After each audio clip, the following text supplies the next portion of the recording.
Honourable Senators, the President.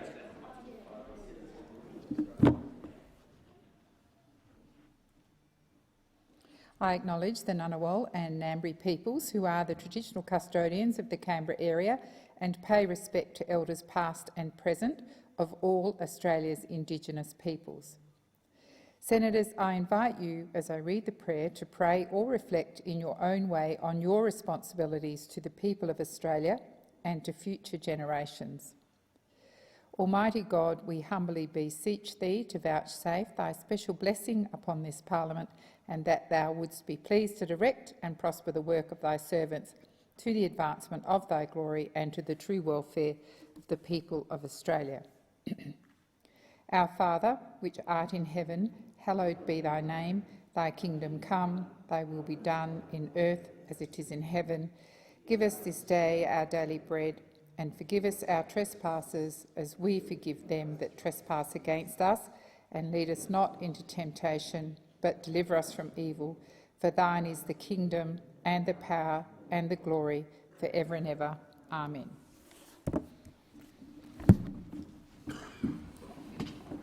Are there any documents to be tabled by the clerk? Yes, President. I table documents pursuant to statute and returns to order as listed on the dynamic red. Are there any proposals for committees to meet during the sittings of the Senate?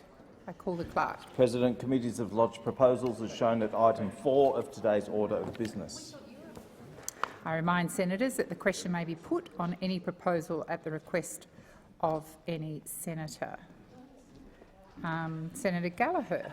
Thank you. I move that the following general business orders of the day be considered this week at the time for Private Senators Bill. Number 29, Migration Amendment Evacuation to Safety Bill 2023 today, and number 30, Northern Territory Safe Measures Bills 2023 on Thursday the 9th of March 2023. Thank you. I call the clerk. So the question is, the motion as moved by the minister be agreed to. Those of that opinion say aye. Against? I believe the ayes have it. I call the clerk. Private Senators' Bills ordered the day number 29, Migration Amendment Evacuation to Safety Bill 2023, resumption of second reading debate. Senator McKim. Well, thank you, President. On the 19th of July 2013, Australia's government, a Labor government, reintroduced a policy of offshore detention, making it clear that someone who arrived in Australia by boat to claim asylum would never settle here and instead would be forcibly transferred into an offshore prison. That policy has resulted in murders, rapes, child sex abuse, state-sanctioned child abuse, institutional brutality, deliberate dehumanisation of innocent people and the destruction of countless lives. The policy was arbitrary, it was illegal under international law, and it was contrary to Australia's international obligations. It established Australia's offshore gulags. They were designed to harm people so grievously that those people would be forced back to the country that they fled from in the first place to face the persecution and the risks that they had fled from in the first place. It undoubtedly qualified under international law as a system of torture.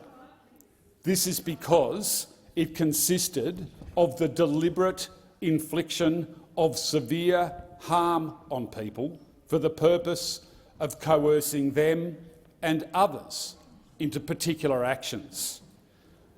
I want to say today, I hope those responsible for this system's design and implementation one day face the consequences of their actions. Charge them with torture, convict them of torture, lock them up for a while and give them a taste of their own medicine. That's what should happen to those people. That Australia's offshore detention policy framework has been seized upon and promoted by fascists, Nazis and far-right political parties in Europe, even to the extent of using the very same words and even the very same font as Australian government communications tells us everything we need to know about its philosophical underpinnings and the kind of people it was designed to appeal to. Right now, as we debate this bill, the UK government is seeking to implement its own version of Australia's shameful policy. This is one of the most shameful exports that this country has ever produced, and it has seen us go from an international human rights champion to an international human rights pariah. Offshore detention has been a humanitarian calamity, and it has been one of the darkest and bloodiest chapters in our country's story. It is time that we wrote the ending to that chapter, and this bill will help us to do that. After 10 long years of offshore detention, it is beyond abhorrent that about 150 people remain in exile in Papua New Guinea and Nauru. Every one of those people is suffering. Some of them are suffering grievously. It is no exaggeration to say that the passage of this bill will save lives. It will save the lives of some innocent people who've been used as human billboards, who, like thousands of others, have been tortured in order to send a message to other people that they should not attempt to come to Australia by boat to claim asylum. This is the Senate's opportunity to make right a small part of the injustice, the lies and the degradations of the last decade. This legislation does not require the government to settle people permanently in Australia, although that is the Greens' position, but it does require the government to offer to bring them to Australia to support them until a durable third country solution is secured. It is entirely consistent with Labor's policy platform, and on that basis there is no barrier to the Australian Labor Party voting for this legislation other than their own political courage. The fact that the Australian Labor Party sent every one of the 150 people who are still exiled in Papua New Guinea and Nauru to Manus Island and Nauru in the first place means that every Labor senator today has a moral responsibility to vote to end their exile. When Labor was in opposition, Labor senators and MPs were happy to support the Greens' Medevac amendment. This bill gives Labor the chance to finish the job. It represents a compassionate and practical solution to the ongoing calamity of offshore detention. It provides a necessary step towards a durable solution for people who've been without one for nearly a decade now. It will offer people a chance at safety in Australia with the support and the medical attention they need while awaiting resettlement in a safe third country. This is a critical step in ensuring that people who sought asylum in Australia and were treated so abhorrently finally get an opportunity at the dignity and respect that they deserve, and a much-needed chance to rebuild their lives in safety and freedom. Now, the explanatory memorandum goes through the provisions of this bill, but in short, it will compel the government to make an immediate offer of evacuation to all refugees and people who sought asylum in Australia who are still offshore in Papua New Guinea or Nauru. That is about 150 people. It will compel the government to place all refugees and people seeking asylum who accept the offer into the Australian community and not into held detention, and it will compel the government to make available any medical assessments and treatments that people evacuated to Australia need. There are many other provisions in this bill, and I urge senators to educate themselves about it through reading the bill and the explanatory memorandum. But at the end of the day, there is one thing that this bill will undisputably do, and that is it will save lives. It will actually save lives of people who have suffered for 10 long years now. And it will do that in a way that is completely consistent with the Australian Labor Party's policy platform that they took to the most recent election. Now, I could quote you chapter and verse, but time will prevent me from going right through all of Labor's policy positions that this bill is in line with, but Labor commit to giving permanent protection to those found to be owed Australia's protection. And I make the point here that almost all of the people that this bill covers have been found to be owed protection. They've been found to be owed protection, and under Labor's policy they should be given permanent protection. Labor promises that people in detention will be treated fairly and reasonably within the law, and promises that people in detention will be provided an appropriate standard of care, including the provision of health, mental health and education services to a standard consistent with that afforded to the Australian community. Well, that is not being delivered to the people in Papua New Guinea and Nauru. And I want to make it clear here, the people in Papua New Guinea whom the previous government, the LNP government, washed its hands of in a disgraceful abrogation of its duty of care, still should be and are under Australia's duty of care, and it is beyond shameful that a Labor government has refused to redress that decision made by Mr Morrison and Mr Dutton, and instead is carrying on like some kind of pale version of the LNP. It is beyond disgraceful, and the people in Papua New Guinea have to be considered under Australia's care, because we owe them a duty of care, having exiled them under a Labor government, I might add, so long ago. Now, it's critical in this debate that we hear some of the voices of the actual people who are suffering and who have suffered under this disgraceful policy framework. And I want to place some of those on the record now in a de-identified way. Firstly, here's some words from Sharif, who is a refugee in Nauru who is awaiting urgent evacuation to Australia. I might add doctors in Nauru and an Australian specialist have recommended Sharif be transferred to Australia for treatment. That still hasn't happened, disgracefully, and it has been a decade since Sharif has seen his family, including his 2 children. Sharif says, "It is important to get evacuated because we do not get any treatment here in Nauru. At the moment, I cannot imagine being able to think about resettlement. I can only imagine after I receive treatment."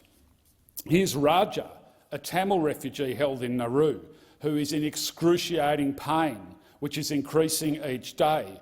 Raja says, "Take 1 minute for us and think about our feelings and our families. We're separated from our children, our siblings and our parents. It is not easy.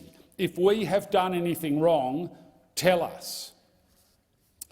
Nur Muhammad is a refugee recently transferred to Australia from Nauru for medical treatment. He says this, "Australian immigration forced me to Nauru. I did not want to go, but for 10 years I followed the rules. I want to see justice for my friends in Nauru and in Papua New Guinea. Open your hearts and your minds and do something." So those are some of the many case studies that the Legal and Constitutional Affairs Committee heard about during the inquiry, the report of which was tabled in the Senate yesterday.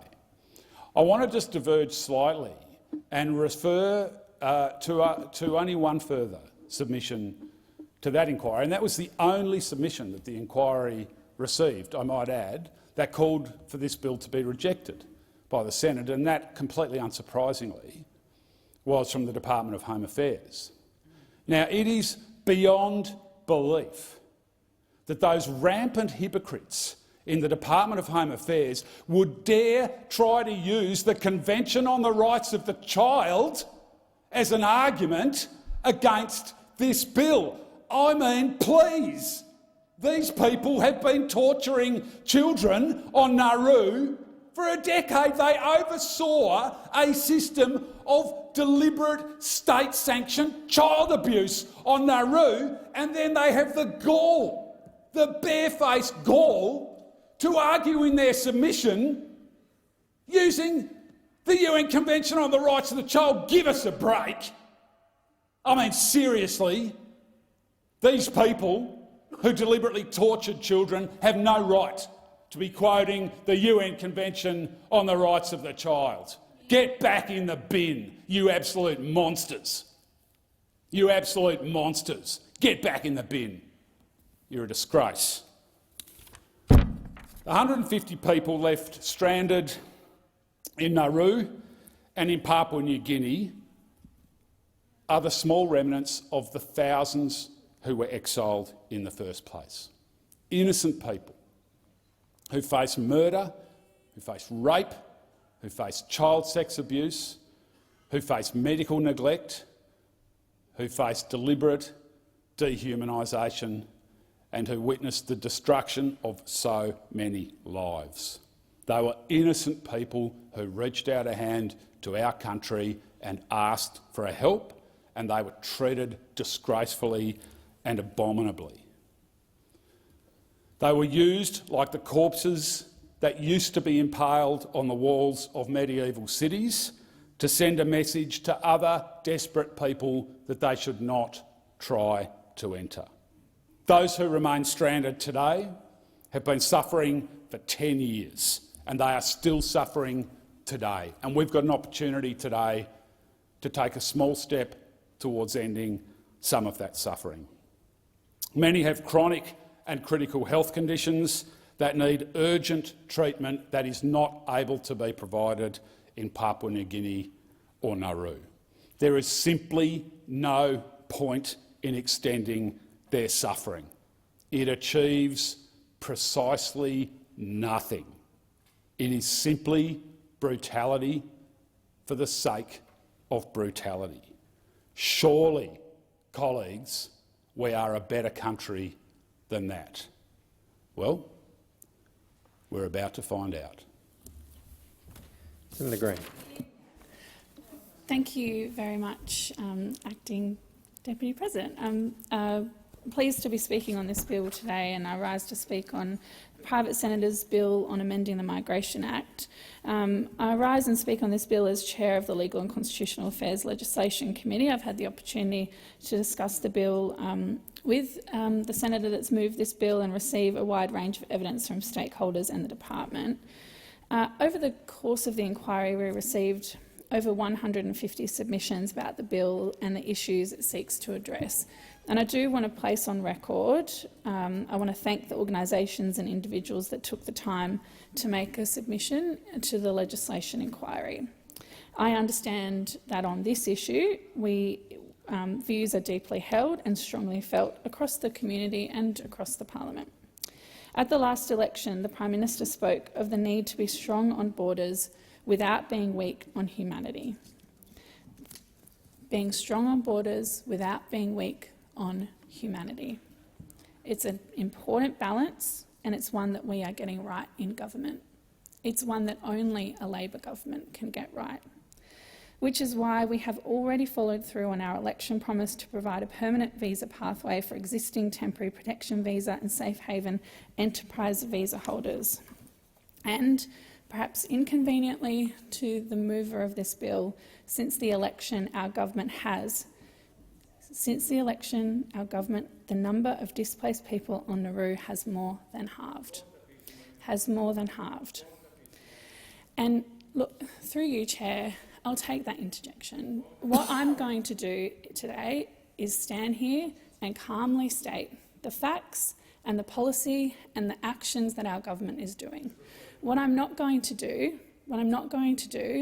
is grandstand and speak over other senators and allow other senators to draw this debate into an exercise in making viral social media videos using emotive language. What I'm going to do— Senator Green, on point of order. Yes, improper reflection on another senator. So, firstly, Senator Green has said that somehow people being removed from Nauru is inconvenient to me. That is a personal reflection which is not true, and I ask her to withdraw that. And secondly, she has stated very clearly that my outrage is confected and for the purpose of delivering social media content. It's not confected. It is genuine and appropriate. And I ask her to withdraw that as well.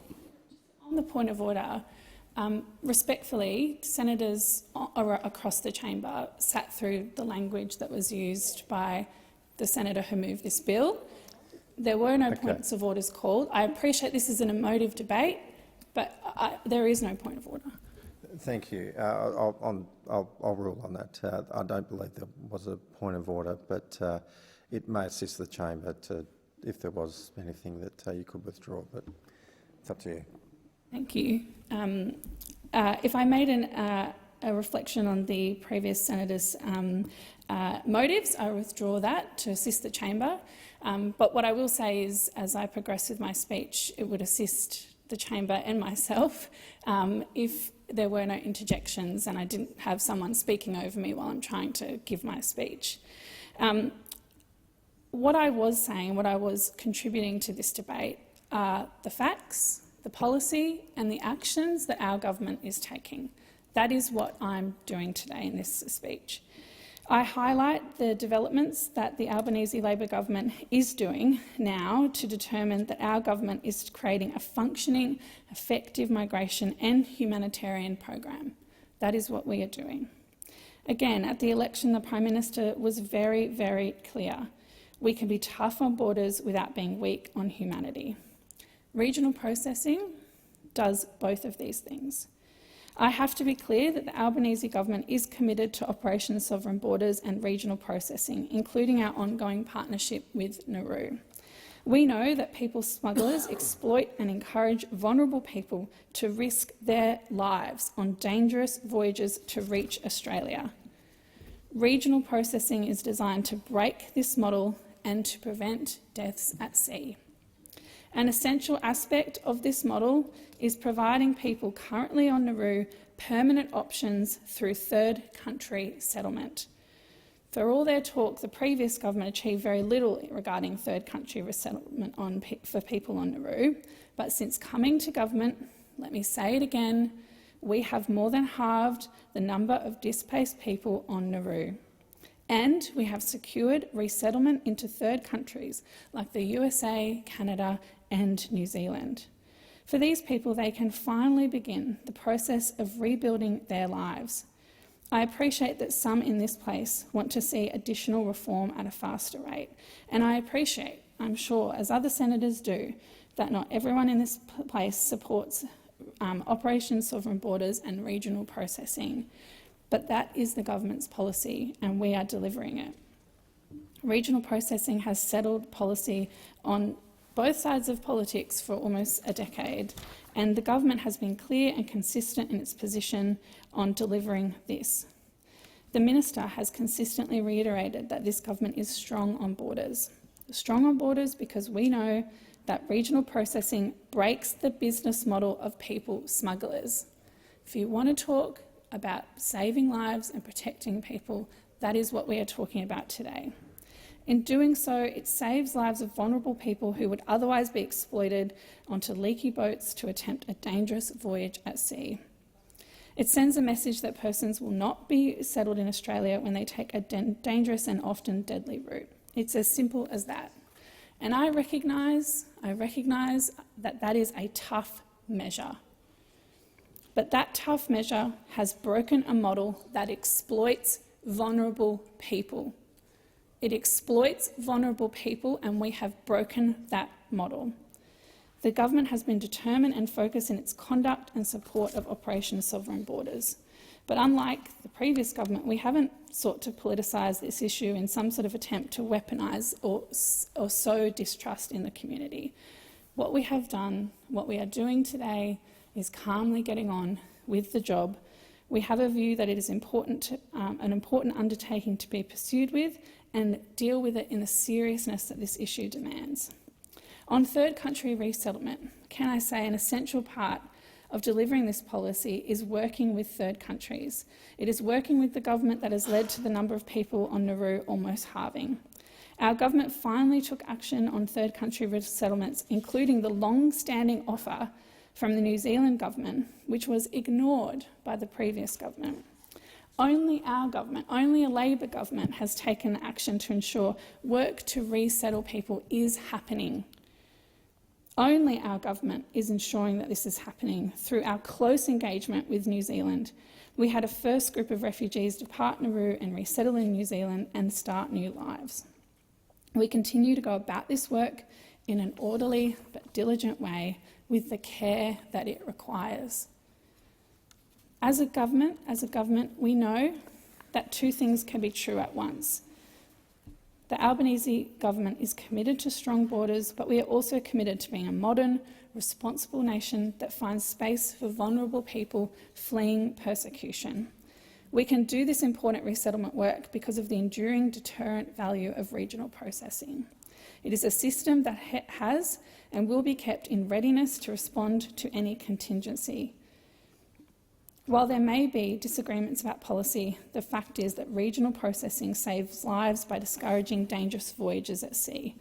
Our government is working hard to obtain viable third country resettlement options for those on Nauru. Now, I do want to address one of the other things that our government is doing to deal with some of the aftermath of the previous government's neglect of this migration program. Just last month, the Albanese Labor government confirmed it would provide a permanent visa pathway for existing temporary protection visas and safe haven enterprise visa holders. This was our government delivering on our election commitment to end the state of limbo for refugees who have been kept in Australia for the last decade. Around 19,000 refugees have been provided a certain future here in Australia. These are people who have been found to be refugees. They are also people who have made a life in our communities. They have worked here or built small businesses. They have often made outstanding contributions to rural and regional communities. And despite their contributions, their visa status means that they couldn't buy a house or pursue further education. These people were left in limbo for the past decade because of the belligerence of the previous government. But now they are on a fast track to build their lives with a sense of certainty that cannot come from rolling protection applications. Just this weekend, the Minister for Immigration, Citizenship and Multicultural Affairs, Andrew Giles, announced further funding to our government's Economic Pathway to Refugee Integration grant program. This program supports social enterprise that delivers employment opportunities for refugees. Programs like this not only provide an opportunity for communities to harness the potential of our diversity, but they also provide refugees with a sense of stability. Our government takes the view that support for those fleeing persecution entails more than just visa approvals. We do recognise how much security and certainty that it can provide. We understand the urgency that many on TPV and SHEV holders would feel about settling their visa status. To assist with this, the Albanese Labor government has committed $9.4 million over 2 years for specialist legal support. In summary, our government is taking the important, vital steps in giving certainty to those people whose future was kept in limbo by the previous government. Whether it's by promptly processing visas after the unacceptable backlog, or providing third country resettlement options, finally, for those refugees on Nauru, or providing certainty for thousands of refugees who have been on rolling TPVs. You can have tough borders and without being weak on humanity. Our government seeks to do both. We are the only government that is doing that. We're the only party of government that can do that. We have been and we will continue to be consistent in this approach. Now, those on the other side of the chamber might seek to say that we're not being tough enough on borders, and some at the end of the chamber might say that we're not being strong enough when it comes to humanity. The truth is that none of this is black and white, that you do need a balanced approach, but only with a Labor government,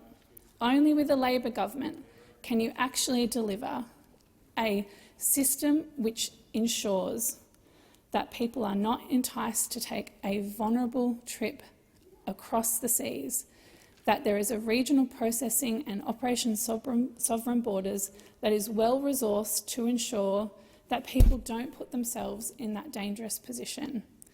At the same time, we are working through years of neglect under the previous government to make sure that third country resettlement is a priority, and it's happening. We're getting on with it. We have halved the number of people on Nauru. We are working through this. We're doing it in a diligent and organised way, without being sensational about it, without putting people at risk. This is what our government is doing, and it's because we can be tough on borders that we are choosing not to be weak on humanity. Only a Labor government can do that.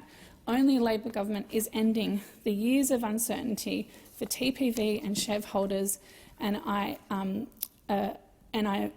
want to ensure those people who have contributed to the inquiry into this bill that we have undertook to balance those very fragile considerations. This bill should not be supported. This bill is not the policy of the government for a very, very good reason. Thank you. Thanks, Senator Green. Senator Scarr.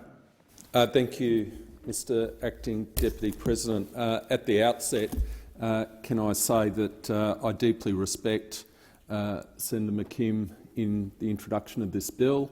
I respect his passion with respect to this subject, and more than that, I think he demonstrates that passion and concern in terms of the actions which he and his office take to advocate for personal cases, individual cases. So Senator McKim puts his argument with great passion, and I think it's based on a foundation of deep care for the people who are in the invidious position of being in regional processing centres. So I will certainly respect his motives in terms of bringing this bill. In terms of Senator Green's contribution, I think Senator Green did appropriately summarise the activities of the Legal and Constitutional Affairs Legislation Committee. We did receive submissions from a very, very wide number of stakeholders who gave detailed evidence with respect to their concerns regarding the impact of regional processing on individuals, and I commend each of those organisations for their advocacy in this regard, and I also commend them for the services and support which they've provided to people in regional processing centres. This is not an easy issue. This is certainly not an easy issue, and certainly over the time since I've become a senator, I've developed relationships through my office with people who have been in regional processing centres and sought to assist them in particular in terms of advocacy to provide a pathway for family and friends, in particular after Afghanistan fell to the Taliban, to come to Australia. And that is very difficult. Many of those people are located in Pakistan, in Iran, Turkey, other countries, and there is an overwhelming demand for the humanitarian visa allocations which this country provides. So this is not an easy issue, not an easy issue at all. One thing which Senator McKim did not address in his contribution, and which was not addressed in his dissenting report, is the fact that between 2008 and 2013, some 50,000 people arrived by boat in this country. And that's 820 boats arrived in this country.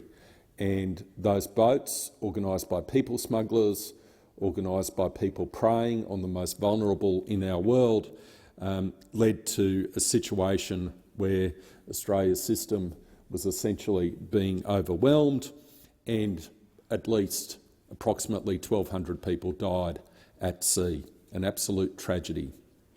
And I commend everyone who's in Australia's border force and our armed forces with respect to the efforts and the tasks which they had to undertake in response to that unfolding tragedy.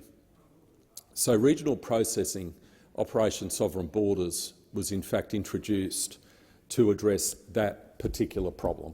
It was introduced to address that particular problem of 50,000 people arriving between 2008 to 2013 by 820 boats, with at least 1,200 dying at sea. That was the issue. That was the issue. And I think any contribution to this debate needs to recognise that fact, that there was an unfolding issue which caused the Rudd-Gillard-Rudd government to actually introduce regional processing. And that fact, those facts, need to be considered and weighed in the course of considering this private member's bill. And the tragedy of that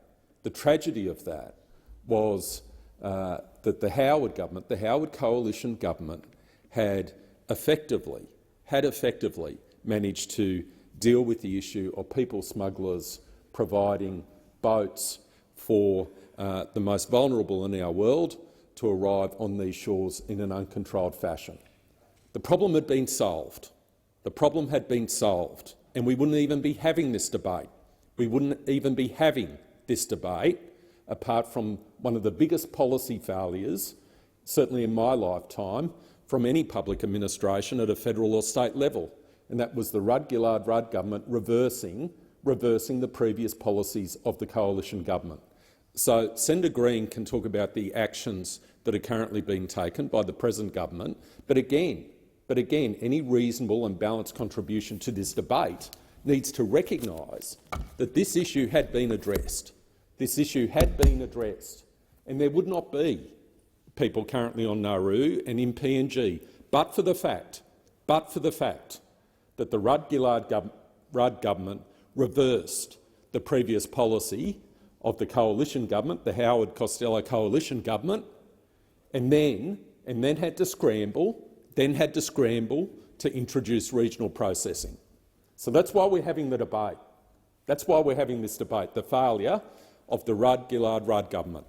And that's a fact. And it was that failure that led, between 2008 to 2013, Kevin Rudd elected as Prime Minister on 2008, and that led directly to 50,000 people seeking to arrive in this country by boats arranged by illegal people smugglers, 820 boats with 1,200 deaths at sea. One of the biggest public policy failures I have seen in my lifetime.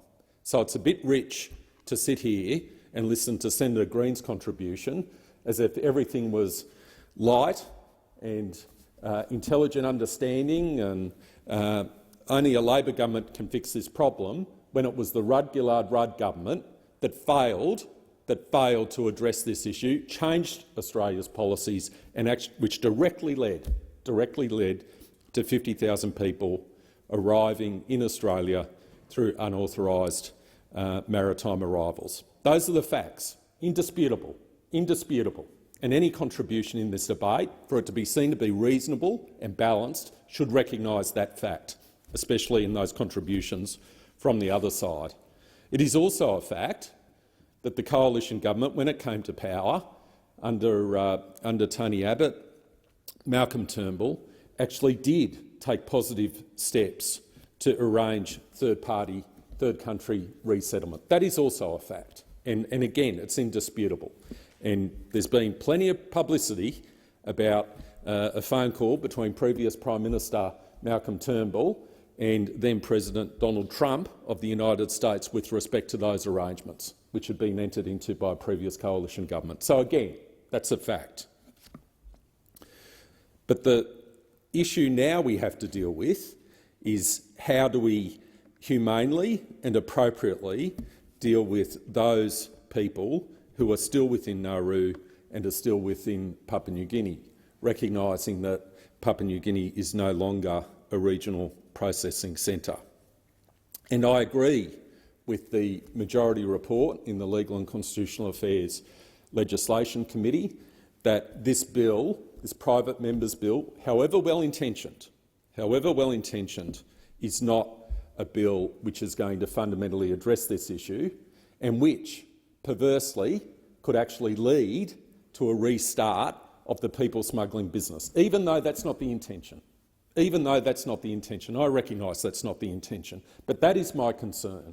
That is my fundamental concern. We cannot get back to a place where we have hundreds of boats coming to these shores organised by people smugglers and people, women, children, dying at sea.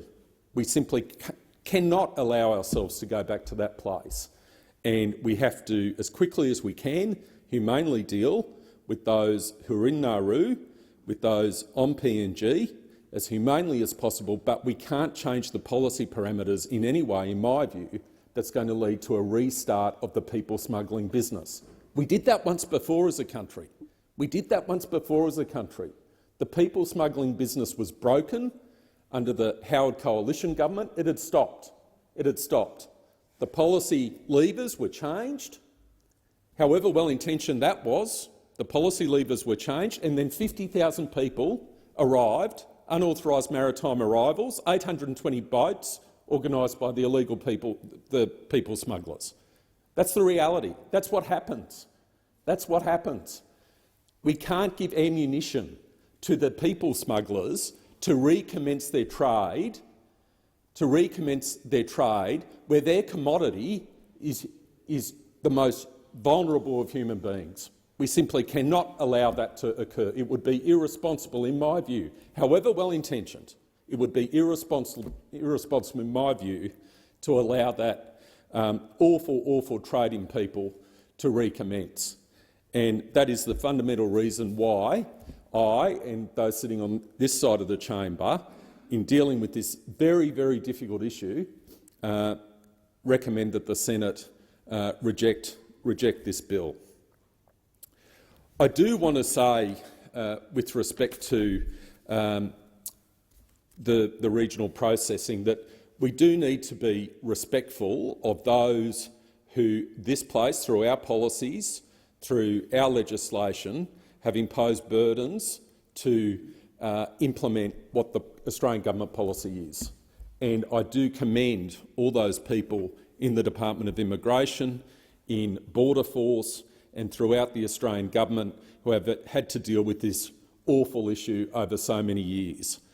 We don't want to get in a position, again where Australians in our armed forces, in our border force, are forced to deal with horrific scenes of people dying at sea, being lost at sea. We simply can't let that to reoccur. And in my view, having carefully read Senator McKim's private member's bill, the intention is clearly to bring an end to regional processing, and I respect that perspective. That would be the effect of the bill. I think it could not have any other effect the way it's drafted.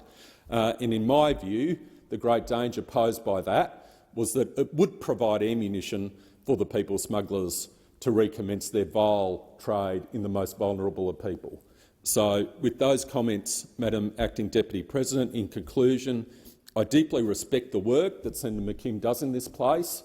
I deeply respect his passion in relation to this subject, but considering the facts, considering the background, I'm firmly of the view that this is the wrong course, and it would present a risk, a real risk, that the people smuggling business would recommence, and we would go back to that period between 2008 and 2013 when 50,000 people arrived on these shores, the subject of the vile people smuggling trade on 820 boats with at least 1,200 deaths at sea. And from my perspective, this chamber simply cannot let that occur, however well-intentioned this private member's bill is. Senator Pocock.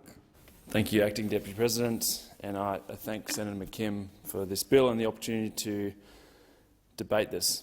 I welcome this bill. For more than 20 years, the plight of asylum seekers and refugees in trying to reach Australia has been politicised. Successive governments have been in what seems to be a race to the bottom, campaigning on fear, division and cruelty.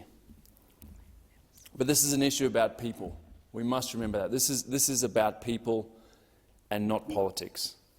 As politicians, we have a responsibility to the people that we represent, and we have a responsibility to build a nation that we can be proud of. a nation that treats everyone with respect and dignity, and that faces complex challenges with courage, with open debate, and ultimately, in the end, I would hope with unity.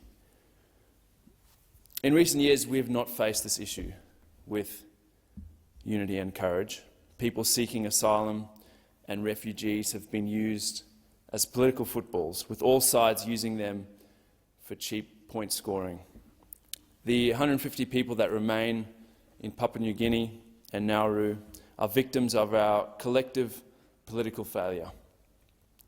There are certain basic human rights that everyone should have.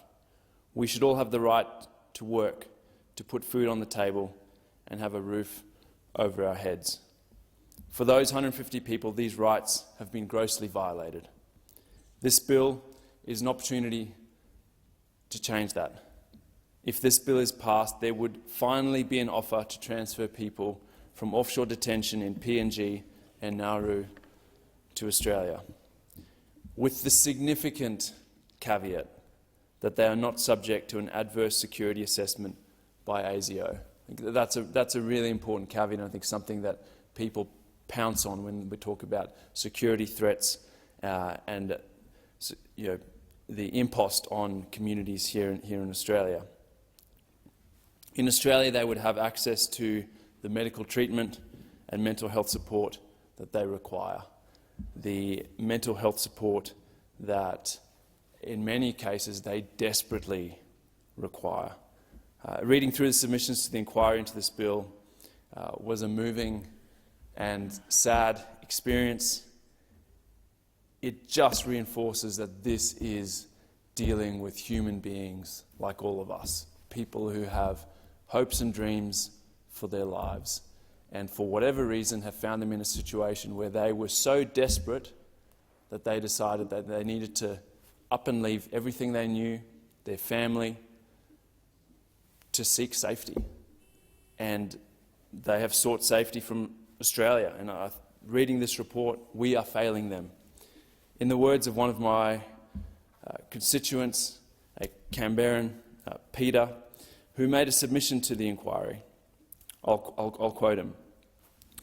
"The human face of the policy for those remaining in Papua New Guinea and Nauru is one of desperate misery, and this for people who risked all to flee oppression, torture and death in their countries of origin. The human face is missing from the committee report into this bill. In fact, accounts from those that are suffering are not even included in the text. So here are some of the stories taken from the submission from the Asylum Seeker Resource Centre. Mohammed is a Hazara man from Afghanistan who is currently in PNG. He's been recognised as a refugee.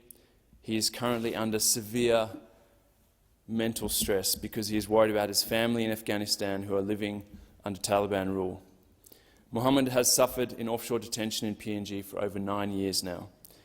He has a multitude of untreated health conditions which makes it difficult for him to eat. He also suffers from depression. His doctors suggest he exercises, but Mohammed does not want to leave his house for fear of his safety. To quote Mohammed,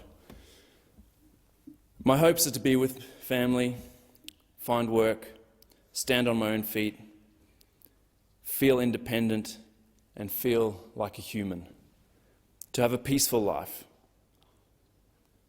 Just do not forget us, and hopefully you can help us get out of this situation. We are stuck and cannot do anything to change our life for the better."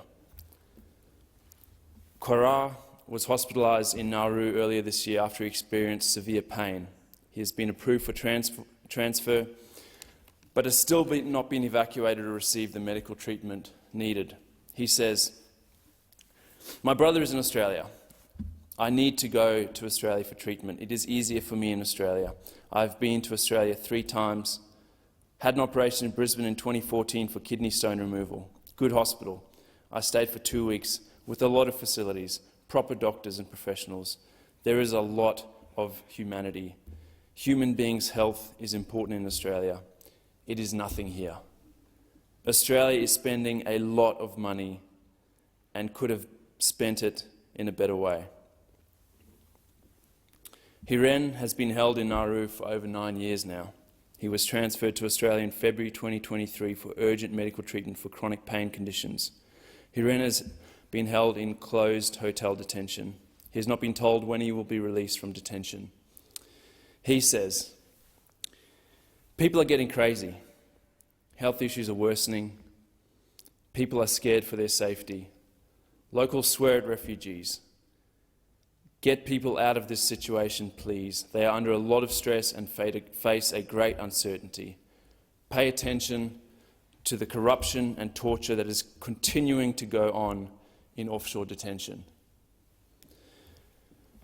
Former Australian of the Year in 2010, psychiatrist Professor Patrick McGorry has described offshore detention centres as factories for producing mental illness. It's no surprise we hear stories of people who've been locked up for a decade and they have health conditions, mental health conditions, and that's on us. That is on us. That is a direct result of politicians' policies.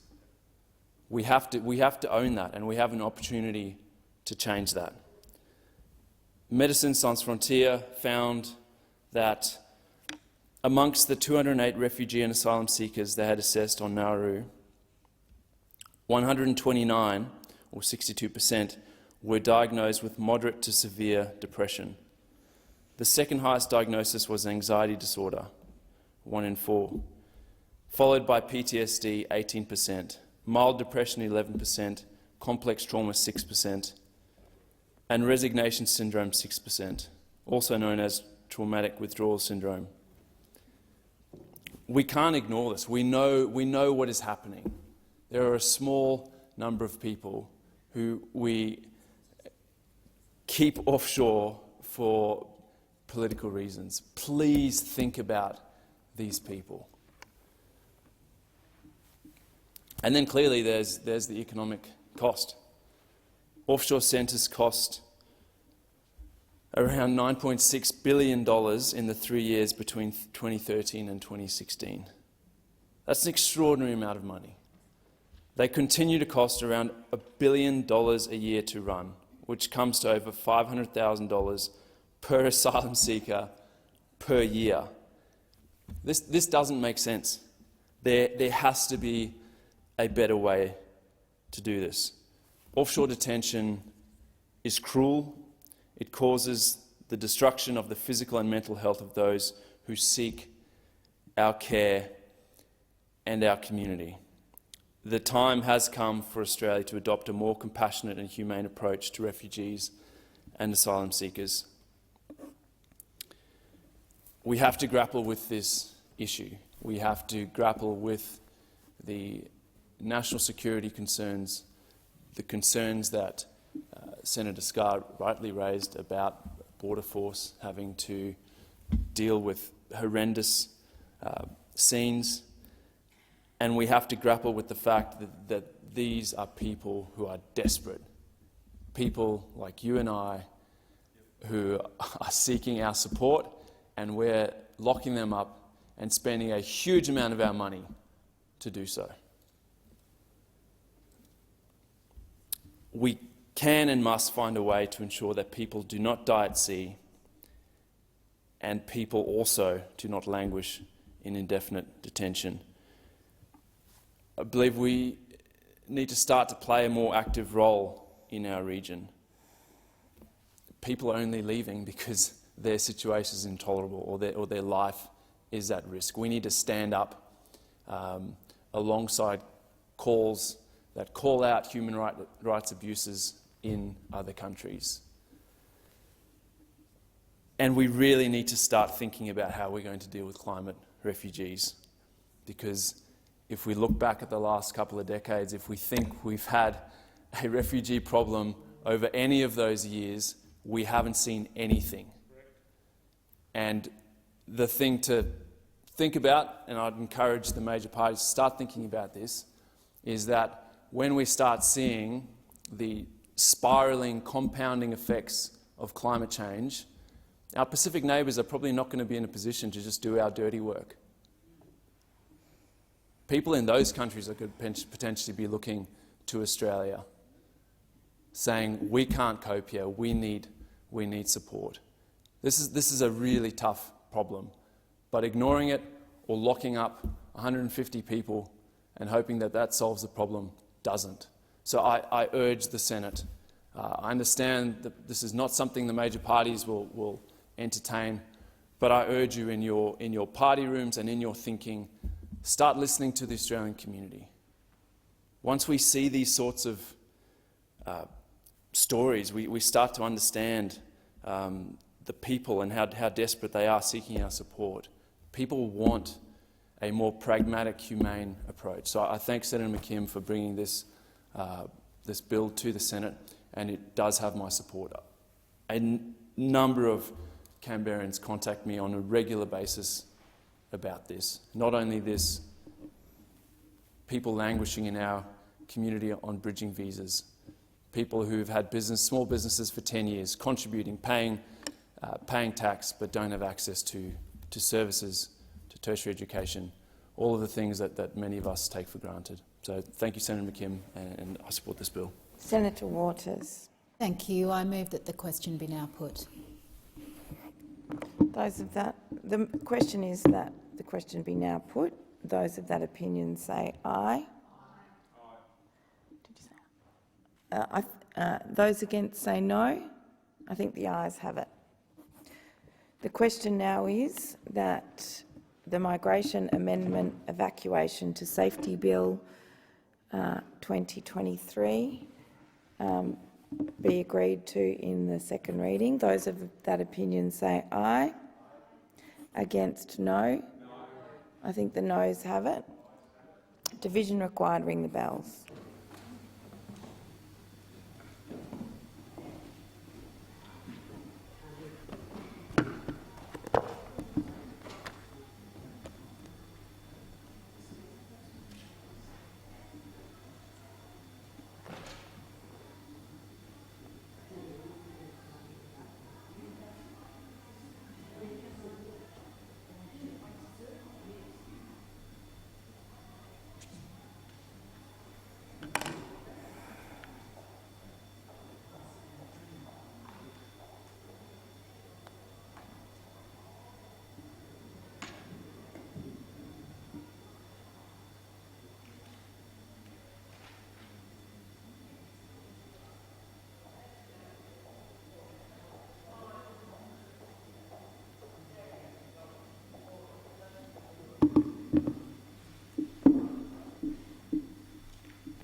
Lock the doors.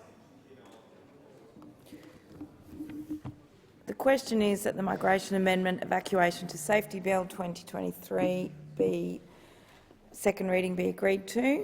The ayes will move to the right of the chair, the noes to the left. I appoint Senator McKim teller for the ayes and Senator Scarr tellers for the no.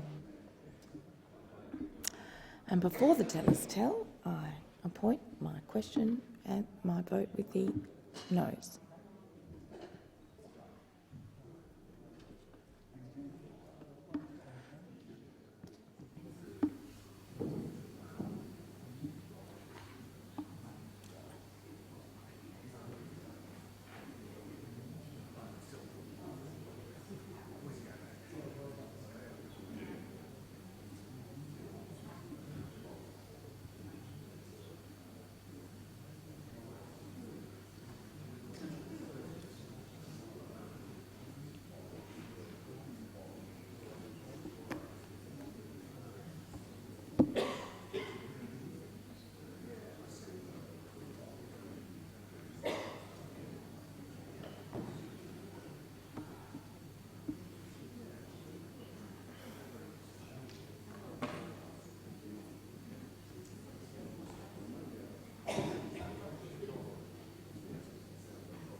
Results of the division: ayes 12, noes 24. Therefore, the question is resolved in the negative.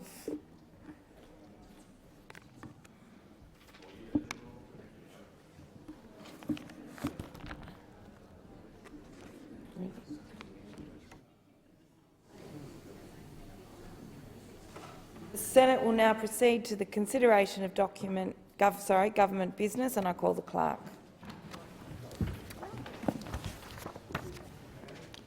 Government business order of the day number 1, consideration of closing the gap ministerial statements and documents.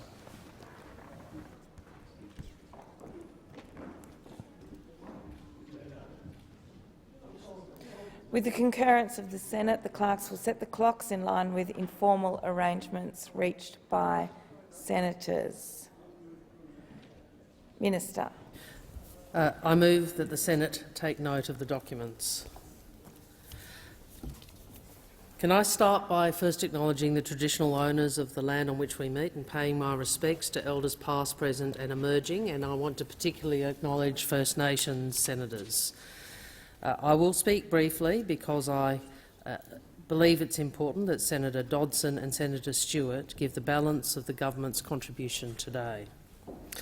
15 years ago, on his first parliamentary sitting day as Prime Minister, Kevin Rudd offered a formal apology on behalf of the nation to Australia's Indigenous peoples, in particular the stolen generations.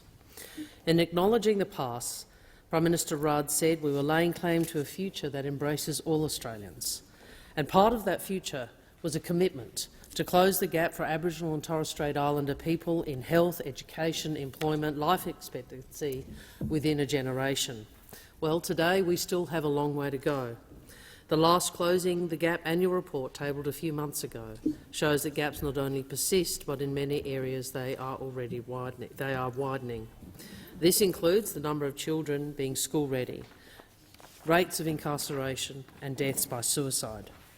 For too long, policies designed in Canberra, imposed on First Nations communities without meaningful consultation, have failed to deliver the outcomes which we hoped for.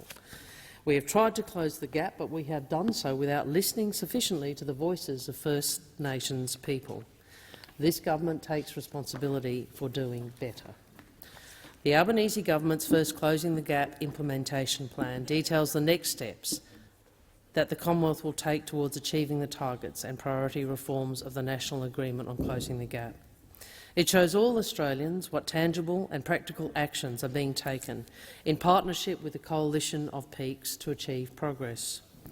New measures in the 2023 implementation plan include support for water infrastructure to provide safe and reliable water for remote and regional Indigenous communities, a partnership with the Northern Territory Government to accelerate the building of new remote housing, funding for the National Strategy for Food Security in remote First Nations communities, support for family violence prevention and legal service providers, more on-country education for remote First Nations students, including greater access to junior rangers and culturally appropriate distance learning, and additional support for boarding for rural and remote students. While the implementation plan sets out our immediate path for action, long-term and lasting progress requires structural change. And this year, Australians have the opportunity to be part of that change. A referendum for a voice to Parliament is about two things. It is about recognition and it is about consultation. The voice will give independent advice to the Parliament and Government, making recommendations on matters relating to Aboriginal and Torres Strait Islander peoples. Community-led, empowering, inclusive, respectful and culturally informed, and working alongside existing organisations and traditional structures. Before I conclude and leave, as I said, the majority of the contribution to the First Nations colleagues that I have the privilege of serving with, I want to make some observations as Foreign Minister. As well as having so much to gain within Australia from closing the gap and achieving reconciliation, we have much to gain in the world by elevating the experiences and voices and wisdom of First Nations people. This is a national asset. It is a source of our strength. It opens new ways to engage on shared interests with partners in our region. In the countries of the Pacific to which I have travelled, I have been welcomed by traditional owners, and the centrality of traditional custodianship, of custom, of leadership in the Pacific way is something we should respect in our regional engagement. It is something we should be sharing with the Pacific family by elevating perspectives and voices of First Nations people across communities across the Blue Pacific. Yesterday, I had the privilege of announcing Mr Justin Mohammed as Australia's inaugural ambassador for First Nations people. He is a Gurung man from Bundaberg with extensive experience across many roles, and he will lead the Office of First Nations Engagement in the Department of Foreign Affairs and Trade.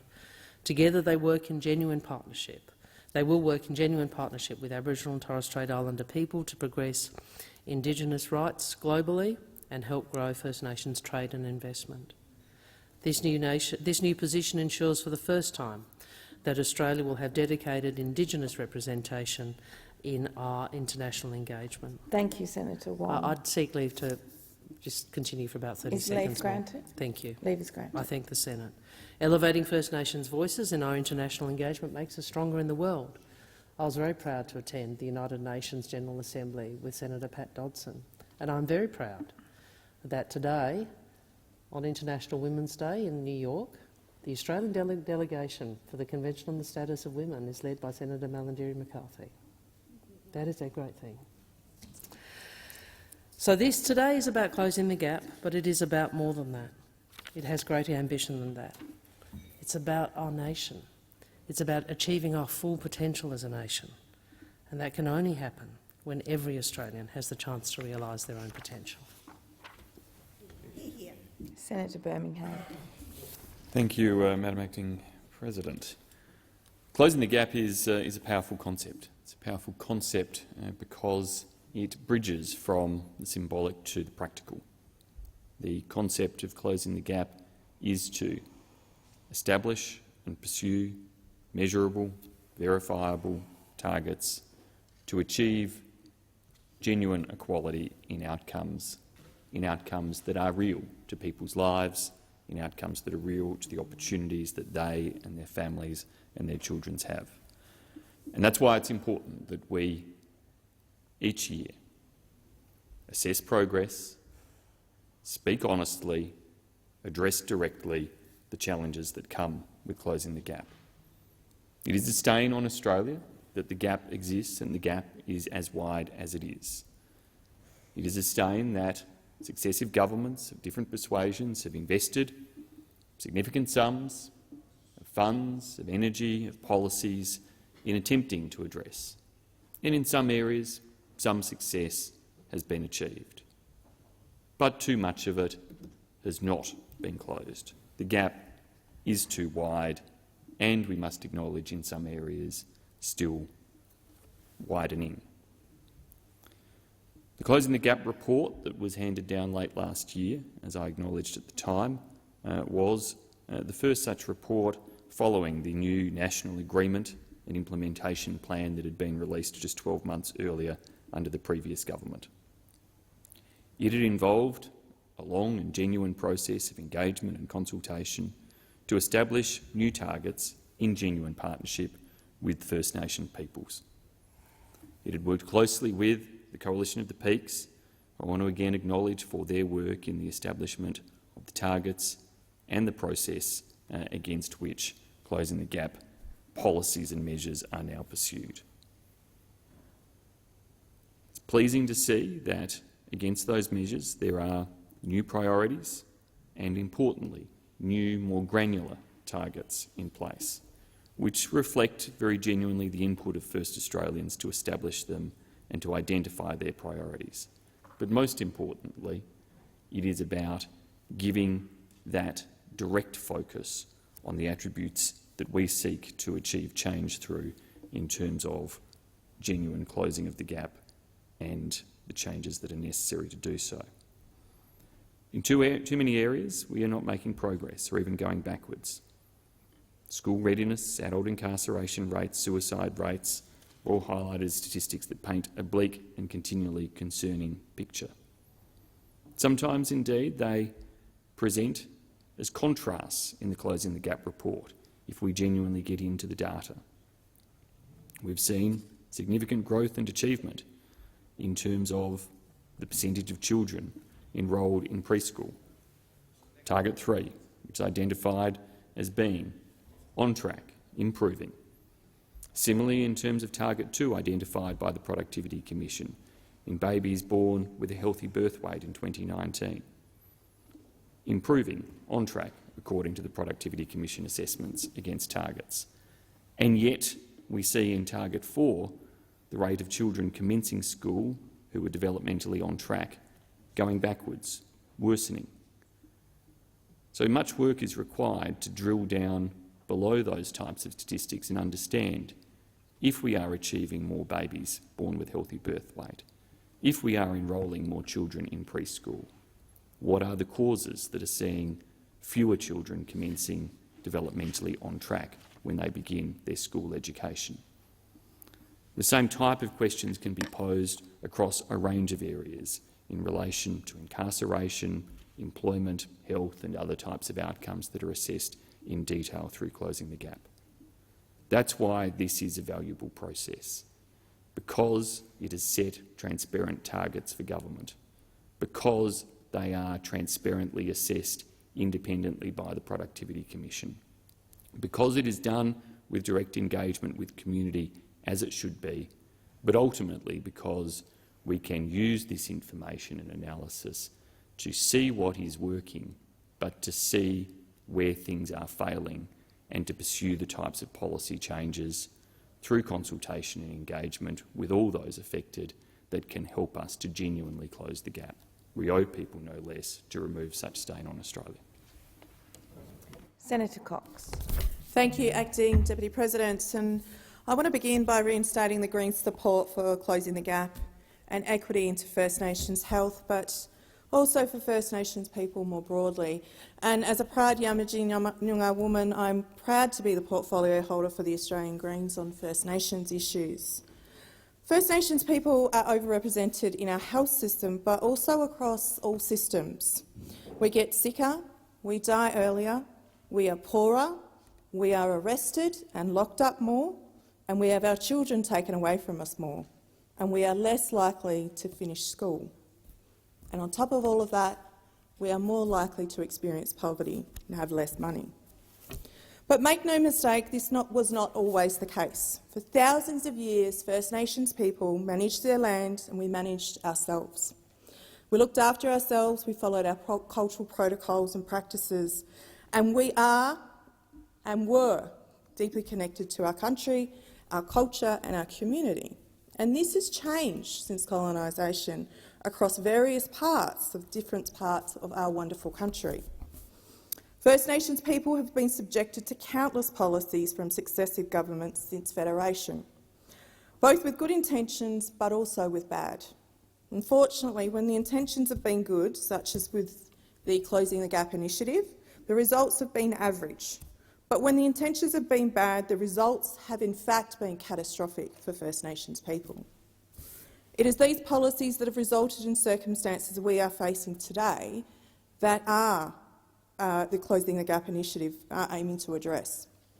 The impacts of government after government telling First Nations communities what they need instead of listening to them and working with them, and allowing First Nations communities to do what they have done for, in fact, generations. Unfortunately, what the last Closing the Gap report showed was that many of these gaps are not only continuing to exist, but they are also growing. In key areas such as health, education, incarceration, life expectancy, suicide rates, children in out-of-home care, we are in fact going backwards, and this is shameful. In fact, 4 out of the 18 socio-economic targets are on track. Only 4, which is absolutely disgraceful. The other 14 are either not on track or there is no new data, so we don't even know if they are in fact on track or not. This in itself is a huge problem that needs to be addressed. We are pleased to see the investments into Closing the Gap in the 2022 October budget, specifically in the areas of health, housing and justice. However, since its inception, governments have invested millions into Closing the Gap, and as I said earlier, only 4 of the 18 targets are on track. We absolutely need to see progress. Now the current government has released its implementation plan, which sets out a plan for making progress towards these 18 targets. This plan includes more funding. The Greens welcome this, and of course we want to see these gaps closed, but the reality is that nothing is happening. We are not seeing the results we need to. What is integral into the success of Closing the Gap is not the amount of money that any government chooses to invest in it, although, don't get me wrong, that does go a long way. It is the involvement of First Nations people. First Nations people need to be deeply embedded as we tackle these issues. From housing to health to education to incarceration, it's not enough that First Nations people provide just some input and then go away and they make all the decisions at government tables. We cannot do the same things we've done before and expect different outcomes, and as the Minister for Indigenous Affairs said, more of the same is not good enough. We need to do things differently by working in partnerships with communities to get better results. We need to make sure that cultural protocols are followed, that cultural differences and nations are considered, that information is communicated in language, and the only way we can do this is by having First Nations people in the driver's seat and at every step of the way involved in driving this process.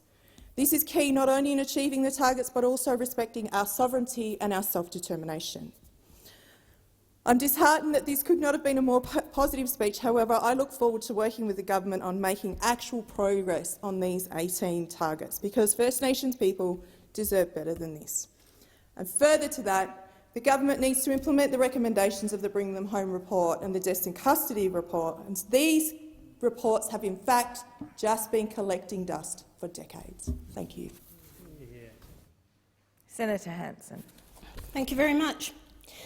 Labor loves that it was one of their very own who delivered the Stolen Generations apology. Kevin Rudd did the hard sell on the apology, telling Australians it was necessary for us to move forward together as a nation. However, Anthony Albanese has decided to turn us backward as 2 separate nations divided by race. That's the real end game. That's ultimately where the racist voice to Parliament will take us. Labor is committed to implementing the Uluru Statement in full, so the voice is only the first step.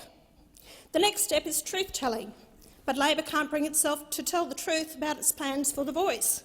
Labor can't admit the truth that the elitist, out-of-touch Aboriginal industry which concocted the Uluru Statement has for decades now been responsible for the failure to close the gaps. Labor won't admit the truth that uncounted billions of dollars the Aboriginal industry has stolen from taxpayers has failed to help Aboriginal and Torres Strait Islander people living in the violence, plague, economic and social dead ends we call remote communities. The truth is, this industry is made up of thousands of corrupt and dysfunctional Aboriginal corporations and land councils. The truth is, these organisations are only interested in lining their own pockets and using their power to punch down on the truly disadvantaged Aborigines they despise and the few good people who are really trying to help them. The truth is that, like 80% of Aborigines, this industry's leaders don't live in remote Aboriginal communities and they're not remotely disadvantaged. They've done very well for themselves, better than most of us. The truth is, these leaders are the very same failures and frauds now eagerly looking forward to well-paid, constitutionally protected jobs with the racist voice to Parliament. The truth is, this mob doesn't even have the discipline to follow the Prime Minister's script to downplay the powers and scope of the voice. They started that way, but their naked greed for race-based constitutional power has been on full display recently. What an embarrassment for the Prime Minister. Megan Davis last week made it very clear that, of course, the voice will have tremendous power. This was always the true intention. She's effectively admitted that what constitutional experts have been saying for some time now, that the courts will play a significant role in determining the powers of the voice. That's right, this woman, appointed by the Prime Minister to advise him on the voice, anticipates challenges in the High Court over the voice's powers. She has directly contradicted the Prime Minister, who has been telling us only Parliament will do it.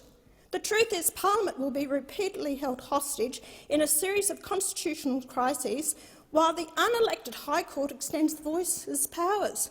The Prime Minister and his mob of voice cheerleaders also keep repeating the lie, the voice is necessary to close the gaps. The truth is that a voice filled with the same frauds who have failed Aborigines' remote communities for decades will close nothing. The truth is, these frauds have a vested interest in keeping those gaps as wide as the Grand Canyon. Otherwise, they won't have the excuses they need to keep demanding more and more power and money. And the truth is, Anthony Albanese will just roll over and let it all happen. Another truth is that every parliament to come will be paralysed for months while activists demand to expand the powers of the voice and take each parliament to the High Court if those demands aren't met. So much for moving forward together. The truth is, the voice is a racist, black, nationalist vehicle for chaos, lies and an Australia constantly in conflict. Australians must reject this racist voice that will take us backwards more than 50 years. We must prioritise helping those Aboriginal and Torres Strait Islander people in real disadvantage in neglected, remote communities. The only way to really close the gaps is to close those communities down and help the poor people who live in them to go where they can take advantage of the economic and educational opportunities the rest of us have. You want some real truth-telling? Then let us have an audit and all the money stolen by the Aboriginal industry, where it's all gone and why it's failed to close the gaps. Let's have some truth-telling about the sexually abused children in these communities that you don't do anything about. Let's give them a future. Senator Dodson. Thank you, Deputy President. Madam President, I rise to note the 15th anniversary of the national apology to the stolen generations and the Commonwealth's Closing the Gap Implementation Plan 2023. The apology from the Prime Minister, Mr Rudd at the time, was a momentous occasion for the nation, a huge step forward for reconciliation in Australia.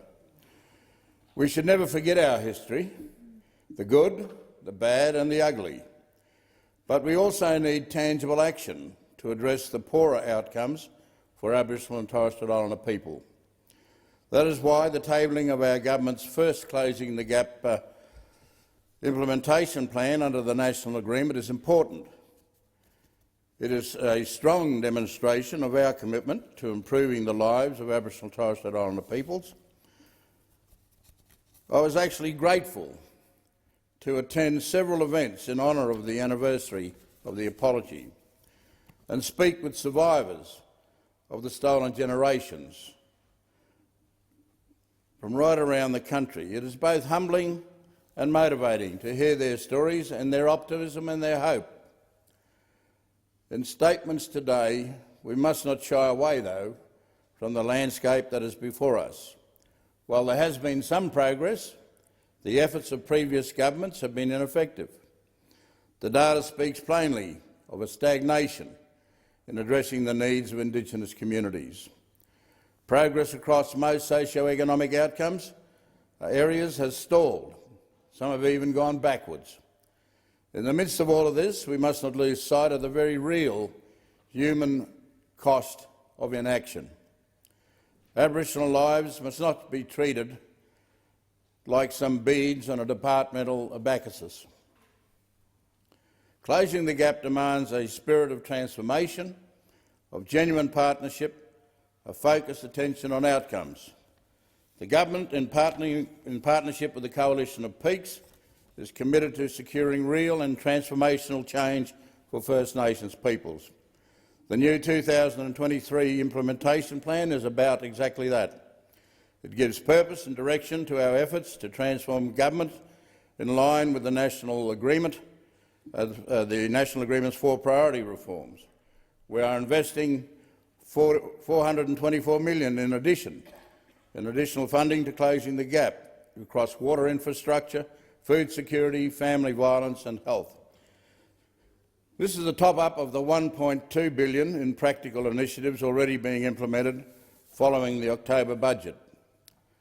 These announcements are significant, real funding and real investment in Aboriginal communities on the issues that matter most. But the implementation plan is also about accountability and transparency by bringing together the actions that each department is taking over the next 12 months. But perhaps the most significant, the implementation plan exists in a context that is in need of broad structural reform.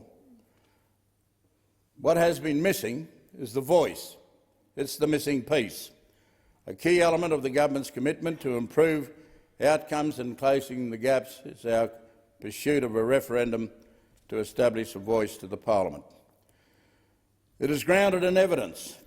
Outcomes for our people are simply better when we have a say, have choice and make decisions about our lives. The voice will do exactly that. Consistent with the National Agreement, the voice will be transformational and will better enable First Peoples to be engaged in decision-making and priorities. This prospect should attract bipartisan support, especially given these priority reforms were agreed by the previous government. The 2023 implementation plan and up-and-coming referendum promises a truly transformational moment for First Nations and real lasting change. Recognition in the Constitution and ability to make representation to the government and to the Parliament on matters that affect First Nations peoples and a matter for which a voice is needed to improve the outcomes in this closing the gap space. Senator Nampijinpa Price. Thank you, Madam President. I would like to take this moment to recognise that it is 15 years since the apology to the stolen generation, but also like to acknowledge the current neglected generation who are being left to languish in dysfunctional circumstances because of their race, which is an absolute crime, I believe. The rights of children, Indigenous children in this country who are being left in dysfunctional circumstances because of their race. I'd also like to acknowledge the Indigenous voices in Parliament. My colleague who just spoke before me, of course, has had a long career as an Indigenous voice in Parliament and to Parliament prior to that.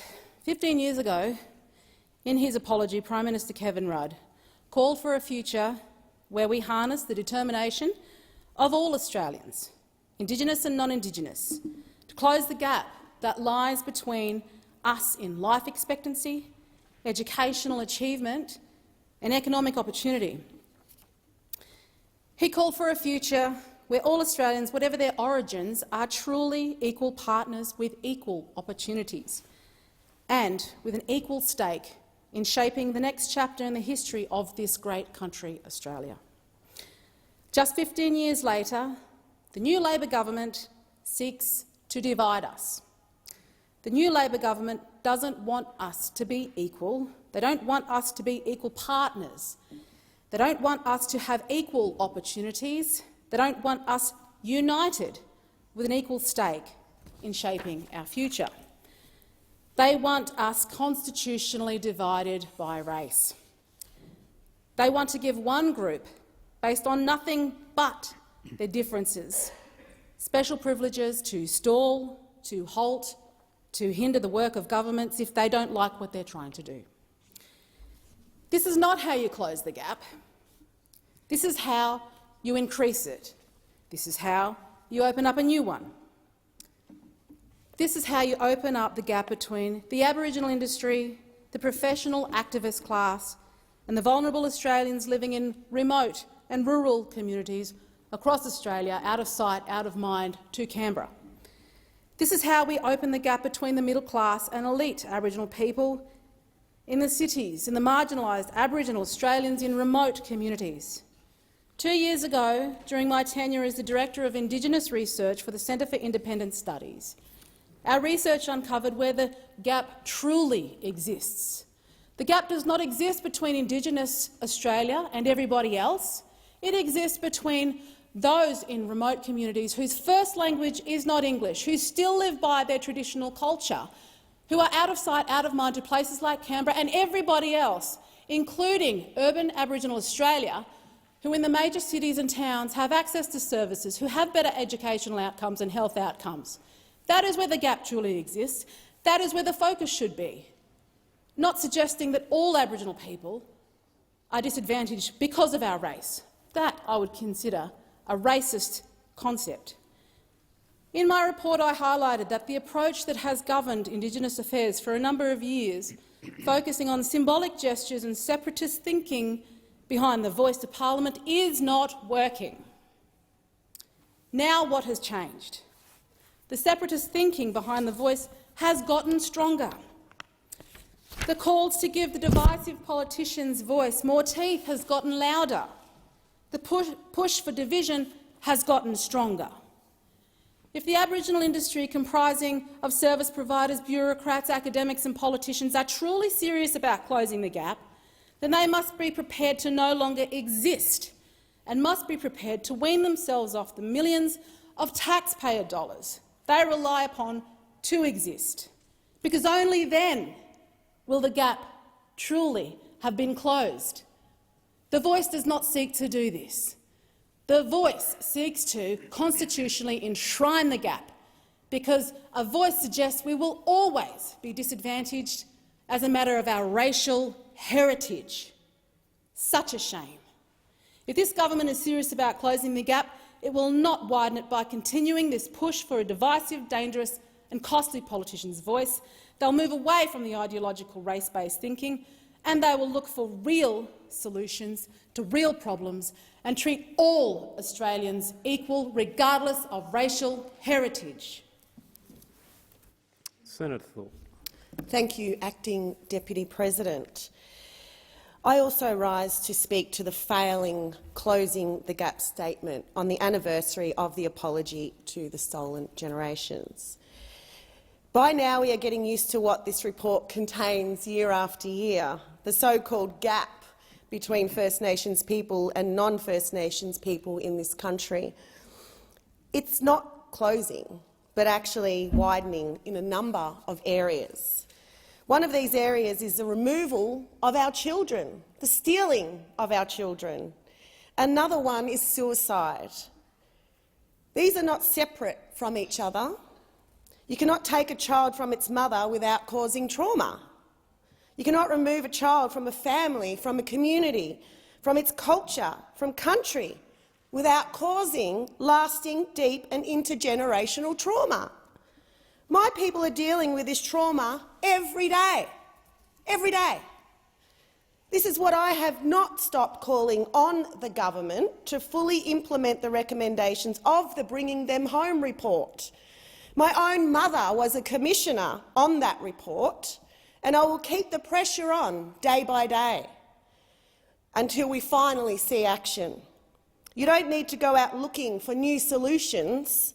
The solutions have been there for 26 years. Just on the weekend, Sunday, I was asked to support a young single mother with a disability who had just given birth and had her baby taken away shortly after, a baby that belongs with its mother. These first hours, days and weeks are essential to forming bonds between mother and baby, to establish breastfeeding and so much more. You can't get that back.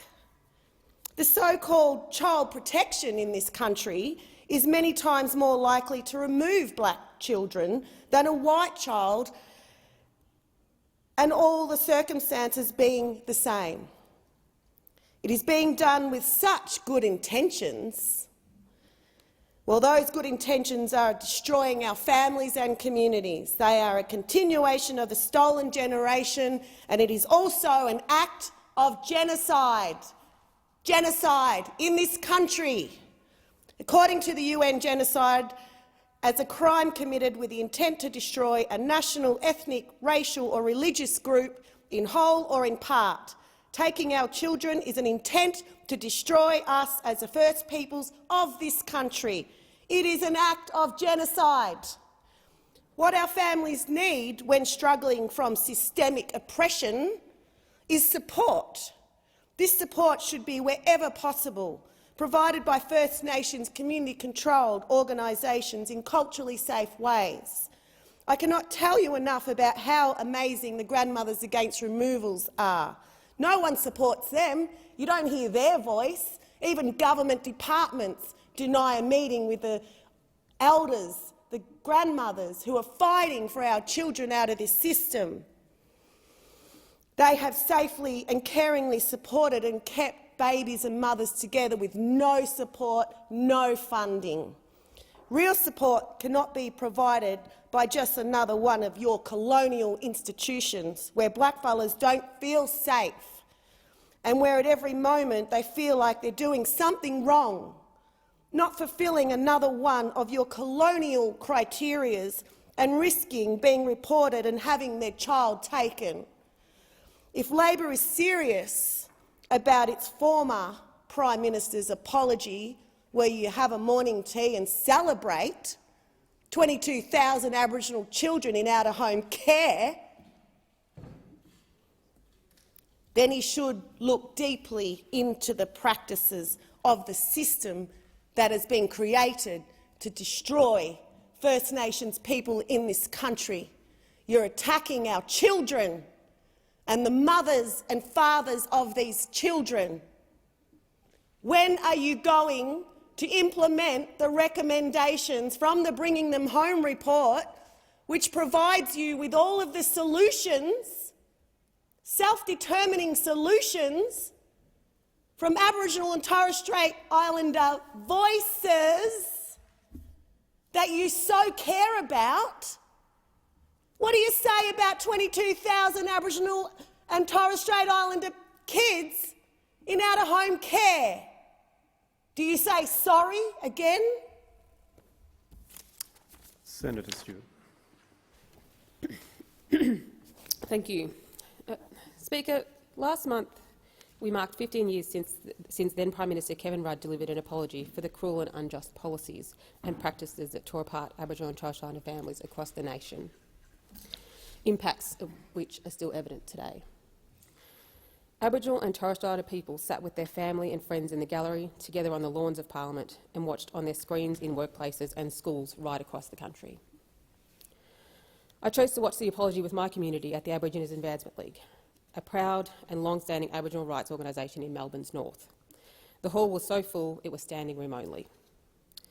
It was a truly significant moment for our country, one steeped in optimism and hope for a better future for all Australians. For a country in which we can all live happy, healthy lives with equal access to employment and education opportunities. Tragically, but not unexpectedly, there have been significant and damaging consequences to the neglect of Aboriginal and Torres Strait Islander people over the last decade from the former government. The 2023 Closing the Gap report sets out the truth of the matter. The gaps are widening.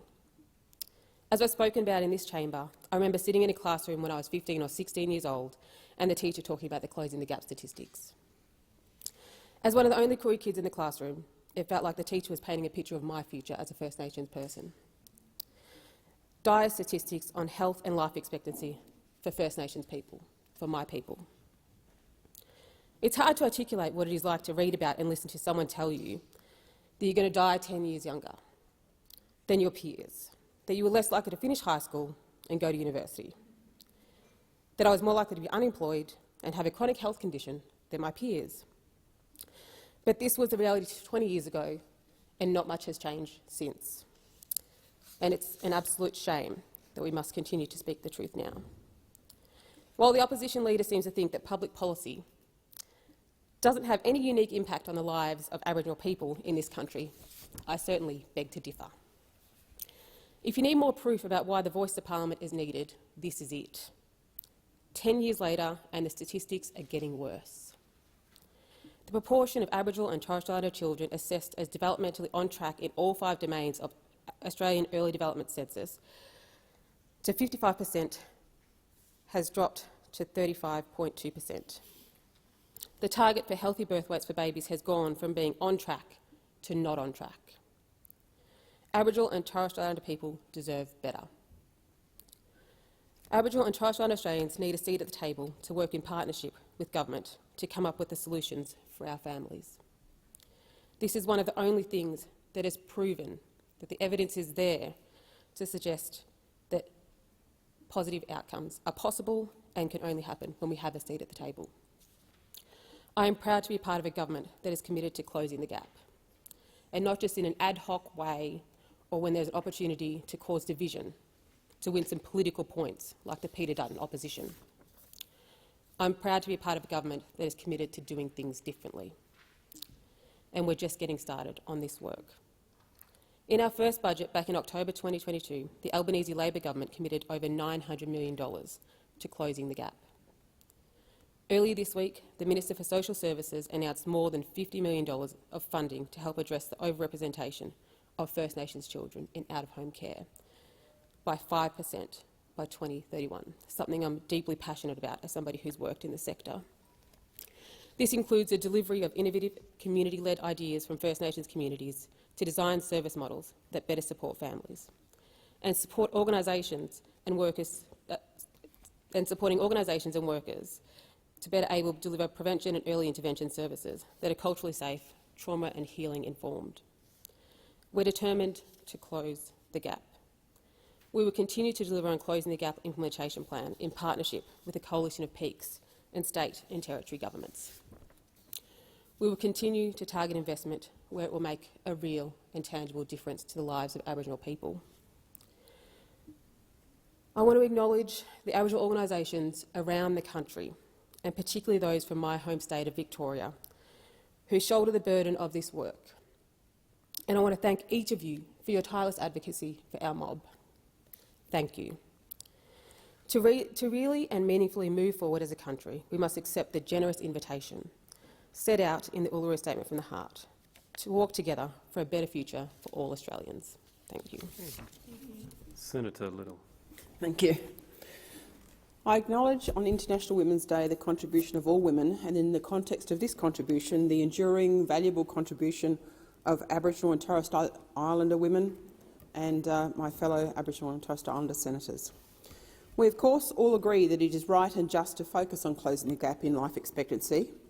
In our cities, in regional and remote communities, the statistics demonstrate the real divide and consequences of not being effective in closing the gap, but we know that the data is an issue, and so it is likely much worse. However, closing the gap must not be the work of a single entity or group. Closing the gap will only work when all of us are involved and understand how we benefit from that outcome. Non-Indigenous Australians must remain critical to be part of the solution. It is well and good to have a well-funded strategy, but if on the ground it is not happening, because the very people charged to help them fail to act, then the gap won't close. It won't matter what we do. I speak again, and I feel like I'm going around and round in circles, about the family that I came across in Alice Springs about 2 weeks ago. It's a lived example where I heard of so many gestures of concerns about those people living on the slab, and they've been there for 2 years.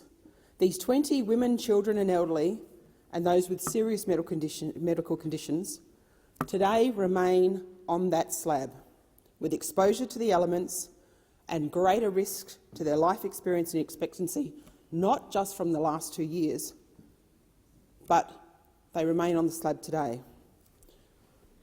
Their life and life experience may have been diminished as a consequence of this, but not their hope. It is known that the social determinants of health are the non-medical factors that influence health outcomes. Without a roof and action, nothing will change for these people, and every day their life experience will remain on the wrong trajectory. These people haven't fallen through the crack. They have fallen through a cavern of apathy. People have driven past their plight. They have dropped off medical supplies, picked up people, dropped them back there, and nobody has seen it as their responsibility to take the greatest step of advocacy and get a roof over their head so that they can control their own destiny, improve their own outcomes. These people have been invisible in plain sight.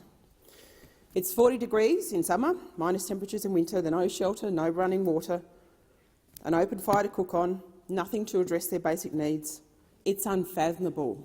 Just imagine living like that for 2 years, let alone overnight. This is certainly not the way for any person in Australia to live, nor in the middle of a town whose economy tragically and increasingly is fast becoming more solely reliant on welfare. The economy in Alice Springs has been devastated by welfare. The tragedy and irony of this story is those service providers, funded by the Northern Territory and Australian governments, they're engaging with this family, they know their circumstances, but they've failed to provide an integrated, effective response and a timely response to ameliorate this situation. It highlights the deficit in poor local service delivery planning and coordination, currently obvious amongst many funded agencies, and not just in Alice Springs or Central Australia, it's even in South Australia. If these issues and limitations are not addressed as a matter of urgency, then the potential to maximise effect from any financial investment or effort is significantly constrained. Whatever the excuses or reasons, what resulted here was a family and their children enduring 2 years of the consequence of bad service provision, with the likely deteriorating health in their well-being. And we know the link between environment and well-being.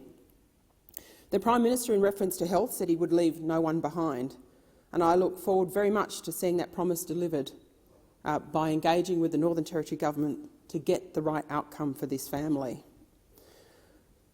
The lack of effort to ensure high-level accountability will continue to fail to deliver the right outcome and continue to leave families falling between the gaps in service coordination and far from the reach of anyone's ability to close the gap in life expectancy.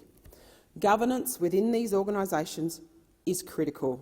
Good governance demanding good governance if you really want to close the gap. We saw the inability to get a faster response when the Stronger Future legislation was ending in the Northern Territory. Thank you. Senator Marielle Smith. Thank you, Acting Deputy Speaker. I want to acknowledge the speakers who came before me and associate myself with the remarks of Senator Dodson and Senator Stewart. It's an absolute privilege to serve with you both in this place.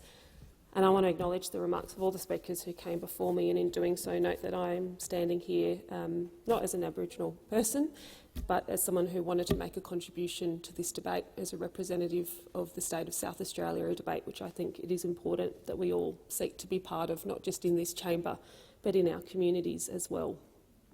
2023 marks 15 years since the first Closing the Gap report was delivered to our Parliament, and the past 15 years have been marked with plenty of good intention, but on far too many indicators these good intentions haven't been enough. The latest data update for this year shows us that the gap remains unacceptably wide. It's not closing fast enough, and indeed in too many places we're going backwards. Of the new data we received this month, 9 targets are not on track and just 2 are on track. Combined with the existing data, there are 11 targets that are now not on track and 4 on track. It was Mandela who said there can be no keener revelation of a society's soul than the way in which it treats its children. So we should all be sitting pretty uncomfortably in this truth when we look at the data as it affects Aboriginal and Torres Strait Islander children. The target for healthy birth weights for babies has gone from being on track to not on track. That means we have gone backwards. And we've seen that the target to increase the proportion of Aboriginal and Torres Strait Islander youth who are in employment, education and training is also not on track. The AEDI data remains unacceptable, as is the proportion of people attaining Year 12 or equivalent qualification. It's not okay. All children in this country deserve to grow up safe, healthy, happy, nourished and valued. Those are their fundamental rights as little people among us. But, Deputy President, this isn't happening. Their rights aren't being met. And I know there is no shortage of goodwill to close the gap, but what we have been doing in Australia just has not been working as fast or effectively as it should have been, and it is our children who are paying the price. I note today that the new Closing the Gap implementation plan, which was launched last month, sets a clear path forward for achieving the targets and priority reforms. The Albanese government is also making significant changes in the delivery of First Nations policy and providing additional support for communities to get ahead.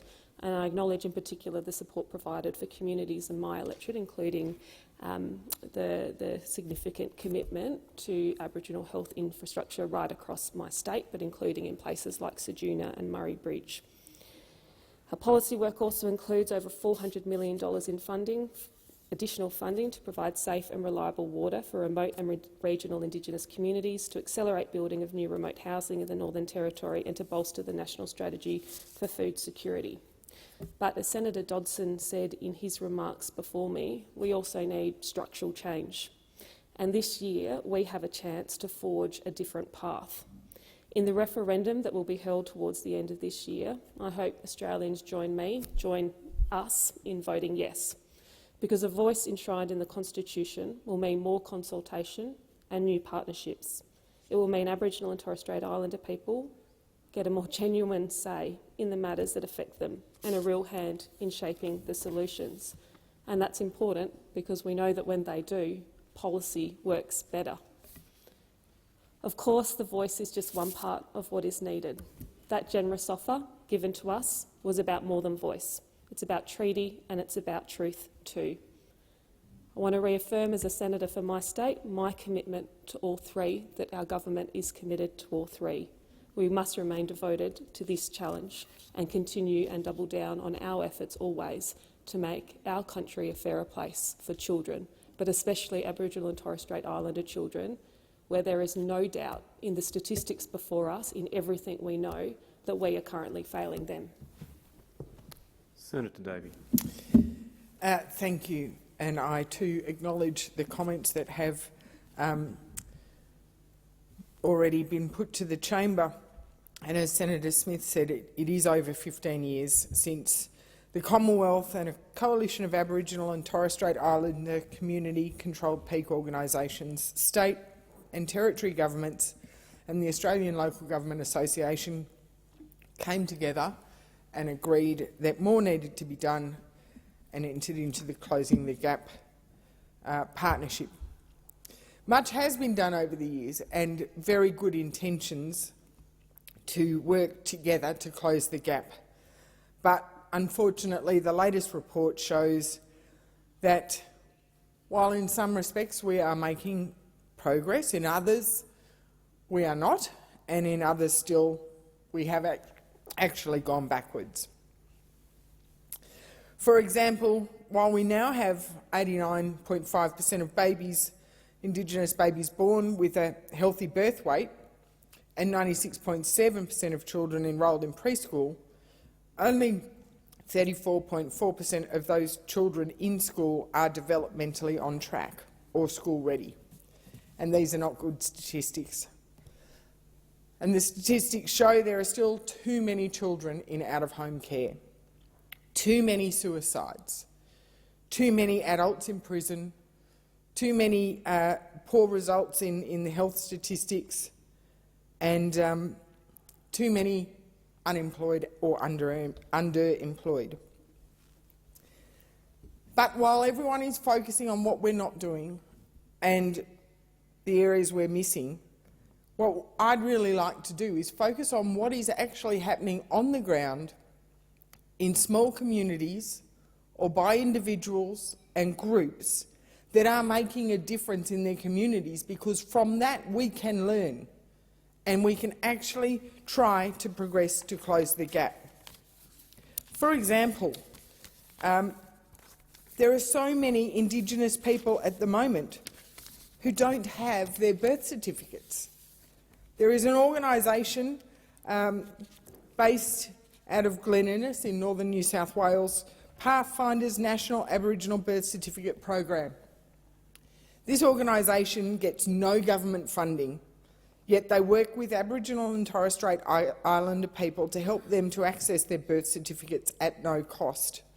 Because without a birth certificate, you can't get social services, you can't enrol in school, you can't vote and have your voice heard.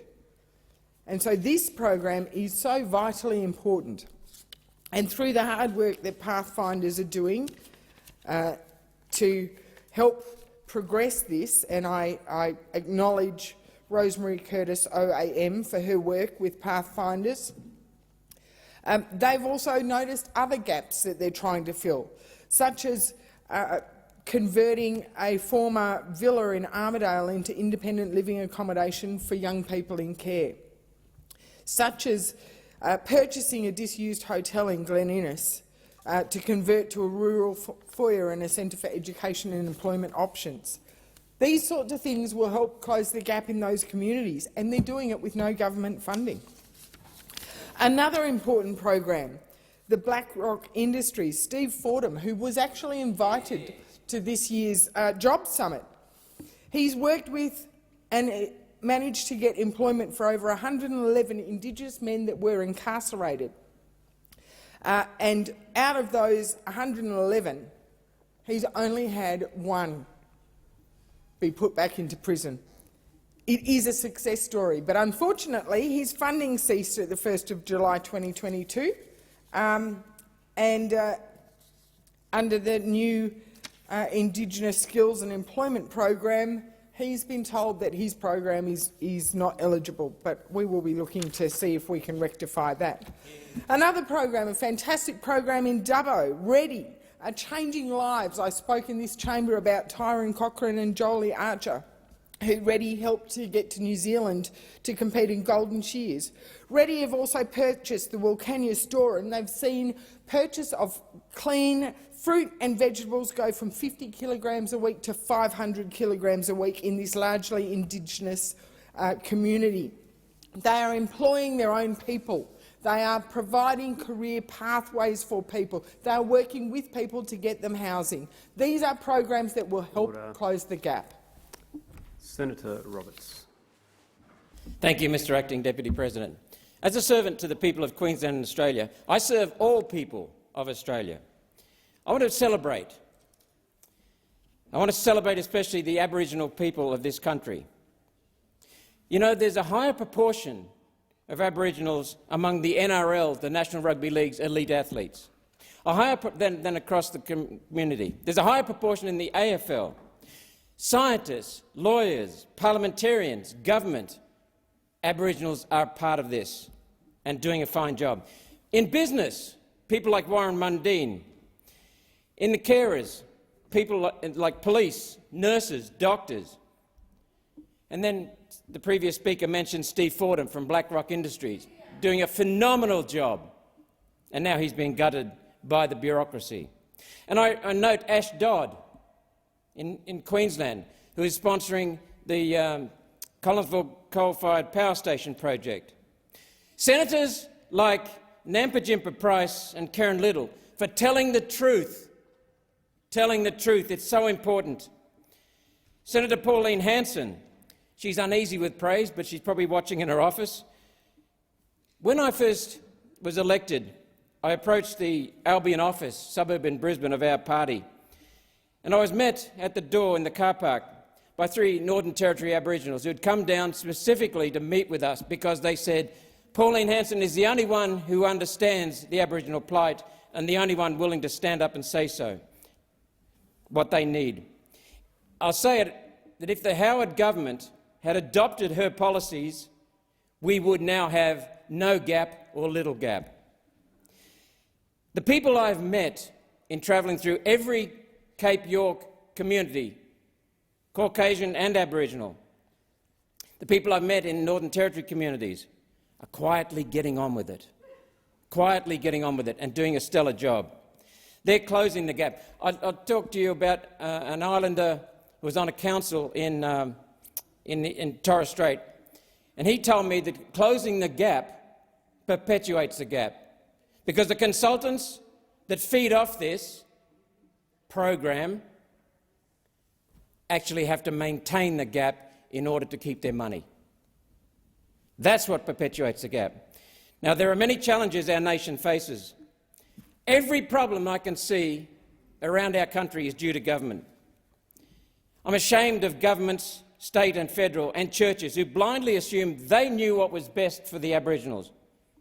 Good intentions may be, but arrogantly and ignorantly paternalistic and patronising, cruel, damaging, stultifying. I'm angry with the Aboriginal industry. Communities tell me of Noel Pearson interfering, land councils, effectively barons, controlling land, water, resources and funds. Billions of dollars every year supposedly going to the people on the ground, being interceded by these robber barons. The Aboriginal industry perpetuating victimhood, worse, fomenting hate and separation, because that's what their industry is based on, so they can continue. The current government proposing The Voice to instill and make racism systemic, separating and dividing. It follows and perpetuates a disgraceful legacy of paternalism and victimhood, which harms all members of our Australian community.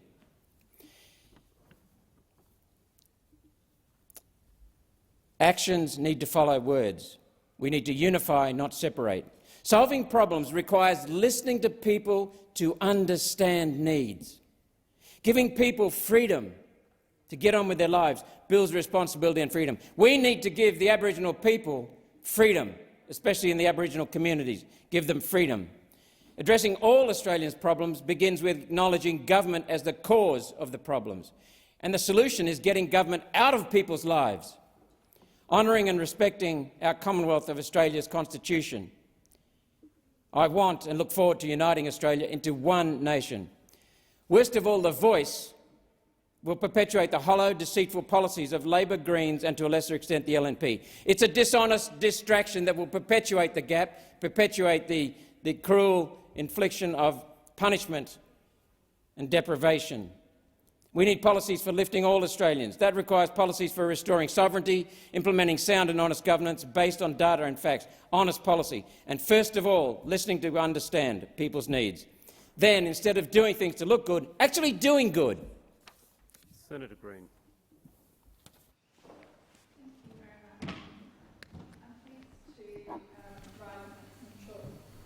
In regards to the Closing the Gap statement and the Closing the Gap implementation plan that our government is implementing. But before I do, I just want to acknowledge the contributions to this debate from Senators Dodson and Senator Stewart, and associate myself with those comments, but really extend my respect and my thanks to them for being so generous with their contributions and assisting senators on this side of the chamber to understand uniquely their perspective and understand, I think, how deeply affected this Closing the Gap statement can be for communities.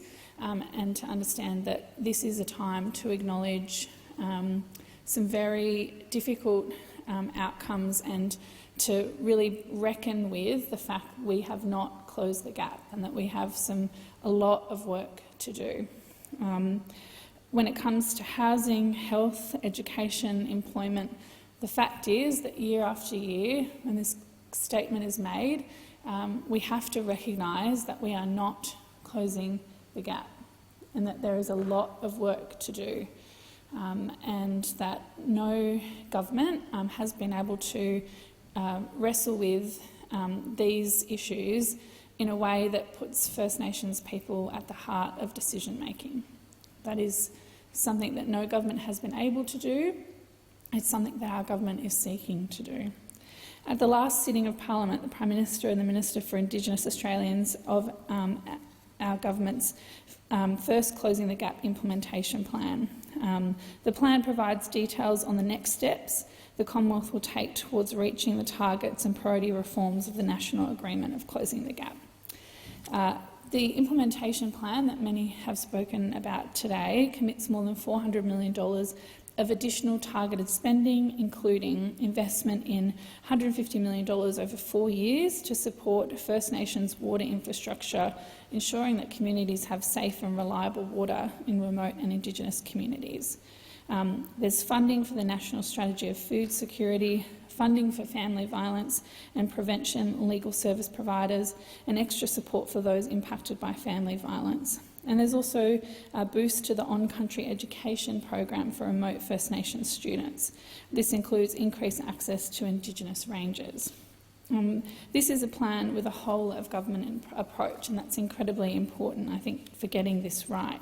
It brings together all of the actions that each department and agency is taking to achieve the Closing the Gap outcomes in one place.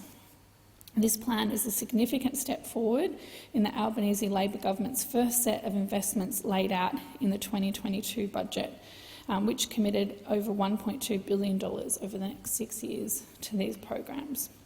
It's interesting when we talk about closing the gap that there are so many different areas of public policy that need investment, that need commitment and that need delivery. Whether it's healthcare, whether it's health infrastructure and treatment, whether it's improving access to early education for Indigenous families, or immediate boosting for housing and essential services, or community-led justice reinvestment initiatives. These are all programs that deserve support across the parliament, that deserve the funding that our government is committing and deserve the opportunity to make a difference in the lives of First Nations people. Finally, for the communities that I work with in North Queensland, I'm incredibly proud and privileged to work with them, particularly in the Cape York and the Torres Strait. We're also delivering a new TAFE health hub on the Thursday Island in the Torres Strait to make sure that we have skilled healthcare workers in the Torres Strait to deliver those outcomes. But what we know and what I'm being told on the ground from First Nations people in their communities is that in terms of getting the delivery of these programs right, that for too long governments, even those with the best intentions, have made decisions on behalf of First Nations people without asking communities what they need or how best to deliver it. This is why the consultation must be at the centre of the approach of every Commonwealth government moving forward, and it's why a voice for First Nations people matters directly in what affects them. President, these are complicated and sometimes sensitive matters, and I'd like to acknowledge all the contributions that have been made, varying as they may be across the chamber. When you look at Australia's success, and we have been a very successful country, Australia has not been a good country in broad terms for Indigenous people. That is a fact. And in terms of the representation that I seek to offer the people of New South Wales in this chamber, we have the largest Indigenous community in Australia in New South Wales. It's a community that I have tried to engage with, and it is a community which is spread right across our community, ranging from remote Western New South Wales up and down the coast, and there is also a heavily urbanised population in central and western Sydney. I indicated in my first speech to this place that I would engage on these issues because I regarded them as very important to our country's soul. I don't think we have made the progress that was imagined would have been the case when the initial apology was issued some 15 years ago. Having said that, I think it was good that when the apology was issued that there was some attempt to address these issues with an institutional framework. But as has been well documented, that initial framework was driven by bureaucrats with insufficient input from the community. And what has happened in the past few years under the Coalition and the Labor Party, there's been a much greater effort to put the community's requests at the vanguard of the Closing the Gap agenda. And only 2 years ago there was a significant rewriting of the Closing the Gap framework, and we can see from the latest report issued by the Productivity Commission that there has been some progress in relation to babies being born at a healthy birth rate, children being enrolled in preschool, but of course there's also been some disappointing results in relation to imprisonment and, as has been referred to many of the speakers in this address, there has been a very disappointing position when it comes to children being removed from their homes. And that is a great shame, and that is something that we ought to work on with vigour. It's been very clear to me that over these past 250 years that paternalism has failed completely. And that is one of the reasons that I have been of the view that the voice was a concept which was worthy of very detailed consideration.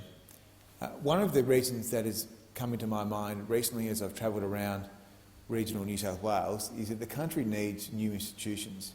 We need new institutions to help close the gap because, particularly in remote and regional parts of Australia, the communities have not been given the opportunity to participate in decision-making about service delivery on the ground, which is why I believe that, as part of the detail that has been sought from the government about the voice plans, it is very important that we understand exactly how the local and regional voices structures will work, because I think they will be key to making improvements on the ground. When you speak to people in communities about what they are looking for from government, it is very common to hear things like, well, we want to participate in the judgments that are made about our community. We want to have a say in service delivery. It might be Aboriginal medical services, it might be a bus timetable. And these are the sort of things that, if done properly, I think could make a real difference over the long run. So many Indigenous people say to me in these communities, there was a program that was about to work and it was abolished by a government, or it was doing good things and it disappeared. There has not been enough considered decision-making, and the whole point of this exercise, of course, is to ensure that we move to a shared decision-making model, which is community-led, because we know that paternalism has failed. So I always welcome an opportunity to make a contribution on these issues. I look forward to participating in the debate to be held later this year in relation to the voice. Senator Steele-John. Thank you, Acting Chair. I'd like to pay my respects to the traditional owners of the lands and the waters on which I speak today, the Ngunnawal and Ngambri peoples. I would also like to acknowledge elders past, present and emerging in my home state of Western Australia. I appreciate deeply the wisdom and the perspective that they share with me as I undertake my role as Greens Health spokesperson. I look at the collective action and progress on the Closing the Gap targets with dismay and deep frustration. I will focus my contribution today on access to health services and access to disability support services, including the NDIS, particularly the ability to access these essential services while in prison. Noting we must increase the minimum age of criminal responsibility. That must be an absolute priority for government at every level.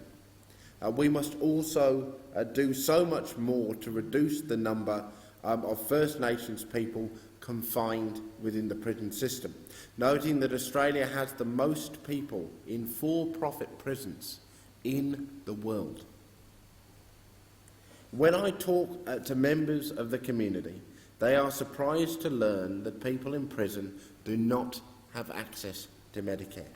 Shocked that Australia's universal healthcare system is in fact not universal at all. Healthcare is essential to the enjoyment of the human rights of all people, including those people in prison. And on average, people in prison experience significantly poorer mental health and physical health than those in the general community, and more complex, longer-term health needs. Healthcare services in prisons are funded by the state and territory governments, which effectively means that people in custody do not have access to any of the federal healthcare, including the Medicare and Medicare system and the pharmaceutical benefit scheme. Extending Medicare services to people in prison would be a first step towards achieving better physical and mental health outcomes for people in custody. Introducing Medicare into prisons has broad support from Medicare and legal organisations. We must get this done. Additionally, those in prisons have extremely limited access to the National Disability Insurance Scheme. Disabled people are overrepresented in the prison system. And as a starting point, I would love to get our disability service provisions in this country to a place where every disabled person can access the therapies they need if they find themselves in prison, and that the moment that you are released from prison, you have disability supports and services in place to enable you to thrive. I'm calling on the government this afternoon to include in their Closing the Gap statements in the future an implementation plan and pathway to allow prisoners to have access to Medicare, the PBS and the NDIS. In closing, I will say simply this: truth, treaty, voice. Thank you. Senator Walsh. Acting Deputy President, and I too rise to speak on the Closing the Gap report. And I note the historic moment last month when our government stood with the Coalition of Aboriginal and Torres Strait Islander Peaks to table the second Closing the Gap implementation plan. This joint tabling shows our commitment to partnering with Aboriginal-controlled organisations, our commitment to working with First People for practical action, because Closing the Gap is as much about how we work together with communities as it is about how much we invest in communities and how those investments are made on the ground in partnership with self-determined Aboriginal organisations and communities. Last month, the Closing the Gap joint tabling coincided with the 15-year anniversary of the apology to the stolen generations. 15 years ago, Prime Minister Rudd said, "I am sorry on behalf of our nation." This was a significant page of truth-telling in our history as a nation, and it was acknowledged to be a historic moment in which the pain and the burden that members of the stolen generations could be told on the national stage. Of course, the apology was not the end, but just a beginning towards a real voice for First Nations, towards treaty and towards truth. We are implementing the Uluru Statement from the heart in full, and we are proud to be doing so. And we're committed to the partnership with the Coalition of Peaks to deliver the Closing the Gap implementation plan. Our government's first Closing the Gap implementation plan details the steps that we'll take. And closing the gap is not just about making statements. It needs real action and real funding and real links to people on the ground in community. And that's why we're investing an additional $424 million in funding towards closing the gap. It is wholly unacceptable that in Australia today, many First Nations communities still don't have access to clean water. And so we will be investing $150 million over 4 years to support water infrastructure and provide reliable water for remote and regional Indigenous communities. We're also working with the Northern Territory Government to build new remote housing with an investment of over $100 million as a Commonwealth contribution, because, quite frankly, everyone deserves good housing, particularly in a country as rich as ours. Everyone deserves affordable and accessible food. It's an essential right. So for the next 2 years, we're investing in the National Strategy for Food Security in remote First Nations communities. Tragically, we know that family and domestic violence disproportionately impacts First Nations women and children. And so the plan seeks to prevent and respond to family violence in a trauma-aware and culturally responsive manner. The plan includes funding towards supporting families impacted by violence. Education is a pathway to more opportunities, and it should be accessible everywhere, so we'll be investing in boosting on-country education as well, increasing access and providing a choice for culturally appropriate distance learning. And we will invest more to support boarding education for rural and remote students as well. And all of that, of course, is on top of the record $1.2 billion we committed in the October budget. This plan is about partnership between governments and self-determined Aboriginal communities and organisations. The Uluru Statement from the Heart reflects this sentiment of partnership. It's an offer to bring us closer to reconciliation as a nation. It will lead to better decision-making and it will lead to better outcomes. And I have faith in the Australian people to vote yes in the referendum and take our nation forward. All of this work is about enabling self-determination and full participation of Aboriginal and Torres Strait Islander people. Closing the gap is a commitment that all of us need to make in this place, to work together, to respect the voices of First Nations people, to invest in their futures. And it's our commitment that will do just that. And I conclude by saying that I have huge pride in serving in the Senate with my friends, Senator Jana Stewart from Victoria, sitting next to me, Malarndirri McCarthy, and the father of reconciliation, Senator Pat Dodson. We're richer for their contribution. Thank you. Senator Payman.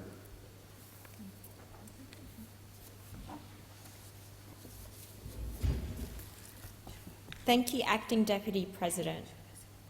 I'd like to begin by acknowledging the Ngunnawal and Ngambri elders and knowledge holders who have paved the way for those here now, those following proudly in their footsteps, and those yet to come as custodians and owners of country.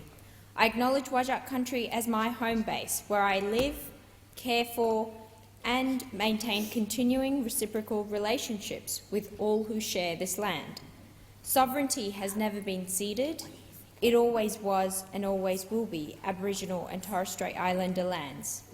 I am proud to be part of the Labor government committed to the implementation of the Uluru Statement from the Heart in full.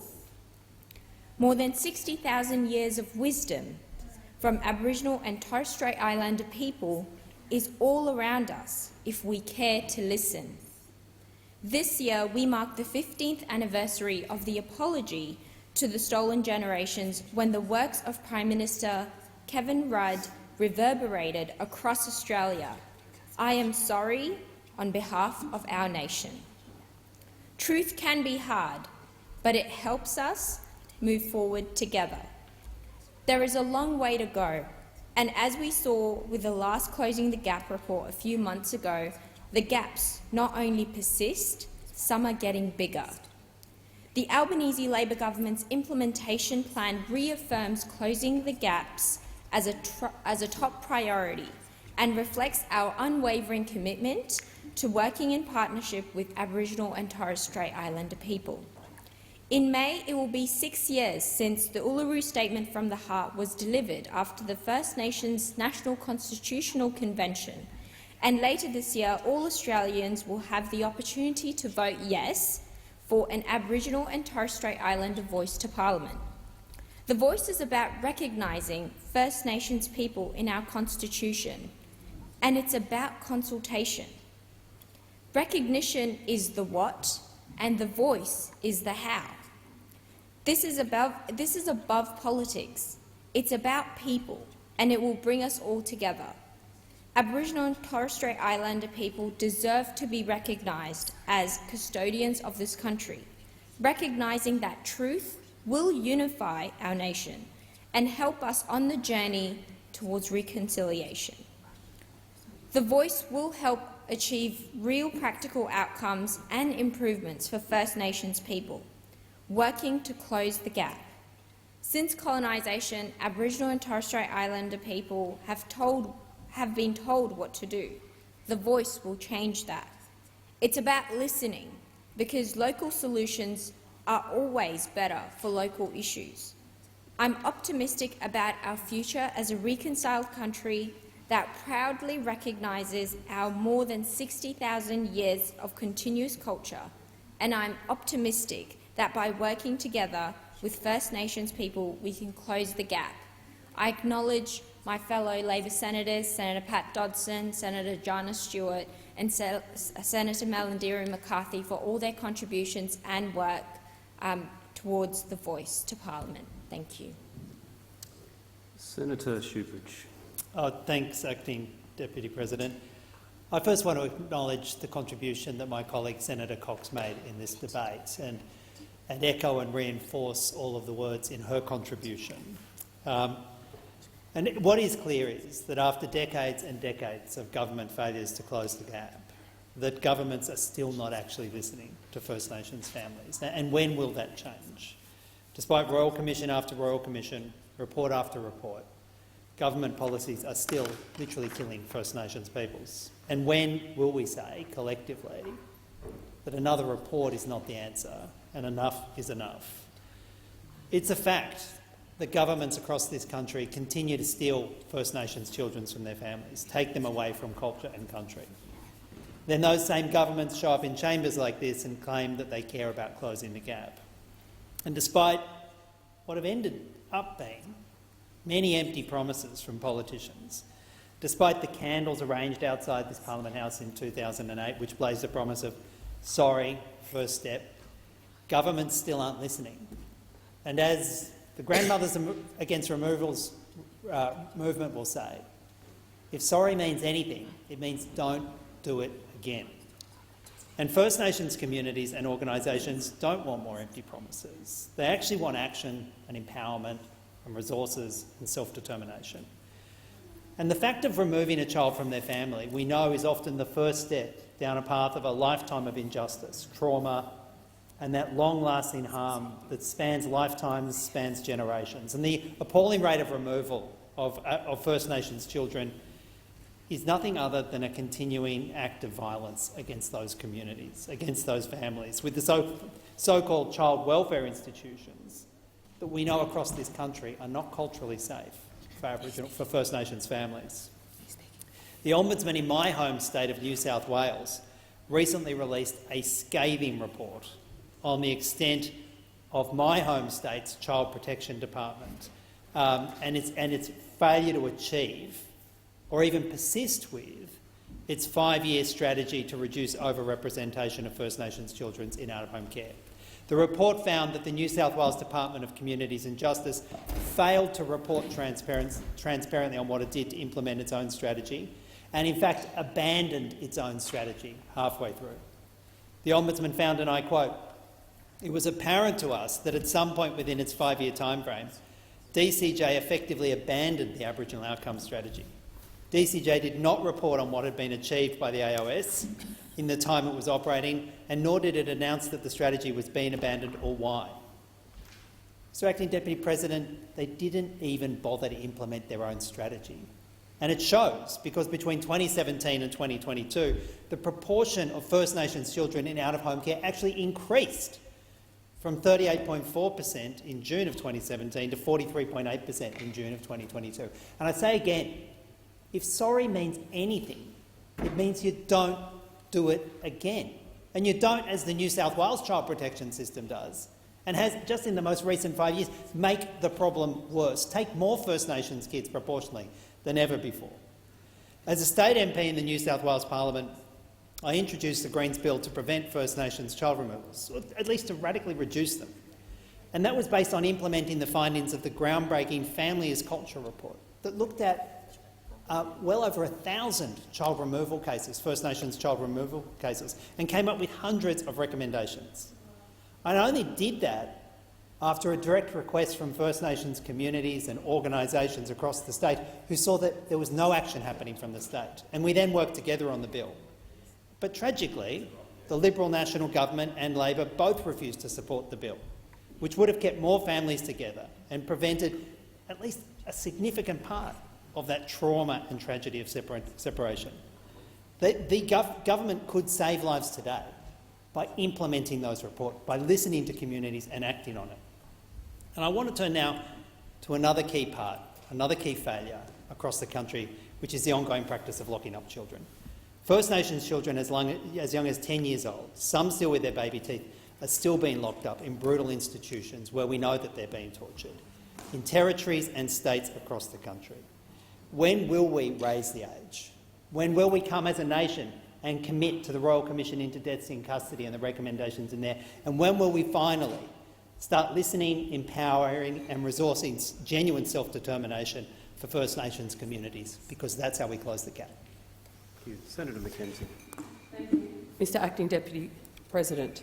As Nationals Senate Leader, I rise to add my contribution to this important issue and acknowledge the Prime Minister's statement on the anniversary of the National Apology. Australia has had a rich and complex history, a history marked with adversity and struggle for many Australians, including our Aboriginal and Torres Strait Islander peoples.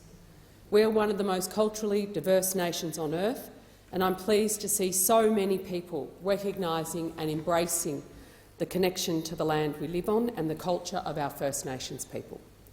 The anniversary of the National Apology gives us the opportunity to reflect on past injustices, to grieve with those who we have left behind and to take account of where we are today. It's been 56 years since the 1967 referendum, 47 years since the Aboriginal Land Rights Act, 31 years since the Mabo decision and 15 years since the National Apology. These pages are marked in history as significant progress in closing the gap between Indigenous and non-Indigenous Australians.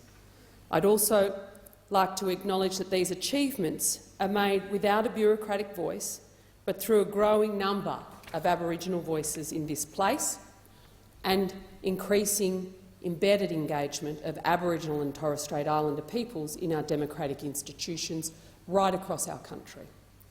The Nationals welcome the release of the government's 2023 Closing the Gap implementation plan, and we welcome the Prime Minister's promise of more than $68 million over 2 years for support to women and children experiencing family, domestic and sexual violence, and more than $21 million over 5 years to support families impacted by violence. We note with great interest the $150 million over 4 years for the National Water Grid Fund to support First Nations water infrastructure and provide safe and reliable water for remote and regional Indigenous communities. The government's record on water policy and infrastructure leaves many in doubt about the effectiveness of this government's commitment. We welcome the Commonwealth's contribution to a new one-year partnership with the Northern Territory Government to accelerate building of new remote housing. But the Nationals know a one-year commitment for important infrastructure like housing does not go far enough, nor does it recognising the life cycle of housing construction and asset maintenance. Anyone who lives in regional and remote communities across Australia understand that it is housing maintenance that is the most challenging issue in rural and remote Aboriginal communities. We welcome the commitment to boost on-country education for remote First Nations students and support for boarding for rural and remote students. I again call on the government to support the Yipirinya Aboriginal School in Alice Springs and the funding commitment we made in the election to actually build a boarding facility for those kids that are coming into Alice from town camps to access education in language at Alice Springs. As Minister, I was able to broker the historic Barkly Regional Deal between the Barkly Regional Council, the Gunner Territory Government at the time, and the federal government in the wake of the rape of a 2-year-old in Tennant Creek. Sadly, whilst many of the infrastructure projects have been completed, the one measure of that regional deal, which was to map the service provisions between all levels of government into that community, find the gaps and then service the gaps so that we do this better in partnership, is the one thing that hasn't been done. It was one of the cheapest things in that whole deal. So I would really commend the current federal government, the Northern Territory government and the Barkly Regional Council to complete that work to the benefit of the whole region up there in the Barkly. The Nationals represent more Indigenous citizens than any other political party in this place. We understand the very real issues facing them and have a particular understanding of remoteness. We will continue to be a strong voice for Indigenous people, and we welcome the recognition of the apology today in the Senate. Thank you, Senator Mackenzie. Senator O'Neill. Thank you. Thank you very much, Acting Deputy President. And I rise today to speak to the Closing the Gap ministerial statement and the anniversary of the Stolen Generations.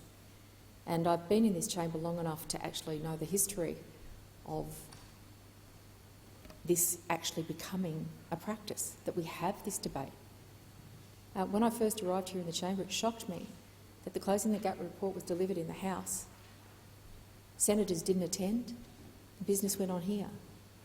Well, the whole thing about giving an apology to the First Nations people was about how we speak about our history, how we respond to the reality of our time, and how we make time and to go on the journey of the heart, the mind, the soul and the finances to make sure that this is a just nation for all Australians, but particularly so for First Nations people. Every year when we do this now, when we all get to contribute in this debate, is a mindful moment for us all here as senators and members in the other place to think about the way in which we want our country to go forward. It's a vital time. It's a solemn time when we, in these moments, reflect on the best and the worst of our history and the long pathway back to reconciliation with our First Nation Australians. We still have so much work to do. It's clear we haven't closed the gap. Thank God we started paying attention to it at some point. The numbers of Aboriginal and Torres Strait Islander people dying by suicide is not on track. In fact, it's worsening. For children, for babies, improving birth weights, the level of Year 12 and tertiary completions, adult incarceration rates, children in out-of-home care and youth employment rates. All of these vital and fundamental things that are embedded in the life of our First Nations people, they're all off track. And it gives us a sense of the scale of the task. But today we redouble our efforts.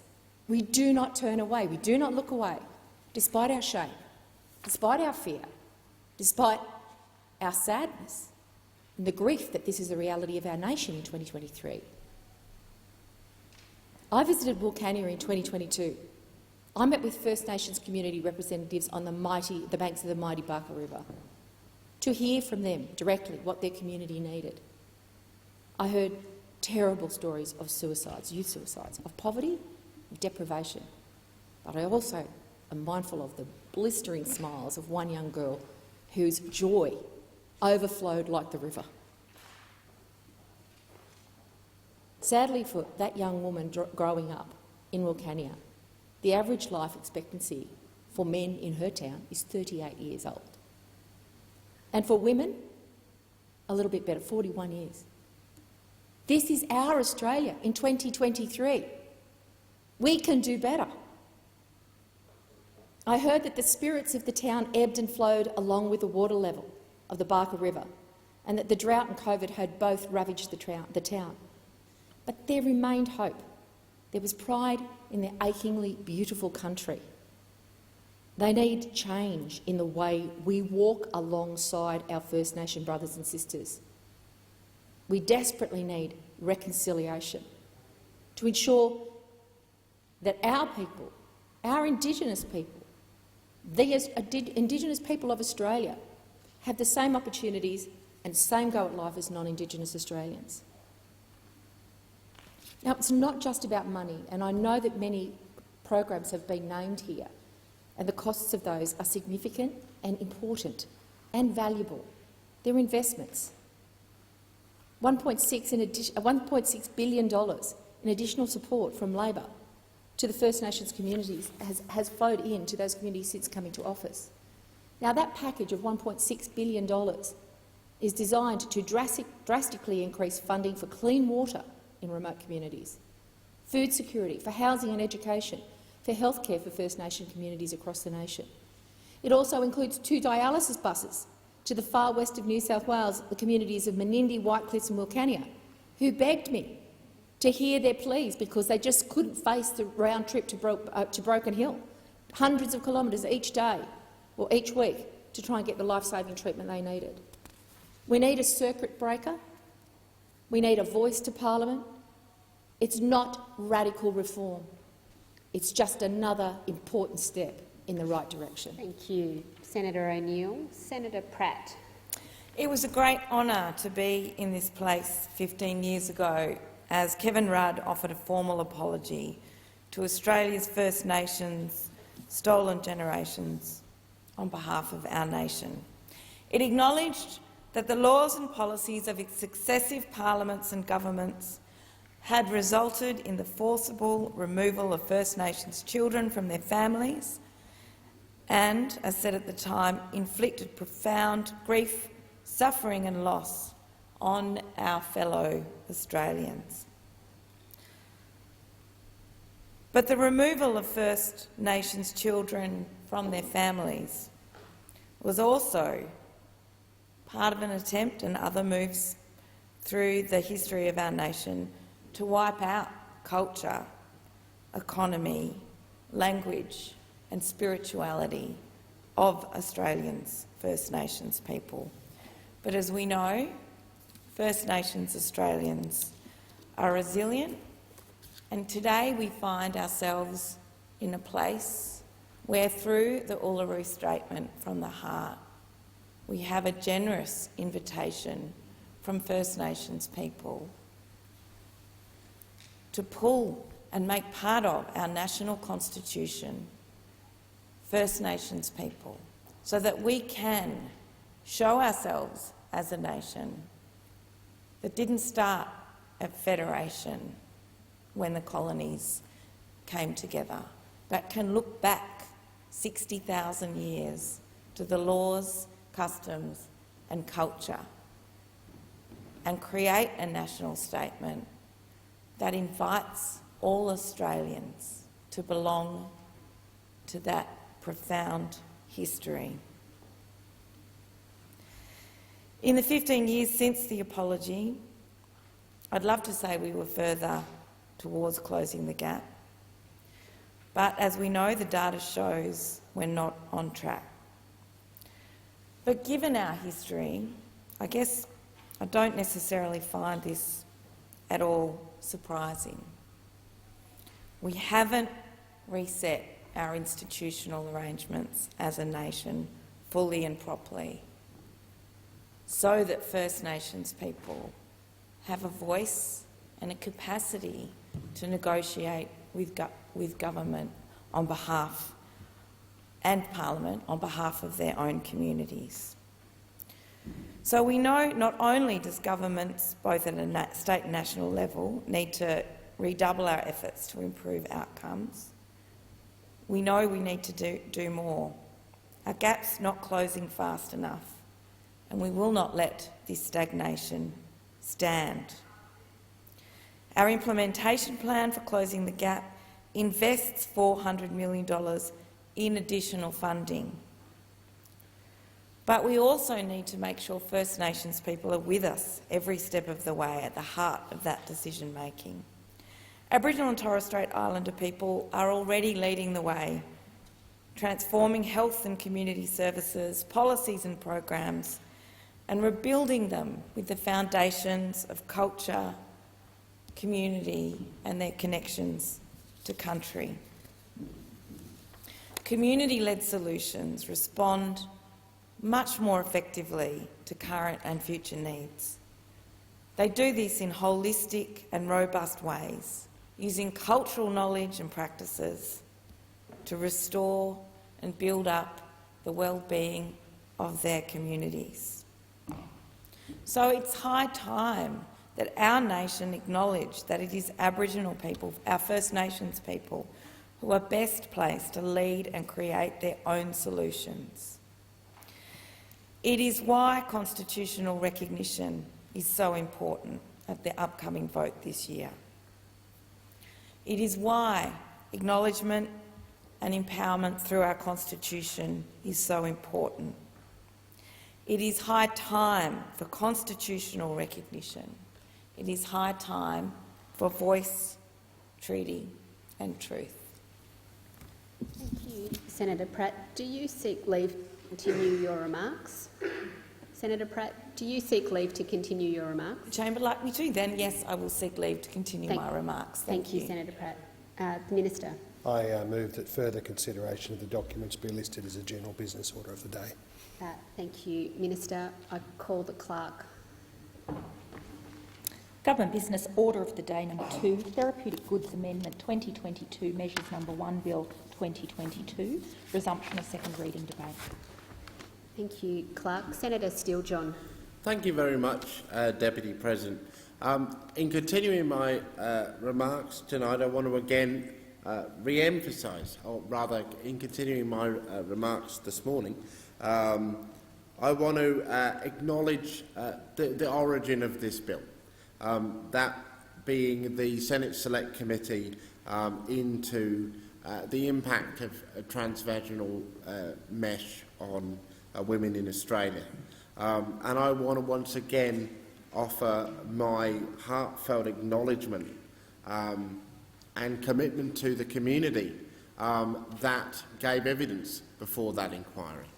It takes an incredible amount of strength and emotional energy to come before a Senate committee and to share your experiences of such horrific medical harm at the hands of these devices, and yet people did that. People did that. Families did that. Mothers did that. To be able to, in the hope that it would result in legislative change that would ensure that no such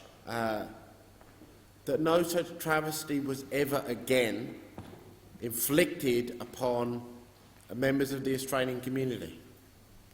That nobody ever again went in for a medical device to deal with something as simple as incontinence and came out with something inside them that caused them a lifetime of pain. I want to thank all those that gave evidence to that inquiry and commit myself and the Greens movement to working with you until every single one of those recommendations are fully implemented. Now, in contributing to this legislation, I also want to foreshadow that there will be a couple of other second reading amendments that we will be moving. One will be moved by my colleague and dear friend, Janet Rice, and that amendment will be in relation to blood donation. This motion will be moved by Janet on behalf of the Australian Greens as a second reading amendment to this TGA legislation. Now, if it's successful, our amendment will see the TGA bring equality to blood donations laws. It will remove barriers to gay and bisexual men trans women and some non-binary people who have sex with men from donating blood. Specifically, the Greens are calling on the TGA to replace the current approach of population-based risk assessment and the 3-month deferral period with an approach that is based on an individualised risk assessment. Now, this is not a radical idea. This is something that has been done in the UK, and the evidence fully supports it. This amendment is in solidarity with the Let Us Give campaign. It responds to the need for more plasma and more whole of blood across the entire country. And I want to acknowledge and I want to thank the campaigners who are part of that campaign that are doing incredible work in the space to make sure that we get rid of the discriminatory practices that currently exist in this space and replace them with an individualised system based on equality. We must stop discriminating against those who give blood. We must look at the evidence and go with the science. The reality is that there is no increased risk to allowing this group to donate blood following an individual risk assessment. It is time to ensure that all Australians are able to donate equally. And it is also time to recognise that the decades we have taken to make this change, the barriers ultimately, they weren't the science. The science was the excuse for the discrimination. Now, this is something the community has always known. They've always known the reality of this. But we come to this space in 2023 with the government still dragging its heel, and that is proof positive that this is the case. We've got to end that discrimination and allow people to donate equally. The second amendment, which will be moved by myself on behalf of the Australian Greens, relates to medicinal cannabis. We will be seeking to move the second reading amendment in recognition that while medicinal cannabis is legal in this country, too many people cannot afford to access it. Particularly, this amendment relates to the TGA's role in ensuring that patients who require medicinal cannabis for therapeutic use are able to access it. This amendment asks the Senate to recognise the findings of the Community Affairs Committee inquiry into the barriers to patient access to medicinal cannabis in Australia. This report was released in 2020. With many recommendations yet to be implemented. I'll quote directly from the report from former Greens leader, Senator Richard Di Natale, who worked on the inquiry. During that inquiry, Parliament heard from patients across the country who are unable to access the medicinal cannabis treatments that they need due to regulatory barriers and enormous cost. Cost is a hugely prohibitive factor for patients needing access to medicinal cannabis. They just can't afford it. Although the government has said, look, we accept that it has therapeutic benefits and we will allow it to be placed on the register, the cost is so high that the people who need it just can't get it. It is completely unacceptable that people can be out of pocket for thousands of dollars while trying to access legal medicinal cannabis products through a regulated system when the black market is far cheaper. Now, three years on from this report, nothing has changed. People still cannot access medicinal cannabis, and they are still unfairly punished when they try to do so. We have experts on the majority of the Senate, majority of the public, and the clear findings of the Senate committee itself saying we need to take action. The system at the moment is broken, and it's the patients who are paying the price. Now, this is what this amendment seeks to address, and the Greens encourage the Senate to work in line with the community need, the clear evidence provided to this place, and to support this amendment. And in relation to the medicinal cannabis amendment, I seek to move the amendment. Thank you very much, Senator Steele-John. Senator Rice. Thank you, Acting Deputy President.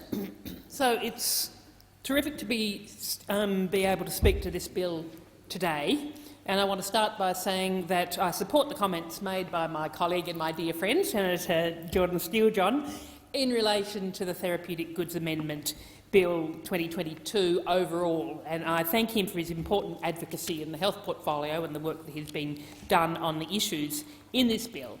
I want to particularly speak to the issue raised in my second reading amendment, and it's an issue that I have worked on in this place for a long time, which is restrictions on gay and bisexual men, trans women and some non-binary people who have sex with men. It's the restriction on them giving blood.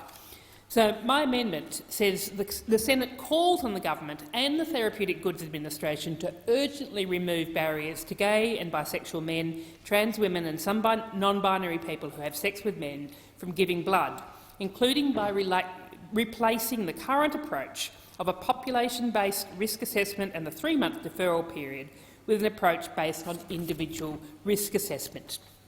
This is an issue that I have been advocating for many years. It's an issue that I have raised repeatedly in Senate estimates and that I have had discussions with the Department of Health, with the Therapeutic Goods Administration and with Lifeblood.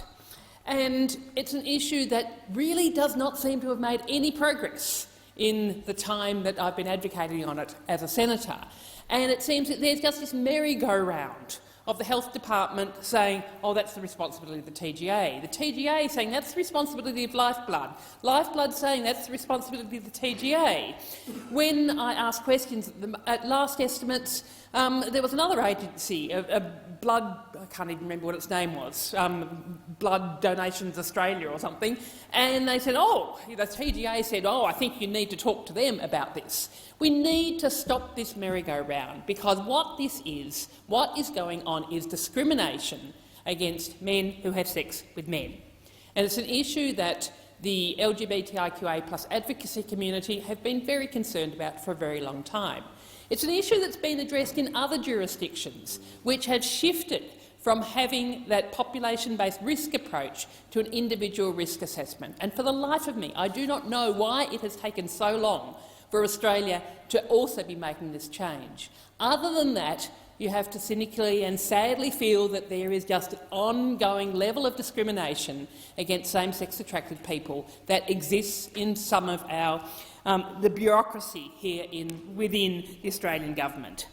So I'm no longer the Green spokesperson for LGBTIQA+ advocacy. I'm really pleased that my colleague Mr Stephen Bates in the other place is continuing that excellent work. But I'm very pleased to be here in the Senate to be raising this issue. I just wanted to let you know of some of the campaigning that's been going on in the community on this issue. Just Equal have coordinated a campaign from doctors, nurses and medical professionals calling for an approach that isn't discriminatory. As an open letter by medical professionals says, we are Australian health professionals who want the blood supply to be safe, more abundant and less discriminatory. We support a policy that screens potential blood donors for their individual risk, not the gender of their sexual partner.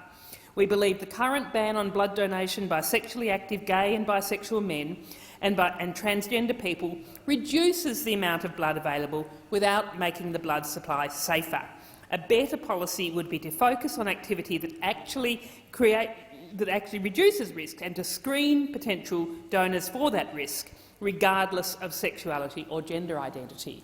And I could not agree more, and this is the approach that we really need to see being taken, and for that change to happen urgently.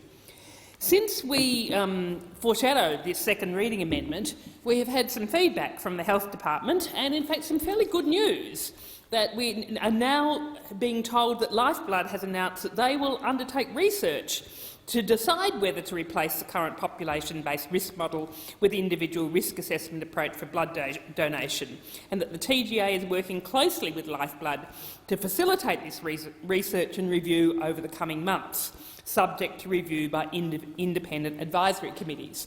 So I think just by putting this second reading amendment on the notice paper, it seems that we are finally seeing some action.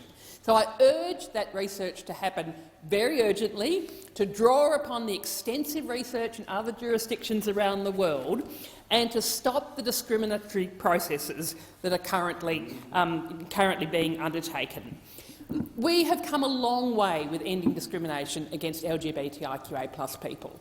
I mean, the wonderful experience of World Pride and Mardi Gras that I attended in Sydney the weekend before last was extraordinary, an extraordinary celebration of the contribution that lesbian, gay, bisexual, transgender and gender diverse, bisexual, intersex and asexual people make to our community. We really need to continue to be taking every action we can to be reducing discrimination by LGBTIQA+ people, and to be changing how we screen blood and to be going to an individual risk assessment approach is one very tangible, very important measure that we in this parliament can be taking to be achieving equality for LGBTIQA+ people. Thank you. Senator Hanson. I rise to speak on the Therapeutic Goods Amendment 2022 Measures No. 1 Bill 2022. One Nation will not support this legislation. This bill is so flawed it needs to be reviewed by a committee by Labor, of course, is following its new procedure and ramming through legislation without giving this Senate the opportunity to review and improve it. Mark Butler should hang his head in shame. The most concerning provisions in this legislation are a direct attack on a foundational principle of Australian law and a fundamental human right, the presumption of innocence. It's sad to have to say this, but this government needs to be reminded that in Australia it's up to the prosecution to prove guilt, not the defence to prove innocence. I also remind this government it is simply not allowed to interfere with this human right in any way, and most definitely not for the sake of public service bureaucrats. I have to remind this government because it's not only this bill which threatens this principle, but others on the notice paper for this week as well. Labor does not have a mandate to interfere with human rights. It does not have the permission of the Australian people. The committee report on the TGA bill makes it quite clear. The proposed section 45AC, creating an offence for failing to produce information and documents to the Secretary, also creates new strict liability offences which can attract a penalty of up to $27,000. Subsection 45AC3 provides for reasonable excuse but places a burden on the defendant to prove they're innocent.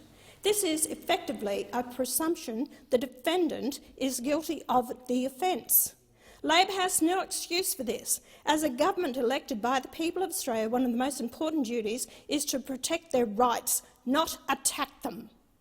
However, the bill goes further. The proposed new section 61(13) explicitly states the Secretary doesn't need to observe procedural fairness or the natural justice hearing rule in regards to releasing information collected under the Act. That's right, Labor doesn't support procedural fairness. Perhaps an even more concerning part of this bill relates to the importation of medicines.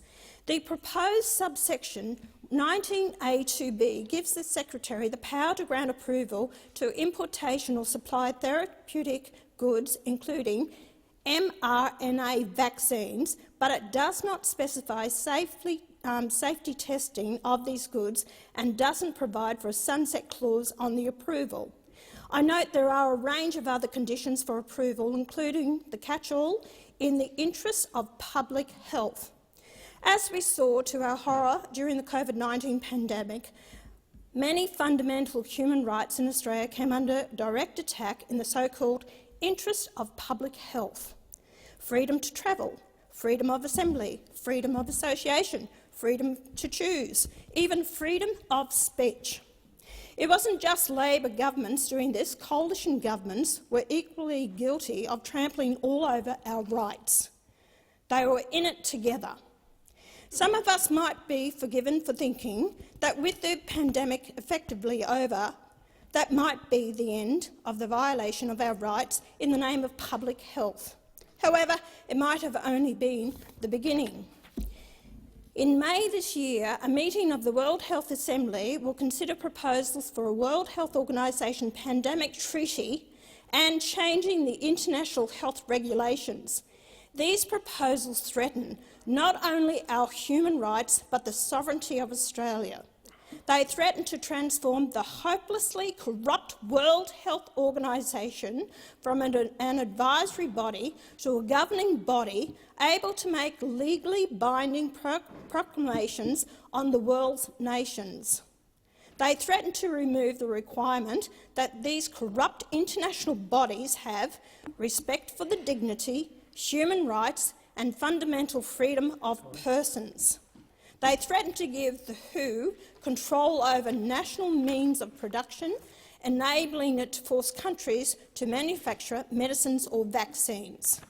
They threaten to give the WHO the power to force medical examinations on treatments on individuals and force people to carry certifications about tests and vaccinations. They threaten to give the WHO the power to disclose personal health information and to censor whatever it considers to be misinformation. What's the bet that this Labor government will roll over and just allow this all to happen? No bet here? Of course they will.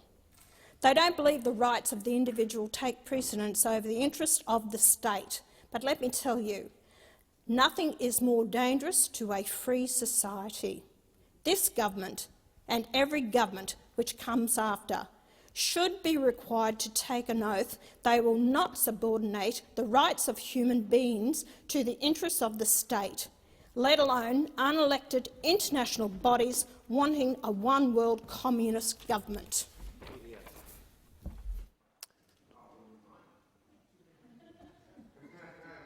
Senator Babet. Thank you. Obviously, I rise here today to speak in regards to the Therapeutic Goods Amendment Bill 2022. Now, I support various aspects of this bill, including the introduction of a mandatory medical device adverse event reporting scheme for hospital and other healthcare facilities. I acknowledge that the TGA has an important role to play in managing medicine shortages.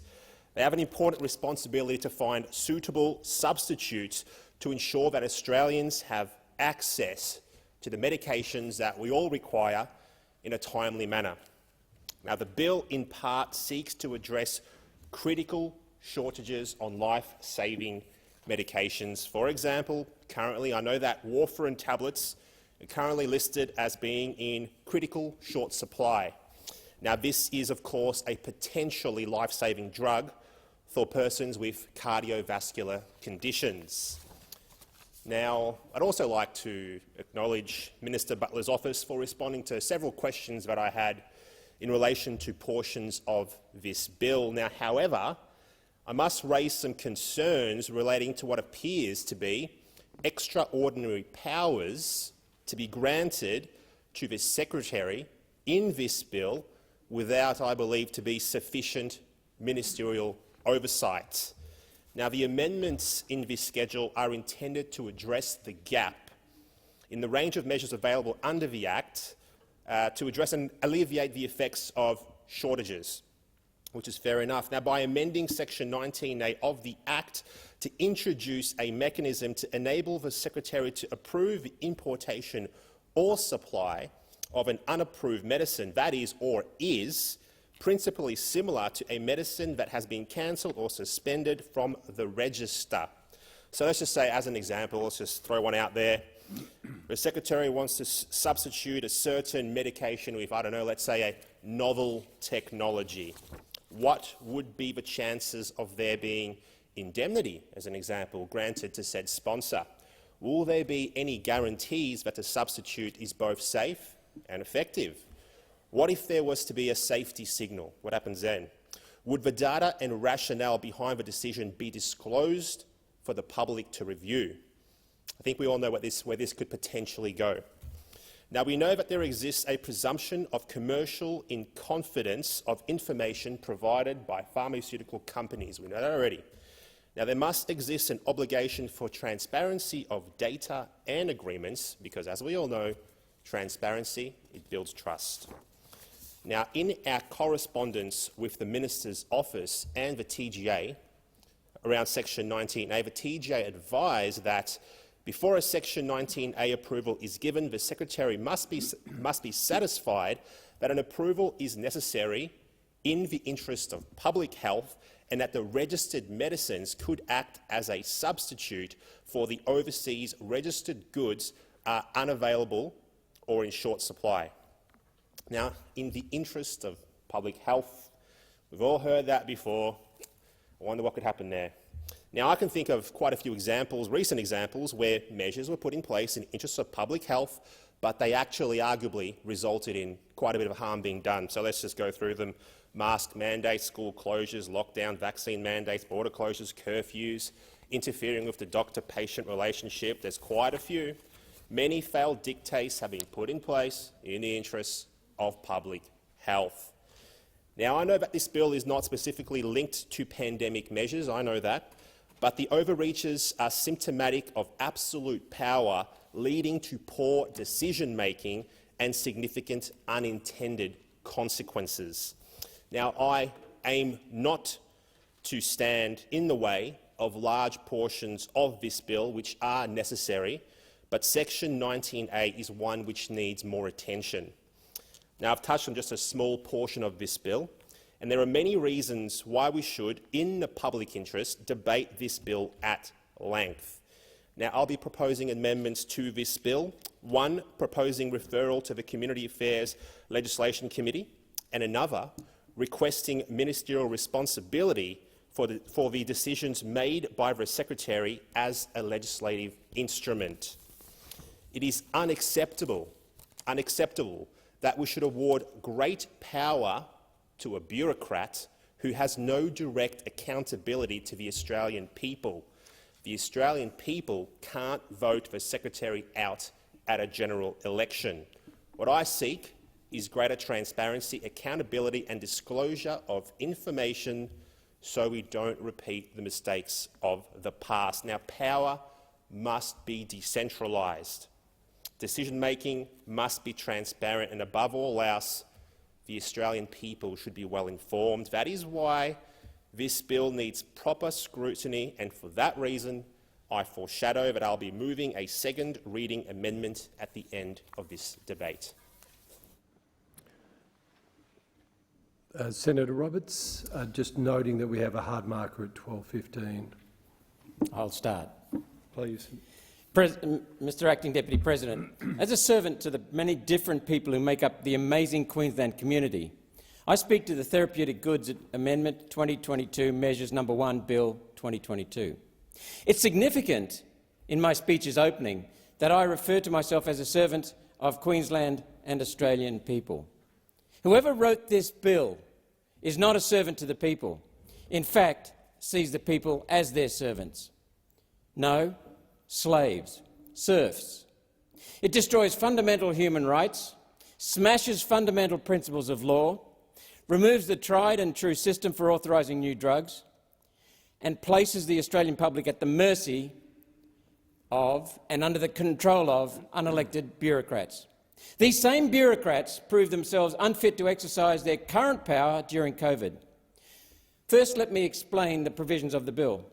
Introducing a framework, the first one, introducing a framework for the mandatory reporting of adverse events involving medical devices, principally by hospitals.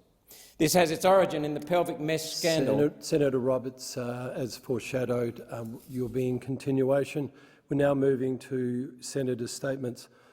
With the concurrence of the Senate, the clerks will set the clock in line with the informal arrangements made by the whips. Senator Dodson. Thank you, Deputy President. I rise to share the success of the National Week of Action for the Voice. This historic week was held from the 18th to the 24th of February. Across the country, Australians from all walks of life came together in town halls, parks, workplaces to show their support for The Voice.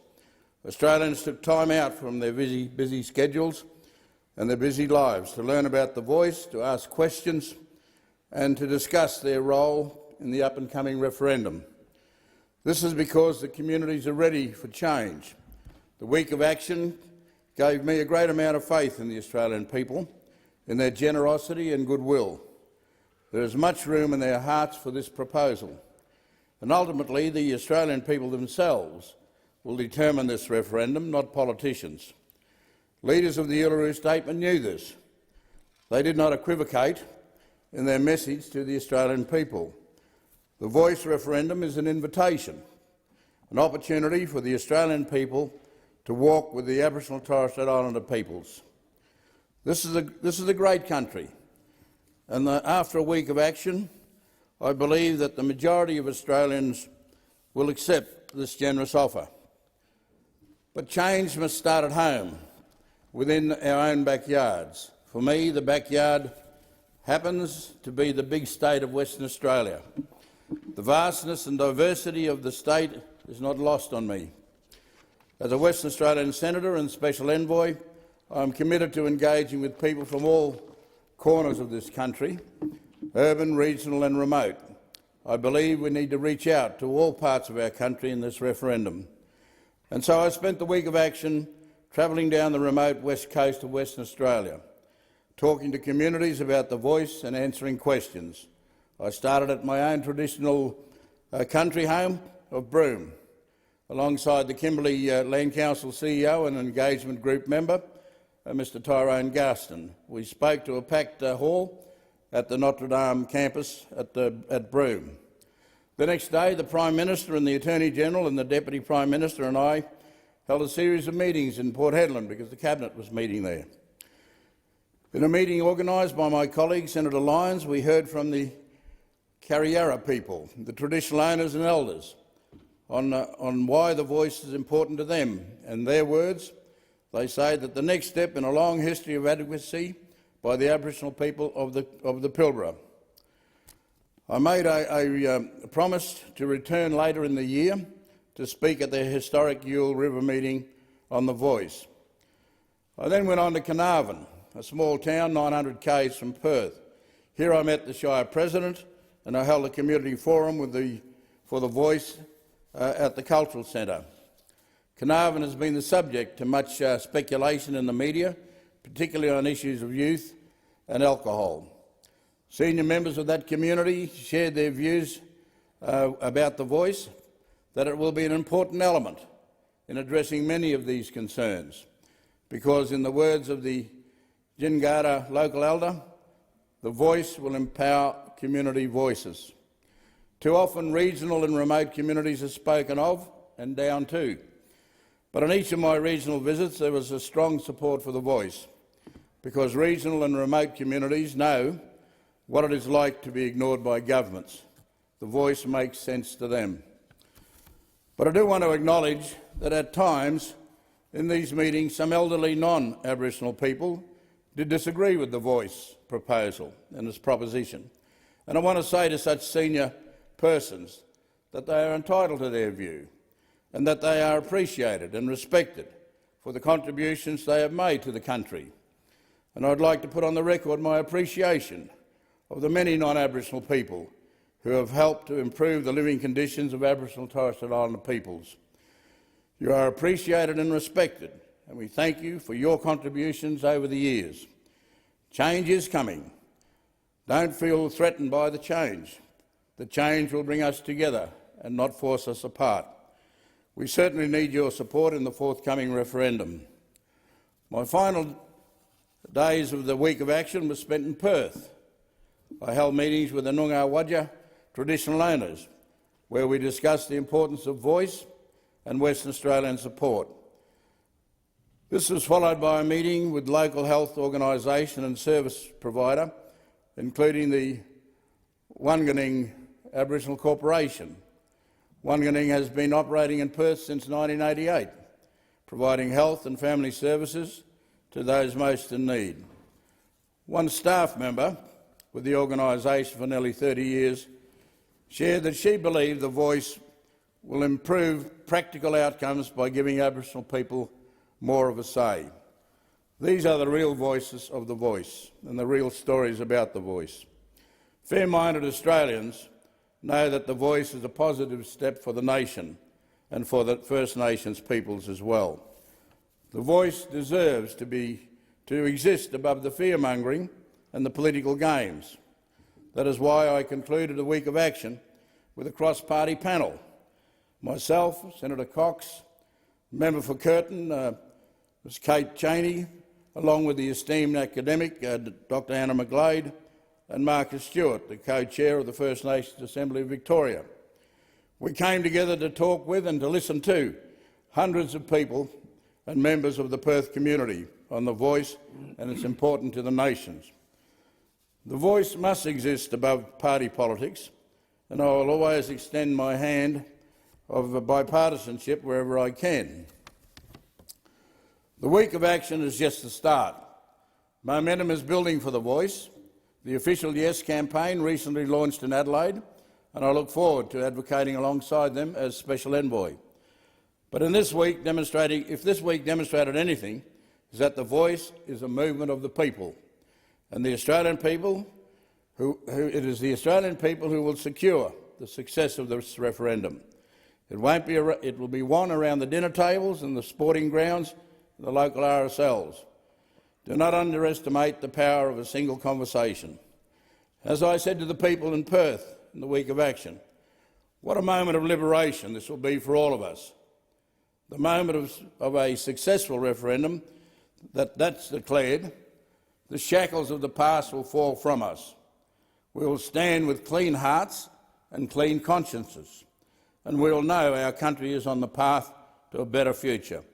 We, the Australian people, will make that decision on that day when we cast our referendum vote. Our vote for the recognition of Aboriginal and Torres Strait Islander peoples, for them to be part of the Australian Constitution, and for them to be able to make representations to the Parliament and the Executive on matters that affect them, finally having their say in the places where it amounts to very important matters. This will be transformative for our nation and an enhancement to the quality of our own citizenship. It will bring us together rather than divide us. Senator Henderson.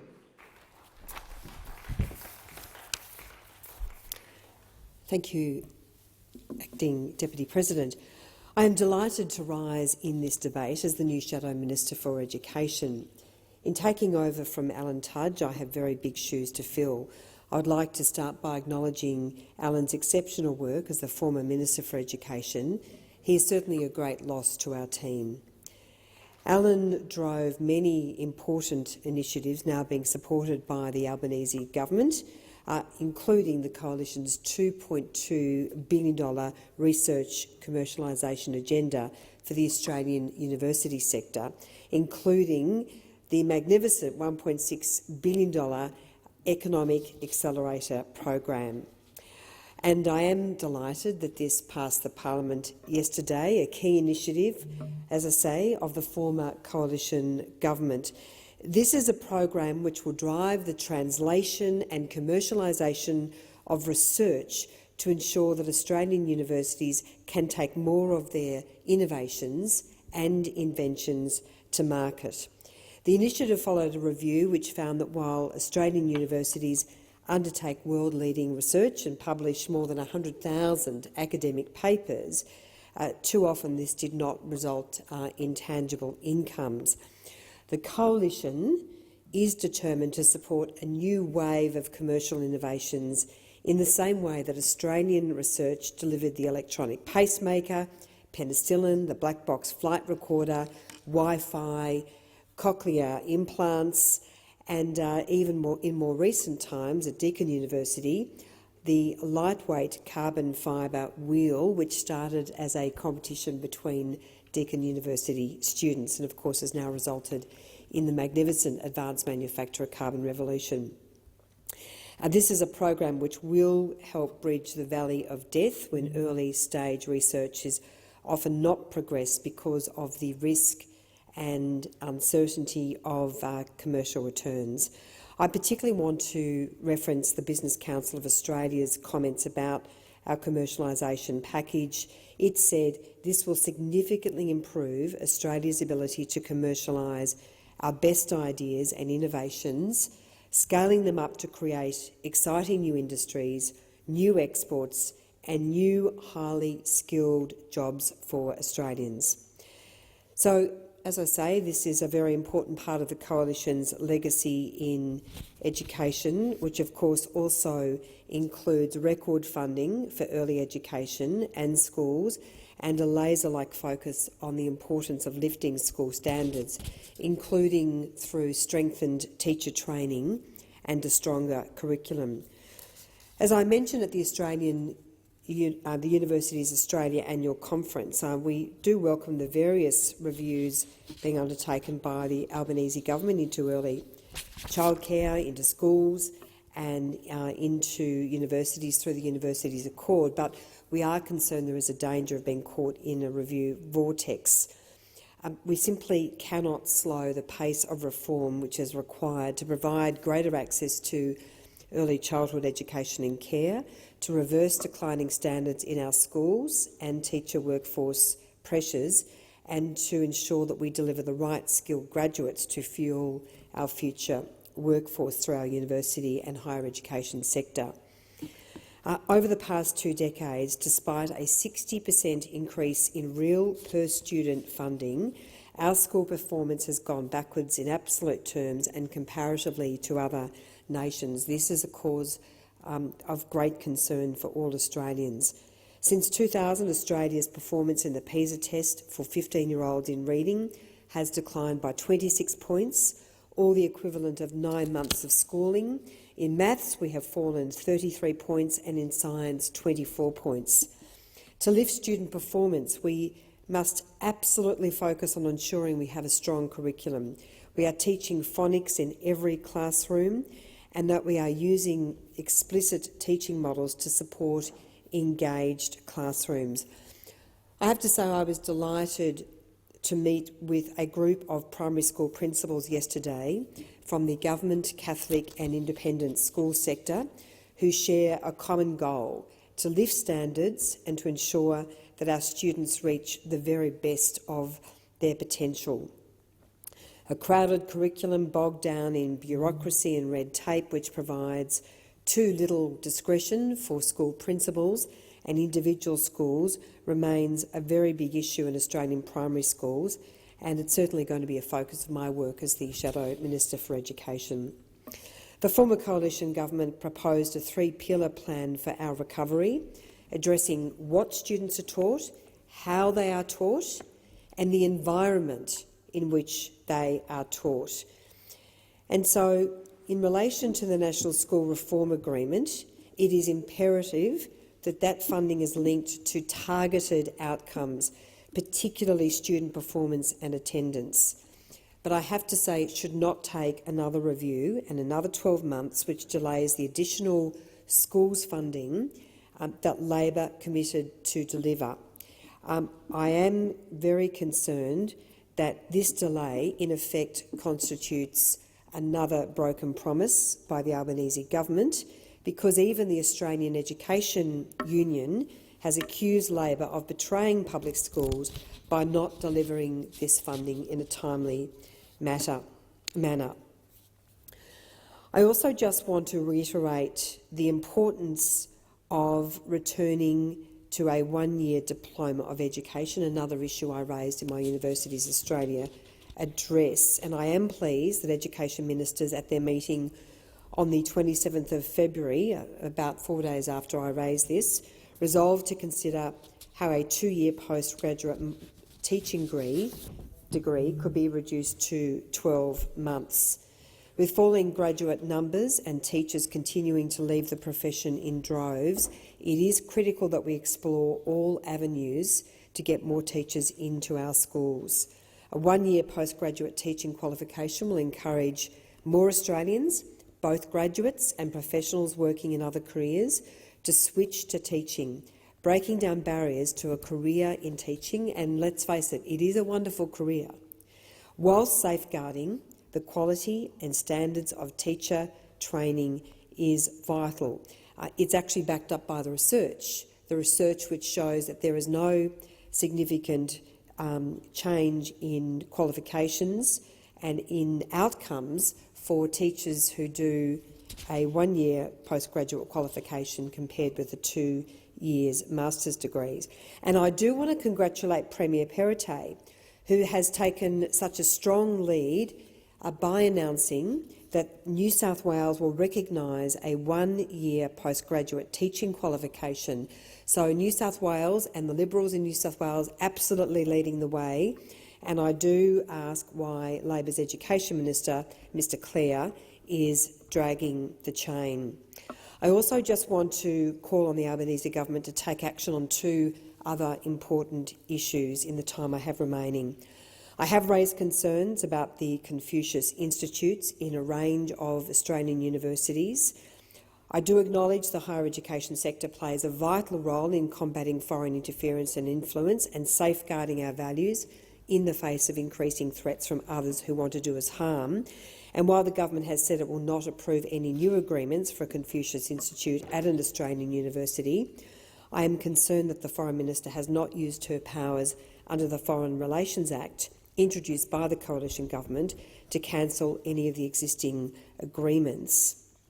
This deeply conflicting position is very difficult to reconcile and needs to be urgently addressed. I also want to call on the Albanese Government to ensure that all of the important work of the coalition that we did in safeguarding academic freedom and freedom of speech on Australian university campuses is not undermined. I do note that 41 Australian universities have agreed to the model code developed by the Honourable Robert French, AC, a key recommendation of the Coalition's review of freedom of speech in Australian higher education providers. And so it is of concern that a number of universities, including the University of Melbourne, have adopted a position on an Indigenous voice to Parliament which could potentially undermine academic freedom. It's absolutely fundamental that academic freedom is preserved at all costs. It protects the rights of academics to engage in free, robust speech. As we know, it is incumbent upon all educational institutions to teach Australians how to think, not what to think, and academics who don't believe in free speech have no place at Australian universities. Thank you so much. Thank you, Senator Henderson. Senator Steele-John. Thank you. Right now, as I speak today, there is a crisis unfolding in my home state of Western Australia and right around the country. Tonight, approximately 9,000 Western Australians will experience a form of homelessness, nearly 13% of them under the age of 12. It is a hard figure to hear, but it is not hard to figure out how we got here. This place, this Parliament, whether it be controlled by the Liberal or the Labor Party, has participated in and actively promoted the commodification and the capitalisation of what should be, of what is, a fundamental human right. And make no mistake about it, no matter how much the corporations and the developers might tell you differently, housing is a human right. Government after government has enacted policy after policy, driving up prices, driving down availability, and refused point blank to invest in what is actually so desperately needed in terms of building new social housing to meet the demand that they themselves have created. Now, the response, the reality, the upshot of not policy failure, No, we're not talking about policy failure here. We're talking about policies working as they were designed, driving up costs, driving down affordability, driving people into a public housing system with massive waiting lists. The result of these policies is a broken housing system in Australia. In Western Australia, there are currently 18,000 people on the social housing waiting list, with an average waiting time of over 2 years, if, that is only if, they are actually able to find a home at all. In a state that has grown by nearly 200,000 people in the last 4 years, there are actually 400 fewer housing properties in the public housing system than there were in 2018. I'll say that again, 200,000 more people in 4 years, and yet we currently have 400 fewer homes than we did in 2018. At this current rate of investment and construction, it would take nearly 1,300 years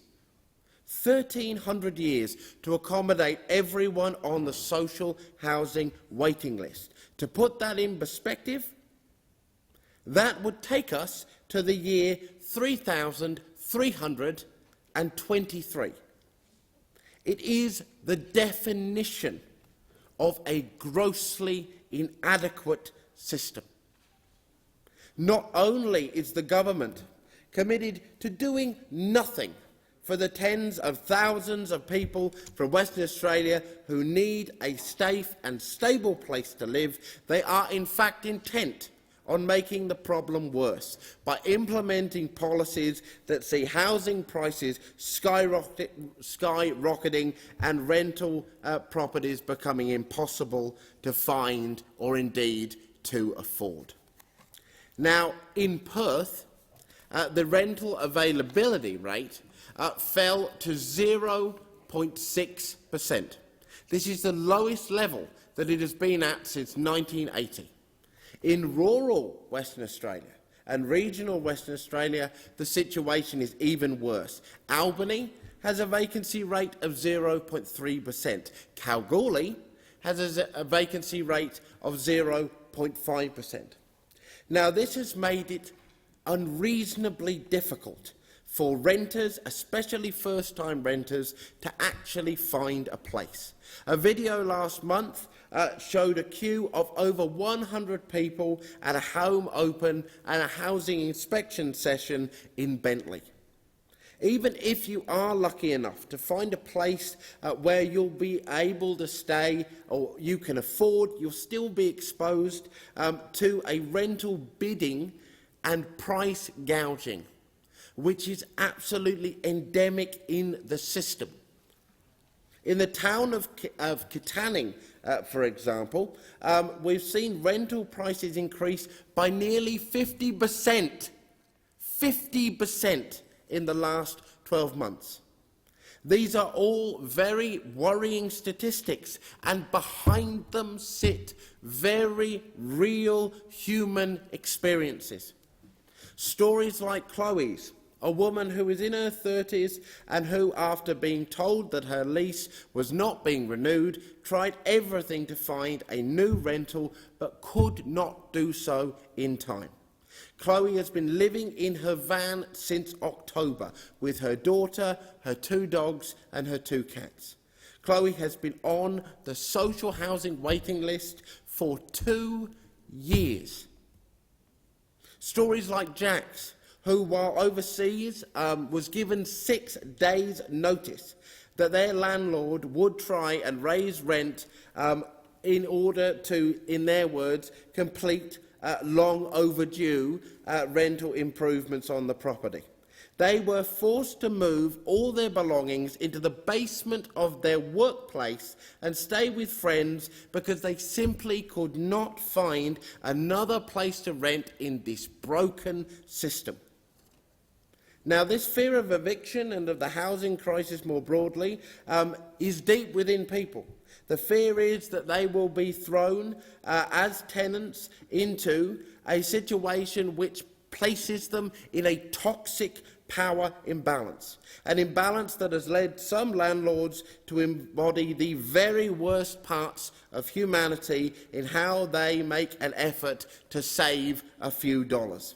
Landlords who refuse to carry out basic maintenance or work because they know that a renter is more likely to be willing to suffer through bad conditions than risk being evicted. In February, for instance, in Perth, we had 2 heat waves, with temperatures reaching as high into the high 30s and going only as low as the low 20s at night.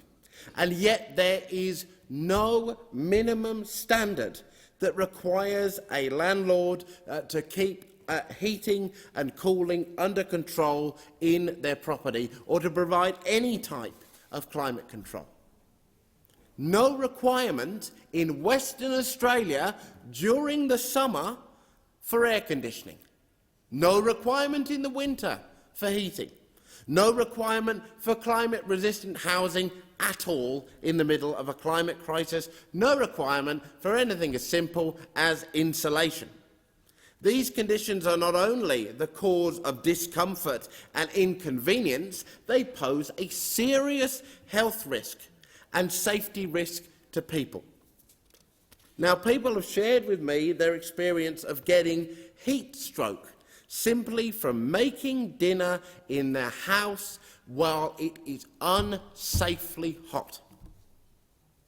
So many renters are afraid to even make a request for such a basic thing because they are afraid that it will lead them to being evicted on a no-grounds eviction, which is, by the way, still legal in the state of Western Australia. Renters are putting their health at risk because they are afraid that their landlord would rather make an extra $30 a week than do the bare minimum to make their property safe. Now, it is these types of outrageous situations created by this broken system, which is why the Greens are fighting to actually get outcomes for renters and for people needing social housing. It is for people like Chloe and Jack that we are working to make sure that Labor's plan in this space actually delivers what people need. $5 billion investment in social housing, a national plan for a rent freeze, an increase in Commonwealth rental assistance and $1 billion worth of investment in remote Aboriginal housing. These are the policies which this place must enact to create a reality of a home for everyone. Thank you, Senator Steele-John. Senator Bilyk. I've spoken on a number of occasions about issues concerning Australian charities because I'm a strong advocate for charities. Charities and not-for-profits deliver enormous social benefit for local, national and global communities. Without charities, a lot of the work done addressing poverty and social inequality, looking after animal welfare, caring for the natural environment and on a range of other important causes, it simply would not happen. The Australian Charities and Not-for-Profits Commission, or ACNC, has around 60,000 charities on its register. Some of these are separately registered sub-branches of larger organisations, such as the RSL or Surf Lifesaving. However, many are small organisations in their own right. 1/3 of charities are classed as very small, with annual revenue of less than $50,000. And it's great to have that diversity in the size of our charities. There is a place for both small charities, which are closer to their local communities, and large charities, which have the scale needed to tackle some of the big global issues. A great example of what can be achieved with the scale of these larger charities is that of Rotary International, which has been instrumental in a global effort to almost completely eradicate polio. Australian charities employ around 1.4 million workers, or over 10% of our country's workforce. In 2020, they contributed $176 billion to Australia's gross domestic product, not to mention a great deal of additional social benefit that would not be reflected in the GDP figures. Senator Smith from the opposition and I recently established the Parliamentary Friends of Australian charitable, not-for-profit and philanthropic community to promote discussion of some of the emerging challenges charities are facing. We're going through a time where charities are being squeezed from both ends, facing pressures on both demand and supply. The demand for their services is rising in wake of more frequent and intense natural disasters, the result of human injuries to climate change and increases in cost of living pressures for Australian households. At the same time, rates of volunteering are declining. Fundraising has become stalled, and the community connectedness that is the glue holding charities together has been steadily declining over decades. These pressures were all exacerbated by the COVID pandemic, where lockdowns and social distancing, while being necessary for the protection of public health, increased financial pressure and social isolation. Many volunteers who were unable to contribute due to the public health restrictions did not return after the restrictions were lifted.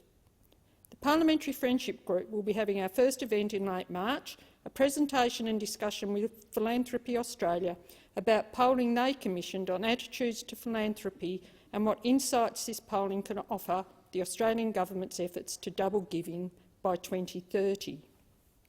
And one of the ways in which we can help charities raise funds is by harmonising charity fundraising laws. This is a subject I've spoken on several times over the years in this place, but for those unfamiliar with this issue, I will just provide some brief background.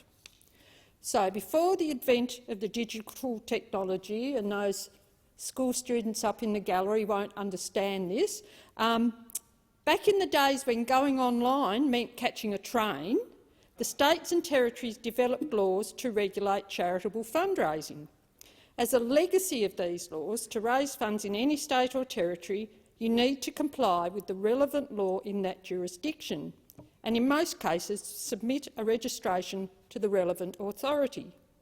The problem arises when you have charities raising funds nationally, including those that now raise funds online. You see, funds raised online can be received from anywhere in Australia, so you have to comply with the law in all state and territory jurisdictions, with the exception of the Northern Territory, which doesn't have any charity fundraising laws. In other words, if you want to raise funds nationally, you have to follow 7 different sets of laws. You may think it's difficult to comply, but it's actually impossible to comply with because some of these laws are contradictory. This is a red tape nightmare that is costing Australian charities over $15 million a year. And to give you an idea of how undated these laws are, a Senate inquiry into this issue heard that one state still had a law on its statute books that made it an offence to collect money with a tin attached to the end of a pole. Now, this was apparently to prevent the gentry from being harassed by enthusiastic charity collectors tapping on the windows of their carriages. That's how old the law is. In 2018, the Productivity Commission recommended the introduction of a harmonised national charity fundraising law. This was followed up several months later by the Senate Select Committee on Charity Fundraising in the 21st Century, which I chaired, recommending that this important reform be completed within 2 years. Sadly, the previous government dragged its feet and over the course of 4 years made very little progress on harmonisation of fundraising law. But I'm pleased to say that the Albanese Labor government is getting on with the job. Our very capable Assistant Minister for Charities, Dr Andrew Leigh, is a powerful advocate for charities, and his enthusiasm for this reform is producing results. By October last year, Assistant Minister Leigh had consulted with the charity sector and made substantial progress on the development of a national framework for charity fundraising laws. In mid-February this year, a meeting of the Commonwealth, State and Territory Treasurers agreed to a set of nationally consistent fundraising principles. Finally. These principles had been developed by a working group comprising of all the states and territories and informed by stakeholder consultation. The principles will give charities and donors a clear understanding of appropriate conduct while allowing for greater flexibility as to how charities achieve compliance. Each participating jurisdiction will release an implementation plan by July 2023, explaining how it will give effect to the principles through regulatory changes or legislation. So we're on track to get this reform done in a timely manner, and for charities facing the red tape nightmare that come with the current arrangements, it cannot be done too soon. Labor paved the way for this reform by establishing the ACNC, which was always intended to be a one-stop shop for charity registration and regulation. A couple of jurisdictions have since dropped the requirement for charities to obtain a licence if they are already registered with the ACNC, and several have streamlined their reporting requirements, removing the obligation for incorporated associations to report information that has already been reported to the ACNC. So while I'm on the subject of charity fundraising, it's worth reminding Australians that one of the purposes of charity fundraising regulation is to curtail criminal activities such as charity scams. Whether it's through various recent fire and flood disasters or the recent earthquake in Turkey and Syria, many Australians feel motivated to help, and one of the best ways to help is by donating to charity. But unfortunately, there's some very unscrupulous people who prey on our sympathy and our generosity for personal gain. Hundreds of thousands of dollars are being lost every year to charity scams, and that money is not only being stolen from the donors, but also from the important causes to which the donors tried to donate. According to ScamWatch, from the 1st of January to the 25th of September last year, $336,000 was lost to charity scams. Following simple rules will help Australians to ensure that their donated funds are going to genuine charitable work. And that is, look for established registered charities running verified appeals. Check the charity register to see details about a charity's main work.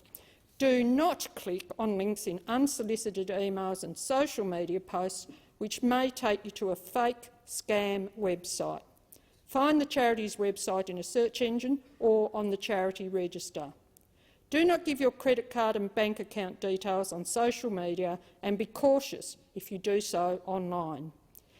If you get a call claiming to be from a charity, say you'll call back. Search the charity register and call back on the number shown there. Always ask for identification from collectors at a shopping centre, on the street or at your front door. This advice was issued recently to the public by the ACNC in the wake of the Turkey and Syria earthquake. And it's thanks to the establishment of the ACNC, a great Labor initiative of which I am very proud, that we have the charity register and regulation which holds charities accountable for being genuine in meeting their stated charitable aims and responsible with donated funds. We need to promote more awareness of this great resource and the fact that the charity register is publicly available and easily searchable. It's an important weapon in the fight against charity scams and the damage they do to generous and well. Thank you, Senator McGrath. Thank you, Acting Deputy President. I want to speak about the cost of living crisis that all Australians are enduring under this Labor government. Yesterday, as the Reserve Bank raised interest rates for the 10th consecutive time, Labor was busy breaking promises and announcing new taxes.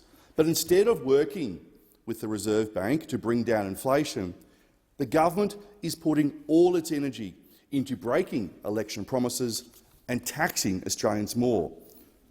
So in my travels up and down the coast of Queensland over the last week, people want to know, what is Labor doing about the cost of living? Well, nothing. I'll take the comment from my good friend from Victoria, but a nice lady in Tully said to me, "Sweet Foxtrot Alpha," and I would tend to agree with my good friend from Tully, as much as I agree with my good friend from the great state of Victoria, is that Labor are doing nothing about addressing the cost of living.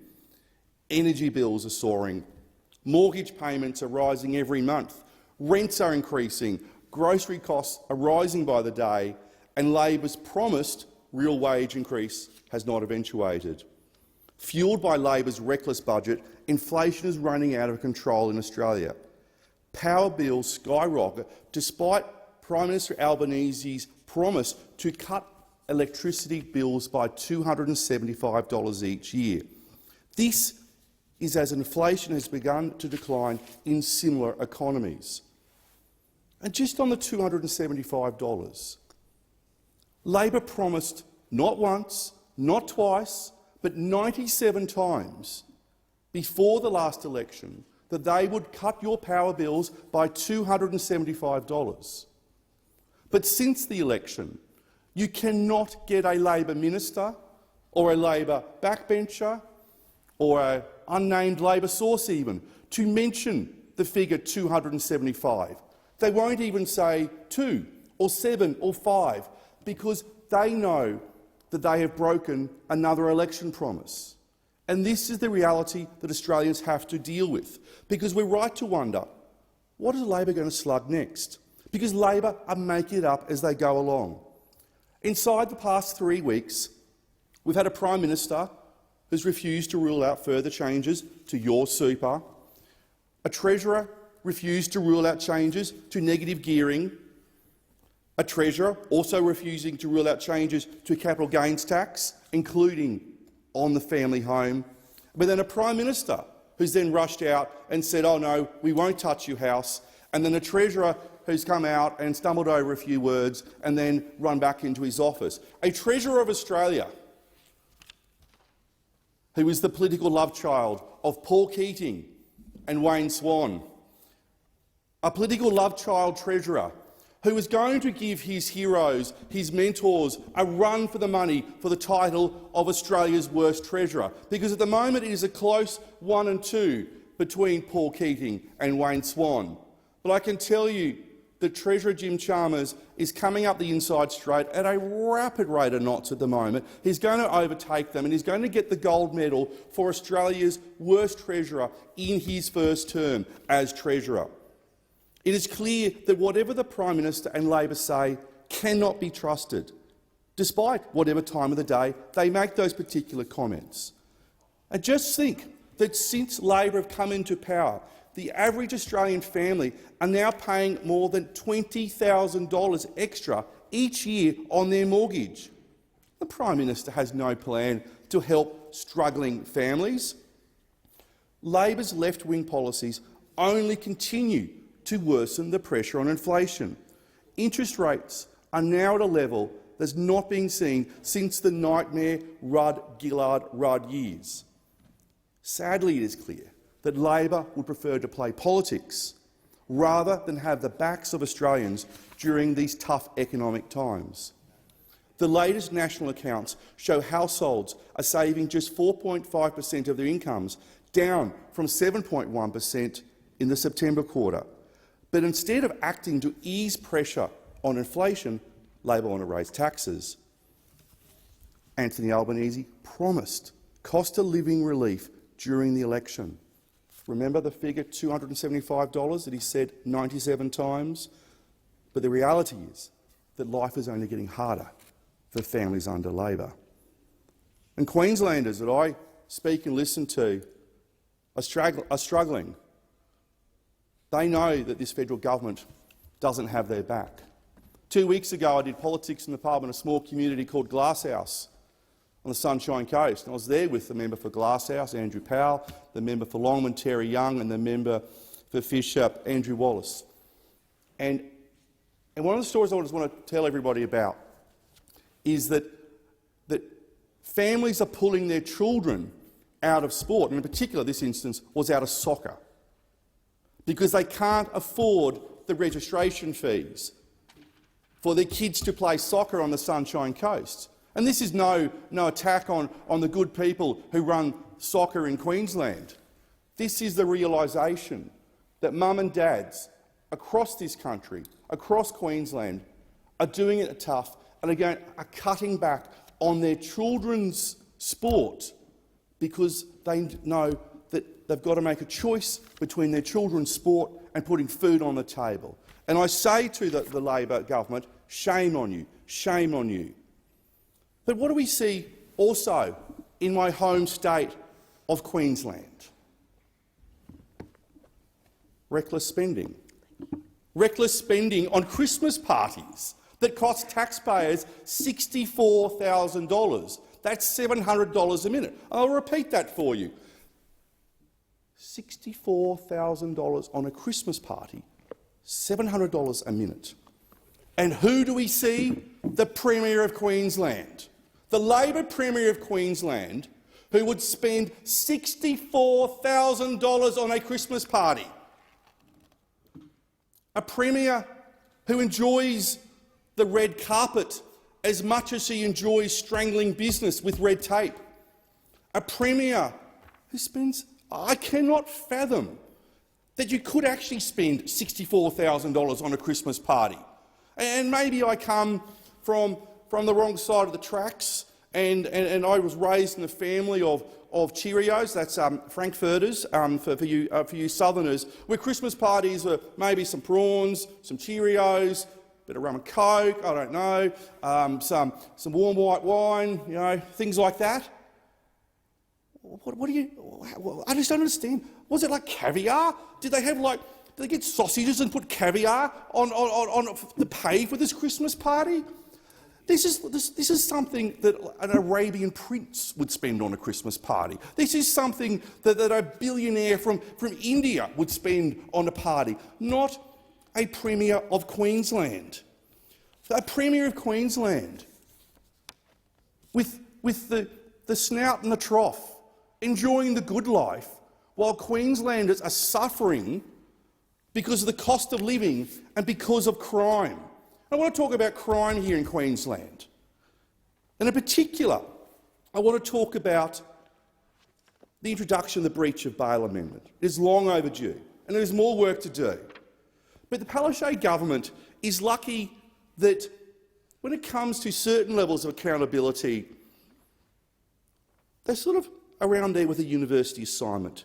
Because if they submitted their breach of bail amendment to Turnitin, and for you boomers out there, that's a plagiarism-checking app, device, whatever you want to call it, says the boomer here, it would have returned a 110% plagiarism report. 100% because it was copied word by word from the amendment tabled by David Crisafulli, the next Premier of Queensland, in 2021, and 10% more because of their negligence in not providing a bibliography with the LNP's leader in it.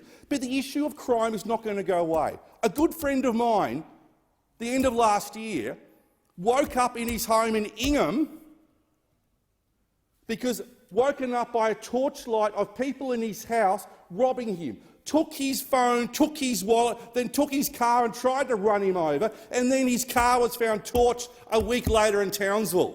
This is the reality of Queensland, where people are being robbed in their own homes as they sleep, and yet we have a Premier who spends $64,000 on a Christmas party. Mary Antoinette, if she had her head, would be blushing at the chutzpah of Labor's Premier in Queensland. Senator Hanson. I rise to speak as an Australian, a very concerned Australian who's been given the privilege and the opportunity to be a representative on the floor of Parliament for the people of this nation, especially those voters in Queensland who gave me this opportunity. Many Australians are struggling, as we've heard our previous speakers speak about cost of living. Well, it comes down to governments, because you know what? The people of Australia have had a gutful of their politicians, the over-representation. The fact is they keep saying, meeting me in the streets as I walk around, or maybe on my Facebook post, what is happening? Why can't we actually get our politicians to understand what is happening out here? Our lives are changing, our standard of living. And it all comes down to what happens in this place.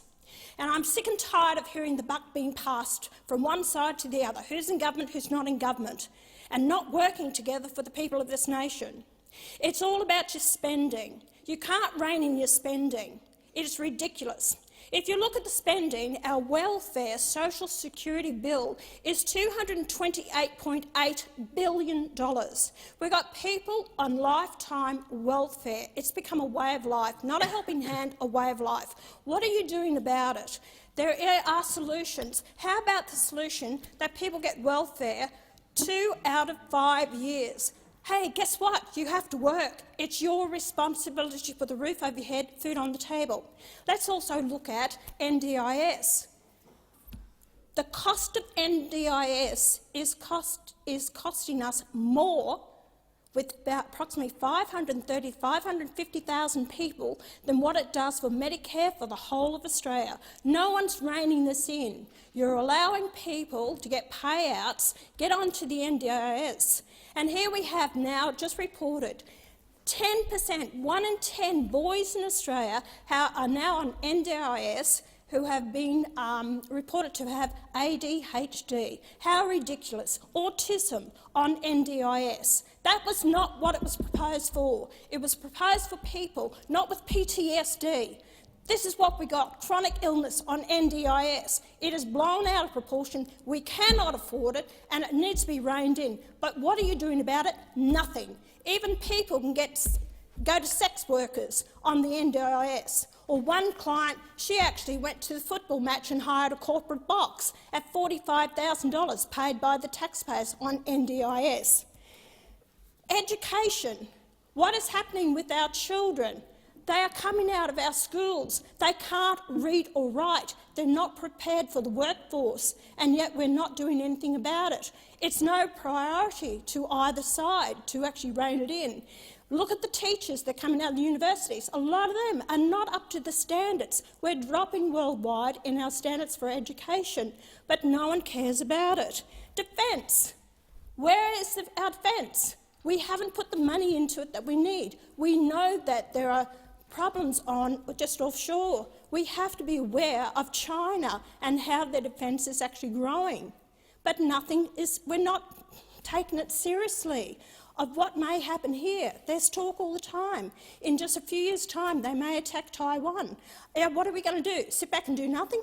We can't even make enough bullets or ammunition in this country. We do absolutely nothing. You're sitting waiting for a submarine, which could take how many decades before we actually get the submarines in this country. We don't support our defence personnel as well. We can't get them to join. Then we've got manufacturing. You haven't done anything about that. You're going to set up another scheme. I've been on about manufacturing for years. We need to start manufacturing our own goods and instead importing the cheap products that we are destroying our own jobs in Australia. And all you can go on about Labor is the voice. People are sick and tired of it. How is that going to deal with the cost of living? Absolutely zilch. And with $33 billion a year poured into the Aboriginal industry, nothing's going to help whatsoever. Why don't you be upfront with the people and tell them that you're looking towards an Aboriginal black state in this nation, a segregation of the white Australians to the black Australians. That's what it's about. People out there want true representation. They want us to actually make the decisions that is going to give them better quality of life, assurances, a future for their kids, not dividing this nation until we get real representation and people with the guts to stand by their convictions and integrity in this place. I feel sorry for the people of this nation. Senator Ciccone. Thank you very much, Acting Deputy President.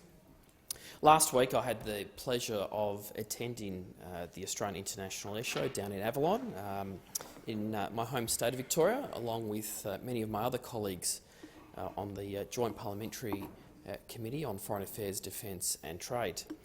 It was an excellent showcase of both current and emerging technologies and capabilities in defence, as well as, if I may, a showcase of how the state of Victoria is also leading our nation in terms of defence capability. The big news of the week, though, was also the announcement from BAE Systems of a new unmanned drone with very much lethal capability. In addition to the impressive technology itself, what I think is particularly noteworthy and why I wanted to raise it here in the Senate is that it was designed by Australians, by Australian engineers and technicians. So playing more of a role in the production of our defence technologies is not some far-off dream. It's actually happening right now in our backyards. And I think we need to do everything that we can as a nation to encourage more of this Australian involvement and investment in this area of policy. And to pick up the comments from Senator Hanson, I think we do need to actually look at and see what is currently happening in this country. And I think most people would be surprised to learn that there is a lot of investment that is currently occurring in defence procurement and in defence capability manufacturing.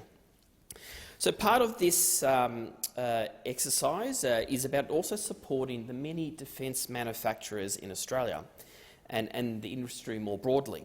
That's why the Minister for Defence Industry, Pat Conroy MP, is working on the Defence Industry Development Strategy to build Australia's defence industry base. Unfortunately, this task has been made more difficult due to the decline in manufacturing presided over the previous government. But when manufacturers took the Liberals and the Nationals up on their dare to pack up shop, because we all remember when the car manufacturers were told to leave this country, they did so. But the demand now for advanced manufacturing skills has actually dried up. So we are now in the process of trying to repair that damage, trying to repair and reverse the damage that was done. Australians that were also looking to start or to switch their career were being sent, sadly, a very clear message by the then government that there was no future in advanced manufacturing when it came to our defence capability. Now, there may have been some at the time that were persuaded that Australia did not need these skills because we could always purchase these products from overseas manufacturers because it's always cheaper to import rather than to manufacture domestically.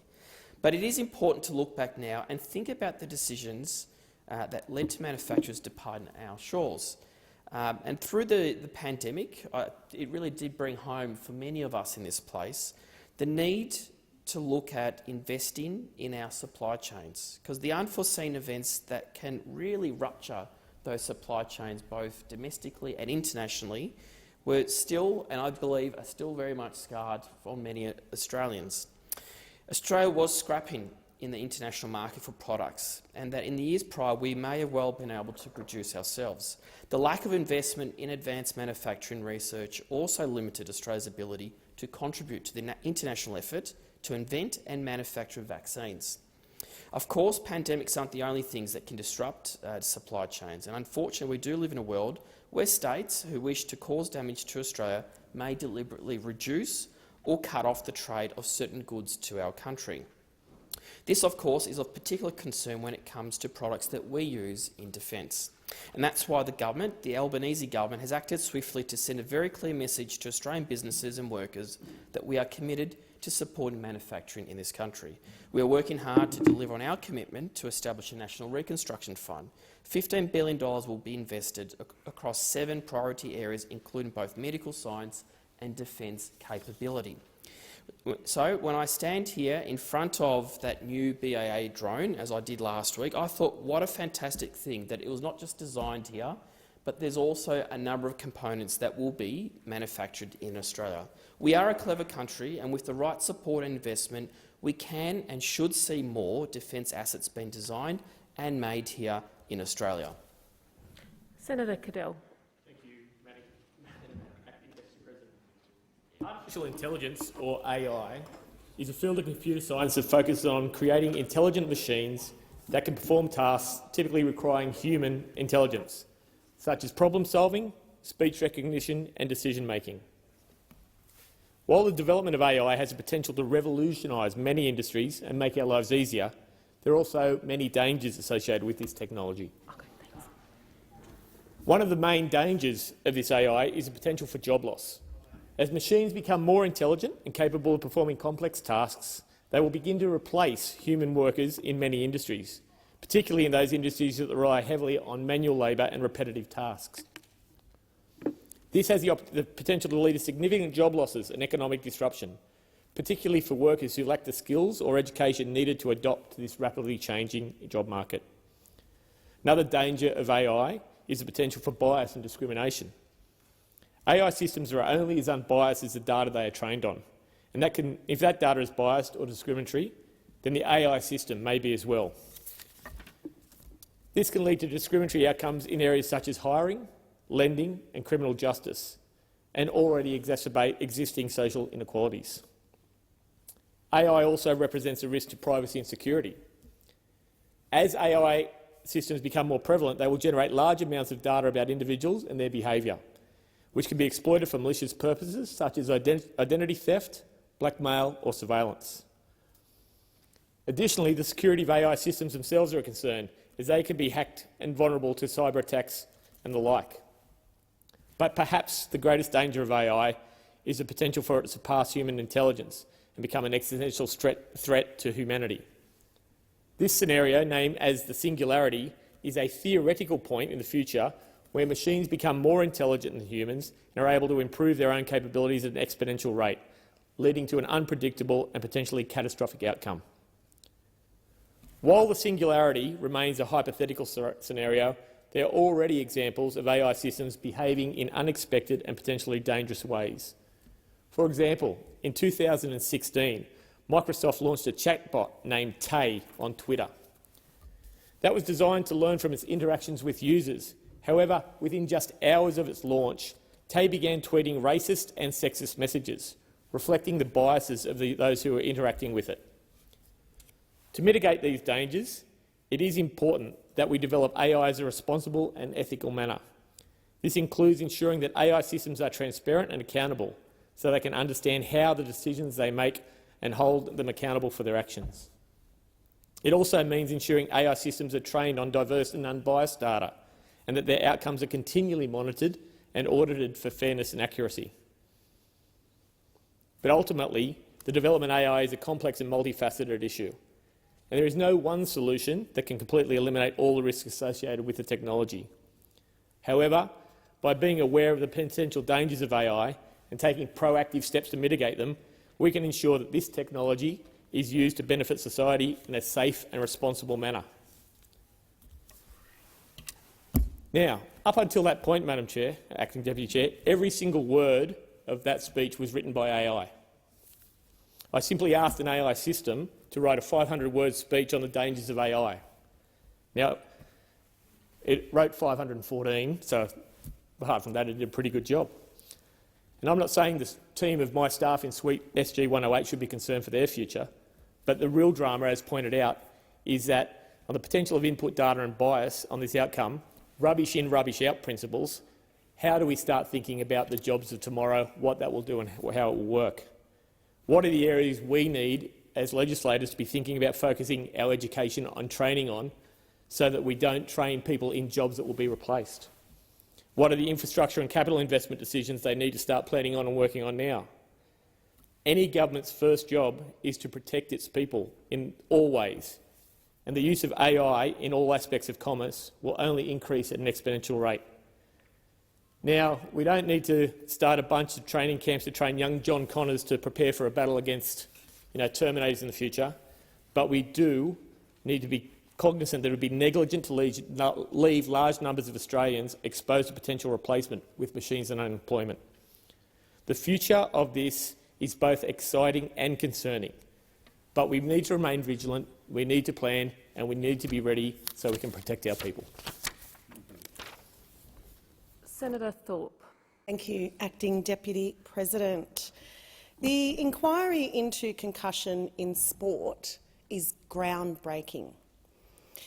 There is a high calibre of witnesses, from brain banks to neurologists to ex-AFL and NRL players, speaking of their harrowing impacts of concussion and brain injury on people's lives.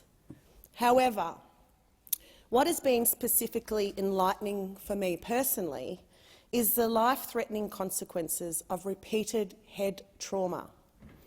Through this inquiry, it has raised a number of concerns and reliable, credible evidence of the damage to our brains from being concussed.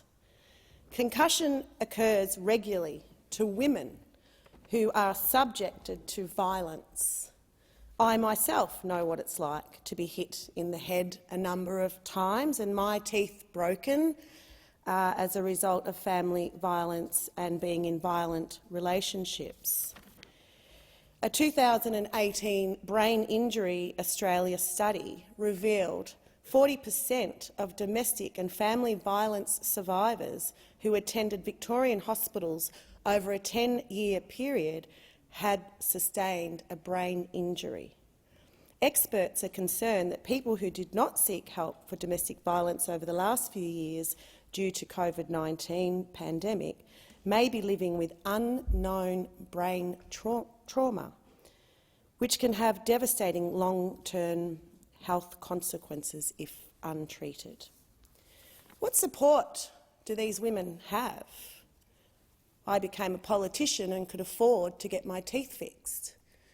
But prior to that, the amount of money it costs for women to repair themselves after violent relationship, it's not there.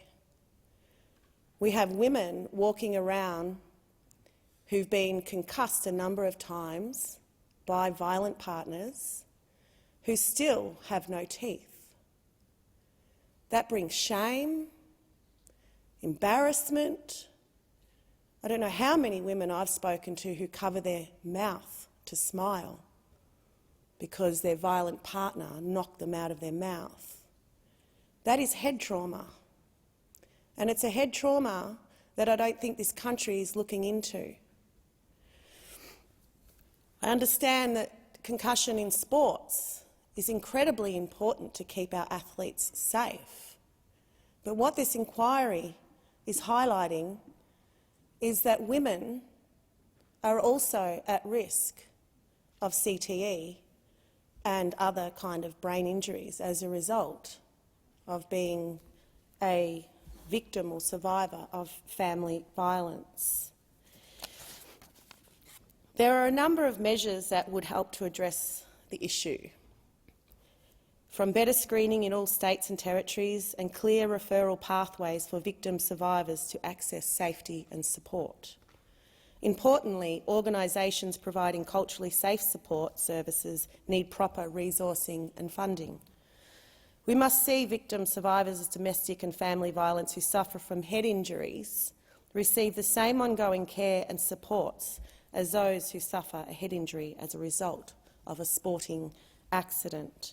The better we get to understand brain injury and the relationship between family and domestic violence, including amongst First Nations people, the better we can care for our women who experience violence.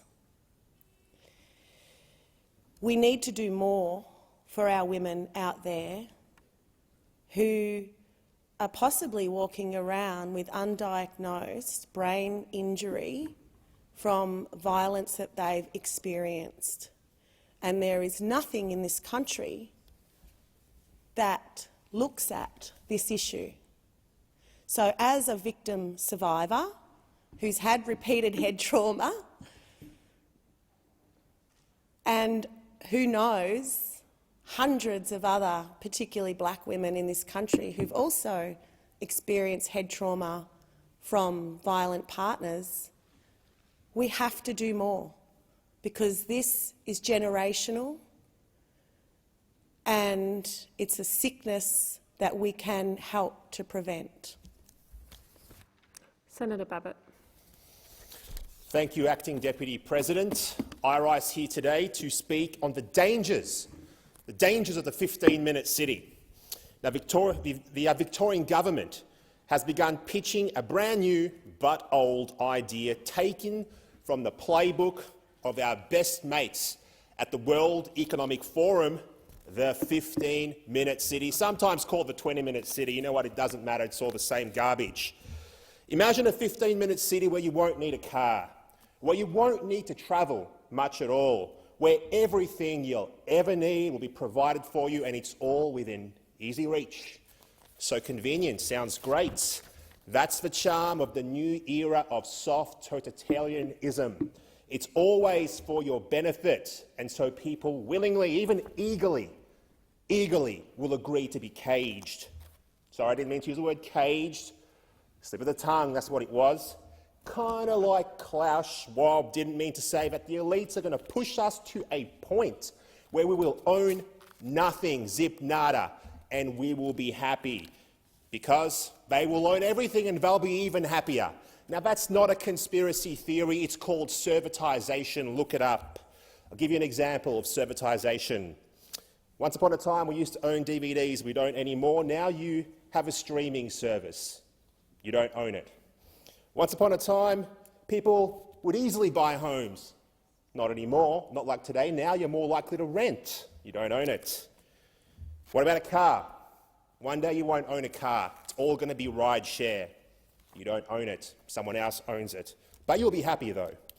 Now, this 15-minute city, it is not an original thought from our Premier Daniel Andrews, as if such a thing as an original thought ever existed in a Premier's head.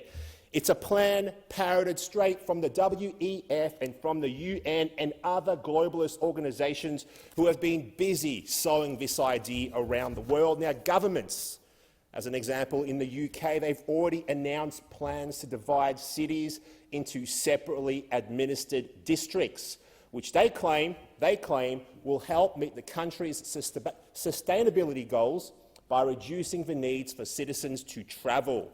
The government will ensure you and your family are well catered for and, of course, well contained, which I suspect is rather more the point. In a tiny precinct that you'll probably never need to leave. Now, the climate emergency, the crisis, the disaster, the catastrophe, or whatever it is they're calling it these days, if it's as bad as the UN would have us believe, then perhaps we'll never be allowed to leave our 15-minute zone. Now, I jest, of course. I'm only joking. People will, of course, be allowed to travel outside their allotted 15-minute zone. They'll just have to pay a modest toll or a levy in order to leave their district. But other than that, and of course the surveillance, but other than that, they'll be completely free. Now, some will go ahead and say, it's a conspiracy theory, but it's not even a theory. It's happening in plain sight for all to see. Just ask the residents of Oxford in the UK if they think it's a conspiracy theory. They're living in it right now. Now, I remember in 2020 when the media accused everyone that said that the government would use COVID as an excuse to abuse civil liberties was a conspiracy theorist. We all know how that turned out, especially in my home state of Victoria. Now, overlay this 15-minute city with the coming social credit system and the digital ID, just like in Communist China, just like in the CCP, and you can begin to understand what the future might hold if we continue to allow things like this to move ahead unabated, unchecked. Now, Victorians, we know all too well what it's like to be constricted and to be locked down in a zone. The government's designed to corral us all into zones, no matter how the supposed benefits are sold, is cynical and it is sinister, and it must be resisted. It must be discussed. It must be considered. To people at home, I say, do not leave your fate in the hands of government, because power corrupts. Take an interest in what is happening in your community, in your state. Take an interest in who governs you. Don't just go to the ballot box, tick a box and forget about it. That's not the right way to do it. Thank you. Thanks, Senator. Senator Ayres. Thank you, Acting Deputy Chair. In the few seconds I have left to me, I'm not sure I was going to get an indication. I would firstly, I feel the obligation to apologise really to the people who have to listen to this sort of conspiracy theory, creeping extremism, dangerous stuff that has been brought into the Senate. But I do want to take this opportunity on International Women's Day to acknowledge the presence in the gallery of Mari Coleman, AO PSM, who is, on International Women's Day, a person who has contributed much more than many other Australians, has made a remarkable contribution as the first woman to head a statutory authority in Australia's history. As a long-term campaigner for equal pay, for equity for Australian women, she is very welcome in this place, and I'm absolutely delighted to see you. I should say, as a Twitter follower of Mari's, she has been an activist for 60 years, but is very active on Twitter as well, and you don't often learn things. You don't often learn things on Twitter, but I learned something from Murray Coleman's social media stream, so welcome. Senator Mackenzie.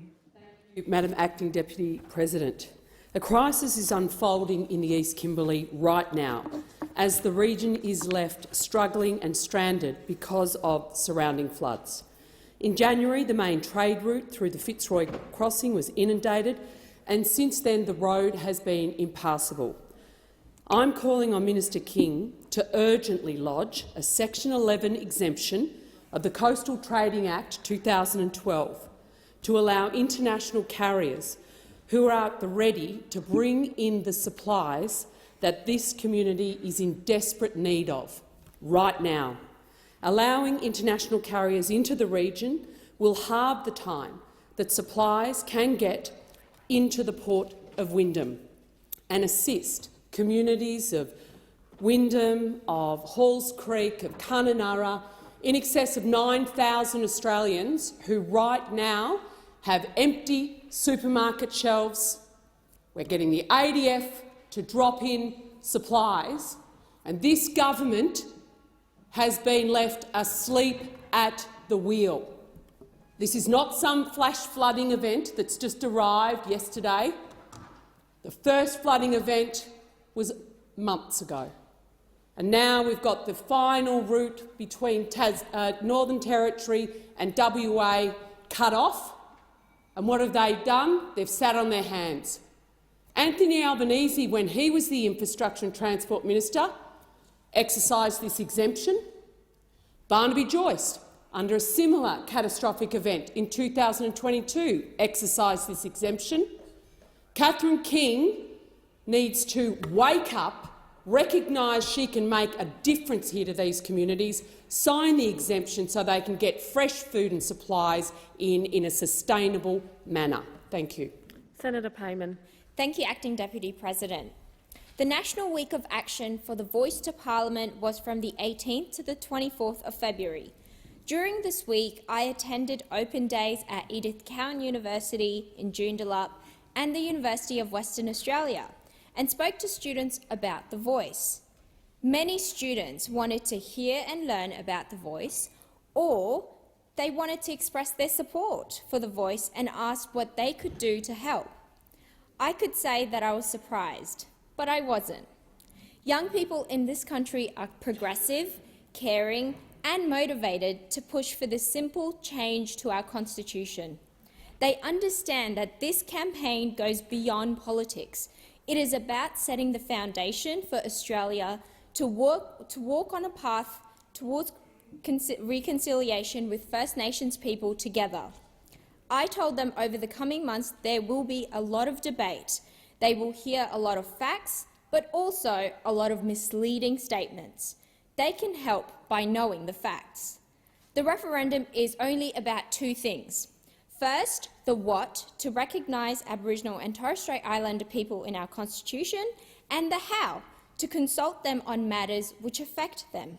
It is a simple change, and explaining this to our friends and family will go a long way to ensuring that when Australians have their say on referendum day, whatever they write on the ballot will be a decision they're making with all the information they need. Acting Deputy President, I support The Voice, an Aboriginal and Torres Strait Islander voice to Parliament, and so do the young Western Australian students I hear from. Thank you. Senator McKim. Thank you, Acting Deputy President. Today, March the 8th, is the anniversary of the declaration of the 1955 Lake Pedder National Park. That richly deserved protection for a jewel in the heart of Tasmania's magnificent wilderness was wrongly revoked in 1967 to provide for the flooding of Lake Pedder, which occurred in 1972. Today is also International Women's Day, an opportunity for us all to reflect on and thank some of the powerful activist women who campaigned to save or restore Lake Pedder over 50 years, including Brenda Heen, Patsy Jones, Hilary Bennell, Patricia Giles, Elspeth Vaughan, Helen G, Melva Trecarnis and so many more. Some of those fantastic women are no longer with us, but two who most certainly are, and in fact are here today in the gallery, including Tabitha Badger, the terrific Restore Peta campaign coordinator, and the awesome Christine Milne, former senator and leader of the Australian Greens. And I acknowledge Tabitha and Christine and all of the Restore Peta crew who are here today. Restoring rivers and lakes for climate resilience and for biodiversity is gaining pace around the world. Over 1,900 dams have been pulled down in the US and more than 230 in Europe in 2021 alone. Now is the time to invest in decommissioning the high-risk dams which are impounding Lake Peta. Now is the time for the Australian government to nominate the restoration of Lake Peta as Australia's flagship project for the United Nations Decade on Ecosystem Restoration.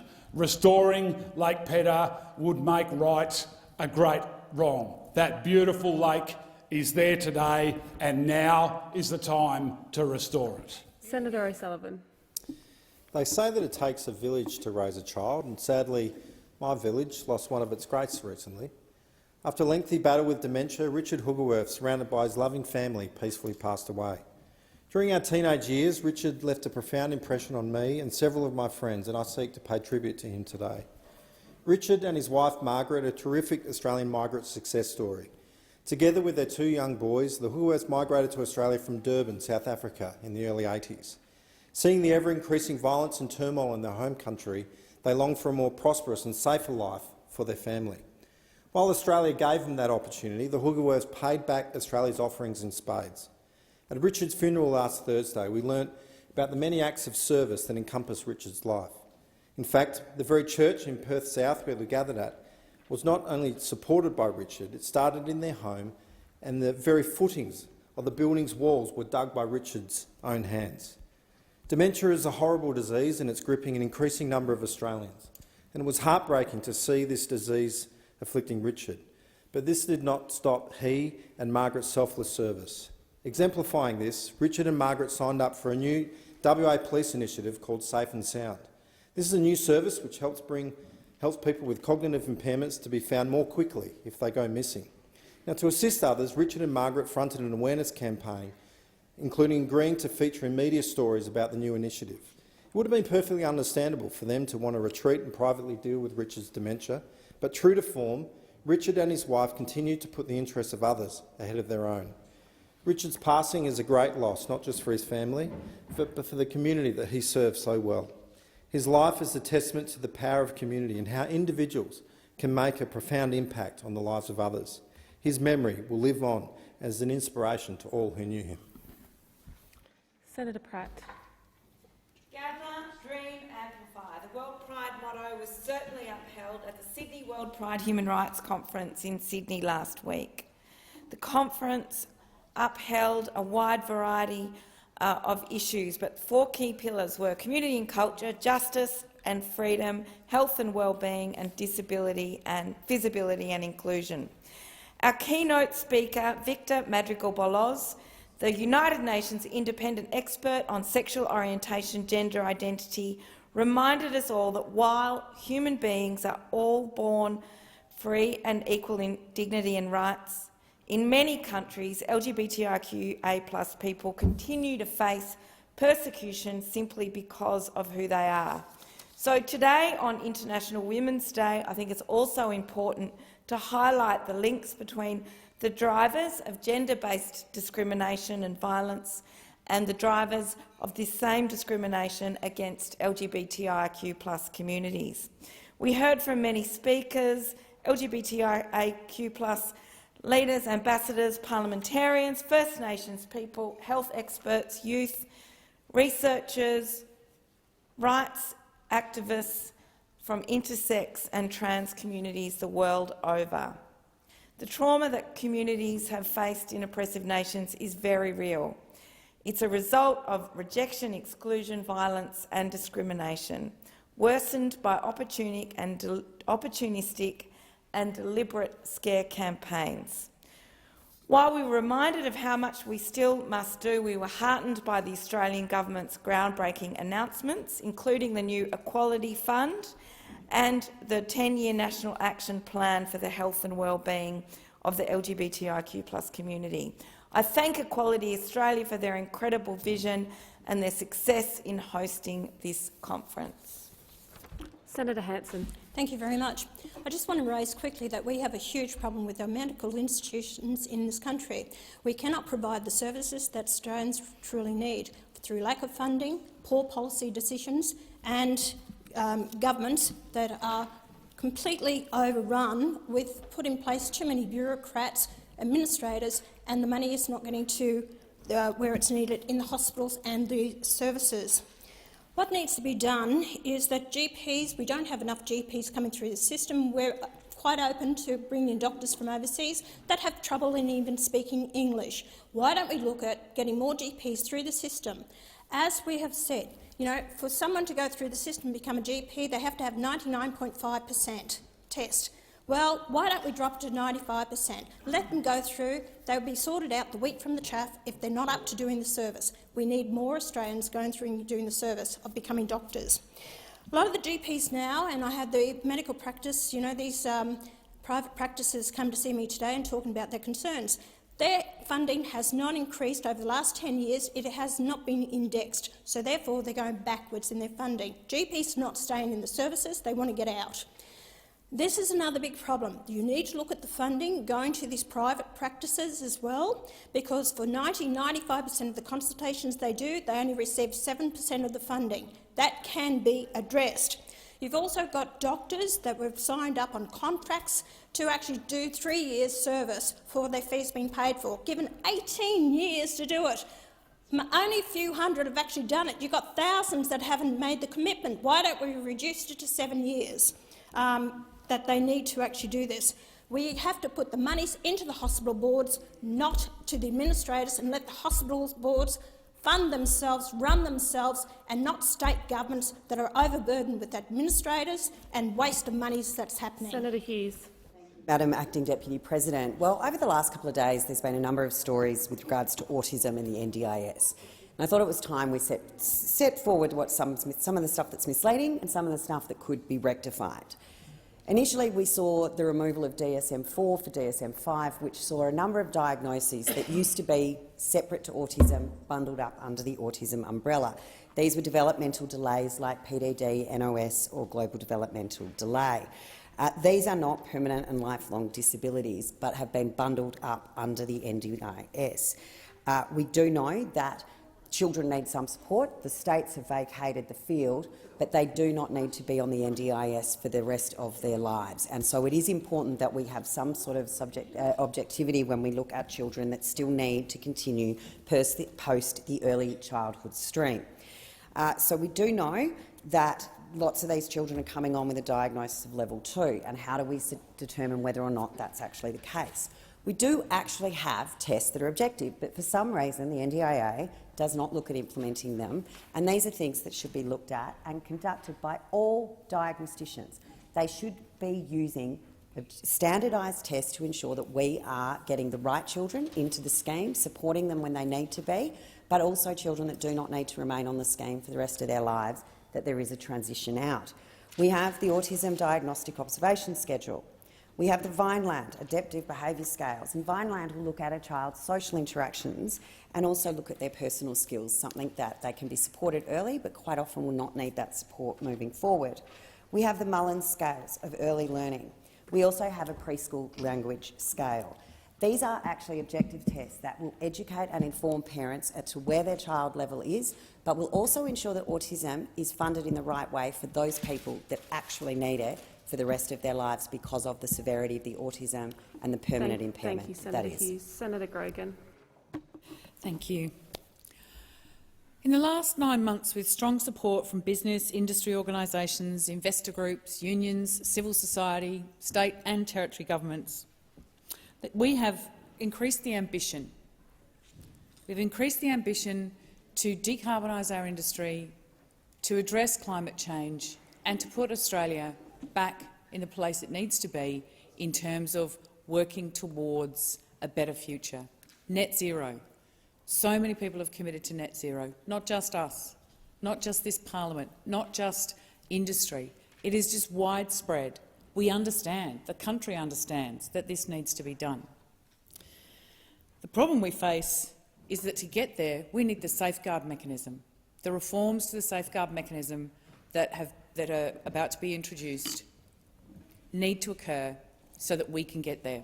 We can decarbonise our industry while building it for the future, so that we can achieve those targets that have passed this parliament are now enshrined in our legislation. But here we are watching two extremes of ideological vandalism. On one side, we have those who say this is not enough. This is not enough, so therefore we will do nothing. And on the other, we have those who say this is too much, therefore we will do nothing. The outcome, whether it is those opposite or those to my right, the outcome will be exactly the same. Nothing, which is exactly what we've had for the last 10 years. So, if you don't want the same result, don't do the same thing again. This is really, really important reform. The world will not end. The sky will not fall in. We must make these changes if we are genuinely to make progress in addressing climate change. Senator Cox. Thank you, Acting Deputy President. 2 weeks ago I visited the town of Narrabri, where the traditional owners, environmental groups and others are fighting the Narrabri gas project. I was honoured to spend 2 days with the traditional owners to learn firsthand about the impacts of this project that it will have on their land.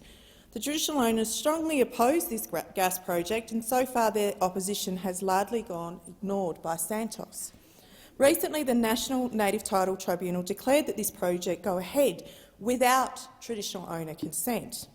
How this is even possible is beyond me. It flies in the face of the principles of free, prior and informed consent and is a devastating outcome for the traditional owners, but we know they will continue to fight this project.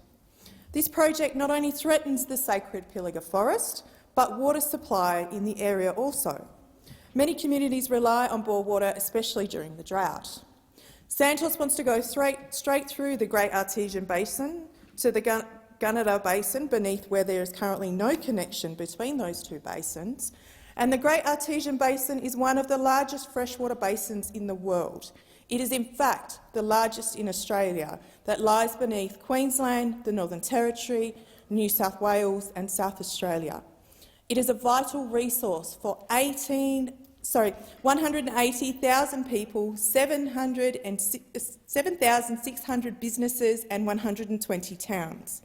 First Nations communities have relied on this basin for thousands of years and maintain cultural, social and spiritual connections with the springs and their associated ecological communities and landscapes. The Gunnedah Basin contains water that is older and more toxic, and if the water from this basin was to contaminate the Great Artesian Basin, it would be catastrophic for that region. This project simply cannot go ahead. The risks to the region's water supply and impacts to the Pilliga are too great, and that not even to mention the fact that we cannot open any more new coal and gas projects. Senator Cox. Senator Babbitt. Thank you. So, Australia, we are an energy-rich nation. We are blessed with natural resources such as an abundance of coal. This is what other countries could only dream of, and as a result, we should always have reliable, abundant and very, very cheap power. If Mr Albanese wants to deliver on his $275 a power bill cut promise, let's add some coal. Now, I recently inspected the Energy Australia power station at Yallourn, a coal-fired power station, of course, in Victoria, a site which provides power to hundreds of thousands of people. Now, that site will be closing in 2028, but instead of building a new power station, the green energy movement would rather we replace this with costly and unpredictable wind and solar alternatives and a big battery, which is estimated to hold enough juice to power homes at night for only several hours. Rubbish. This is obviously not going to be enough, and it is unlikely to meet our power needs into the future. We need sufficient electricity to keep homes and businesses running and powered up 24/7. The movement towards wind, which is useless when the wind is not blowing, obviously, and solar, which is useless at night when it's overcast, is going to result in more expensive and less reliable power. Now, I've been speaking in this place time and time again about the importance of reliable and efficient future-proof technology. We need to move away from this fantasy of net zero, but if the government is so hell-bent on shutting down coal power, then we should at least investigate modern nuclear technology which can and will provide steady and reliable power into the future to keep our lights on and keep our manufacturing going. Thank you. Senator Ruston. Thank you. Today I wanted to briefly speak about some amazing women today on International Women's Day. The first person I'd like to acknowledge is Nicole Millis, who is the CEO of Rare Voices Australia, somebody who advocates on behalf of many Australians who live with over 7,000 different types of rare diseases, and she advocates on their behalf because we must ensure that not only do we have a clinical response when we're dealing with these rare diseases, but we also need to make sure we have a personal response. And Nicole is the voice of so many Australians who haven't got the access or the ability to have voices of their own. But I also wanted to acknowledge Renee, who spoke today at an event. Renee lives with a rare disease and wanted to acknowledge her extraordinary bravery in standing in front of a huge crowd and telling her personal story, something that cannot possibly have been easy. I also want to acknowledge all of the carers of Australia, who so many of them are women. I had the privilege a couple of weeks ago of visiting the Yorke Peninsula, and I met with the Yorke Peninsula Leisure Options, which is a community group that looks after a number of young people who live either with age-related health issues or people with disability. And I want to say thank you to Tanya, Jamie and Eleni for the amazing work they do.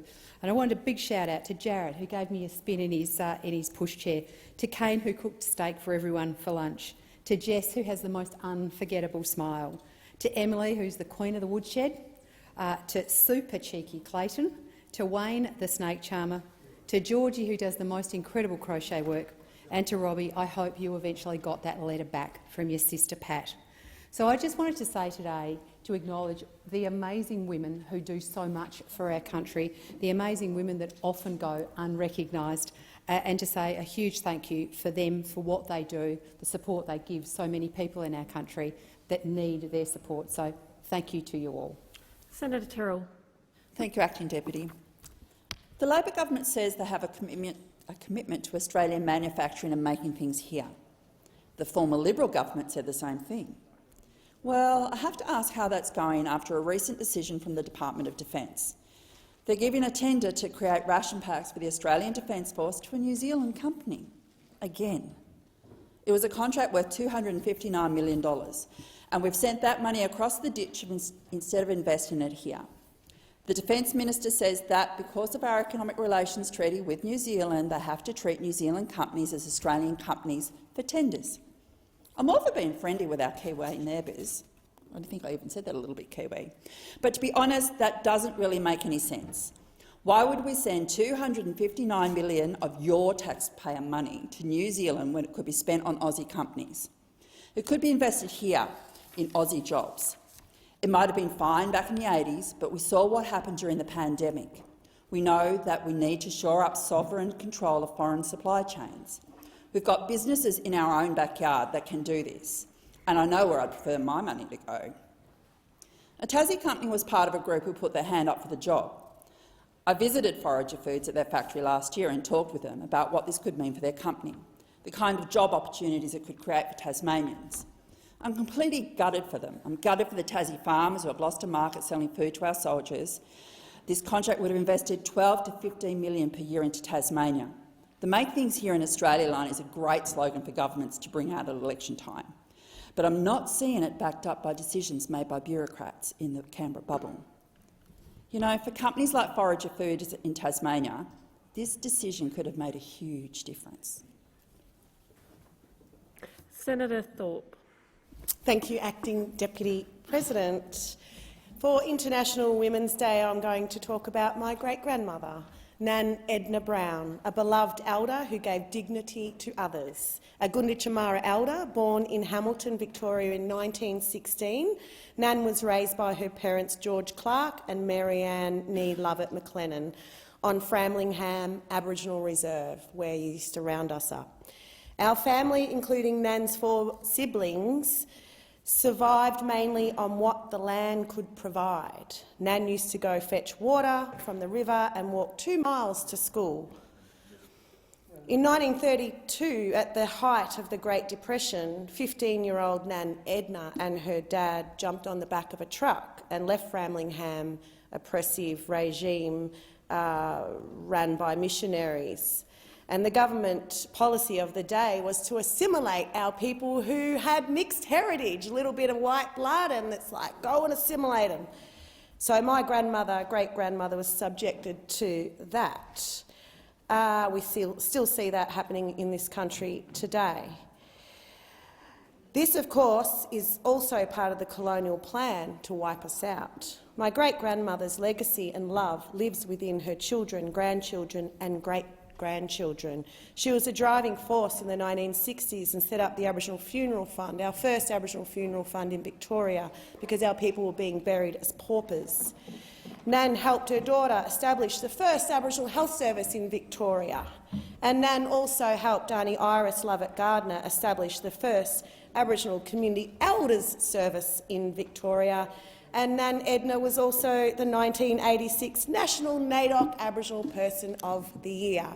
So I come from good stock, I come from strong matriarchal line, and I'm here for a lot longer, so get used to it. Thanks, Senator Thorpe. Senator Bragg. Thank you very much. Well, it's very important that our corporate regulator is respected and feared. And I regret to say that in recent weeks the Australian Securities and Investments Commission has not performed particularly well.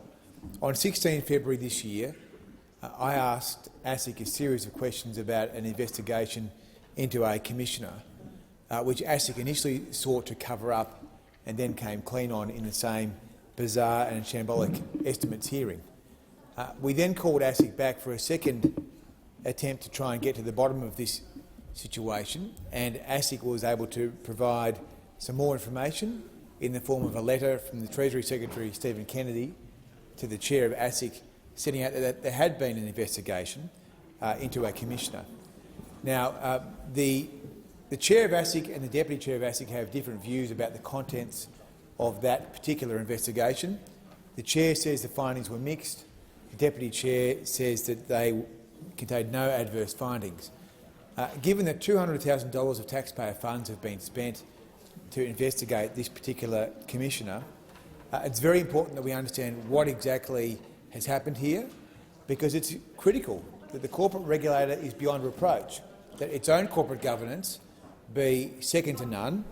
And I wanted to thank the Senate very much for supporting the motion yesterday that ASIC is required to supply that report by midday tomorrow. Now, that report may come back with redactions to protect personal privacy, but it must contain the recommendations and the findings that were made by the $200,000 report commissioned by the Treasury. So I wanted to thank the Senate very much for standing up for transparency and good governance in the case of our corporate regulator, which is very important.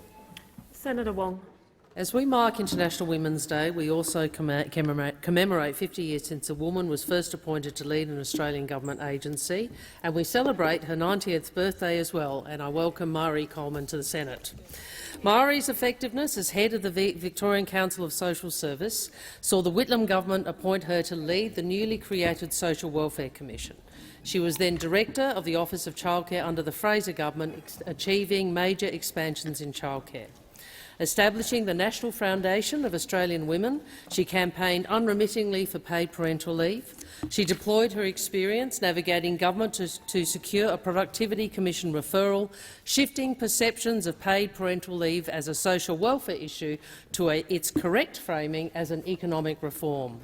This strategy was decisive in the Labor government, of which I was a part, legislating paid parental leave in 2010. Senator Barbara Pocock, who with academic colleagues also played a role, and I'm grateful she could join me in recognising Marie's contribution here today. Those of us who have been the first to something must always be mindful of ensuring we are not the last. Marie Coleman lives by that. She has supported women to build on what she started. She is a generous mentor to many, including to me in my early years here. She is someone whose work has benefited all Australian women, someone of whom we can truly say, because of her we can. So, Marie, thank you for a lifetime struggle for all of us. You deserve a much longer tribute, but for now I wish you joyous celebrations of your 90th birthday and many happy returns yet. It being 2 o'clock, we now move to question time, and I'll call Senator Payne. Thank you, Madam President. My question is to the Minister representing the Treasurer, Senator Gallagher. Minister, how many funds, subject to Labor's doubling of the super tax, are self-managed super funds? Very good question. Minister. Thank you, President. I thank Senator Payne for the question. I'm not sure I have the exact number with me. I will come back to the Senate with it, but as I've said a number of times this week, we expect the very modest change that we have made, that we have announced in relation to lowering the concessional rate for tax concessions for balances over $3 million, will affect around 80,000 individuals when it comes into effect, and of that, there is certainly a proportion of that which are self-managed super funds. I'll see if I can find the exact number for Senator Payne during question time today. Thank you, Minister. Senator Payne, first supplementary. Thank you, Madam President. Minister, can you categorically rule out any further changes by this government in this parliament to the taxation or regulation of self-managed super funds? Minister. Thank you. Well, the government's made clear that this is the only change to superannuation taxation during this term, and this change won't actually come into effect until after the next election, which is something those opposite who are dying in the ditch on this issue don't take into account. We have made a very modest change. I've already answered the question, Gallagher, Senator Birmingham, please. if you were listening. Minister Gallagher, please resume. Order. Order. Senator Birmingham. Thanks, President. Point of order on reference, and I've been attempting to listen carefully to Senator Gallagher and her response to what is a prospective question about the government ruling out any further changes appears to be hinging on the change they are currently making. I invite you to draw Senator Gallagher to the question about the government clearly ruling out any further changes affecting self-managed superannuation funds. Thank you, Senator Birmingham. I have been listening, and I believe that the minister is being relevant, and I'll invite her to continue. If you had listened, I had said very clearly. If you'd listened, I said very clearly that the government has made it clear that this is the only change to superannuation taxation arrangements that we are making this term, and this one won't come into effect until after the next election. We have been clear about that. This is a very modest change to a very small number of people who are fortunate enough to have $3 million in their superannuation Thank you, Minister. account. Your time for answering has expired. Senator Payne, second supplementary. Thank you, Madam President. So, Minister, having now broken Mr Albanese's election promise to not change taxes on superannuation and launched an assault targeted at self-managed superannuation funds, why should any Australian trust Labor not to further hike taxes or undermine choice in superannuation? Minister. Thank you very much. We are upfront about the challenges we've inherited. We have made a very modest change to a small number of people with superannuation balances in excess of $3 million. The average superannuation balance on International Women's Day in this country for women is $140,000. $140,000. Women retire with less savings in their super. They have less assets. They earn Gallagher, less. please resume your seat. Minister, please resume your seat. I'm waiting for quiet on my left. Minister, please continue. I finished my I'm just going to go to Senator Wong, who needs to advise of some ministerial arrangements. Senator Yes, Wong. I apologise. I was so taken away with saying happy birthday to Murray Coleman, I forgot to actually give the statement by leave concerning ministerial arrangements. So I seek leave to make a statement concerning ministerial arrangements. Leave's granted. Thank you. Leave is granted. I advised changes to ministerial arrangements and that Senator Farrell will be absent from question time today and tomorrow on account of ministerial business overseas, and in his absence ministers will represent portfolios in accordance with a letter that has been circulated to the President, party leaders and independent senators. Thank you, Senator Wong. Just while we've got this break, I draw to the attention of honourable senators the presence in the gallery of a parliamentary delegation from Mongolia, led by Mongolia's Minister for Education and Science, His Excellency Inkam Galan, and the Ambassador of Mongolia to Australia, His Excellency Dava Seren, and the Mongolian delegation. On behalf of all senators, I wish you a warm welcome to Australia and in particular the Senate. Senator Walsh. Thank you, President. My question is to the Minister for Women, Senator Gallagher. On International Women's Day, we look at how far we've come and where we're heading. Can the Minister outline what's next on the Albanese government's agenda for women? Senator Gallagher. Thank you, President. I thank Senator Walsh for the question and for her long-standing work in supporting women, particularly those on low incomes in this country over many, many years. And I would, on International Women's Day, also like to associate myself with the other comments and remarks made about Murray Coleman, who I acknowledge in the chamber today, who seems to have been a mentor and someone many of us have looked up to in this place. And it's a real privilege for me to be here as Minister for Women in a government that's pursuing many of the issues that Murray and her colleagues have campaigned for many years. And this is a government that puts women at the centre. I acknowledge all the women colleagues in this place and all the women parliamentarians who have come before us. Over the years, Australia has made great progress advancing the status of women, but in a number of areas progress is slowing or stalled. This government is working hard to put us on the path to achieving a better future for women in Australia. We're developing a national strategy to achieve gender equality, to help make Australia one of the best countries in the world for equality between men and women. And this government is listening to women. We don't want to guess what life is like for women of all backgrounds. We want to know and listen and hear from them. Today we launched public consultation on the strategy, including a survey and other materials to support individuals, communities and organisations to contribute to that strategy. We want to hear from Australians from all walks of life, especially women and girls, about what it's like in the areas of care, work, economic security, safety, health and beyond. We want this to be a national and respectful conversation, and today I've written to all my colleagues in this place to invite you to be part of this important national discussion in your electorates and in your communities. Thank you, Minister. Senator Walsh, first supplementary. Thank you, President. Can the Minister outline what the government has already achieved for women since being elected last May? Minister Gallagher. Thank you very much, President. I thank Senator Walsh for the question.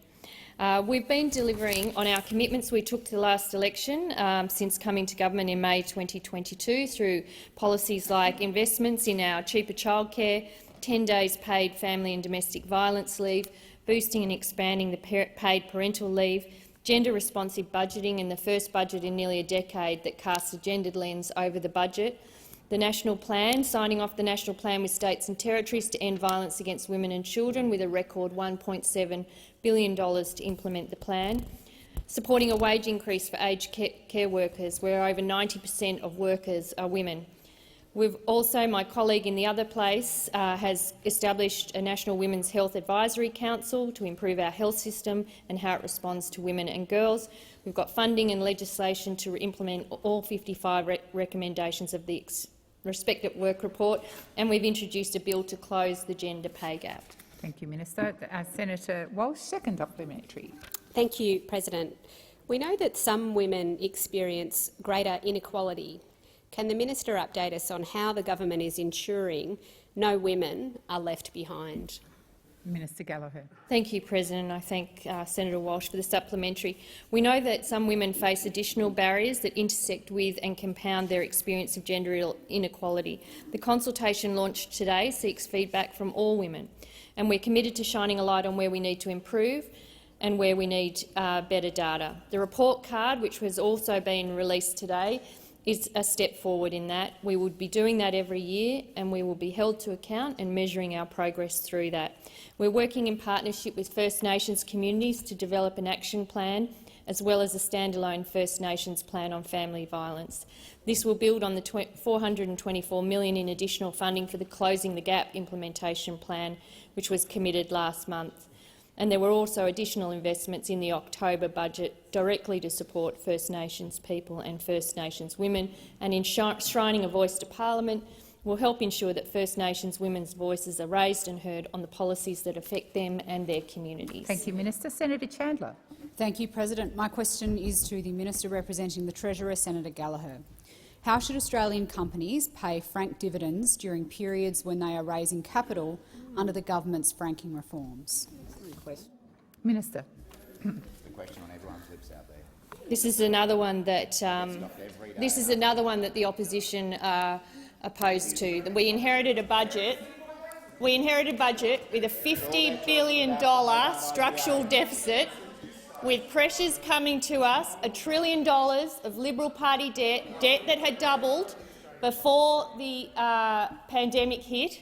This is the budget we inherited.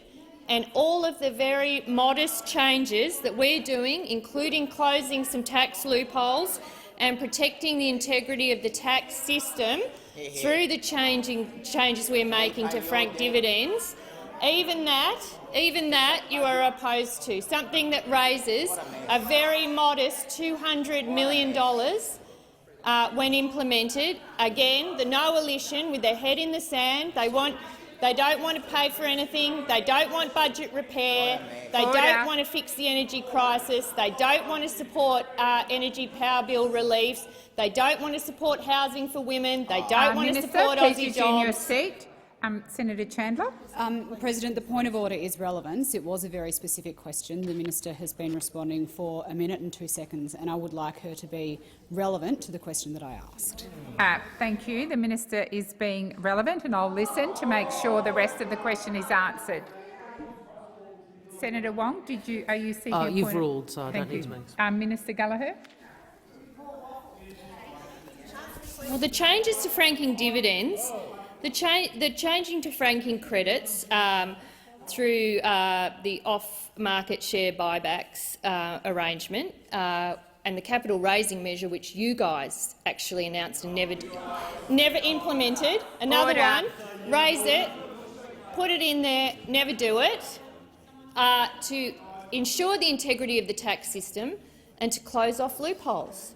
It's a reasonable, rational, measured response that assists very small with budget repair.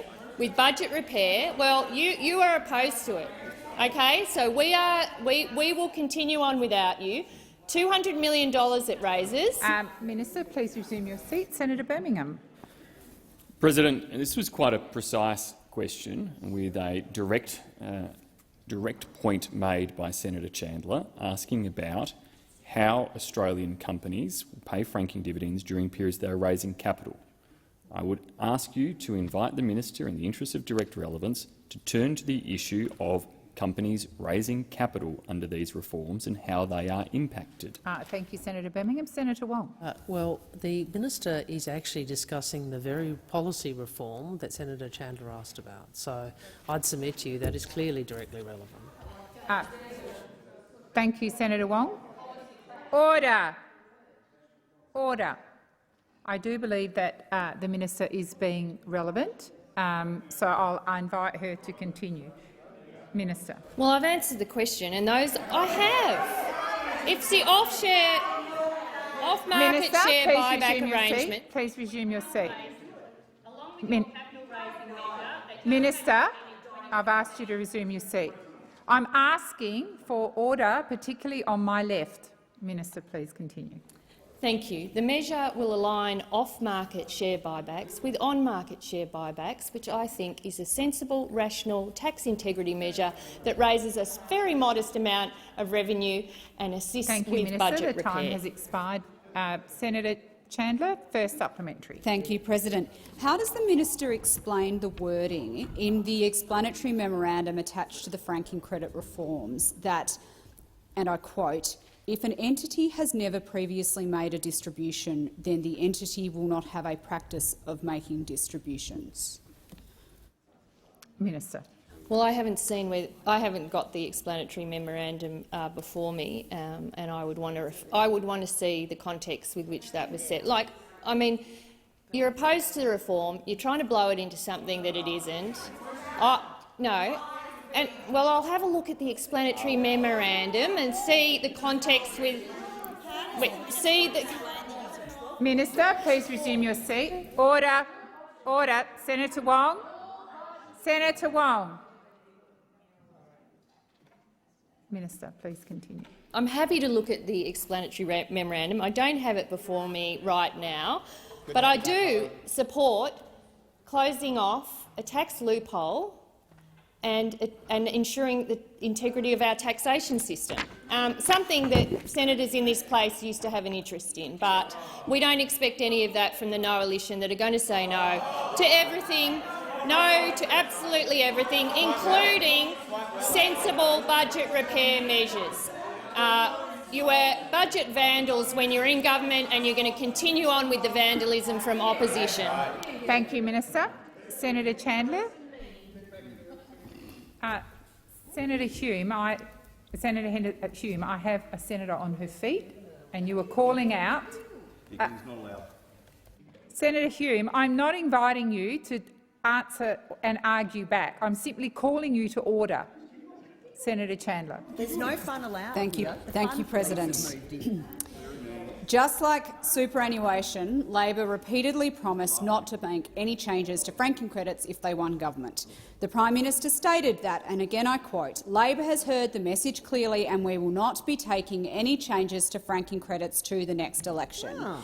Given Mr Albanese promised no changes to franking credits prior to the election and is now doing the opposite in government, why should any Australian trust Labor not to make further tax grabs on their savings or investments? Order. Order. Senator Hughes, I've called you to order. And Senator McGrath. Minister, please answer the question. Yes, thank you. Well, Senator Chandler's question is wrong. This change does not involve any change to franking credits or dividend imputations, and you know it. You know it. But it doesn't suit your narrative. It doesn't suit your narrative, so now we know that you're opposed to everything. You're also opposed to tax integrity. You're opposed to closing off tax loopholes. We can add that to the list of things that you don't agree with. So no to housing for women and children escaping domestic violence, no to jobs in the manufacturing sector, no to energy power bill relief, and now no to tax integrity and no to closing off tax loopholes. What do you stand for? Minister, absolutely please nothing. resume your seat. Order on my right and left. Minister, please continue. I think I've finished. Senator Waters. Thanks very much. President, can I first acknowledge it's International Women's Day. Happy International Women's Day to all. And to Murray Coleman, who's no longer in the chamber but whose presence is felt and will be for many years. So today is International Women's Day, and we don't want cupcakes, we want equality. We want investment in women's safety, health and economic security. The government says it would love to do more if it wasn't for a tight budget. Senator Waters, you haven't addressed your question. You are so right. Maybe I needed to eat some of those cupcakes after all. My question is to the minister representing herself, the Minister for Women, Minister Gallagher. Happy International Women's Day. The government says it would love to do more if it wasn't for a tight budget, yet you've refused to scrap the Stage 3 tax cuts that would give the balance sheet an extra $254 billion. The women's safety sector has said that $1 billion a year is what's needed to meet demand for frontline services and so that no women or children have to be turned away when they seek help. Will the government commit to that level of funding to keep women safe? Thank you, Senator Waters. Minister Gallagher. Thank you, President. I thank Senator Waters for the question and acknowledge her work and interests in the area of women's policy over a number of years. And specifically in response to the question she raises with me, we are very conscious of the need to continue to invest in the National Plan to End Violence Against Women and Their Children and the services and systems that support the implementation of that plan, including for First Nations women through their own plan and action plan that sits alongside of that. We are, and we have, I think, since coming to government, put our money where our mouth is on that and made some investments in October. I'm working with the Minister with responsibility for ending violence against women and children, or the Minister with responsibility for women's safety, and her Assistant Minister to look at further measures that we can support in the upcoming budget. They're currently being considered by government, and we are aware of the calls from the sector around the additional money that's required. And these are some of the difficult decisions that I've been trying to school those opposite on, about how we make room for the services and supports we need in areas like ending violence against women and children, whilst they're arguing to maintain those high levels of concessionality for superannuation account holders with more than $3 million in it.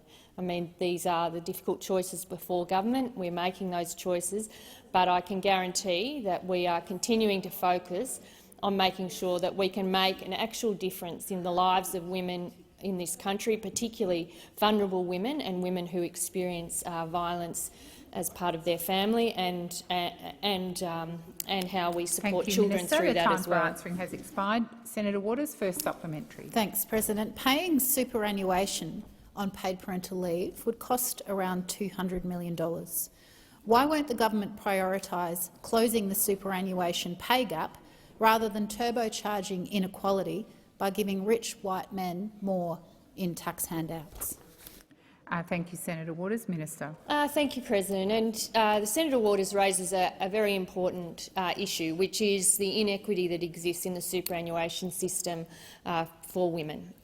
We know that women retire with less money than men, considerably less money than men. We know that the average super balance for women in this country, I can see those who were so interested in super a second ago all of a sudden aren't interested anymore, is $140,000.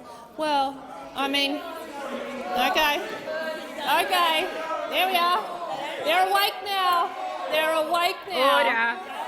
$140,000 that the average female super balance is in this country. We don't hear you shouting about that. Order. There are Order. Sorry. On both sides of the chamber. We've made it clear we want to pay PPL, super on PPL. It's something that we are want to find room in the budget to do, and when we can afford it, we will do it. Thank you.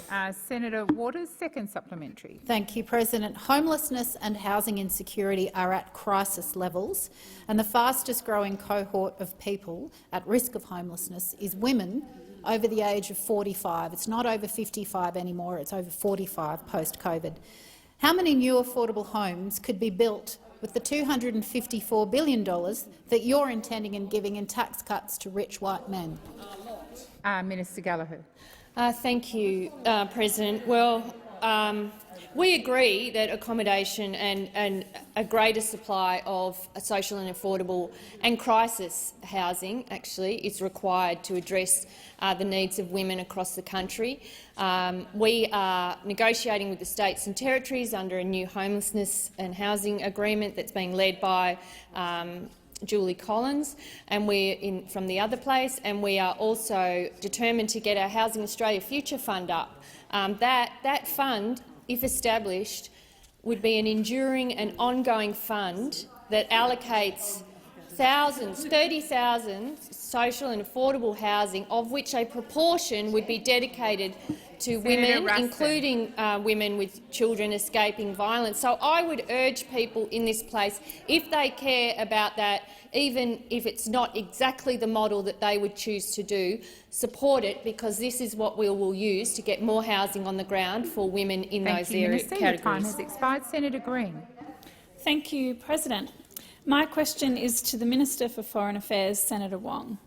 Noting that today is International Women's Day, could the Minister update the Senate on the situation facing women and girls in Iran and Afghanistan? Minister Wong. Thank you, and I thank Senator Green for her question and for her continued work for equality at home and beyond our shores. The UN has described the status of women and girls in Iran as that of second-class citizens. Discrimination is entrenched in Iranian law and practice. But the women of Iran have not been cowed. Instead, these courageous women and girls and their allies have been at the forefront of protests, shouting "Women, life, freedom," and the Australian government stands with them. We have called out Iran for its systematic discrimination against women and girls, most recently at the Human Rights Council last week. We have imposed sanctions on Iranians and Iranian entities involved in the violent crackdown of protesters. We stand too with the women of Afghanistan, where women's rights have been going backwards under the Taliban. The UN has found that the Taliban's treatment of women and girls may even amount to a crime against humanity. Women have been banned from attending university and girls from secondary education. Their movements and access to employment have been restricted. Sexual and gender-based violence have increased. So Australia is supporting the United Nations to provide health facilities and professionals to deliver reproductive health, counselling and protection services to vulnerable Afghan women and children. And last year, we supported the World Food Programme to provide food assistance to over 12 million women and girls. And Australia and others have supported our partners to deliver life-saving healthcare, shelter, education, nutrition, protection and cash assistance. There are many places in the world where we need to continue to work with the brave women and men who seek to improve the position of women and girls in societies where they are regrettably and sadly treated in these ways. Thank you, Senator Wong. Senator Green, first supplementary. Thank you, President. Could the Minister update the Senate on progress toward gender equality globally? Minister Wong. Unfortunately, it's not just Iran and Afghanistan. Women are facing setbacks around the world. The World Economic Forum has estimated that at the current rate of progress, it will take, wait for it, 132 years to reach full parity. 132 years on current trajectory for there to be full parity between men and women. And we also know that the crises of COVID-19, climate disruption and food shortages have hurt women and girls more. They have amplified existing inequalities, including gender equality. According to the WEF, we saw a generational loss of gains towards gender parity between 2020 and 2021, a documented step backwards in rates of livelihoods and poverty. And Care Australia has estimated that 150 million more women than men are affected by food insecurity. We've seen documented declines in leadership and representation. Thank you, Senator Wong. The time for answering has expired. Senator Green, second supplementary. Thank you, President. Minister, what is the Albanese government doing to address global gender inequality and improve outcomes for women and girls? Minister. The developments I have outlined are troubling, I think, to everyone in this chamber, and they remind us how much work there is to be done. But the Albanese government is acting. In our development program, we have reinstated a performance target requiring 80% of Australia's investments effectively address requiring that 80% of Australia's investments effectively address gender equality in implementation. We have also introduced a mandatory requirement that our ODA investments over $3 million have a gender equality objective. And in 22-23, we will provide $65 million through the Gender Equality Fund to respond to the needs, interests and rights of diverse women and girls, particularly in the Indo-Pacific region. We have a steadfast commitment to advancing gender equality and the human rights of women and girls at home, in our region and globally. As I've said before, we take the world as it is, but we have to work to shape it for the better. Thank you, Minister. Senator Hanson. Thank you, Madam President. My question is to the Minister representing the Prime Minister, Senator Wong. Does the Albanese government support the establishment of a sovereign, independent Aboriginal and Torres Strait Islander nation in Australia? Yes or no? Thank you, Senator Hanson. Minister Wong.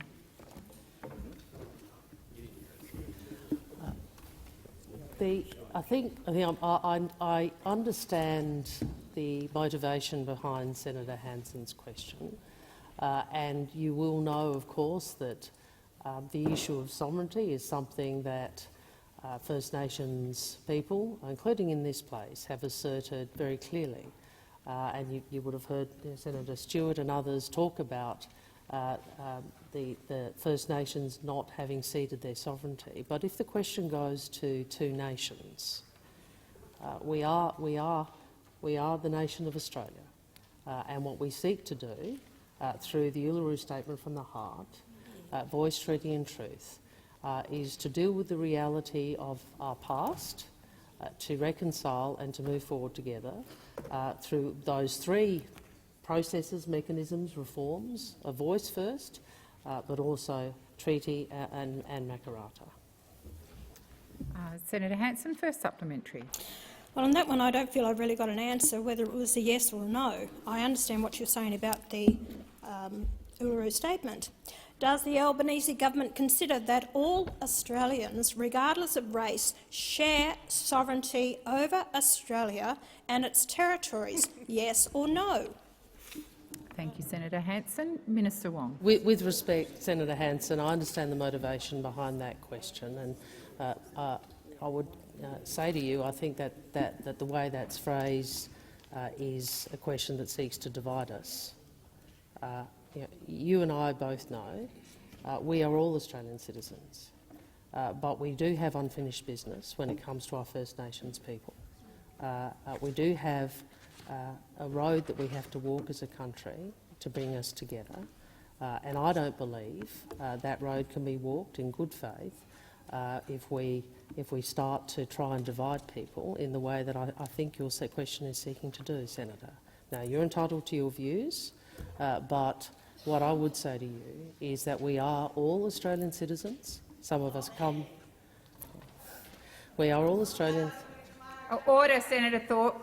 We are all Australian citizens, but there is work that needs to be done to recognise the place of our First Nations people in our constitution. Thank you, Minister. And the time in our for society. answering has expired. Senator Hanson, second supplementary.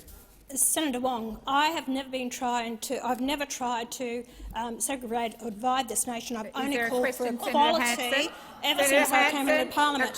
My question is, does the Albanese government support the principle that all Australians should be equally supported according to need, not race? Yes or no? Minister Wong. Senator Hanson, I think in order to ensure equality, that governments need to recognise that some people have not and are not treated equally, in great part because of their race. And you only need to look at the history of our First Nations people to recognise that. So yes, sometimes equality does require that we recognise the way in which race has impacted upon the equality of some of our peoples, and I do not think that is a bad thing. I think that is a principle of inclusion, not of separation and not of discrimination, but a principle of inclusion, acceptance and respect. Thank you, Senator Wong. Senator Davey. Thank you very much. My question is to the Minister representing the Treasurer, Senator Gallagher. National Transport Commission data shows our truckies would pay an additional $2.6 billion in taxes and charges over 3 years under the proposed considered by Transport Minister Catherine King. Everything Australians grow on farm, or they make in a factory, or they buy in a shop, has to travel by truck. So will these extra taxes and charges add to inflation and make a difficult inflationary situation even worse? Thank you, Senator Davey. Minister Gallagher. I think Senator Davey is talking about the heavy vehicle road user charges. Is that correct? Yep. So any decision to increase heavy vehicle charges is a collective decision of all state and territory governments, and no decision has been taken yet. Those charges are intended to recover the heavy vehicle share of road expenditure by all governments, and the principle that heavy vehicle operators should continue their share towards the cost of roads is shared by government and industry. At the previous infrastructure and transport ministers' meetings, ministers agreed in principle across all governments to a 3-year charging cycle following calls from industry for longer-term certainty, but no final decision has been reached on these charges.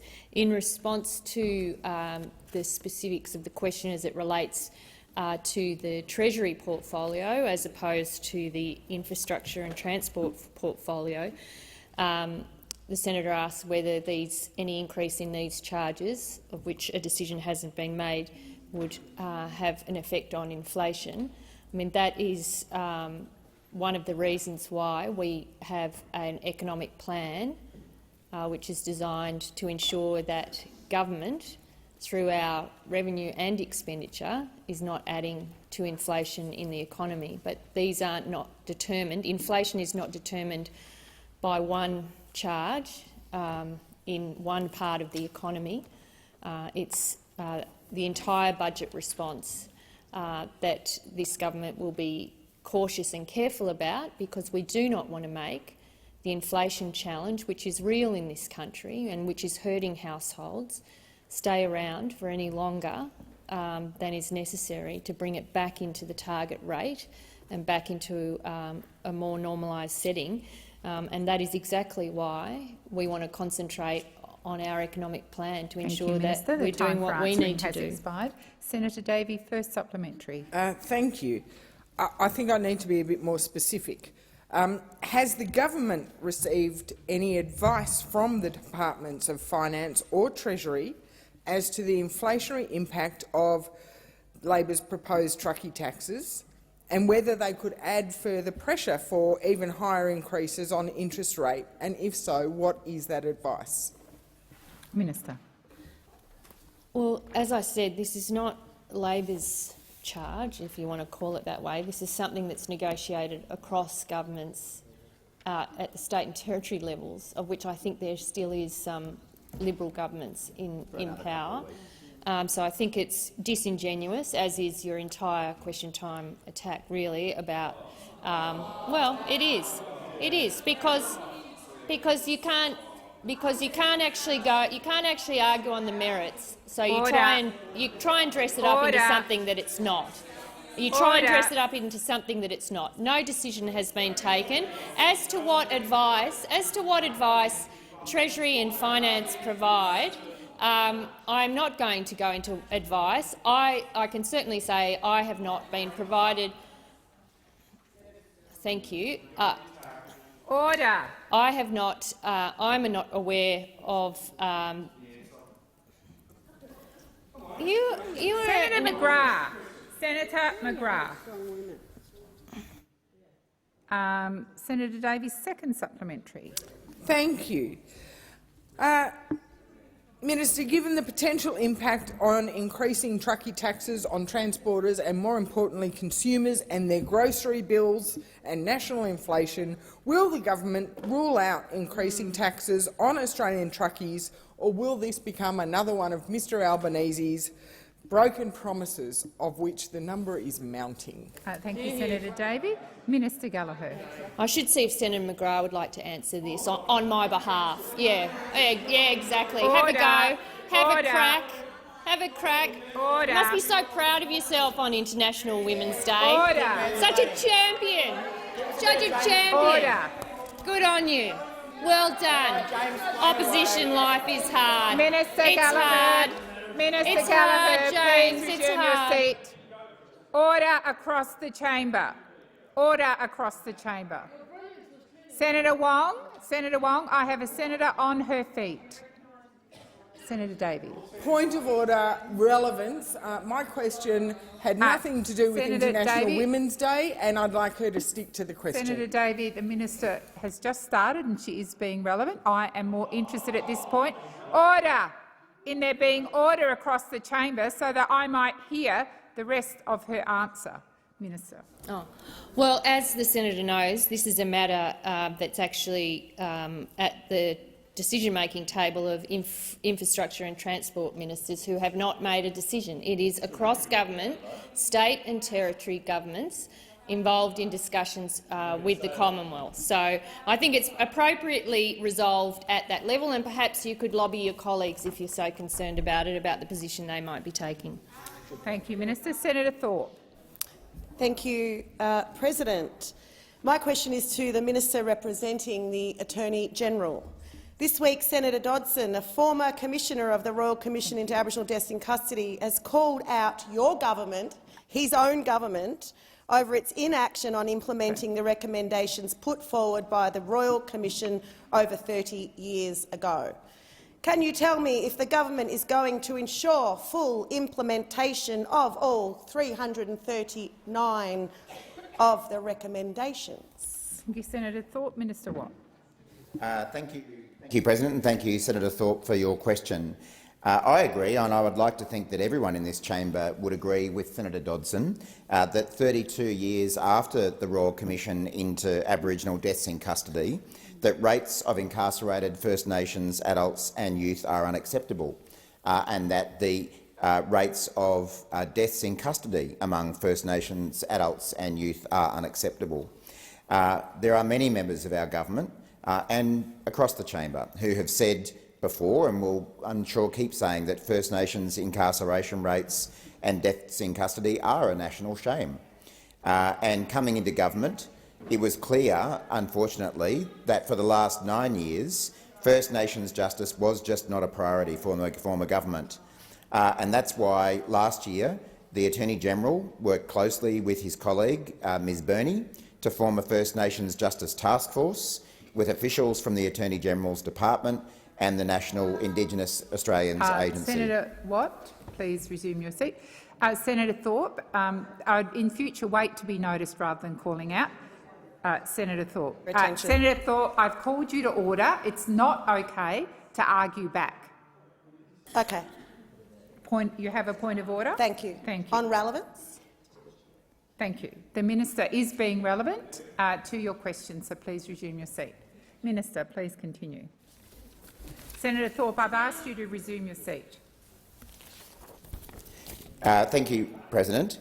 As I was saying— Minister, please resume your seat. Minister— Relevance. The question is, when are you going to implement the recommendations in full? Senator Thorpe, I did, on your first point, say that the minister was being relevant, and I'm going to say on your second point the minister is being relevant. Senator Birmingham. President, on the point of order and the handling of points of order, this is a seemingly new practice to rule before a senator has even had a chance to put their case. On Senator Thorpe's first point of order, she had no more than got the word relevance out of her mouth than you ruled against her without hearing the basis upon which she was claiming a relevancy of the answer. I would, President, invite you to reflect upon that and to consider, in terms of your handling of points of order, that I understand where they are repetitious or take approaches that are disorderly in the chamber. But in this case, a first point of order from a senator on a question, I think, deserves the opportunity for that senator to have had the chance to make their point. Senator Wong, I'm going to respond and then I'll come to you.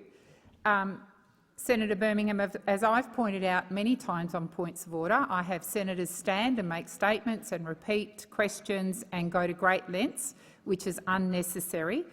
In Senator Thorpe's case, and my apologies if she hadn't finished her answer, I understood she had finished her answer, and so I ruled. I'm going to go to Senator Wong. Thank you. Order. Yeah, if I could perhaps make a couple of points. in relation to your ruling. The first is, in fact, it was Senator Ryan who first started to truncate the submissions on points of order, because his view was that a number of us, and I may have been one of those, made too many contributions on our feed on points of order. So I was cut off on a number of occasions by Senator Ryan as the President, being of the view that he had already come to a view about the substance of the point of order. I have to say, Senator, I thought you were saying the word and then sitting down. So we have no objection if the President wishes to call you to make your submission, if you wish to do that. Senator Thorpe, on your first point of order, if you hadn't finished, I invite you to make a short statement about your point of order. My point of order, thank you for the indulgence, President. My point of order was based on relevance because the question was relating to if the government is going to implement 339 recommendations that will save Black lives today. Yep, thank you, Senator Thorpe. And you went to statements that Senator Dodson had made and in general about the Royal Commission and other matters. So I do believe the minister was being relevant. I'm going to invite him to continue. Thank you, Minister. Thank you, President. And as I was saying, last year, in recognition that there is still more work to do in implementing the recommendations of the Royal Commission, the Attorney-General established a First Nations Justice Task Force with the Minister for Indigenous Affairs, Ms Burney, and that contains officials from both of their agencies. And that task force is leading the design, coordination and implementation of this government's historic $99 million First Nations Justice Package. That includes unprecedented Commonwealth investment in justice reinvestment, unprecedented Commonwealth investment in Aboriginal and Torres Strait Islander legal services to provide culturally appropriate legal assistance in coronial inquiries, and a commitment to real-time reporting of deaths in custody. The government is also working closely with states and territories on a proposal to raise the minimum age of criminal responsibility. So we acknowledge there's more work to be done in this space. It needs to happen, and we're getting on with it. Thank you, Minister. Your time for answering has expired. Senator Thorpe, first supplementary. Thank you, President, and thank you, Minister, for your response. What will your government do to support your own special envoy, the father of reconciliation, on taking urgent action on the implementation of the recommendations?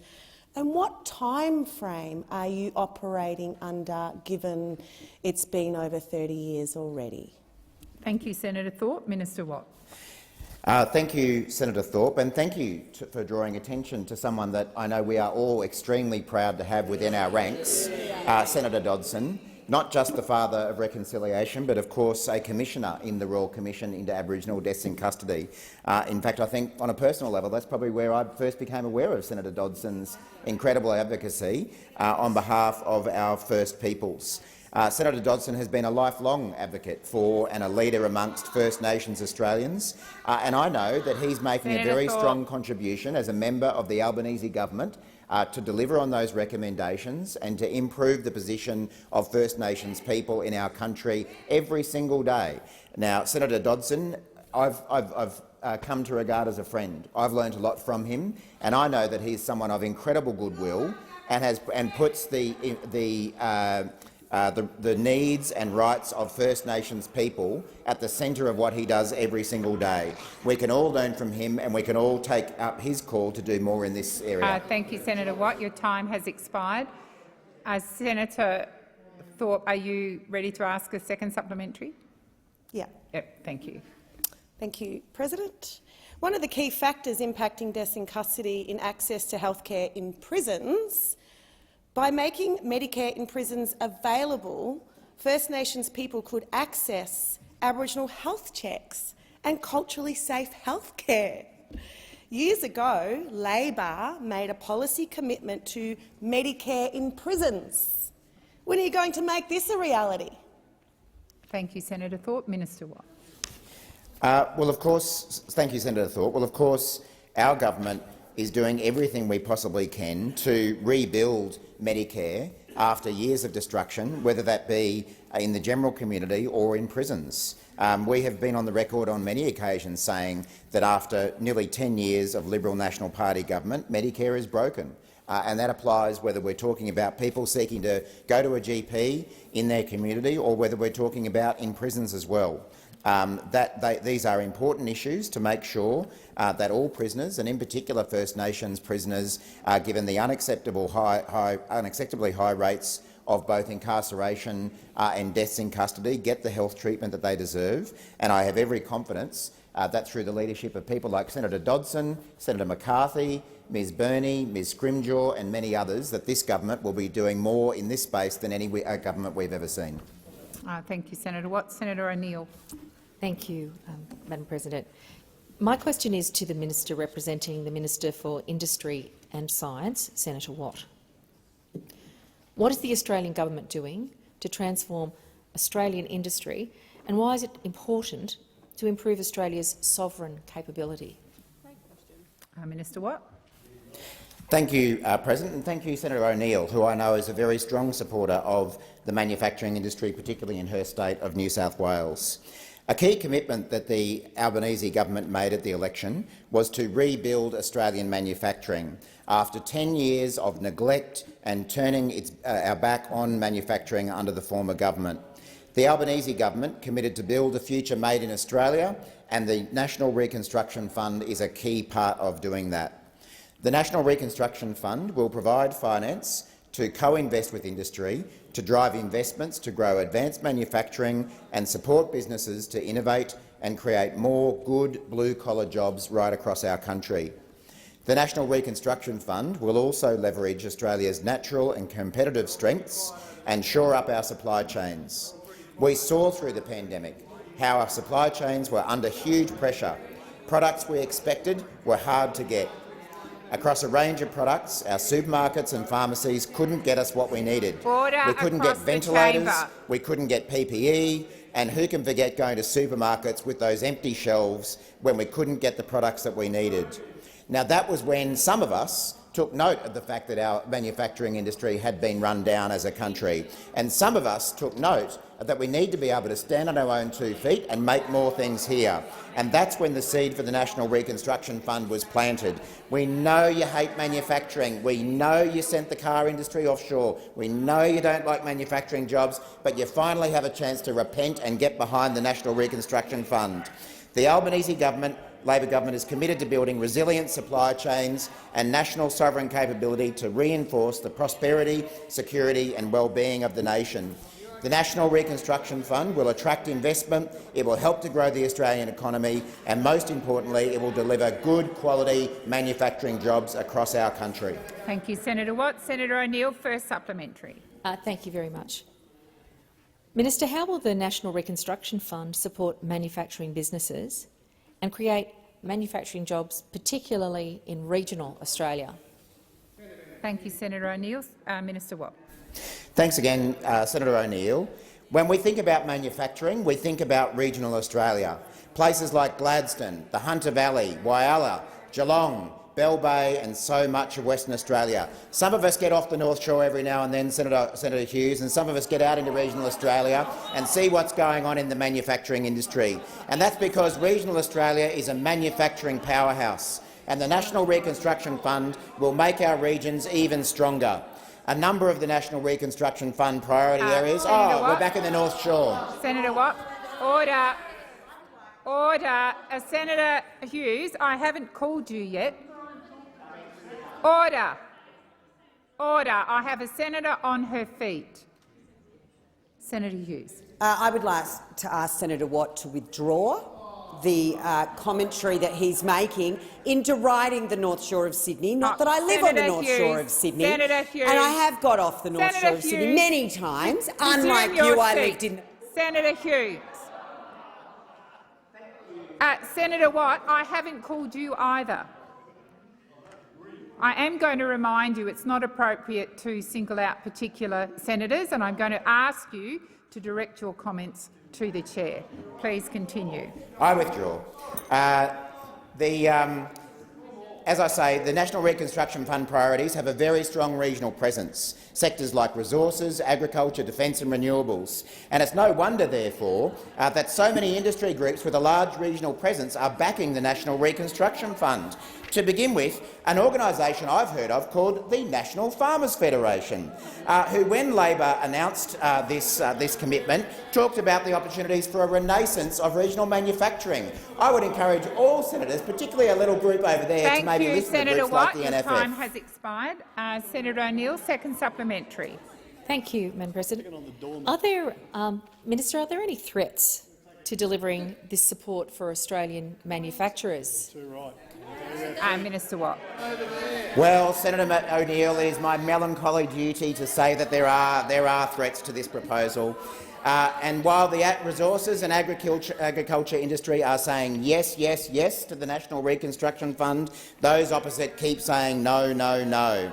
And these are industries that the National Party of all groups are supposed to be champions for in this place. And I note, I take the interjection from Senator Mackenzie that it's a coalition, and perhaps that suggests that maybe there's not full agreement between the Liberals and the Nationals on this point. That would be very interesting to explore. And I note that in the past, National Senator Matt Canavan has acknowledged the past 20 years of federal governments, including his own, have dropped the ball on Australian manufacturing. He said that they've dropped the ball, but there's been a real renaissance in manufacturing in Australia. Well, Senator Canavan and all the Nationals, I invite you to join with us. I invite you to join with us with the National Farmers Federation, with the Australian Aluminium Council to get behind regional manufacturing. There's an opportunity to stand up to the North Shore Liberals and back regional Australia. Thank you, Minister. Your time has expired. Senator Little. Thank you, President. Now, this question is to the Minister representing the Minister for Health, Senator Gallagher. Minister, your government went to the election with a promise to prioritise Australians' access to health care and reduce the cost of medicines. Given this promise, why has the Albanese Labor government decided to remove an innovative, life-changing form of insulin, Fiasp, from the PBS, sending the price soaring to unaffordable levels for 15,000 Australians with diabetes who rely on it? Thank you, Senator Little. Minister Gallagher. Thank you, President. I thank Senator Little for the question. Senator Little is right in her question about our commitments to improving access to health care and improving Medicare, dealing with the crisis in primary care. It's another one of those issues that was left to us after 10 years of neglect and dysfunction from those opposite, that it was harder to see a doctor and more expensive to access health care, and we are doing everything we can to reduce the price of medicines. In fact, our change that came in on the 1st of January has reduced the price of most pharmaceuticals from $42 a script to $30 a script. In relation to the insulin medication that Senator Little has raised, this was a decision of PBAC, which is an independent expert body which advises the Australian government about the listings of medicine and comprises experts in the field of medicine, health, economics, social policy, health technology and pharmacology. The Health Minister was made aware on the 22nd of February of the company's intention to delist this medication from PBS from the 1st of April. We understand that this is causing concern for people who— Senator Ruston. We understand that this is causing concern for people who are using that medication, and the minister has asked his department to work with the company to look at resolving the matter. The PBAC has advised that due to the availability of other medicines, the removal of this particular medication from PBS will not result in unmet clinical need. Thank you, Minister. The time for answering this question has expired. Senator Little, first supplementary. Thank you. Senator Minister Ruston, just a moment, Senator Little. You've got one of your own senators on her feet, ready to ask a question. Senator Little, please continue. Thank you.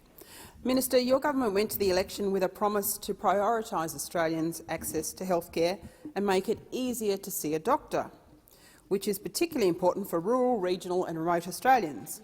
Given that promise, why has the Albanese Labor government ripped GPs out of rural, regional and remote Australia by changing the distribution priority areas for overseas trained doctors, making it harder for millions of Australians in those areas to see a doctor?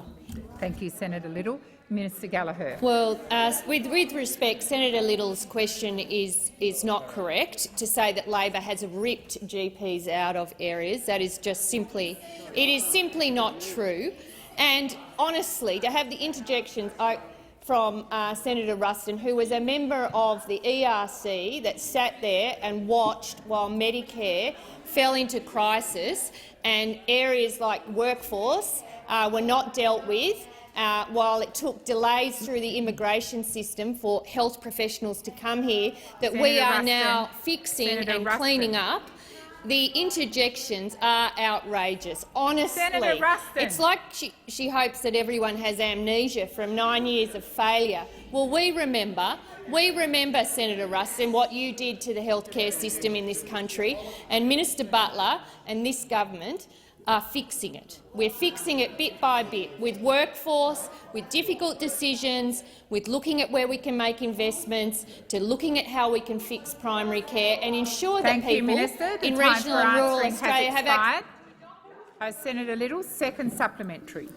Minister, another promise was to prioritise Australians' access to healthcare and protect Medicare. Given that promise, why has the Albanese Labor government slashed Medicare subsidised mental health support in half, removing access to psychology sessions from the Australians who need the most support? Why are you breaking promises on medicines, country doctors, Medicare and mental health? Thank you, Senator Little. Minister Gallagher. The question is wrong on all three issues. It is. It's wrong. But we get what you're doing. We get what you're doing. OK. You ask incorrect questions and then I get to answer them, which is what I'm doing now. But we are the party of Medicare. We are the party that built Medicare. We are the party that will save it. We are the party that will make investments in healthcare. We will make medicines cheaper. We will have new models of care like urgent care centres. Are you opposed to those as well? Is the coalition opposed to those as well?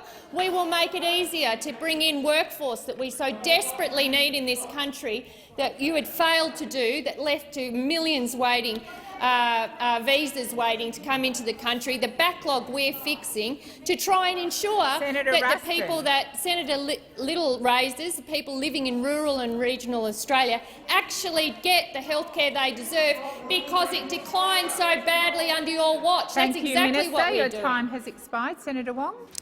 I ask that further questions be placed on notice.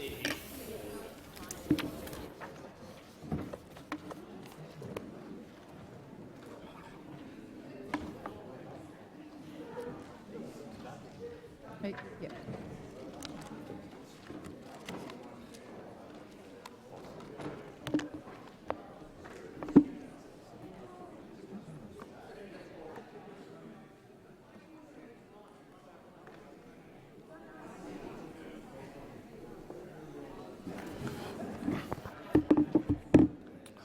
If everybody could leave the chamber in a quiet fashion, that would be appreciated, please, by Hansard. I'm thinking of Hansard.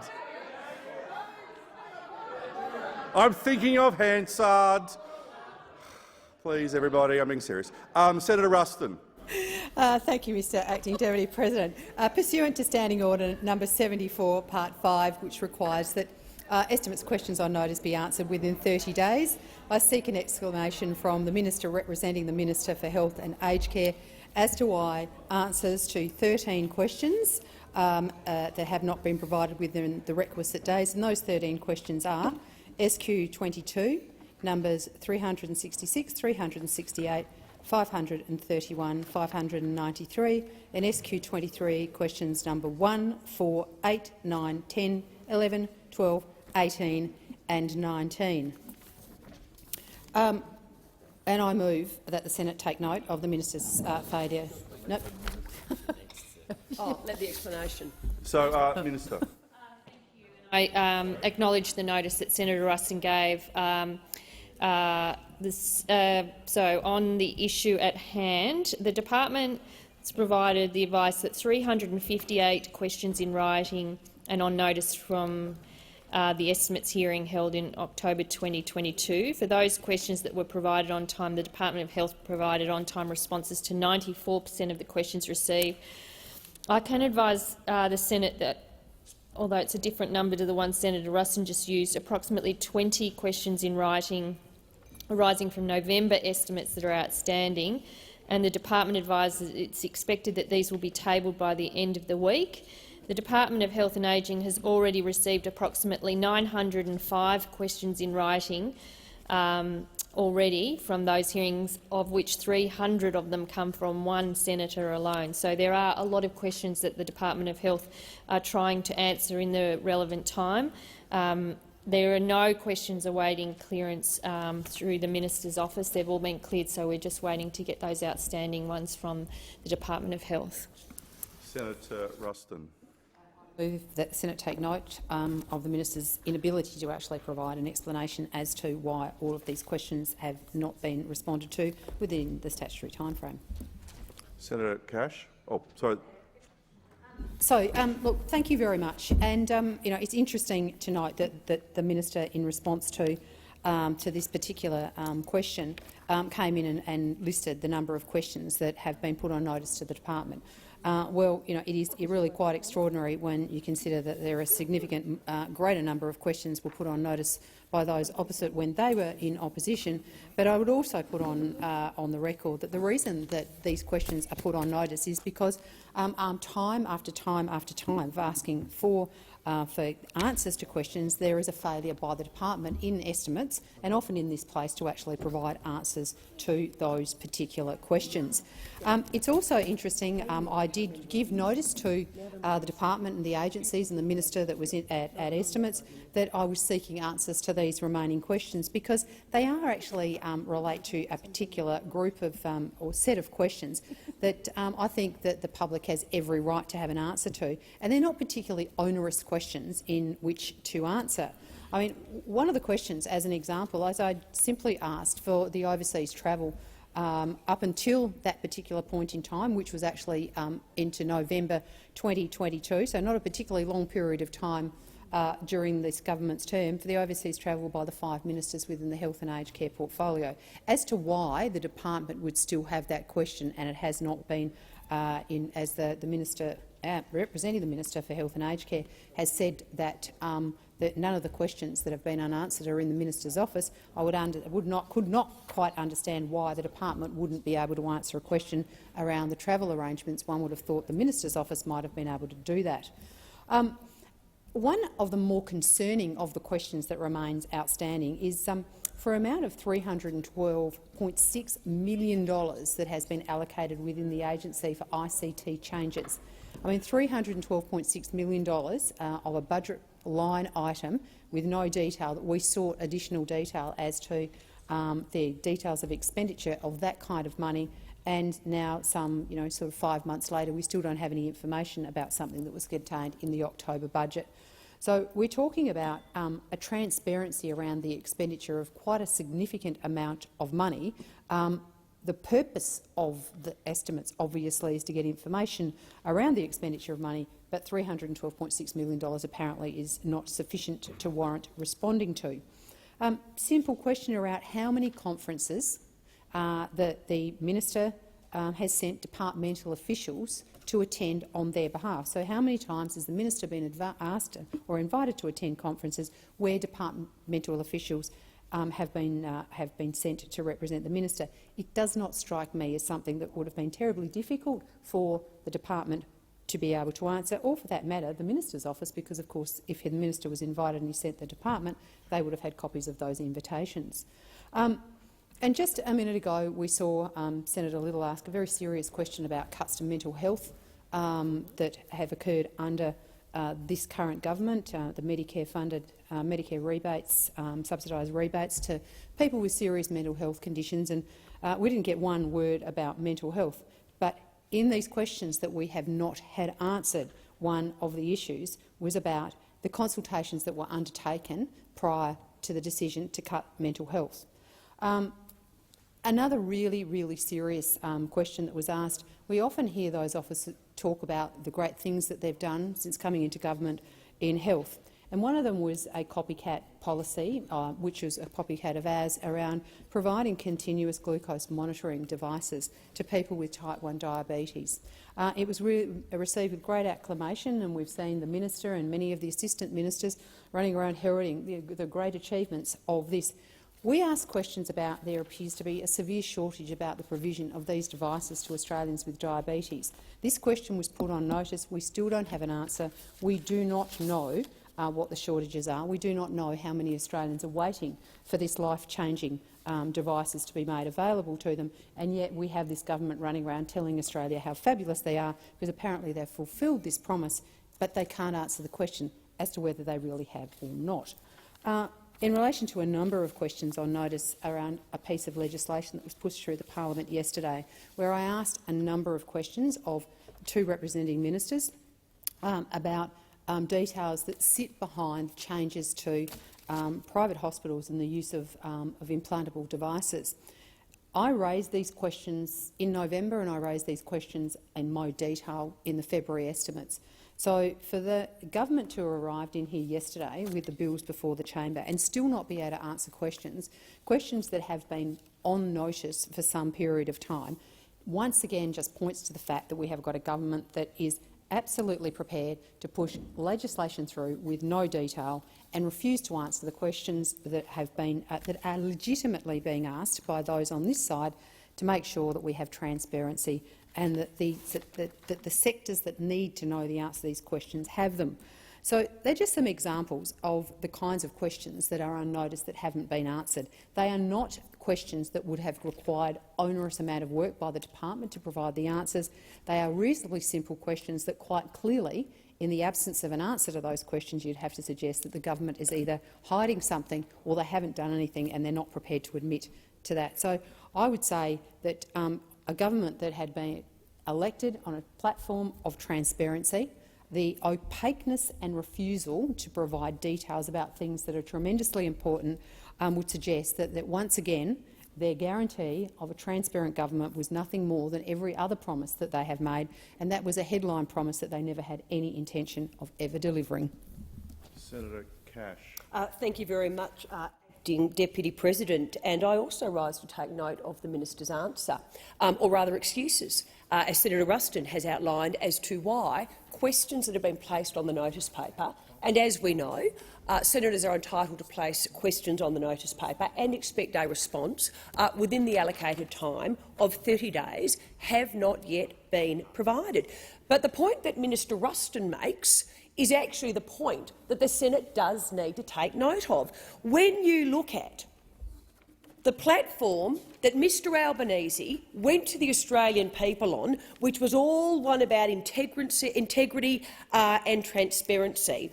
In fact, prior to the election, he was very vocal when he made announcements to the Australian people that, if elected, both he as the Prime Minister and his ministers, as part of the Albanese government, they would deliver transparency, integrity and accountability in everything we do. But as we know, all talk before the election, just like so many of the promises that they made to the Australian people, and we can go through them shortly.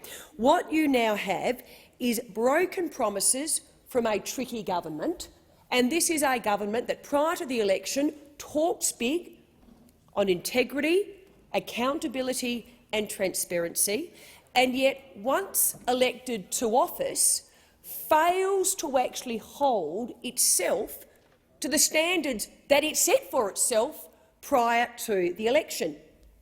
Now, Senator Ruston has raised an issue with the minister today in relation to questions in the health portfolio that have not yet been answered. I myself, prior to question time today, had raised with Senator Watt, as the minister representing the Minister for Employment and Workplace Relations, Senator Burke, that I too would be raising this in relation to my portfolio after question time. I had 155 questions that had been asked in January of this year that were due to be tabled on the 9th of February 2023 that were still outstanding. Now, lo and behold, just before question time was finalised today, Minister Burke tabled the answers to the questions. Now, interestingly, I thought that I would be sent by my office 155 answers. One would expect 155 questions. One might then say 155 answers. My surprise, colleagues, when I was given one piece of paper. One piece of paper. So much for integrity, transparency and accountability. One piece of paper, question number 1162 to 1317. There's quite a jump in between, let me assure you. Question date, the 10th of January 2023. Table office due date, the 9th of February 2023. Just before question time today, after the minister has been notified that I too would be taking note of a failure by the minister to uphold the standards that Mr Albanese told the Australian people both he and his ministers would be implementing if and when they are elected to government, transparency, integrity and accountability, I suddenly get one page. It is a global answer to 155 questions, but it does inform me, and this is the good news, colleagues. The Office of the Minister for Employment and Workplace Relations and the Department have undertaken a review of my questions on notice 1162 to 1317. So at least a step in the right direction. They obviously opened the file that was sent to them and they at least reviewed them. And then, quite literally, as part of administering the workplace relations system, the Minister, the Minister's Office and the Department meet with employee and employer representatives, for example, to consult on policy development. This is the beauty of the answer, though. Contact with some of the named representatives may have occurred in this context. Or may have. What does may have mean, in particular for a government that, again prior to the election, expounded virtues when it came to integrity, transparency and accountability? So what you have is, quite frankly, contempt for the Australian Senate. And that is not just me talking. I do reflect on comments that were made by those that are now in government when they were in opposition. And in particular, I have to say the now Attorney-General of Australia, Mark Dreyfus, someone who is a great preacher. I wouldn't necessarily say, acting Deputy President, that he is a practicer, but he does like preaching, as so many have stated, in relation to accountability and integrity. In fact, Mr Dreyfus proudly told the Office of the Information Commissioner in a speech on Right to Know Day last year, this is very interesting, information held by government and public institutions is a public resource. I'm assuming that he thought that was a complete, total and utter joke. He also said a culture of transparency within government is everyone's responsibility. Perhaps what he should have done, though, was put in brackets, except for the following ministers, and in this case, Minister Burke, who again 155 questions on notice, 155 questions outstanding as at the 8th of March, and then prior to question time, a one-page answer in relation to all of these questions. But also, Mr Dreyfus, clearly are not worried about practising what he preaches, said this: appropriate, prompt and proactive disclosure of government-held information informs community, increases participation and enhances decision-making, builds trust and confidence, is required and permitted by law and improves efficiency. So, again, I'm a little confused. What part of treating the Senate with contempt by providing a one-page answer to 155 questions well after the 30-day time period has expired actually fits within appropriate? Absolutely not. Prompt? Definitely not. Proactive disclosure? Well, absolutely not there. Informs community? Well, one page doesn't inform us of much. Increases participation and enhances decision-making, builds trust and confidence, and is required and permitted by law and improves efficiency. Well, the answers that I have been provided with, or rather one-page answer, clearly does not do any of that. But then again, now they are in government, those on the other side are clearly holding themselves to very, very different standards to what they actually preached prior to the election. And if I actually look at what now Minister Watt said in June 2021, just over 20 months ago, and this was in relation to a failure to provide answers to questions on notice in a timely fashion. And those on the other side, they are also entitled to raise this when we're in government. But the problem is they've then got to actually look at the answers they gave when they were in opposition and judge themselves and hold themselves to the standards that they screamed at the other side were required when we were in government. This is what Minister Watt now said. We deserve answers and transparency. He went even further and said it is not negotiable, and it should not be negotiable, to comply with the standing orders and properly answer those questions. Well, perhaps Minister Watt, on behalf of senators in this place, may actually raise that with both the Prime Minister and Minister Burke in terms of the way they have responded to the questions that I had on notice, and certainly in the way that Senator Ruston's questions have not been answered, despite, again, the standards by which Mr Albanese said his government would be judged if and, in due course, they were elected. Others on the other side have also, though, and again, sometimes you actually need to read what you preached when you were in opposition to ensure that you are practising it when in government. Senator Mario Smith said on the 15th of October 2019, I am relatively new to this place, but it doesn't really seem like an unreasonable request to me that these questions are answered within 30 days. It's not an unreasonable request, Senator Smith. Senator Sheldon on the 15th of October 2019 said, when you answer the questions, it drives results and it drives accountability. This is what this parliament is for. And then I have to say, with all due respect to poor Senator Ciccone, on the 3rd of December 2019, Senator Ciccone, I will have to remind you of what you stated. But I'm sure you impress upon this. I'm sure you impress upon your ministers this. It is a fundamental responsibility of this place to hold any government of the day to account. The Australian community expect us as senators to ask these very questions.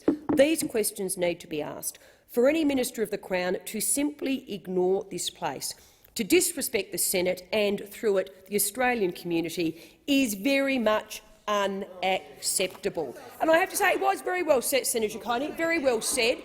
It is just a shame that both the Prime Minister of Australia and, in my case, Minister Burke, have not actually listened to what are your very, very wise words. So, Mr President, or Mr Acting Deputy President, as Senator Ruston has clearly articulated, as is evident from what those on the other side said when they were in opposition, and certainly by the actions of the now Albanese government ministers, but in particular the Prime Minister himself, they set themselves the standards of being a government that would have integrity, be transparent with both the Senate and the other place and the Australian people, and certainly provide accountability. And yet, day after day after day, and we haven't even reached the first-year anniversary of the election, all we in this Senate and the Australian people are seeing is a government that doesn't really care what it said prior to the election, a government that, once elected, turns its back on the promises that it made, a government that fails to hold itself to the standards it set, and, quite frankly, is a government that is just full of broken promises. Senator Bragg. Acting Deputy President, and I rise to take note of the failure to answer questions. And it is a systemic problem, I think, across this government. There are basically three mechanisms where we can get transparency on key issues for the Australian people. Now, we have the questions on notice processes, which Senator Cash has already detailed has not been respected by the government. Then there are the orders for production of documents, which I must say also have been regularly ignored. And then there's, of course, the mechanism of freedom of information, which is available to any citizen. And what you often see from this government is a tendency to merge a freedom of information request lodged by a citizen, who may also be a senator at the same time, with a question or notice or with an order for production of documents. Now, of course, these things are not supposed to merge. They are supposed to be treated separately. But we see a deliberate corruption of these processes across the board. And by using that term, I don't mean to say that people are corrupt, but I mean to say that the process is often corrupted in the sense that it is not respected for what it should be. Now, I have lodged, for better or worse, many questions on notice through the Senator Gallagher's office on behalf of Mr Minister Jones. Now, these things range from detailed questions on financial advice policy, superannuation policy, matters to do with the Australian Securities and Investments Commission. Now, the government is now sitting on a key test in relation to these matters, because after yesterday's motion on this report into the ASIC Deputy Chair, the government will have to decide, is it going to release a report that the Senate voted overwhelmingly for the government to release. Now, we haven't called on the Securities and Investments Commission to make the report public. We've called on the government through the Treasury and the Treasurer to deliver that report. And it will be up to the Treasurer now to comply with that order. And I would say that it would be very risky territory now for the Treasurer to hide behind some strange reasoning not to release the report, which has cost taxpayers $200,000. Taxpayers have forked out $200,000 for a secret investigation into an ASIC commissioner, which was covered up by ASIC, or attempted to be covered up by ASIC at Senate estimates. And fancy that, the corporate regulator, the organisation which is required to hold Australian companies to account, is covering up an investigation into one of its own. Now, is there any wonder why corporate Australia regularly breaks the laws we set here in Canberra, that corporate Australia doesn't take ASIC seriously, ASIC's reputation is in the toilet, and that people don't fear ASIC? And we see a repeat of lawlessness, and then we see royal commissions which make recommendations which are ignored. And one of the core problems here is that the law enforcement agencies are not doing their jobs, and then the government of the day seeks to cover it up. Now, this is going to be a key test, and all of the questions that have been asked, almost all the questions that have been asked in the Treasury portfolio since the election, have not been answered properly. And I refer here to questions on notice 356, where I asked how many meetings has the Minister, this is Minister Jones, had with stakeholders in his review of the best financial interest duty which the Treasury is conducting, and no answer. And then question on notice number 565, where I asked, again the same Minister, Minister Jones, is the Minister aware of disclosures made by Australian Super on Wednesday 14 September 2022 in their annual members' meeting notice? Now, in that meeting notice, because regulations had been made by the government, that super fund was able to cover up over $100 million in related party transactions and $1 million in payments to unions. I asked subsequent questions to the Minister. Was the Minister aware of these huge covers up of key information? And again, no answers. So it is a very regrettable situation that the government is taking policy judgments or making policy judgments to do certain things. They're asked about them in the usual way, through the means we have here in the chamber and through questions on notice, and the government is deciding not to provide that information. And that is showing that the government holds the chamber in contempt, and it is a pattern, as I say, it is a pattern of behaviour where all the transparency measures are treated so poorly by the government. Now, there was a long and twisted debate about the creation of an integrity commission, which I personally have favoured the establishment of for many years. A lot of the people who made the argument to have an integrity commission made the argument as if there were no other integrity measures or there were no other transparency measures as part of our system of government. Now, one of the great things about our system of government is that we have the committee system, we have Senate estimates, we have these transparency measures, and if they're not treated poorly, they will be eroded over time. So therefore, the creation of an integrity commission will have less power or less capacity to improve our system over the long run if the other measures are watered down. So it does take, I mean, a government needs to respect the institutions that it inherits over time. And the failure to address questions that are asked through proper means and methods is hugely regrettable. And always pointing the finger at past practices is not a very good answer. And I'm sure that there have been cases in the past where governments have not answered questions properly, and I think that is hugely regrettable. Governments who want to preach to the electorate that they are going to be the paragon of virtue and the paragon of integrity should, of course, hold themselves to that standard. I think that is only reasonable that that's what an opposition would seek a government to do, that if we are asking reasonable questions in accordance with the rules, that they would be answered within the timetable, or at least the substance of the answers be given, rather than fobbed off. So I have to say that it concerns me that answers aren't given, but it also concerns me that when answers are given, they're not actually given. But the greatest concern I have here is the meshing together of the processes which aren't supposed to be meshed together. If I ask a question on notice to the minister, I'm not supposed to get an answer back saying, oh, we've got an FOI from you. You're supposed to actually treat them as if they are not intersecting with one another. So regularly we're receiving correspondence back from ministers saying, we have your FOI, even though you've asked a question on notice. Now, of course, I've asked the FOI as citizen Bragg, not as Senator Bragg, so I wouldn't expect those things would overlap. So we hope that the government can do better here, because it's an important part of the institution which we don't want to see eroded over time. Thank you, Senator Bragg. Senator O'Sullivan.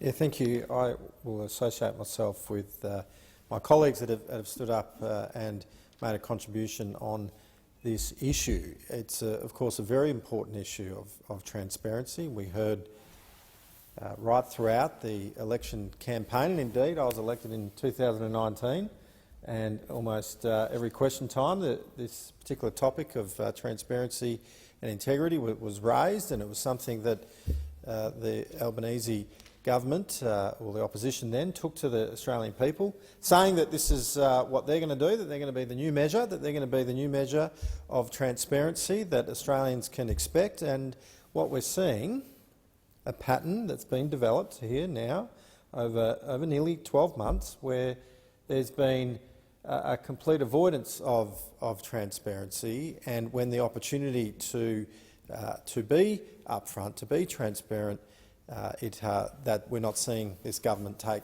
that seriously. And so I associate everything myself with everything that Senator Ruston, Senator Cash, Senator Bragg have said, and I thought it was quite interesting that in the contribution that Senator Cash made, that she reflected on some of the comments that my colleagues on the other side, when they were on this side, were making in the last term. And Senator Cash referenced a statement that my good friend Senator Sheldon made, where he said that when questions are answered, there's progress, or words to that effect.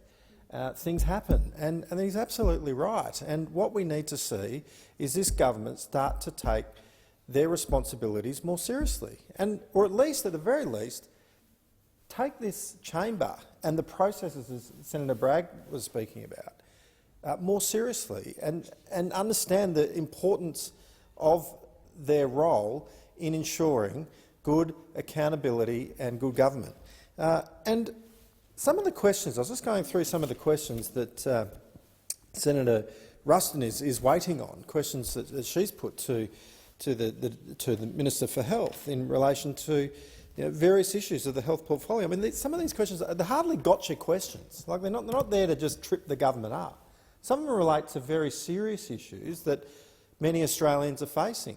Now, I remember about 12 months ago, or just over, I had someone come into my office, and it was a father of a child that has juvenile diabetes.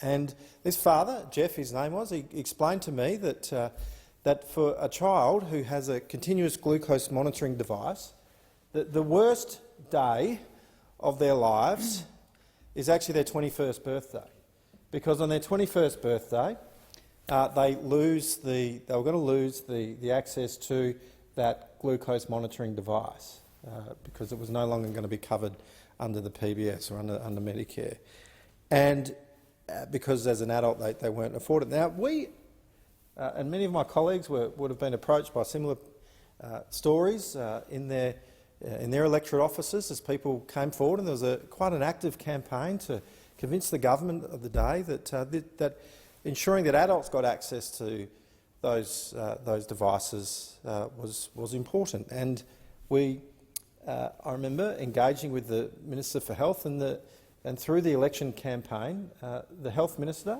then Health Minister, Greg Hunt, made a commitment on behalf of the Australian government that should the coalition be elected, they'll provide those services and provide those devices to adults. And thankfully, the Labor Party matched that commitment. They matched that commitment.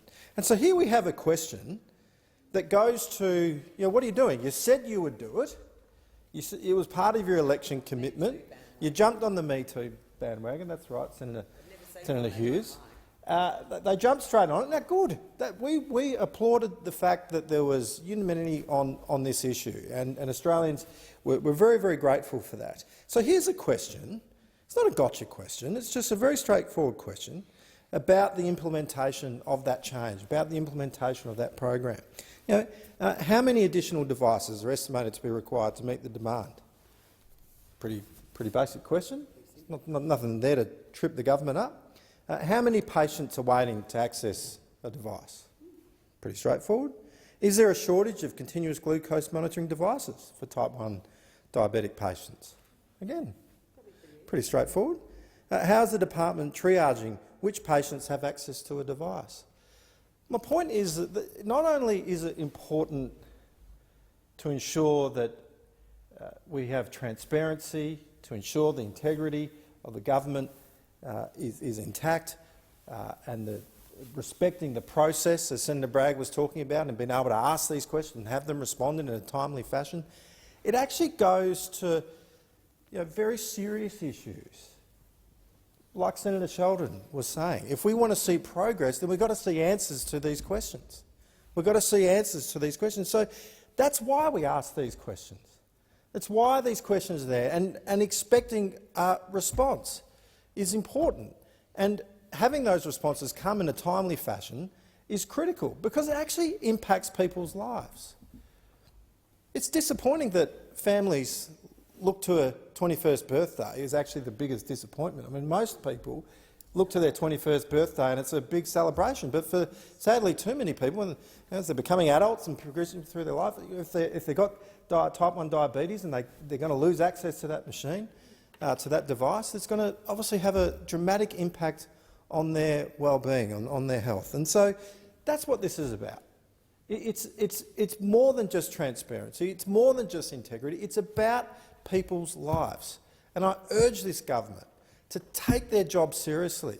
You weren't just elected to hold a position. You're elected to lead. You're elected to actually deliver the services that Australians expect you to deliver, and that good taxpayers are paying for the delivery of those services. So I implore you, take this job seriously. Don't treat us with contempt. Don't treat this place, this Senate, with contempt, because you're not just working against the institution, you're actually working against the Australian people who expect more and expect you to stand up for them. Thank you, Senator O'Sullivan. So the question is that the motion is put by Senator Cash be agreed to. Those of that opinion say aye. Against? I believe the ayes have it. I think we're now moving to taking note. Is that you, Senator Hughes? Yes. Thank you, Madam President. I rise to take note of questions asked to Senator Gallagher by Senator Payne, Senator Gallagher by Senator Chandler, Senator Davey to Senator Gallagher, and Senator Liddle to Senator Gallagher. we once again heard today from the government that they were going to make a modest change to superannuation. They didn't understand why everyone's knickers were getting in a twist because it's a modest change. And I thought, well, we keep hearing this. It's obviously been featured throughout the focus groups that they've been conducting and how to best sell these broken promises to the electorate, because before the election you didn't say modest change. Mr Albanese said no change. Very clearly, no change. And so I had a look at what the word modest means, the dictionary, because I felt it might be helpful for those opposite to understand that modest means relatively small, moderate or limited. And then if you look up what no means, when you talk about no change to superannuation, no change to franking credits, no means not at all, not any, to no extent. So what we have from those opposite is a litany of broken promises, one after the other. And superannuation, one that is attacking the retirement savings of people's investments that have made long-term strategies that we now know is not going to impact 0.5% of Australians. It's going to impact 10% of Australians because their broken promises continue.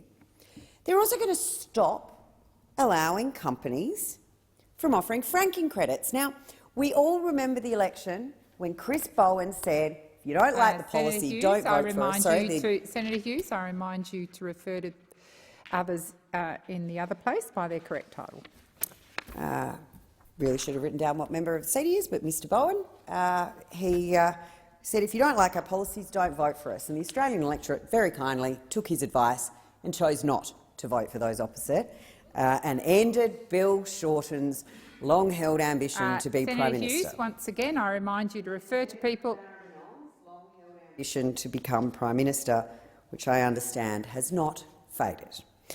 However, he may have to deal with the member for Sydney, who apparently has the support of all her colleagues. But Minister Bowen, as he said back then as the member, don't like the policy, don't vote for us. So the lesson that was learnt by the Labor Party was don't tell the electorate. Don't tell them the policies to let them make a decision on whether or not they vote for you. Your decision was we just won't tell them the policies. We will just say, as Senator O'Sullivan was just saying, you jumped on the Me Too movement. Every time you saw a policy that came out from the college, oh, but that's us too. Don't worry, we're a safe pair of hands. Dr Chalmers doing the work on his PhD, saying he absolutely looks up to Paul Keating, the former Prime Minister, and his and Prime Minister Hawke's, their attempts to make sure the Australian economy modernised. But as soon as Dr Chalmers has got in, he's unwinding all of those economic gains, taking the Labor Party back to the good old days of left-wing socialism, redistribution of wealth. But they knew if they told the Australian electorate that, they weren't going to like it. They weren't going to back your superannuation changes. They weren't going to support you on changes to franking credits. But what we do want to find out, and the funny, again, as was just said by Senator Sullivan, some of the questions that are being asked are really quite serious questions that are just about the policy detail. How are everyday Australians going to be affected by this? So a really reasonable question about how is unrealised gains going to be taxed? Self-managed super funds. You've got a farm, it's worth $2 million in the self-managed super fund, you get a couple of land values increase, all of a sudden your farm's valued at over $3 million 1 year. It's not a realised asset. It's not sold. Still part of the family fund. We cannot get an answer about what sort of modelling was done, how many families are going to be impacted. Actually, we asked where else in the world has this ever been implemented and successfully implemented and had a positive impact. The only place I think we can find is one African country which had its economy collapse. So that's a really great model for those opposite to be trying to copy. But these are simple questions, and it either just shows you're continuing to lie to the Australian people, breaking promises, or you simply just don't know the answers? Thank you, Senator Hughes. Your time has expired. Senator Polley. President, thank you for the opportunity of being able to make a contribution to this debate. Well, can I just remind those listening and those on the opposition benches that they were in government for almost a decade. And when they left government, one has to ask, why were they booted out? The Australian people lost confidence in them. Why? Because of the rorting, the dysfunction of the government, the mismanagement. And when the good senator asked questions today, the question in relation to health and access to GPs, one has to remember that the former Prime Minister, Scott Morrison, had such little faith in his health minister that he actually took control of the health portfolio as well as being Prime Minister and 4 other ministries. So that's how dysfunctional that government was. But you cannot accept, and the Australian people understand this, you cannot accept that a new government coming in, and I think we're a very good government, but even we can't fix the mess that was left behind by those opposite for the last decade. Now, we all know, and from my home state of Tasmania, we know only too well the crisis in health there that's been left. Lack of access to GPs, hospitals that are under enormous stress. We know that the ambulances, and the good senator from Tasmania here understands that the Royal Hobart Hospital and the Launceston General Hospital and in Burnie and other hospitals, the ramping and the issues facing our health system is really chronic. Now, we're the ones, whenever we've been in government, it's been a Labor government that has built the nation when it comes to skills. We've built the nation around Medicare and ensuring people have access to their GPs. We invest in mental health. We invest in housing. We are very aware of the homeless crisis in this country. And then we've got the opposition who now, they want us to just rewrite history and forget about the $1 trillion debt that they left the Australian community, and we're the government who now has to manage that debt. We have to begin to start paying that down. So what we've introduced is a very, very modest change to superannuation. So what we've got is those people, all this week they've come in at every question time and taking note, bleating about the impact that's going to have on people who have $3 million plus in their superannuation. That they are still going to get a concession, but not as great a concession as the rest of the people. And let's face it, most Australians have a balance of $120,000 in their superannuation fund.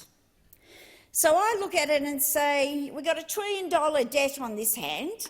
We're going to have to pay it down there. The Australian taxpayer, Australians are going to have to pay this. So a modest impact on those who have, as I said, $3 million plus in their superannuation, which is going to affect 0.5% of the Australian taxation and those who have superannuation, is very modest. But indeed, it just seems to me it's just another attempt by those opposite, the coalition, who it doesn't matter what this government will put forward, they're not going to support it.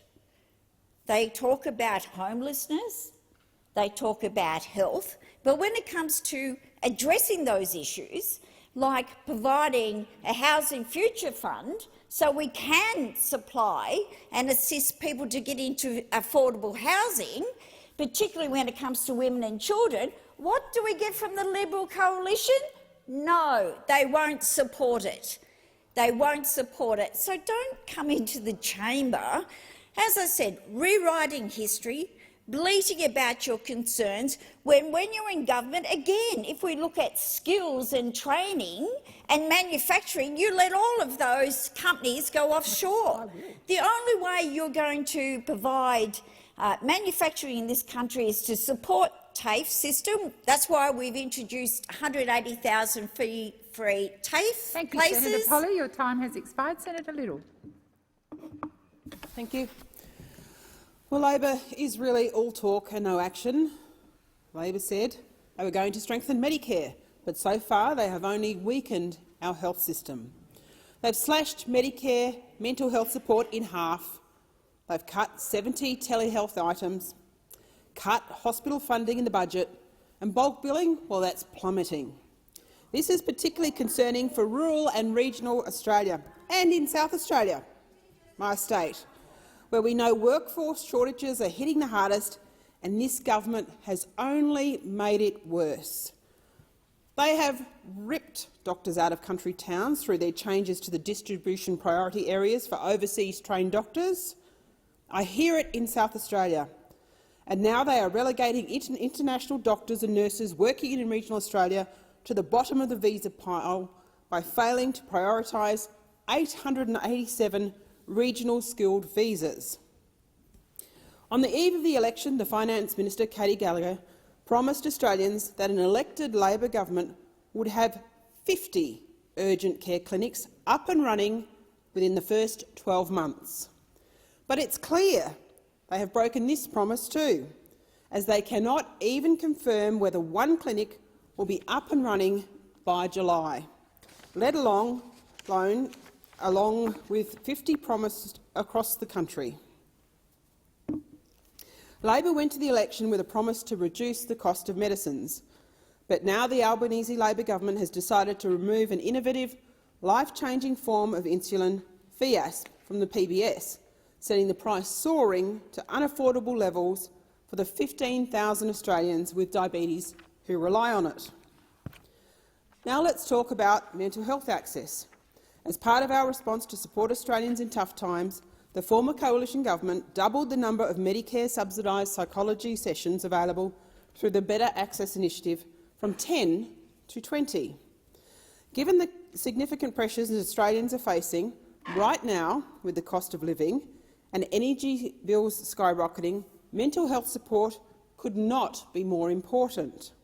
But despite these pressures still impacting our communities, the Labor government has decided that now is the right time to slash access to psychology sessions in half. Serious mental health issues are often at their highest 2 or 3 years after a crisis, pandemic or natural disaster, which is why it is absolutely vital that vulnerable Australians have continued access to the psychology sessions they need.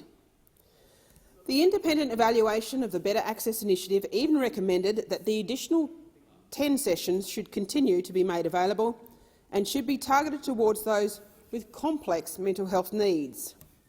This government needs to stop their irresponsible attacks on the mental health services Australians are relying on and explain why they have gone against Recommendation 12 of the review and the needs of vulnerable Australians by cutting this support.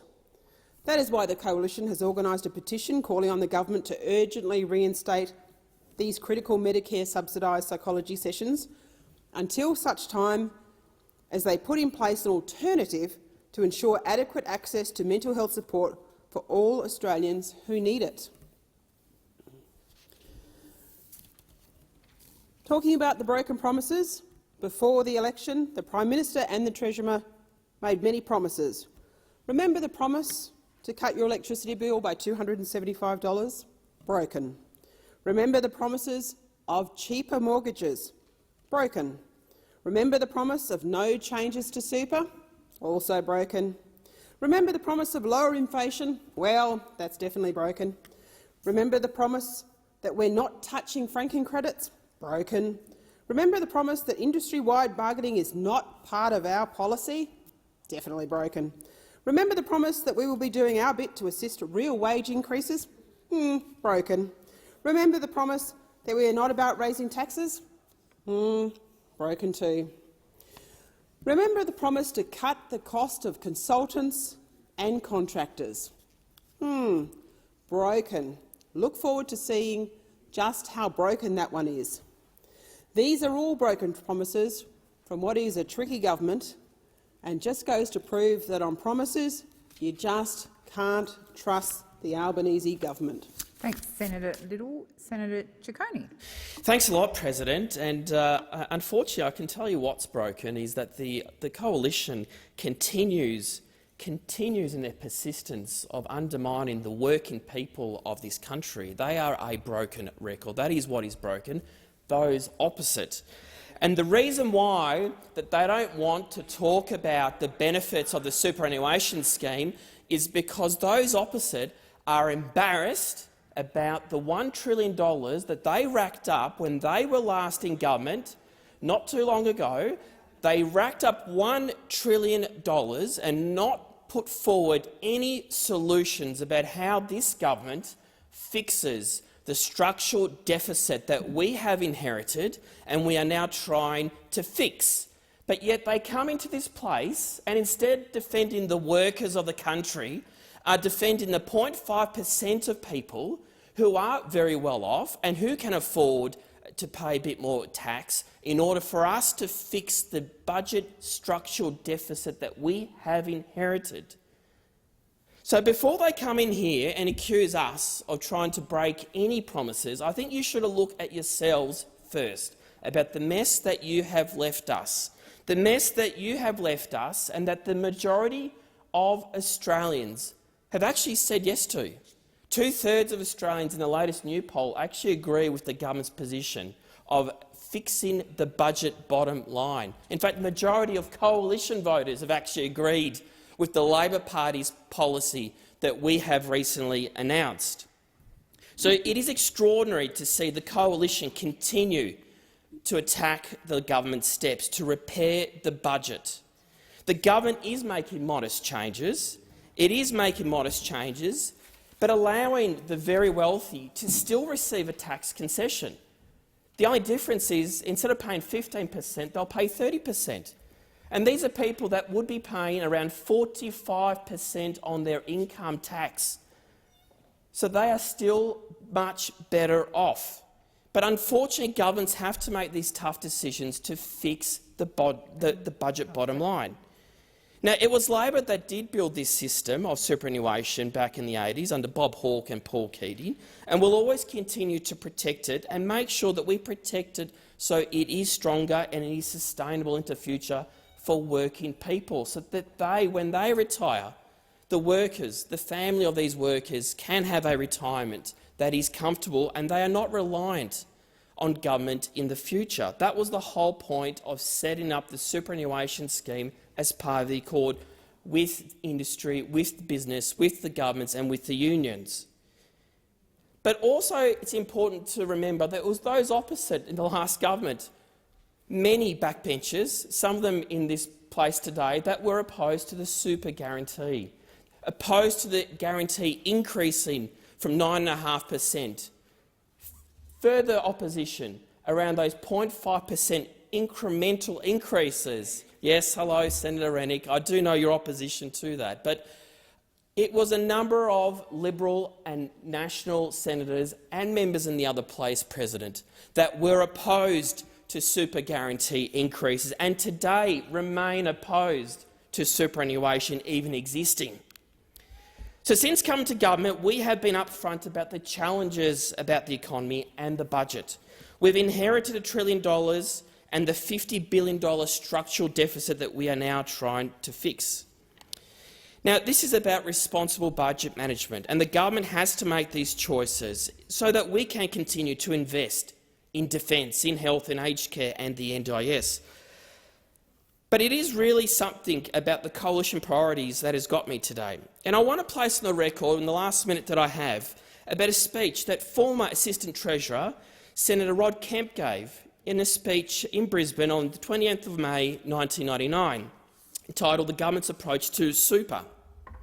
Now, in his speech he said, and I quote, "On coming to government, it was clear that the existing tax concessions for superannuation were unfairly skewed to high-income earners.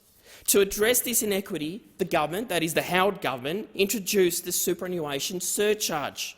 While this measure has been criticised by some, there is no question that it meets the equity objective, nor have I heard any justification of why high-income earners should have continued to receive the disproportionately large tax advantages that were available before the introduction of the surcharge.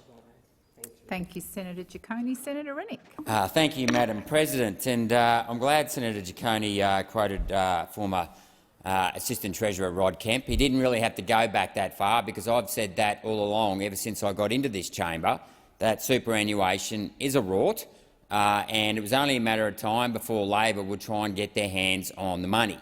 But we should also, given that it is International Women's Day, just talk about how inequitable superannuation really is for women. If we actually look at the mean balance of superannuation for women aged 60 to 64, their balance is the mean balance is $280,000, whereas for men it's $360,000, and so there's about a 30% higher mean balance for people when they retire for men than there are for women.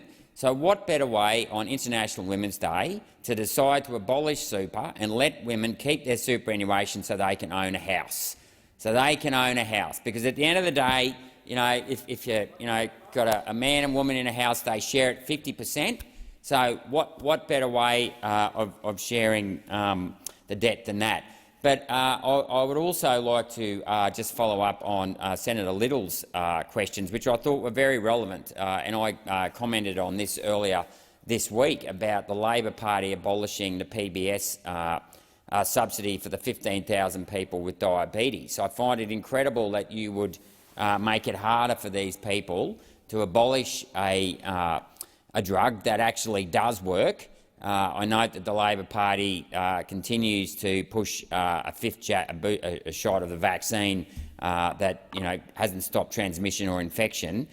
So maybe they should actually stop spending money on vaccines that don't work and actually put it back into measures for mental health and for diabetes, which, mind you, has up by 10% since the rollout of the COVID vaccine, which isn't surprising because diabetes is an autoimmune disease. And as we know, the vaccine induces an autoimmune response. So surprise, surprise, are we surprised that we actually get an increase in diabetes? No, we aren't, if I can answer my own rhetorical question. And I'd also like to pick up on Senator Ciccone's claim that we've actually got $1 trillion in debt. We don't actually have $1 trillion in debt. I just looked up just then on the Australian Office of Financial Management, and we're currently at $900 billion. But can I say that a lot of that debt was incurred throughout COVID in response to the hysteria driven by Labor premiers who got up there every day, day after day, one at 9 o'clock, one at 10 o'clock, one at 11 o'clock, giving us all the COVID cases. And when there weren't COVID cases, they'd tell us that there was COVID in the sewerage. And then when we'd go for 3 months without COVID, we'd get one case and we'd shut down the entire state over one case. And then finally, when COVID did break out last year, we were told not to go to the hospital, but rather, if you had a case of COVID, but to actually stay at home and take Panadol. So after all the hoo-ha about being told how we had to shut down and lock down and how the federal government was basically blackmailed into throwing hundreds of millions of dollars at the state governments who were just generating fear, that was the real pandemic fear. We found out in the end that hospitals still weren't ready. And they're still not ready today, mind you. Our ambulance waiting times are through the roof. The ambulance ramping is out of control. We've got waiting lists, record waiting lists across all the states, who of course overinvested in hysteria and didn't actually invest in good, solid, long-term health infrastructure like beds, like more doctors, like nurses, and actually put the money into actually putting more money on the front line for services instead of fear-mongering. But of course that is what we get with this side of the government. And just back to some of this original super stuff. Now, personally, I've always been on the record as saying superannuation is a tax rort and it does favour the wealthy. But can I say that this new rule, this proposed rule that we're going to tax unrealised gains, is totally unworkable? And I'm not saying that as a politician. I'm saying that who spent 30 years in finance reconciling balance sheets. And I can assure you that if you think you're going to be able to to calculate unrealised gains on any equitable manner, you are kidding yourself. Because what it's going to do is you're going to add compliance costs, so you're going to have to pay for an auditor or an evaluator to actually value these assets. Then you're going to actually have liquidity problems because you're going to have to sell an asset to actually pay the tax. And then the third problem is you're going to generate uncertainty because people aren't going to know what the value of that asset will deem to be before June 30. So I would ask that you at least reconsider that unrealised gain proposition because it's unworkable. Expired. Senator Thorpe, were you seeking the call? Thank you, President. I beg your pardon. Let me just put the question first. So the question is that the motion as moved by Senator Hughes be agreed to. Those of that opinion say aye. Those against say no. Senator Thorpe. The ayes have it. Thank you, President. I rise to take note of Minister Watt's answers today in question time relating to Aboriginal deaths in custody. As you will know, our people have never stopped calling on the government to fully implement the recommendations of the Royal Commission into Aboriginal deaths in custody. I do thank Senator Dodson for echoing our calls for action in this space, and we will keep the pressure on day by day until we finally see action. You don't need to go out looking for new solutions. The solutions have been there for over 30 years. They've been sitting on government's shelf, collecting dust, whilst our people still continue to die at the hands of the system. Today I asked a simple question requiring a yes or no answer if the government will implement the recommendations in full, and Senator Watt failed to answer that simple question. He also failed to answer how the government is going to respond to their own special envoy's requests for action. I appreciate that some steps are being taken on deaths in custody by this government, but in many other areas we have seen the federal government's continuously palm off responsibility on deaths in custody to the states and territories. The federal government needs to finally lead the way in this space to make sure all recommendations are implemented in full. We need urgent action today. Every death in custody is one too many. Deaths in custody are preventable. Families and communities are always in a state of mourning from this ongoing torture in the Australian prison system against First Nations people. One simple action for this government to take is to get Medicare and PBS into the prison systems in this country. You wonder why people are dying in custody. They don't get medical attention in the way that they need to. They don't have Medicare in prisons. This will benefit everybody. This will allow better healthcare services and wider medications available to those incarcerated. This will also allow for early detection of diseases and allow their prevention. For imprisoned First Nations people, it would mean access to culturally safe community health services and Aboriginal health checks. It would also mean that a continuation of care is possible after the release from prison, which would prevent a lot of health challenges for our people experienced during that time. It would also mean access to much-needed mental health services. Medicare in prisons is theoretically a Labor policy, but we never have seen any effort to actually make it happen. Well, it's time to do so. Another obvious step to take is to review the implementation of the 339 recommendations that are on someone's shelf, dusty from 32 years ago. The last review was handed down in 2018 by Deloitte and has been widely dismissed by experts due to the dodgy desktop analysis that they took. They didn't even talk to the people. They sat at the computer and done an analysis and said, oh yeah, this recommendation looks like it's okay, we'll just say that that one's been implemented. So it was a dodgy desktop review. We need our people to be part of this solution. This government needs to conduct a real independent review of where the implementation of the recommendations is at and take urgent action to save black lives in this country. You've once again have blood on your hands, Labor, because you had the opportunity last time you were in government to implement these recommendations. Now, 10 years later, you're back, and we're sick of the rhetoric, we're sick of the all talk and no action. Even your own special envoy, your voice in your party, is asking you to implement the recommendations because he was one of the commissioners at the time. So at least listen to your own voice if you want us to listen to this other one. Thank you, Senator Thorpe. Your time has expired. So the question is, the motion is moved by Senator Thorpe be agreed to. Those of that opinion say aye. Against, I believe the ayes have it. We'll now move to notices of motion to be given for another day. Are there any of those? No. I shall now proceed to the placing of business. Is it desired to postpone or rearrange the business? I call the clerk.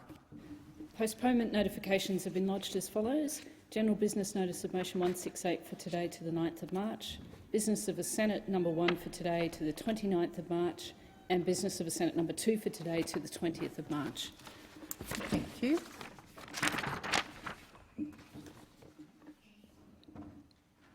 I remind senators that the question may be put on any proposal at the request of any senator. I shall now proceed to the discovery of general business, and I'll start with general business notice of motion number 163, standing in the name of Senator Whish-Wilson. Is that you, Senator McKim? It does appear so, President. Thank you. I ask that general business notice of motion number 163 in the name of Senator Whish-Wilson be taken as a formal motion. Is there any objection to this motion being taken as formal? There being none, I call Senator McKim. Thanks, President. I move the motion. So the question is that the motion is moved by Senator McKim, standing in the name of Senator Whish-Wilson, be agreed to. Those of that opinion say aye. Against, I believe the ayes have it. I think I'll move to the other one in Senator Whish-Wilson's name. Is that you again? That's 171. Jordan. Thanks, Senator McKim. Thanks. Was that 171, President? Yes. Yes, thank you. I ask that general business notice of motion number 171 be taken as formal. Is there any objection to this motion being taken as formal? There being none, I call Senator McKim. Thank you, President. I move the motion. So the question is that general business notice of motion number 171, standing in the name of Senator Whish-Wilson, be agreed to. Those of that opinion say aye. Against, I believe the ayes have it. I'll now move to general business notice of motion number 165, standing in the name of Senator Hume. Senator Askew. On behalf of Senator Hume, I ask that general business notice of motion number 165 be taken as a formal motion. Is there any objection to this motion being taken as formal? There being none, I call Senator Askew. I move the motion. So the question is that general business notice of motion number 165, standing in the name of Senator Hume and moved by Senator Askew, be agreed. Those of that opinion say aye. Against, I believe the ayes have it. We'll now move to general business notice of motion number 164, standing in the name of Senator Whish-Wilson. Senator McKim. Thank you, President. I ask that general business notice of motion number 164 be taken as formal. Is there any objection to this motion being taken as formal? There being none, I call Senator Whish-Wilson. I call Senator McKim. Thank you, President. I move the motion.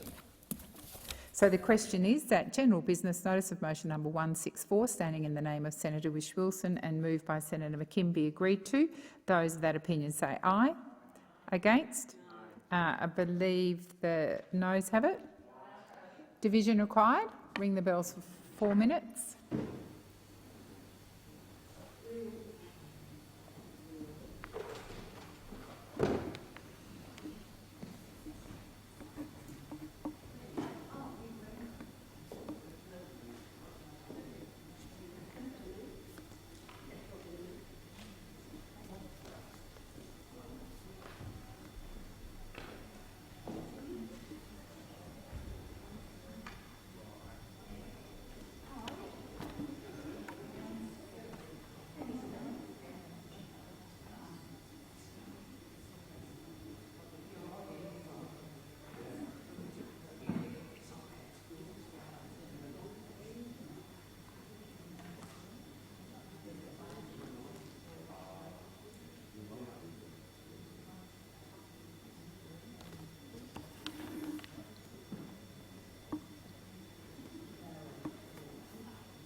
Lock the doors. So the question is that general business notice of motion number 164, standing in the name of Senator Whish-Wilson, be agreed to. The ayes shall move to the right of the chair, the noes to the left. I appoint Senator Askew as teller for the ayes and Senator Urquhart as teller for the noes.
Order. There being 40 ayes and 17 noes, the matter is resolved in the affirmative. I advise senators there may be further divisions. We'll now move to general business notice of motion number 166, standing in the name of Senators Brockman and Cadell. Is that you?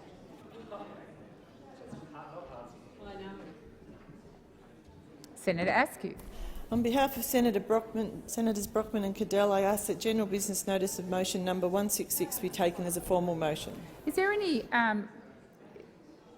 opposition to this being taken as formal? There being none, I call Senator Askew. I move the motion. So the question is that general business notice of motion number 166, standing in the name of Senators Brockman and Cadell, be agreed to. Those of that opinion say aye. Aye. Against? I believe the ayes have it. Division required. Ring the bells for. Is it?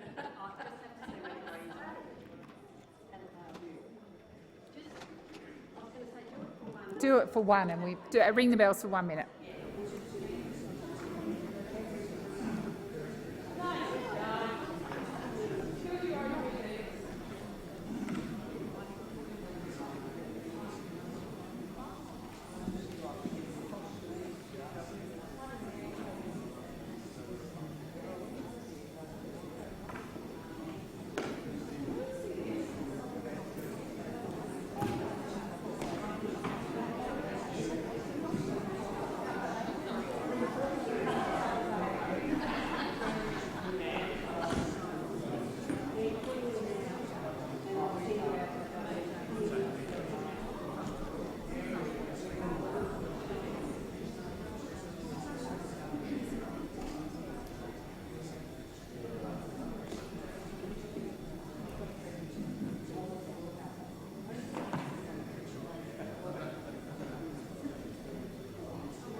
Are you ready?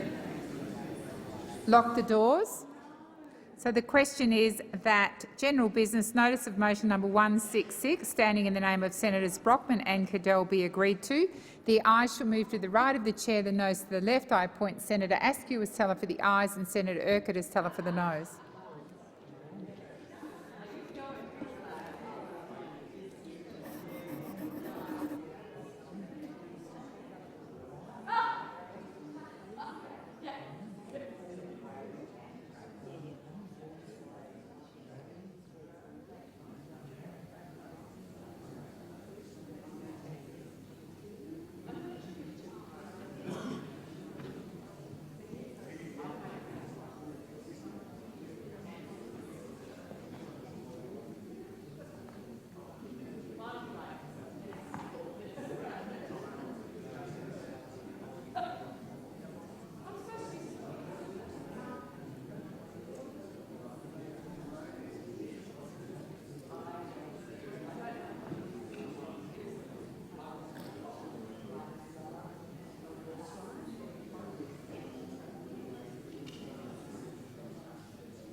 Order. There being 29 ayes and 31 noes, the matter is resolved in the negative. We now move to general business notice of motion number 167. 167. And I withdraw. Senator Askew.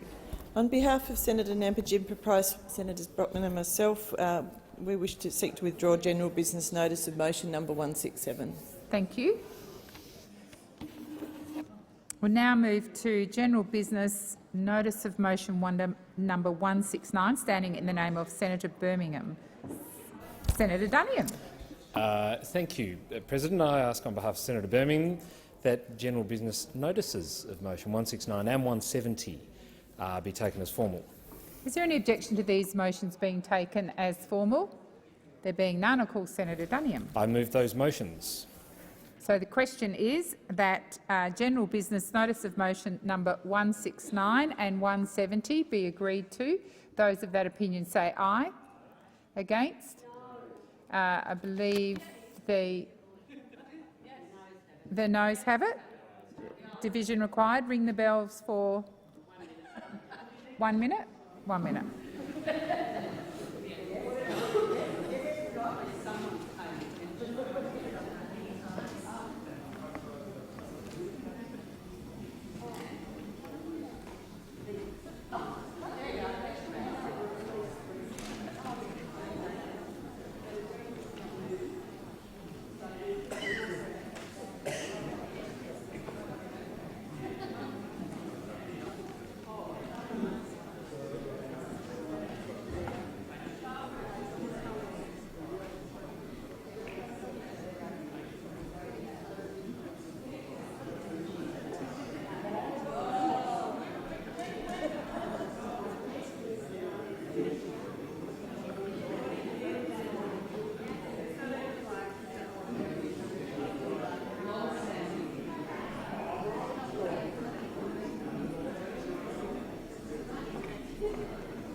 Lock the doors. So the question is that general business notices number 169 and 170, standing in the name of Senator Birmingham and moved by Senator Duniam, be agreed to.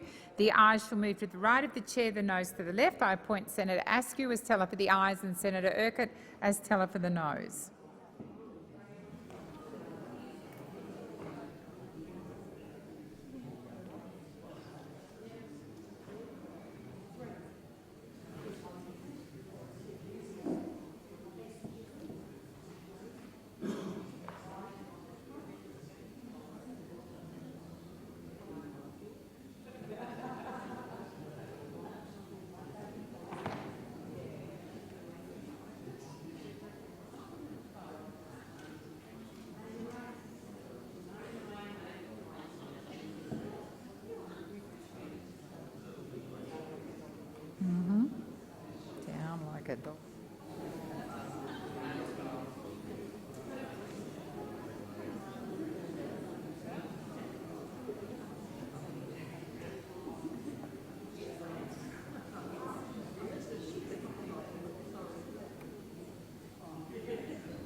Order. There being 40 ayes and 17 noes, the matter is resolved in the affirmative.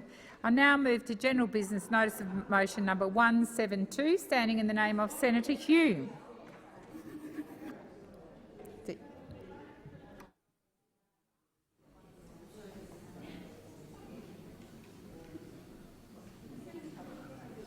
Senator Askew. On behalf of Senator Hume, I ask that general business notice of motion number 172 be taken as formal motion. Is there any objection to this motion being taken as formal? There being none, I call Senator Askew. I move the motion. So, question is that general business notice of motion number 172, standing in the name of Senator Hume and moved by Senator Askew, be agreed to. Those of that opinion say aye. Against? I believe the noes have it. Ayes have it. Ring the bells for 1 minute.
Lock the doors.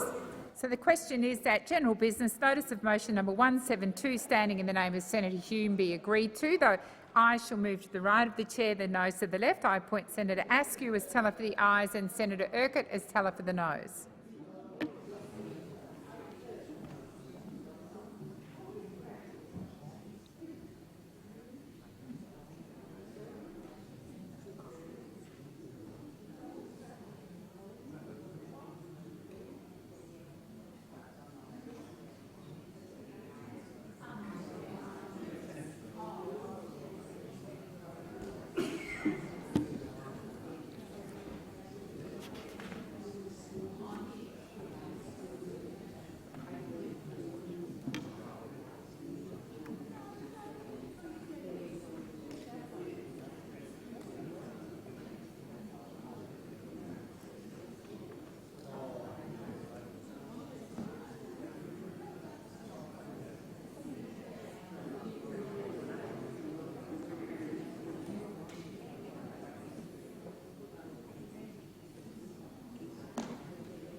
Order. There being 40 ayes and 17 noes, the matter is resolved in the affirmative. I now move to general business notice of motion number 173, standing in the name of Senator Steele-John. Thank you, President. I ask that general business notice of motion number 173, relating to the establishment of a select committee into the provision and access of dental services in Australia, be taken as a formal motion. Is there any objection to this motion being taken as formal?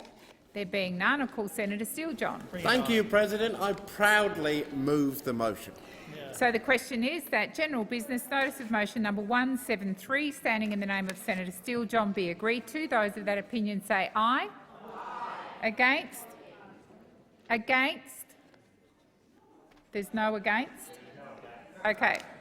So the ayes have it.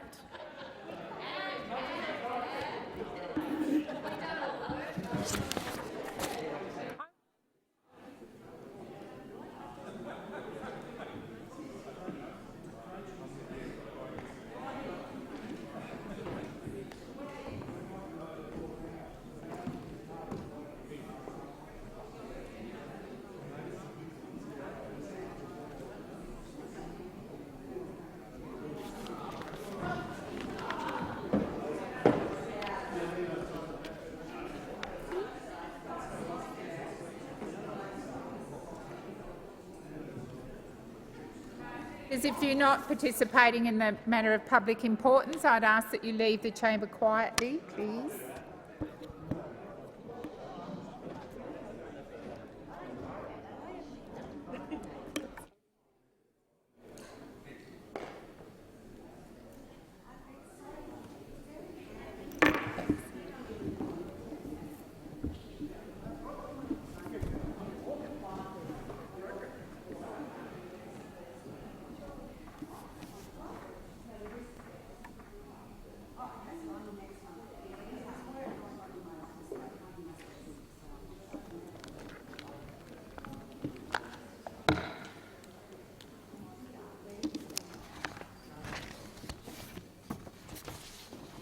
Okay, a proposal from Senator Hughes has been received under Standing Order 75 as follows.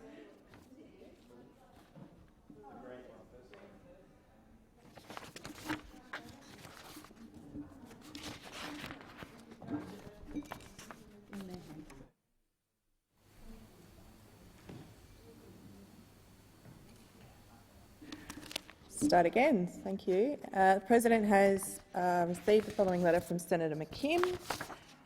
The letter is, Dear President, pursuant to Standing Order 75, I give notice that today the Australian Greens propose to move that, in the opinion of the Senate, the following is a matter of urgency, that women in Australia deserve genuine progress on women's safety, health and economic security, including fully funded frontline women's safety services, superannuation on paid parental leave, investment in affordable housing to tackle the growing risk of homelessness amongst older women, raising the rate of income support and the minimum wage, making a full range of reproductive health care accessible through the public health system, and making universal and high-quality early education and childcare free and accessible across the country, all of which should be funded with the $254 billion in savings from scrapping the Stage 3 tax cuts, which mostly benefit rich men.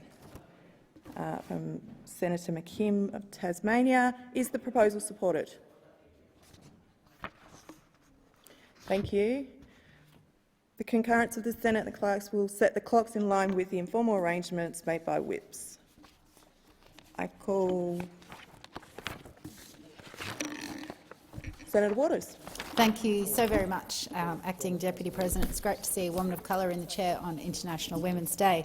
I move the matter of urgency standing in my name today. It is International Women's Day, and women deserve genuine progress on safety, on health, on economic security, including fully funded frontline women's safety services, superannuation on a decent amount of paid parental leave, investment in affordable housing to tackle the growing risk of homelessness, which is rising amongst older women. Women deserve raising the rate of income support and the rate of the minimum wage, which is disproportionately earned by women. Women deserve making a full range of reproductive health care accessible through the public health system so that people can actually afford to access the reproductive health care they deserve. And women deserve making universal, high-quality early childhood education free and accessible no matter where you are in this country. Now, all of those amazing things that would improve the daily material lives of women could be funded. They could be funded if this government chose to ditch the Stage 3 tax cuts initially proposed by Scott Morrison and now backed in by this Labor government. They could save $254 billion of public money, and instead of giving it to the 40% of rich white men, they could instead spend it on women and deliver those policy outcomes which will actually help people, will pull people out of poverty, will help us achieve safety and equality. So every day this government could choose to improve the lives of women, but today being International Women's Day, you'd think that on this day the Albanese government would commit to something real, a real tangible action on improving women's safety or on economic security or on equality. Instead, we've got a report card telling us what we already know. It's a good distillation of the data, But unfortunately, there was no announcement today from the government saying what they would do to fix any of those hideous metrics about women being killed, about women being in poverty, about women being paid less than blokes. The list goes on and it's very sobering reading. But if this government still doesn't know what needs to be done to actually achieve gender equality, then it's time to start listening to the women of the country who have been very vocal about this, and there's even an obvious way to pay for it. It beggars belief that Labor refuses to walk away from the Stage 3 tax cuts. As I mentioned before, 40% of those would go to men already in the top 10% of earners, a group that certainly doesn't need any more help from the government. They're doing very nicely. The Status of Women report card says that women approaching retirement have 23.1% less super than men of the same age. We know that paying superannuation on paid parental leave would go a long way towards closing that gap. But we haven't heard a commitment from this government on that yet. We also know that the fastest-growing cohort of people at risk of homelessness are women, and it's not just women over the age of 55 as it was before COVID, it's now women over the age of 45. Yet this government's proposal to fix the housing crisis falls so far short of what's needed. It actually makes things worse by not keeping pace with people who need a roof over their head. Women make up more than 60% of those relying on income support payments. Job seeker, student and parenting payments, they are struggling to make ends meet as the cost of living rises, but the government still will not raise the rate. The Status of Women report card notes that it takes an average of 5 years to receive a diagnosis of endometriosis, despite 1 in 9 women suffering from it. This inequality in access to women's reproductive health care will persist without federal intervention. What's missing from the Status of Women report card is a real-time toll of women killed by violence, to keep that issue at the front of decision-makers' minds. What's also missing is data about unmet need. How many women are turned away from frontline services because those services simply don't have the resources that keep up with demand? The women's support and women's safety sector have said time and time again they need $1 billion to help everyone that seeks their help. They are turning women and children away because they do not have the resources to help them. The last budget fell short on that pledge, and I asked the minister earlier today in question time whether or not any movement could be seen on that, and I was given a promising response. We will hold you to account on that. The women of Australia are grateful for this compilation of data showing how unequal we are, but what we actually want is policy action to redress that inequality, and those Stage 3 tax cuts are the best way to fund women's safety, equality and economic security. Thank you. Senator Ruston. Thank you very much, Acting Deputy President. Well, I stand today very proudly as a member of the coalition team that, when in government, was absolutely committed to improving women's safety, economic security and health outcomes for Australian women. We absolutely know that family, domestic and sexual violence is a complete scourge on Australian society, and we in the coalition believe that this is a matter that needs to be tackled without any partisanship, because unless we do so, we can never hope to actually achieve that goal of striving towards a zero violence target, which I think is something that every single person in this chamber, in this government and hopefully in this country wants to strive for. So improving safety for women and their children is obviously something that comes with a price tag, and that's why when in government we were very pleased to have allocated in the 2022-23 budget $1.3 billion to improve outcomes through initiatives in relation to women's safety. And this brought the coalition government's commitment to women's safety over the period of the final 2 years and the first year of the next action plans to $2.5 billion to support the transition and implementation towards the next action plan. And having been the former Minister for Women's Safety, I was really proud to have been part of the development of the next action plan, which we saw as a blueprint towards providing the kind of commitments that all levels of government, all levels of society would put towards driving that goal of towards zero. Because the reality is that our commitments have to span the life cycle of violence, but also our commitments have to actually span every single person in Australia. because it is no use for governments to spend money, it is no use for us to stand here and make commitments unless we can convince every single Australian that violence against women and children, in fact any violence, is absolutely wrong. So to end gendered violence, we have to stop it from happening in the first place. And that's why measures that go towards organisations such as Our Watch, who intrinsically are designed and established to make sure that we have campaigns so that we can teach younger Australians about issues such as respect, stopping violence, calling violence out, making sure that their behaviours are respectful, and making sure that we and they are investing in community-led initiatives to deal with violence at the front line.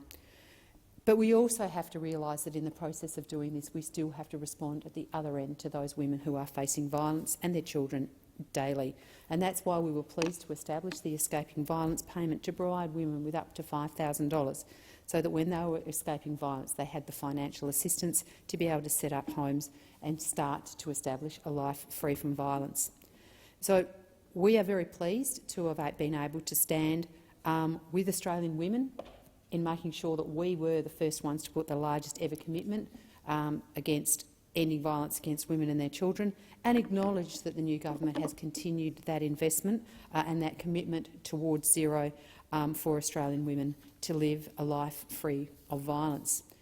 But I'm also pleased to say that we also made a very significant commitment in women's health, because we believe that the overall well-being of women can only be underpinned if they have access to affordable healthcare to meet their healthcare needs. And that was why we put significant funding towards maternal, sexual and reproductive health, but most particularly one area that we were very pleased to have worked in a bipartisan way with the then opposition was in relation to funding for women who are affected by endometriosis. And I want to give a shout-out to Nicole Flint, a previous member in this place for the Liberal Party, and to Gai Brotman, who was a previous member in this place for the Labor Party, who together worked very, very hard to establish a platform and a plan for endometriosis and to respond to endometriosis, which, when in government, we were pleased to put a $58 million commitment towards, to make sure that we were dealing with earlier diagnosis, ensuring women had access to the kind of resources so that they could make informed decisions about their health, and so that doctors were provided with guidance around best treatment to help women who live with endometriosis.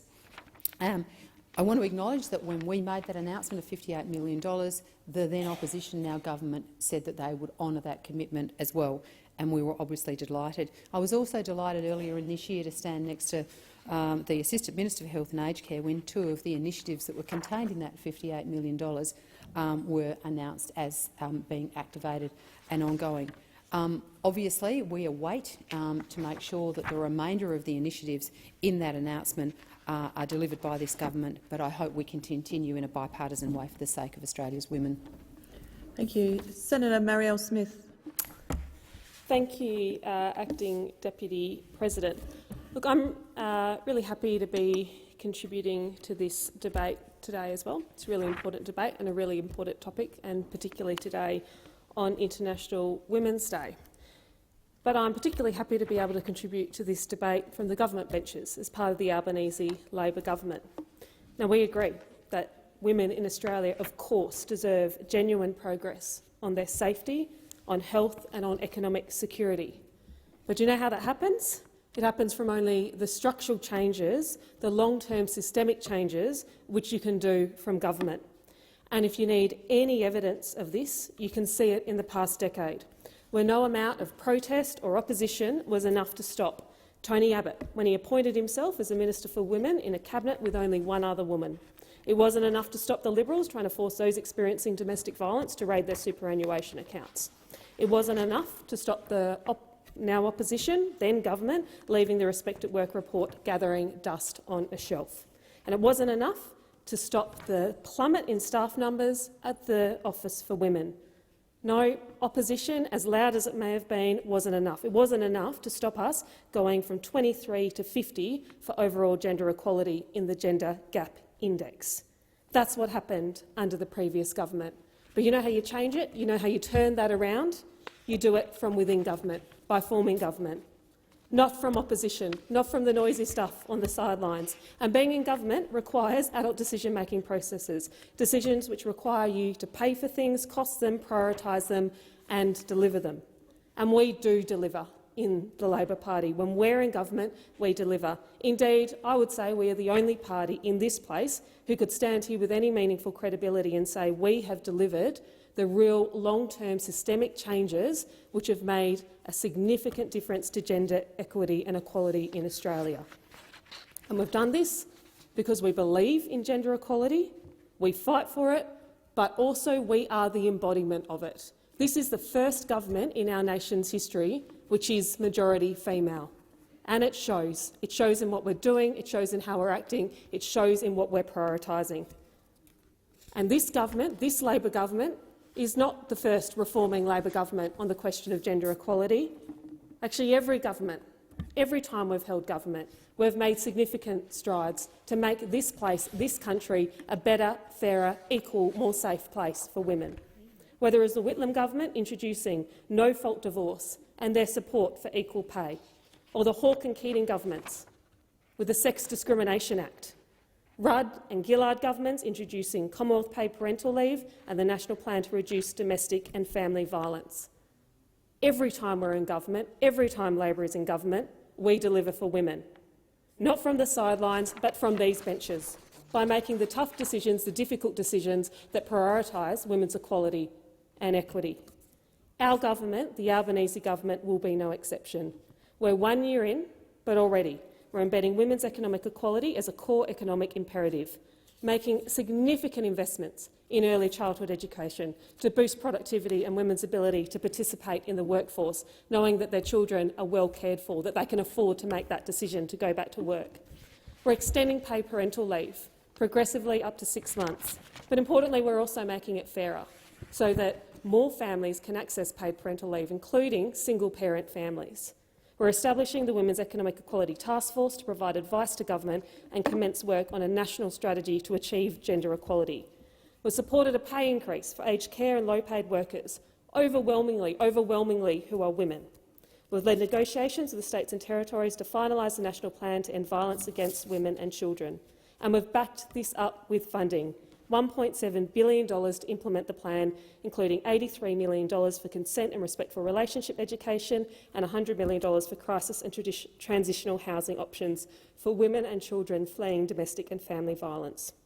We've legislated paid family and domestic violence leave, a huge and proud moment in this parliament, and we're funding and legislating to fully implement all 55 recommendations of the Respect at Work report.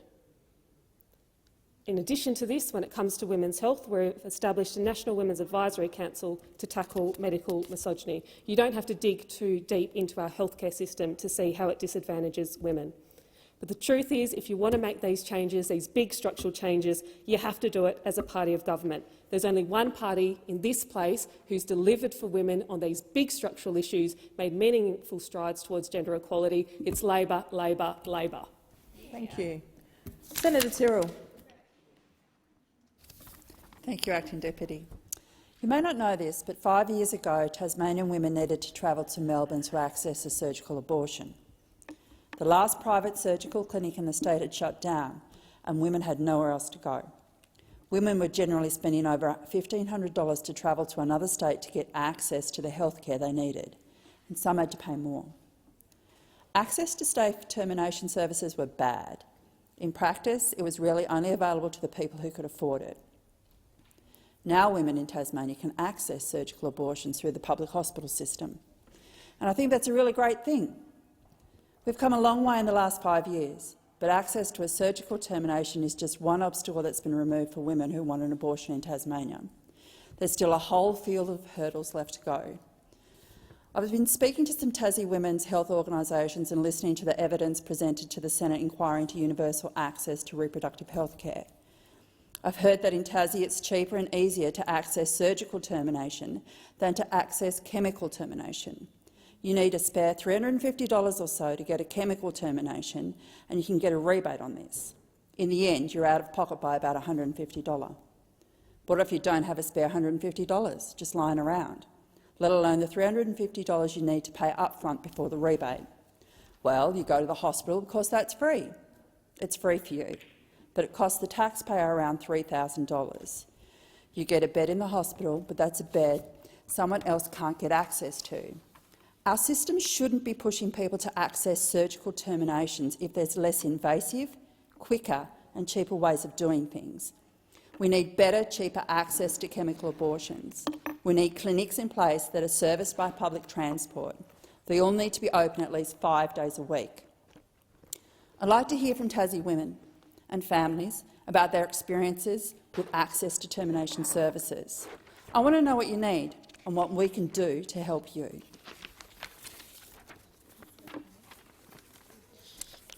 Senator Polley. I'm proud to stand here today on International Women's Day as a member of the Albanese Labor government, the first ever majority government in Australia's history, the first ever women's majority government in Australia's history. Now, Australian Greens believe that women in Australia deserve genuine progress on women's safety, health and economic security, and I couldn't agree more. And the Albanese Labor government could not agree more.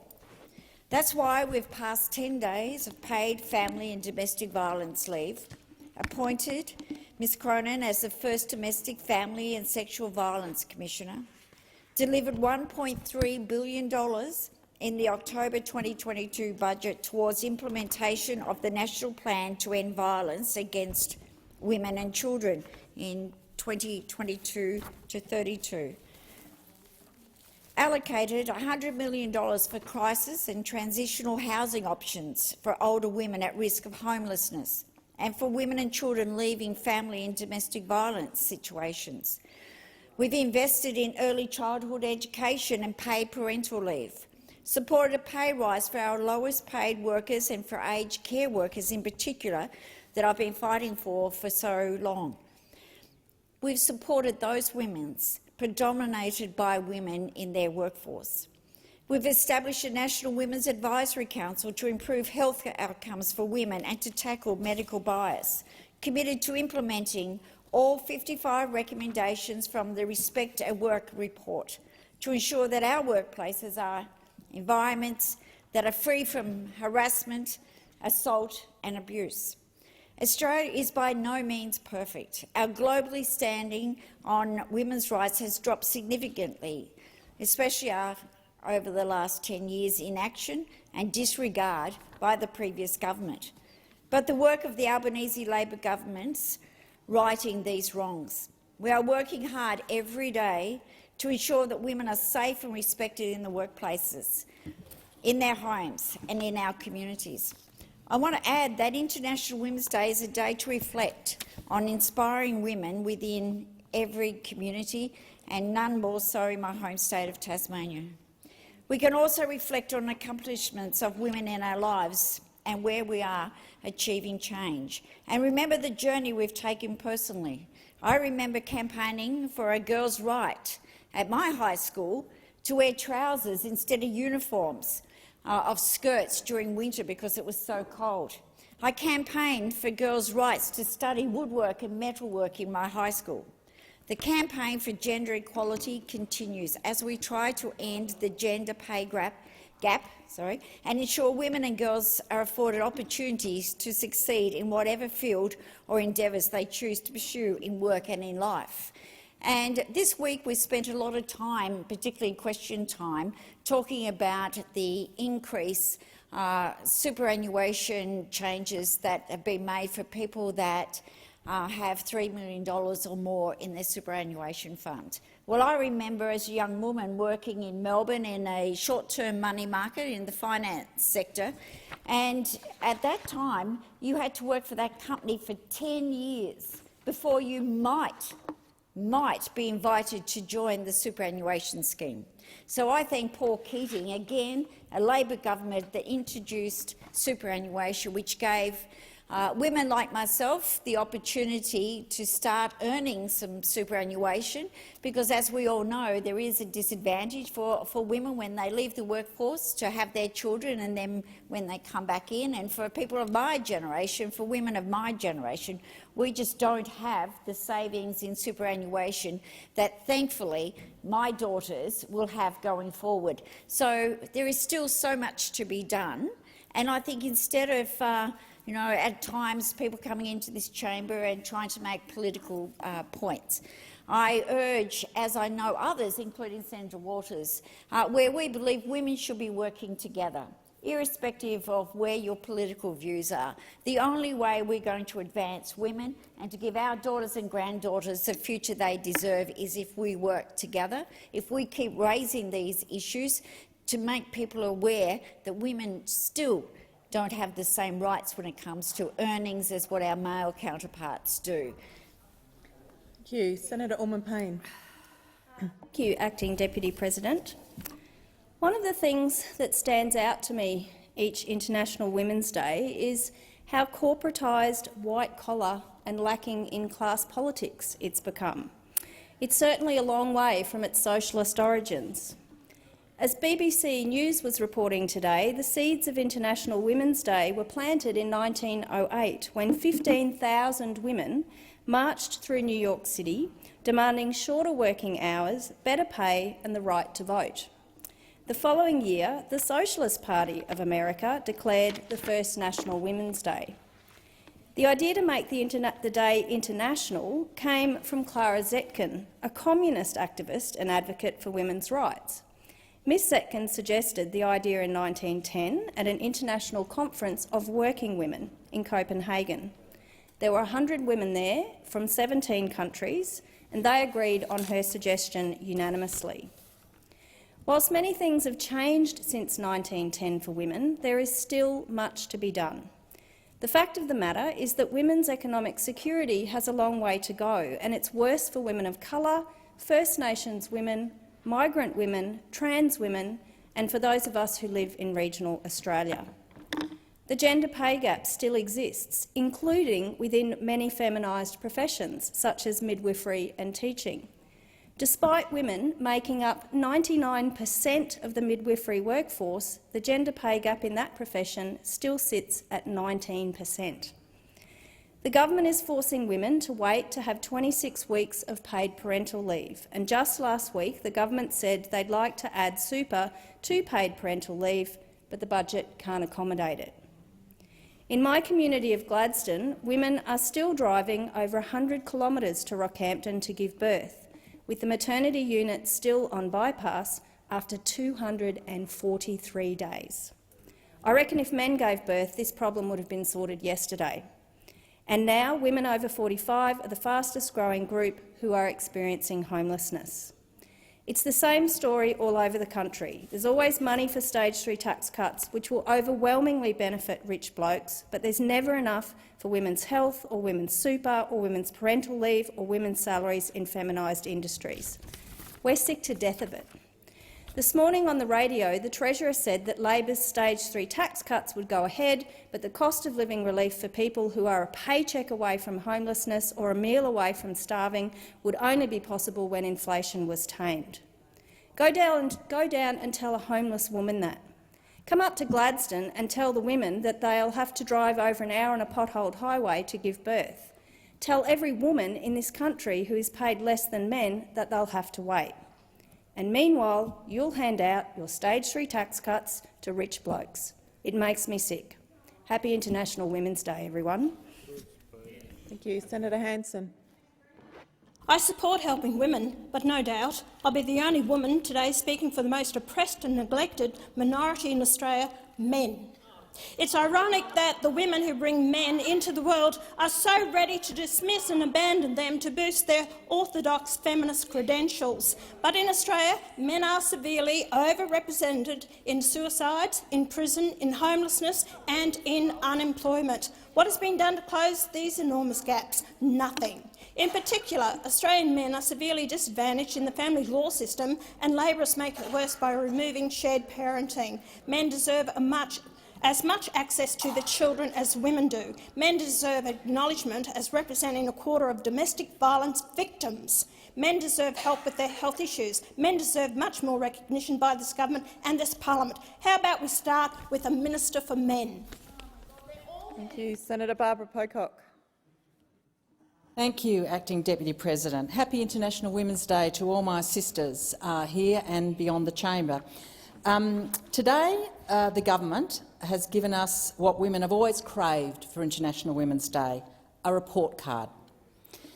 We don't need another report card. I have a library of them, like every other gender equality advocate in the country. We could paper the walls of this place with the report cards we have on gender equity. I'm sure that many of people across this chamber could contribute reports. We've seen so many. If report cards won the day on gender equity, we'd be in a paradise. We don't need report cards, we need action. We're told we have to wait. Well, I'm waiting for the day when we hear that Defence has to wait for some things they really, really want. They want $170 billion to buy some submarines. We could do with a bit of that going to women. So instead of a report card, I want to suggest a few things the government could do that are action. First of all, put super into paid parental leave. It won't close the gender super gap. It would narrow it by about 10 percentage points in my calculation, but it's an insult not to be doing it already. It'll cost about 2.5% of a Virginia-class submarine, probably the Periscope. Secondly, 20 weeks paid parental leave now, not in 2026. Still only half the international standard. So while you're at it, we should get a map going for 52 weeks as soon as possible. Much less than a submarine would cost. Make childcare free, not just cheaper, but make it free. Fourth, give an immediate wage supplement to working carers who are leaving jobs that they love in droves across the aged care system, across childcare and disability. We women want more than a report card. We deserve better. We know our pay is 84% of men's. We know we do more unpaid work than men. It's time to give us action and share out the public dollars that are there to support what we really need now.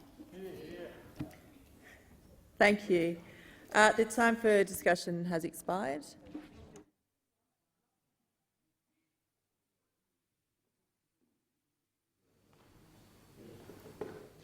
I'm now going to put the question that the matter of importance, the urgency motion on women's safety, health and economic security, moved by Senator Waters, is agreed to. Those of that opinion say aye. Those against say no. I think the ayes have it. Yep. Division required. Ring the bells for 4 minutes.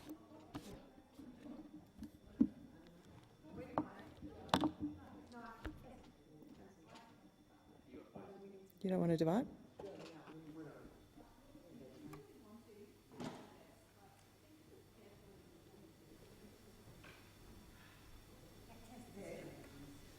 Okay. Cancelling the division? The ayes have it. Thank you. Thank you. Moving on to Senator Ruston. Madam Deputy President, I seek leave to move a motion in relation to setting up. I give notice. I seek leave to give notice. Is leave granted? I don't think we'll be starting with John O seeks leave to give notice.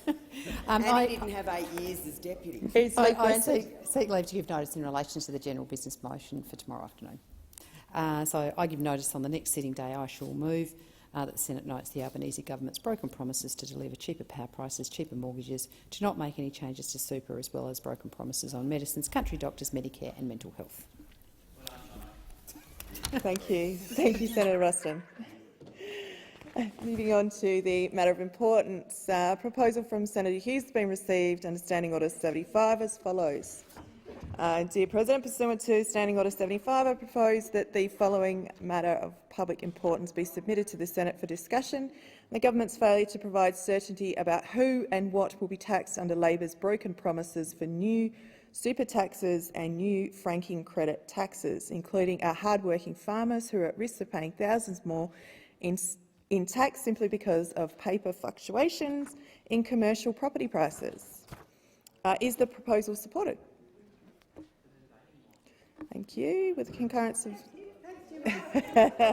got one from the other side.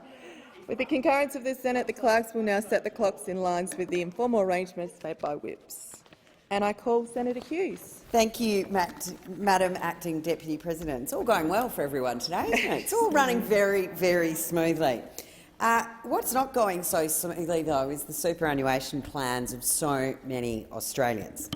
I mean, it's just extraordinary. Day after day, we're now seeing broken promise after broken promise, pants on fire as they've once again deceived the Australian electorate into what they said they would do before the election and to what they're doing now.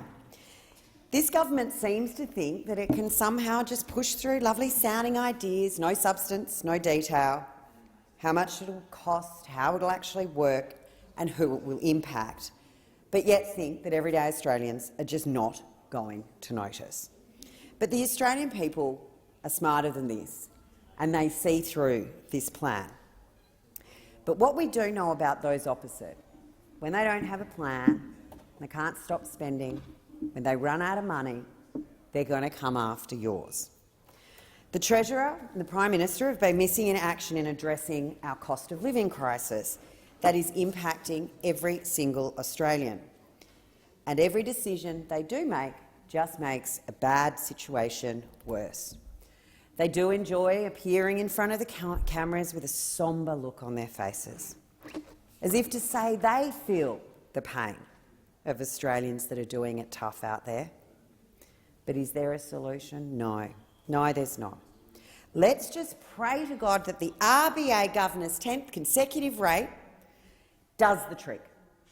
On a wing and a prayer, this Labor government is hopeful that the RBA will stop raising interest rates on their watch.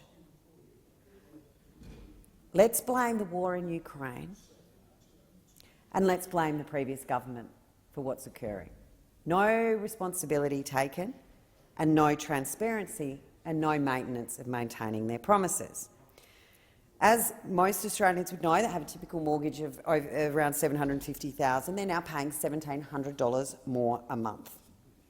That's an extra $20,000 per year. That is an awful lot of money for a lot of families who are now struggling to make ends meet. And what we do know as well is that not only is this impact causing great financial stress, and the stress levels are increasing to such a level that Lifeline is increasing significant more activity and requirement for its services, there is actually data from Suicide Prevention Australia that shows that 46% of Australians have reported feeling increased pressure as the cost of living continues to rise. This is up 5% from last year. The decisions of this government have real impacts on real families and real people's lives. They're not doing enough to make the Reserves Bank easier. They're doing nothing to look after inflation. And what we do know is now, with an increase to taxes on truckies, they're going to further put pressure on inflation as the cost of absolutely everything in our country that's produced on a farm, everything that's manufactured in this country that utilises trucking services to get to the consumer, all of those prices are set to increase, adding inflationary pressure. Perhaps a few of those opposites should have attended the Parliamentary Friends of Trucking event that was held earlier this week, particularly around cold chain supply, where Senator Sterle, their great colleague, long history in the trucking industry, spoke of the heroes that exist in the trucking industry. Yet his colleagues cannot more quickly than they can help it to make those truckies' lives difficult with increased taxes, with looking to make their road user charges increase. All of this they did not say before the last election. But I guess for those in the bush, it's not just looking at the logistical issues, it's just the trucking issues. It's not just the impact that these broken promises will have on those farming families. But I think one of the greatest concerns is the change to this superannuation $3 million threshold that they claimed was 0.5%, that we now know is 10%, is the unrealised asset of the family farm. Never before have we seen an Australian government try and implement a tax on an unrealised asset, and yet when asked directly how many Australian families, how many self-managed super funds are going to be impacted, it's embarrassingly silent. The prevarication of a modest change, well, I can tell you it's not a modest change if you get a paper value increase on the family farm as part of your self-managed super fund, and all of a sudden you've got a tax bill and have to sell the lifeblood and the history of your family to pay for this government's failure. Thank you. I call Senator Ayres. Just on a quick procedural matter, there was some confusion at the end of that division. I didn't hear. I describe it as a change of shift issue with the urgency that we just dealt with. The Greens urgency? The Greens urgency. Yeah. I did not hear you rule on whether it was ruled for the ayes or for the noes. I'd like at the very least for it to be recorded that Labor senators voted against the proposition, and the question of whether we need to divide, I'd propose not to interrupt the matter that's being dealt with at the moment, but may need to be dealt with at the conclusion of the current debate. Yes, that's right. So there's a there is that question, but that may lead to a subsequent decision by my friends in the Greens party that they would then seek for it to go to a division, which is fine, but I'd ask that that be dealt with at the conclusion of this debate. Apologies for the confusion. Thank you for clearing that up, Senator Ayres. So maybe if Senator O'Sullivan. We'll deal with it at the conclusion, but in case we don't, I'll just state that the opposition also voted no. Okay. So maybe I'll put the question again, or would you like it dealt with at the end? We're in the middle of the coalition's MPI. I'm right. very happy for them to proceed with that. I don't want to interrupt that, but also didn't want colleagues to leave the chamber without being told what the situation was. We'll deal with that at the end. So we'll continue with the MPI. Thank you for clarifying that, Senator Ayres. I now call Senator Sheldon. Good, thank you, Acting Deputy President. Well, you know, the Liberals used to pretend they were standing up for working people. Now we know they're only standing up for the 0.5%. And not about the fact that the 0.5% are paying appropriate amount of tax for the fact that they should be turning around in superannuation and paying an amount of tax which is appropriate to the amount of money they had. Because we all know that superannuation, we all know, the country knows it, the people opposite me don't know it, superannuation was built on the fact, and the purpose was to make sure that we have money set aside for every Australian to be able to retire in a good and faithful way. And because what it is because we have the Liberals, you know, they have abandoned Howard's battlers. They're now just about Dutton's billionaires. That's what they're about, because we've initiated a response to the fact that this $1 trillion worth of debt has been placed onto this country because of the excessive and inappropriate nature of how these people recklessly spent without investing on improving productivity in this country. Because not only we saw wages go down, we saw productivity go down because they flopped it. They failed. And of course we as a country are paying the consequences. So what we're saying to those many billionaires is that, yes, there's still a tax benefit, but the tax benefit has changed. Because we have to wait to turn around and look at this minor change to make sure that we have the opportunity to start paying down their debt. Their debt. And the people that are most capable of paying that down are the ones that are still getting a tax benefit, but not the tax benefit that they're receiving for a scheme that they have been rorting against the intent of what the scheme was for. Because the scheme was always to make sure that there was a fair and reasonable retirement scheme. So what they've managed to do, and what we've been saying, is that those people that are on the 0.5% that have actually turned around and minimised their tax, not illegally, legally, but against the spirit of what that legislation was, and because of the nature of what those opposite have done with $1 trillion debt, that they should turn around and make a contribution, because they still have an opportunity after the election, between now and the election, about how they deal with those changes of circumstances. But I really want to point out one of the billionaires that these people are supporting across the way. Billionaire property magnate John Gandel has slammed the federal government's proposed change, and I'm reading from an article from the Sydney Morning Herald by Ms Samble on the 2nd of March. Gandel made the criticism on Wednesday at the launch of a $70 million entertainment precinct at the huge Chadstone Shopping Centre in Melbourne, south-east, that the co-owns with Vicinity Centres Property Group.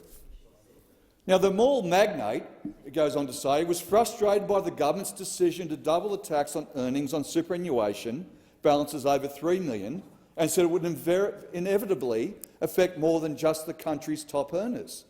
He says a tax hike on the top earners of the country who've worked hard in this country will always come down on the middle class. Now, this is John Gandel, right? John Gandel. Now, for those that don't recall some of the history of super, the people opposite stopped the lowest paid people in this country, people that were getting the minimum superannuation on International Women's Day, particularly women who are disadvantaged under superannuation, from getting the superannuation guarantee increased. In actual fact, from 2014 to 2020, from the per capita inquiry into the super consequences of their delay, it cost the average worker on $50,000 a year $4,300. 9% of their entire income for a year was stolen by these people across here.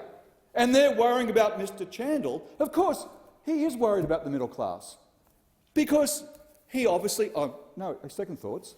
I've looked and I've looked. No, he never spoke up about the fact that the minimum increase for superannuation, the superannuation guarantee, had to be fixed for the middle class. Because what he's doing, he's conflating his own self-interest, because that $4,300 that would have been going into the dozens and hundreds and thousands of people that work in companies that he either directly employs or employs through his developments would have got that money. So he pocketed that money, and guess where he put it? I guess he put it into his superannuation scheme. He took it out of theirs and put it in his. That's what he did. Thank Dutton's you, billionaires Senator won Sheldon. out. Your time has expired. Senator McKim. Thank you, Acting Deputy President. Well, here we go again for the third day out of the 3 sitting days this week. We're getting a slightly different version of the pity the multimillionaires routine that the Liberal National Party loves so much to run. It's really interesting that they would include farmers in their wording on this motion. I talk to a lot of farmers, and you know the number one thing, almost universally, the very first thing farmers bring up with me is climate change. That's what they bring up with me. What do we hear about the Liberals on climate change? How to oppose real climate action. That's what we hear from the Liberals. We've just had 10 successive rate rises by the RBA, absolutely smashing anyone, including farmers, who is carrying debt. What do we hear from Mr Dutton about that? Absolutely nothing. And yet here we go, when the only people who are going to be affected by the government's very modest fiddling at the margins proposal on superannuation tax concessions are the multimillionaires, and suddenly, oh, well, what about the hard-working farmers? Well, undoubtedly many farmers do work hard, but I want to make the point that just because somebody is a hard-working farmer, it doesn't mean they're not rich, and it doesn't mean, if they are rich, that they shouldn't be paying their fair share of tax. Because if farmers are going to be impacted by the changes that Labor is proposing to the superannuation tax concessions, then by definition they are at the wealthy end of the spectrum. So this is just another example of the LNP using farmers to run their pity the multimillionaires argument. But of course this is more than just a pity the multimillionaires argument we're hearing today. By calling on Labor not to break election promises, that is of course the way that the Liberals are defending their much-loved Stage 3 tax cuts for the top end, defending $250 billion worth of tax cuts that the top 20% of earners get 80% of the benefit of. And on International Women's Day, defending $250 billion worth of tax cuts where men get twice the benefit of women. I mean, happy International Women's Day, everyone on the LNP side of the chamber, coming in here and defending the Stage 3 tax cuts where women will only get half the benefit that men do.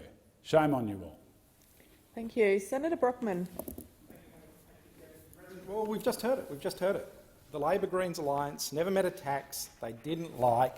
We've just heard it from Senator McKim claiming to know the views of farmers. Well, I do talk to farmers, Senator McKim. I talk to farmers every day, and I have talked to a number of farmers on this superannuation issue, and I can tell you right now, Senator McKim, they are concerned about these issues. They are concerned about these issues. You laugh, Senator Ayres, but farmers are concerned about these issues, and I'll explain to you why, because I don't think you understand, and I don't think this government understands, and I certainly know the Greens don't understand.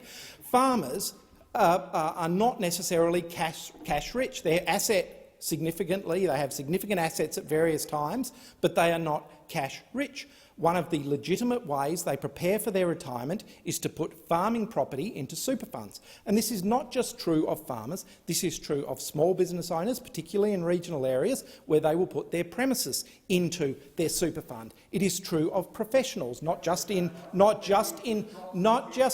laughing at the farmers again, Senator Ayres.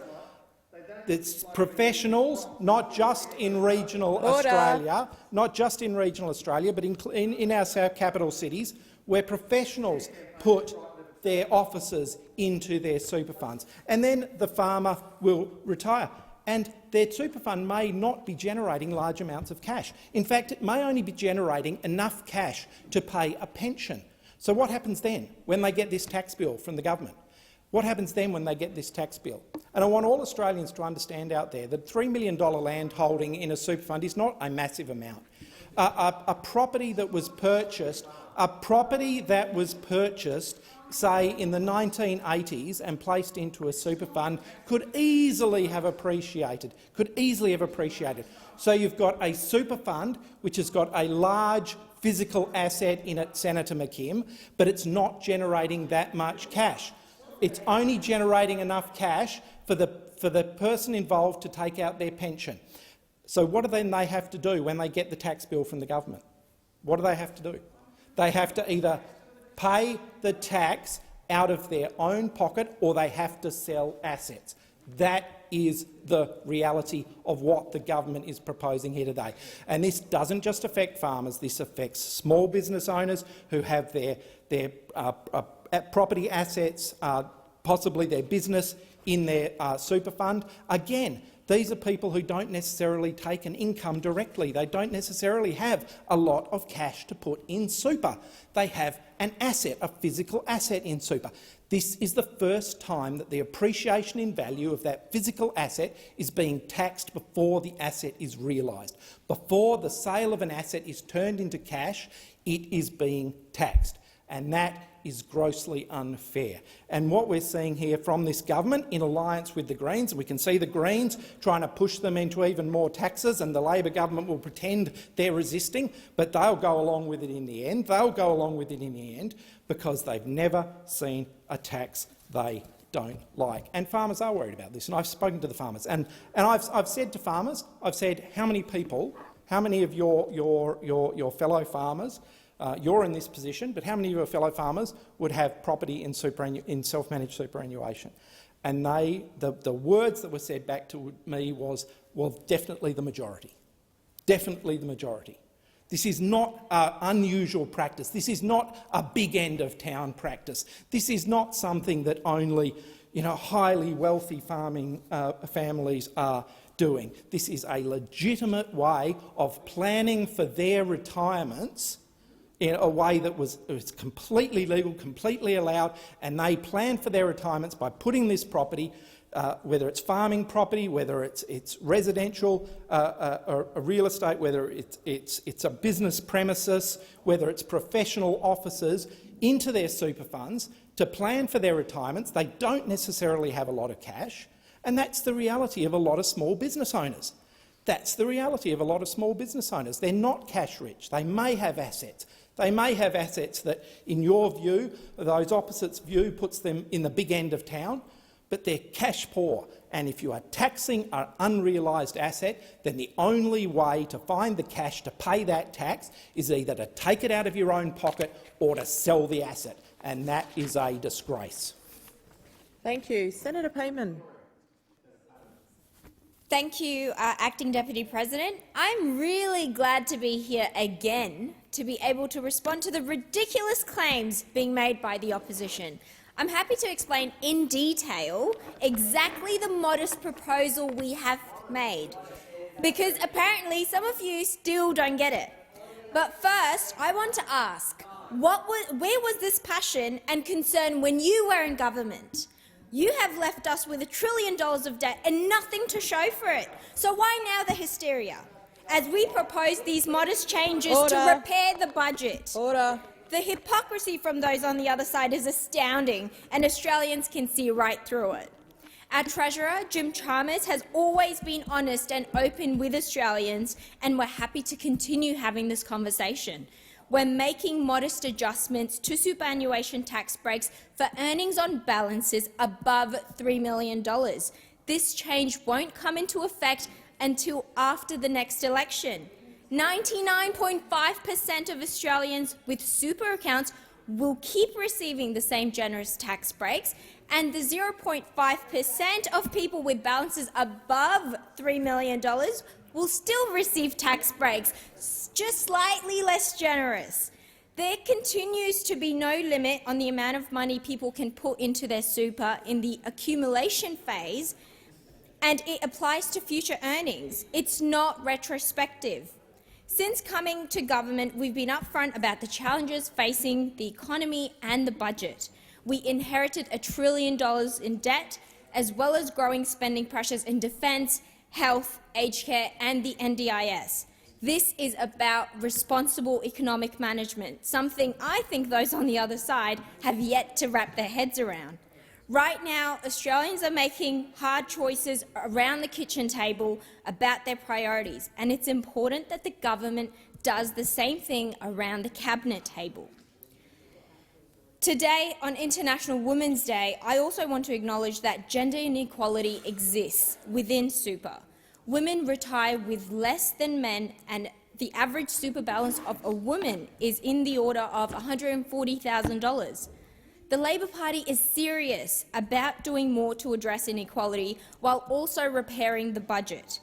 Part of addressing that is dealing with wage rises for feminised industries in which women are typically underpaid, such as aged care, which we have delivered already.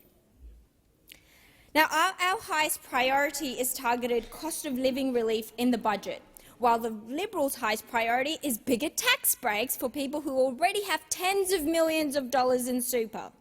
I think it's about time the opposition had a look in the mirror and got serious about helping Australians who need it. You could have chosen to rise to the moment and get serious about working for all Australians, but instead you've jumped straight into stoking fear and division. The Liberals know, as well as we do, that they've left us with $1 trillion of debt, and so it really astounds me that they now want us to borrow more money to subsidise people with millions of dollars already in their superannuation accounts. Is this really the hill you want to die on? Is this really more important than energy bill relief for pensioners? Than more affordable housing for women fleeing domestic violence? Than supporting manufacturing jobs? What about the cheaper childcare for families? I certainly don't see it that way. And after hearing the contributions from senators opposite, I'm even more thankful that the adults are back in charge. We have to address the challenges in the budget. There's no getting around that. No beating around the bush and no burying our heads in the sand. And we could make tax concessions for people with millions of dollars more sustainable, making the system fairer for everyone, Or we could go after the most vulnerable, like the Liberals did with robo-debt and attacking Medicare. Well, Order. Acting Deputy President, I'm proud of our choices and I'm proud that our Treasurer and Prime Minister have been upfront with the Australian people. Don't forget that it was the Australian people who voted us to clean your mess, the decade of delay, denial and destruction that you left them in. Thank you.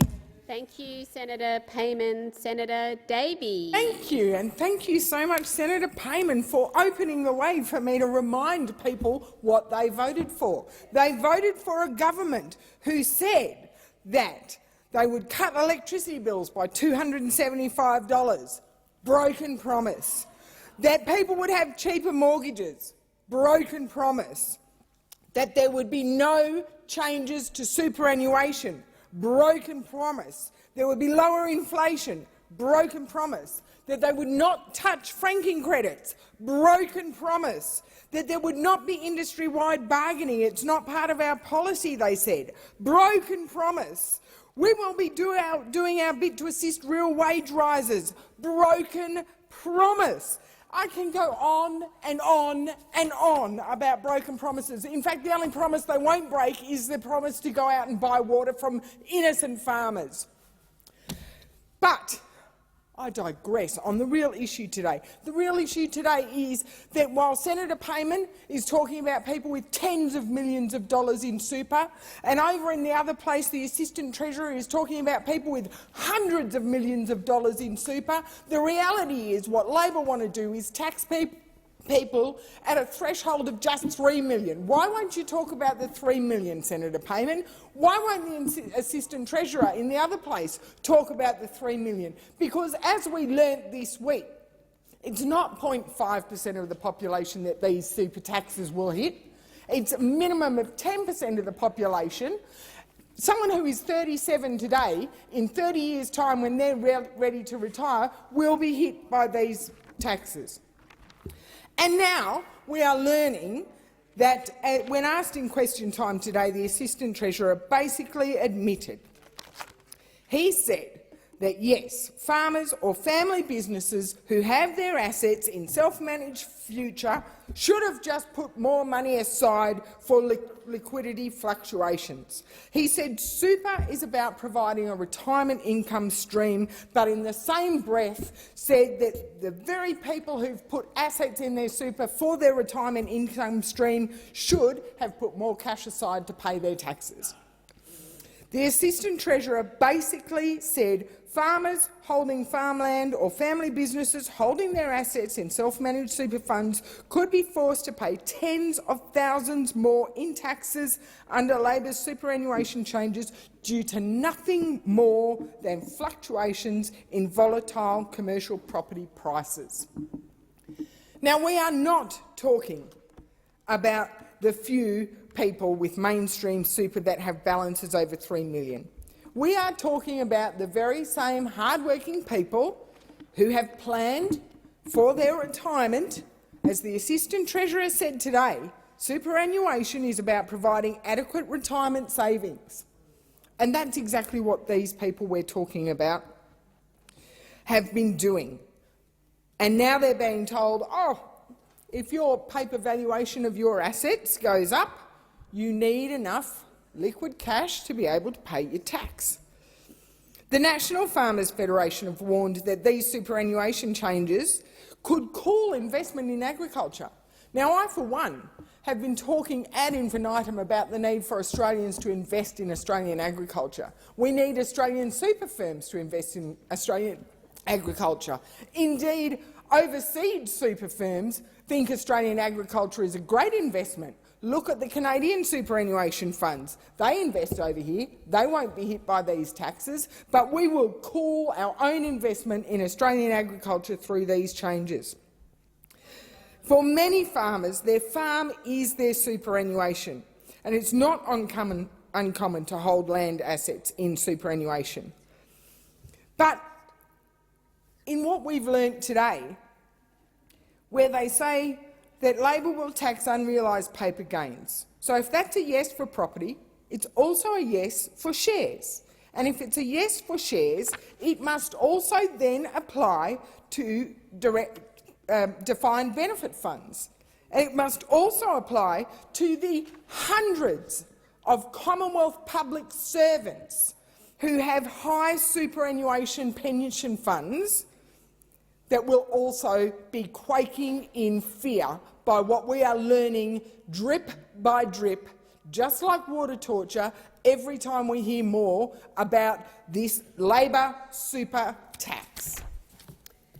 Thank you, Senator Davey. The time for this discussion has expired, and I understand that we need to vote on Senator McKim's urgency motion, and that needs to occur for reasons that precede my presence in the chair.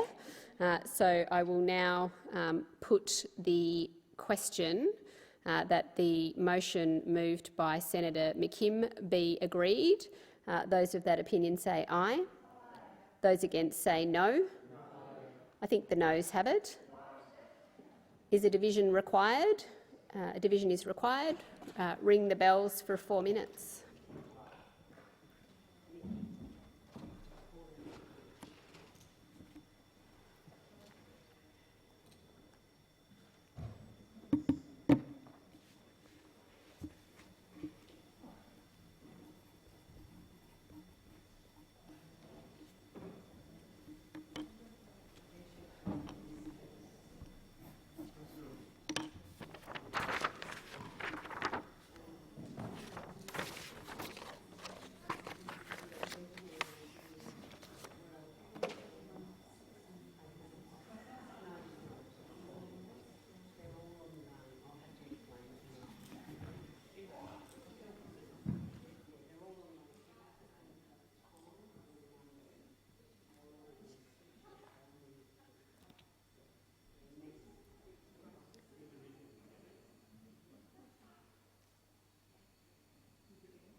lock the doors. The question is that the motion moved by Senator McKim be agreed. The ayes will move to the right of the chair, the noes to the left. I appoint Senator McKim for the ayes and Senator Cadell for the noes.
The result of the division is ayes 11, noes 24. The question is resolved in the negative.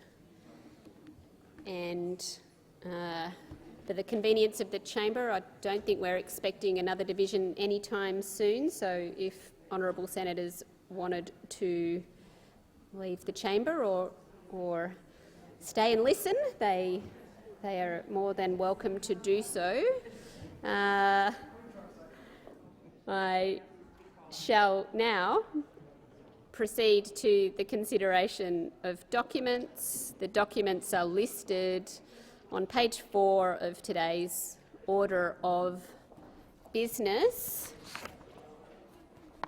And I am looking around the chamber to see whether anybody has anything to say about the documents listed on page 4 of today's order of business.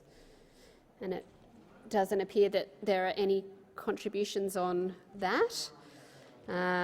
So we are now moving to tabling and consideration of committee reports and government responses.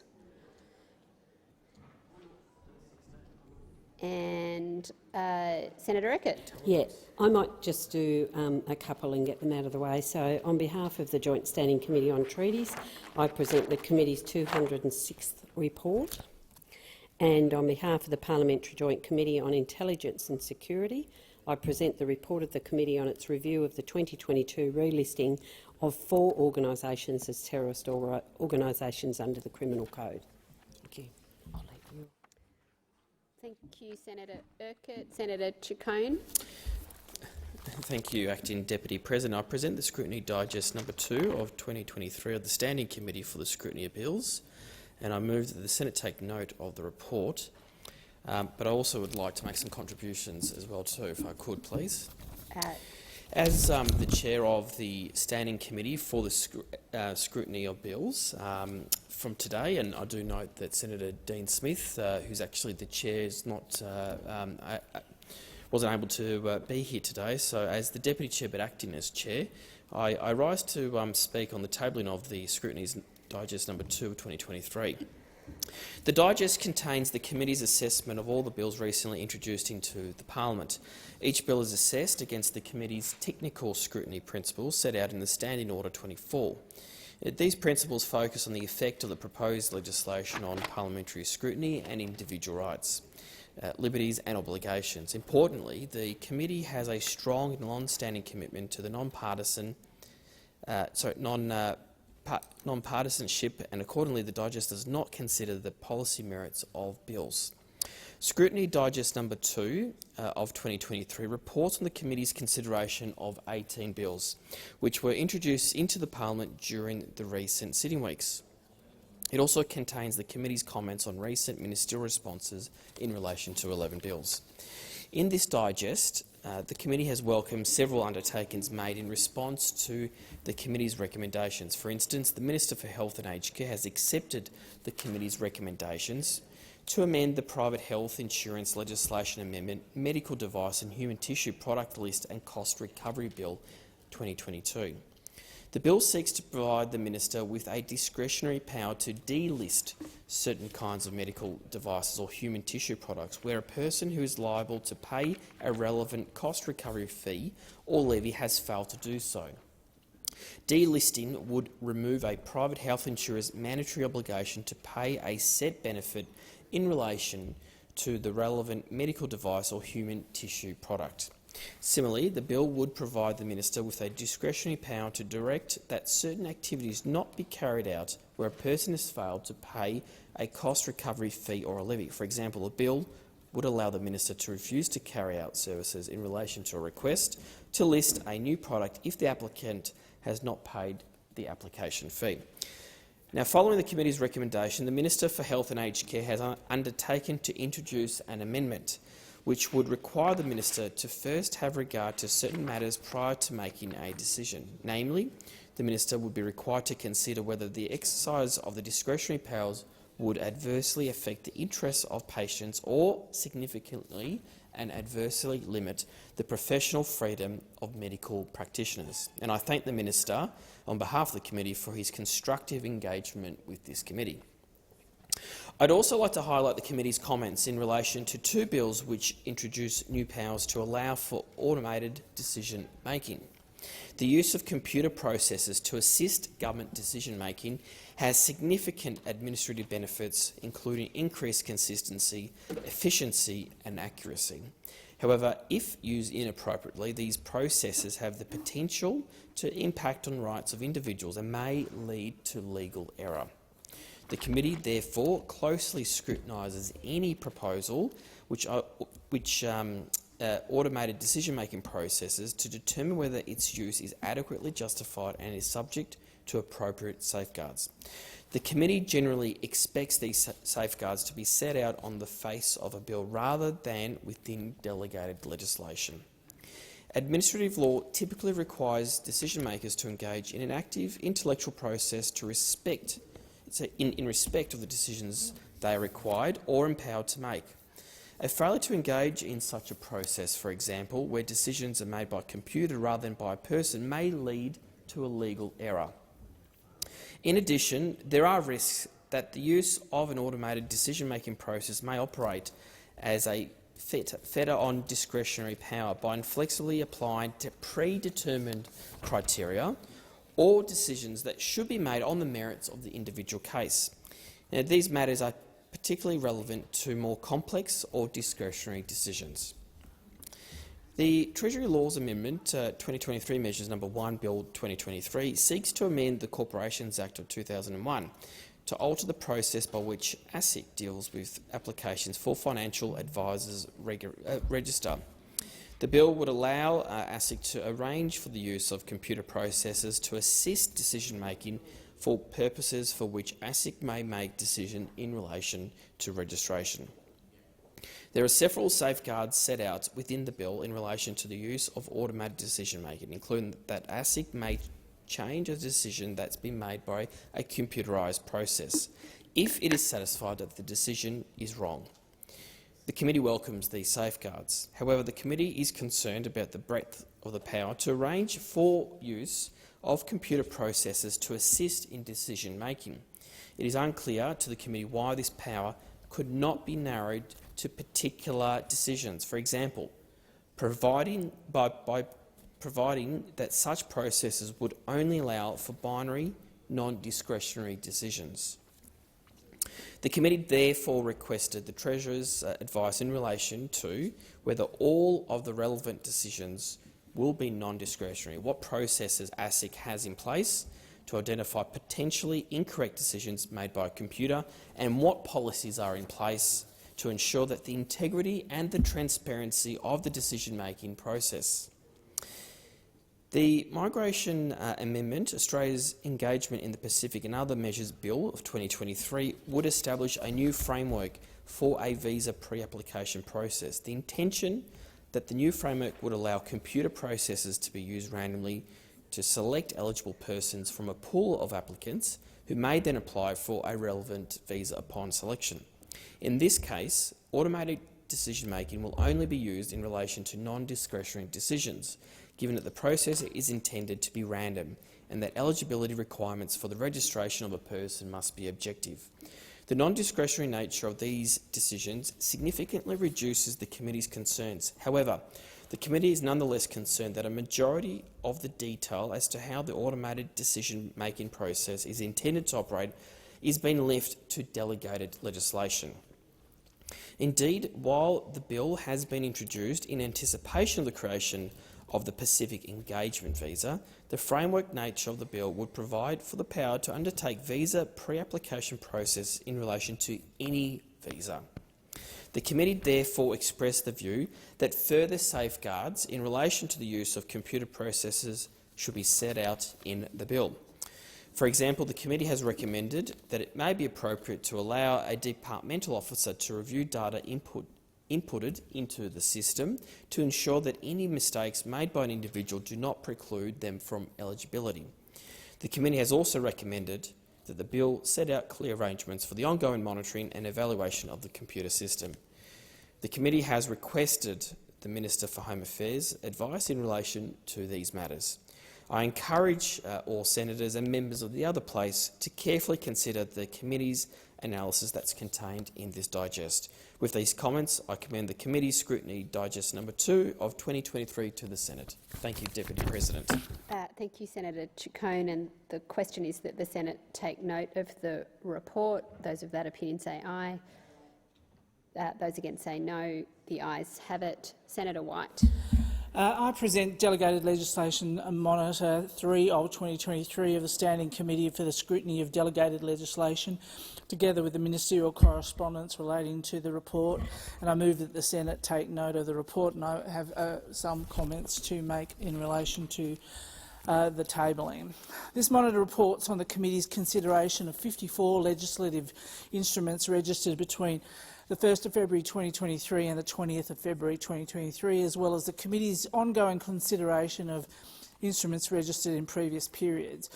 I would first like to draw the Chamber's attention to the committee's scrutiny of 2 instruments in the Treasury portfolio.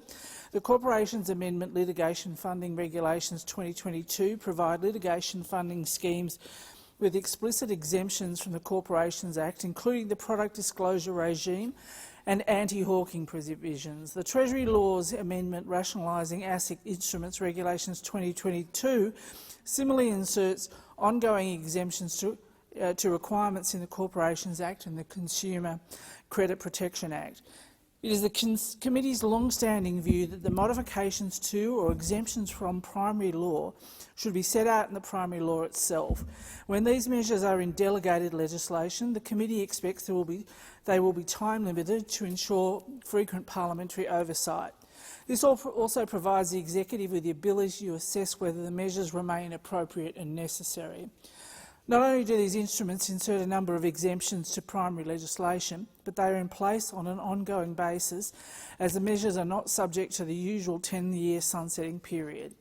It is of particular concern that the Rationalising ASIC Instruments regulations have the effect of shifting exemptions previously contained in individual legislative instruments, usually time-limited to a period of 3 to 5 years, or at a minimum subject to sunsetting periods, into the principal regulations which are exempt from sunsetting.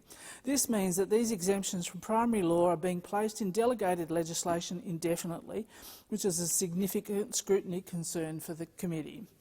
For this reason, the committee sought the Assistant Treasurer's advice as to why it was necessary and appropriate to introduce these exemptions in delegated rather than primary legislation. Further, the committee asked whether there is any intention to move the exemptions into primary legislation, and if not, whether the instrument can be time-limited. The Assistant Treasurer advised that there is no intention to introduce the exemptions in primary law, or to time limit them. He advised that delegated legislation is the most appropriate place for the exemptions. He also advised that including exemptions in the instrument would ensure they are co-located with existing exemptions, and time limiting them would only introduce uncertainty and confusion. Unfortunately, this response did not address the committee's scrutiny concerns about this matter. For this reason, the committee is now seeking the Assistant Treasurer's further advice, including whether the primary legislation could be amended to include these exemptions. The other instrument I would like to draw the Chamber's attention to is the Telecommunications Amendment Disclosure of Information for the Purpose of Cybersecurity Regulations 2022.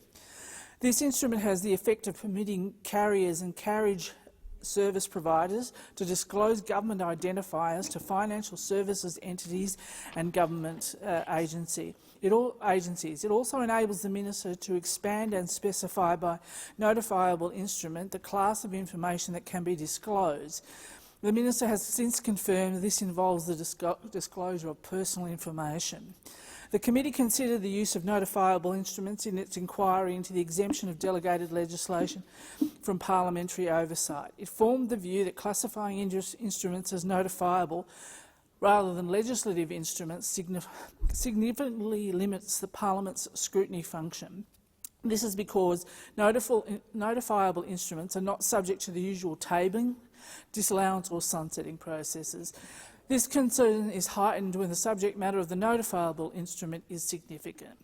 For this reason, the committee sought the Minister for Communications' advice about why it was necessary and appropriate to use notifiable rather than legislative instruments to expand the classes of personal information that can be disclosed.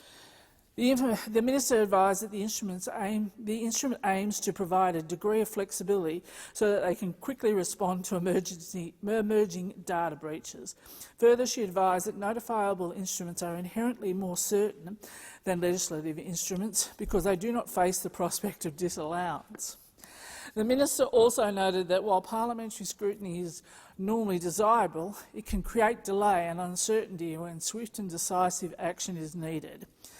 While the committee appreciates the need to swiftly respond to data breaches as they emerge, the committee reiterates that a potential for disallowance does not prevent the government from acting quickly and decisively.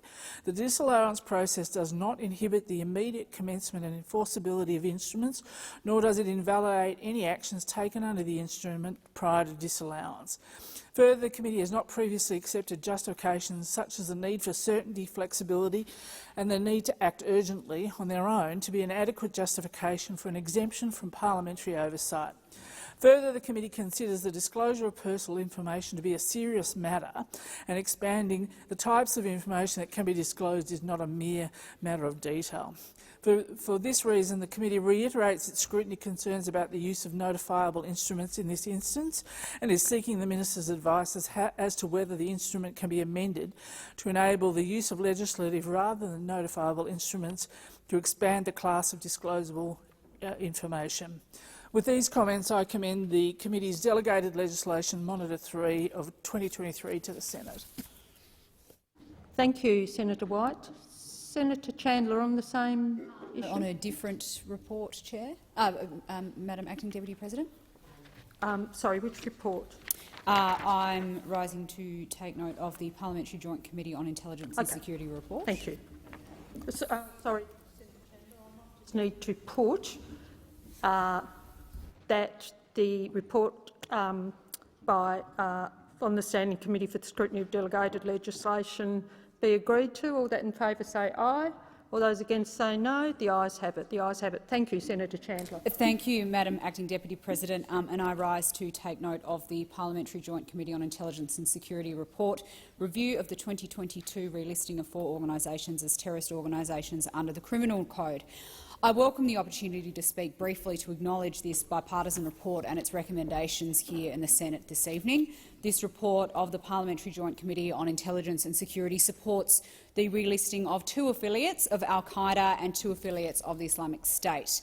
The report by the committee makes clear that these are groups involved in engaging in terrorism. It is absolutely appropriate that they are therefore relisted as terrorist organisations under the Criminal Code Act. I think it's relevant to note here, while we are talking about al-Qaeda, the confirmation by the United Nations and the United States State Department that the current leader of al-Qaeda is based in Iran. As a State Department spokesperson said in February, offering safe havens to al-Qaeda is another example of Iran's wide-ranging support for terrorism. And we know that the group which Iran uses to fund and support terrorism is the Islamic Revolutionary Guard Corps. That is why the IRGC is designated as a foreign terrorist organisation by the United States. The recent Senate committee inquiry, which I chaired, found that Australia too should take the necessary steps to list the IRGC as a terrorist organisation. There is no question that the IRGC is engaged in terrorist activity. No serious authority is disputing this. That is why the Iranian-Australian community keeps asking when steps will be taken to ensure that the IRGC is listed as a terrorist organisation. We need leadership and we need action from the government here, but all we're getting is hands up in the air saying that it can't be done. And with that, Madam Acting Deputy President, I seek leave to continue my remarks. Thank you, Senator Chandler. So I'll put the question that the parliamentary joint... You are seeking leave to be in continuation? Thank you. Okay.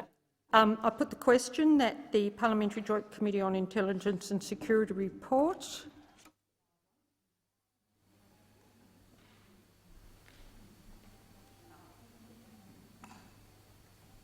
unless there's any other committee reports, no, we will move on to ministerial statements. Are there any ministerial statements? Minister Watt. Acting Deputy President.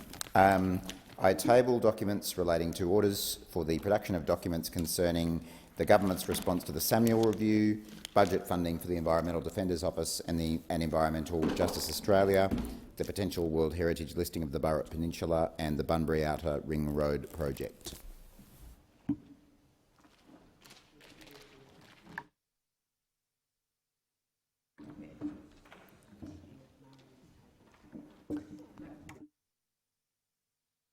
Okay, we'll move to messages. Sorry. Thank you.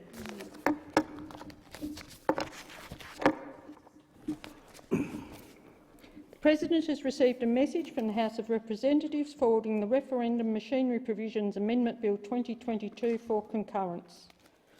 I call the Minister. I move that this bill may proceed without formalities and be now read a first time. So I put the question. Those in favour say aye. Those against say no.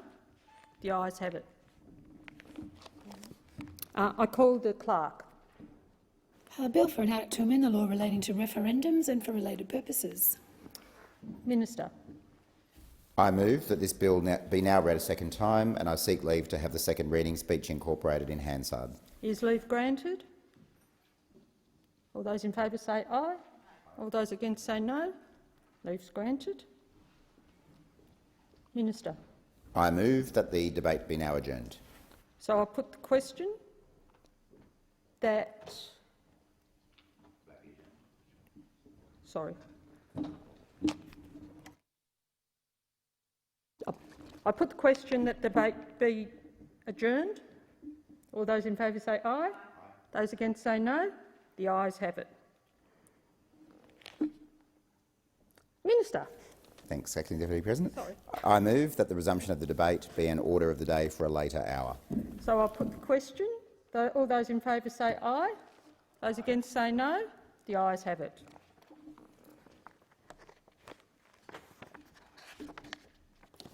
Sorry, Minister. I also table a replacement explanatory memorandum relating to the Telecommunications Legislation Amendment, Information Disclosure, National Interest and Other Measures Bill 2022. Put the question.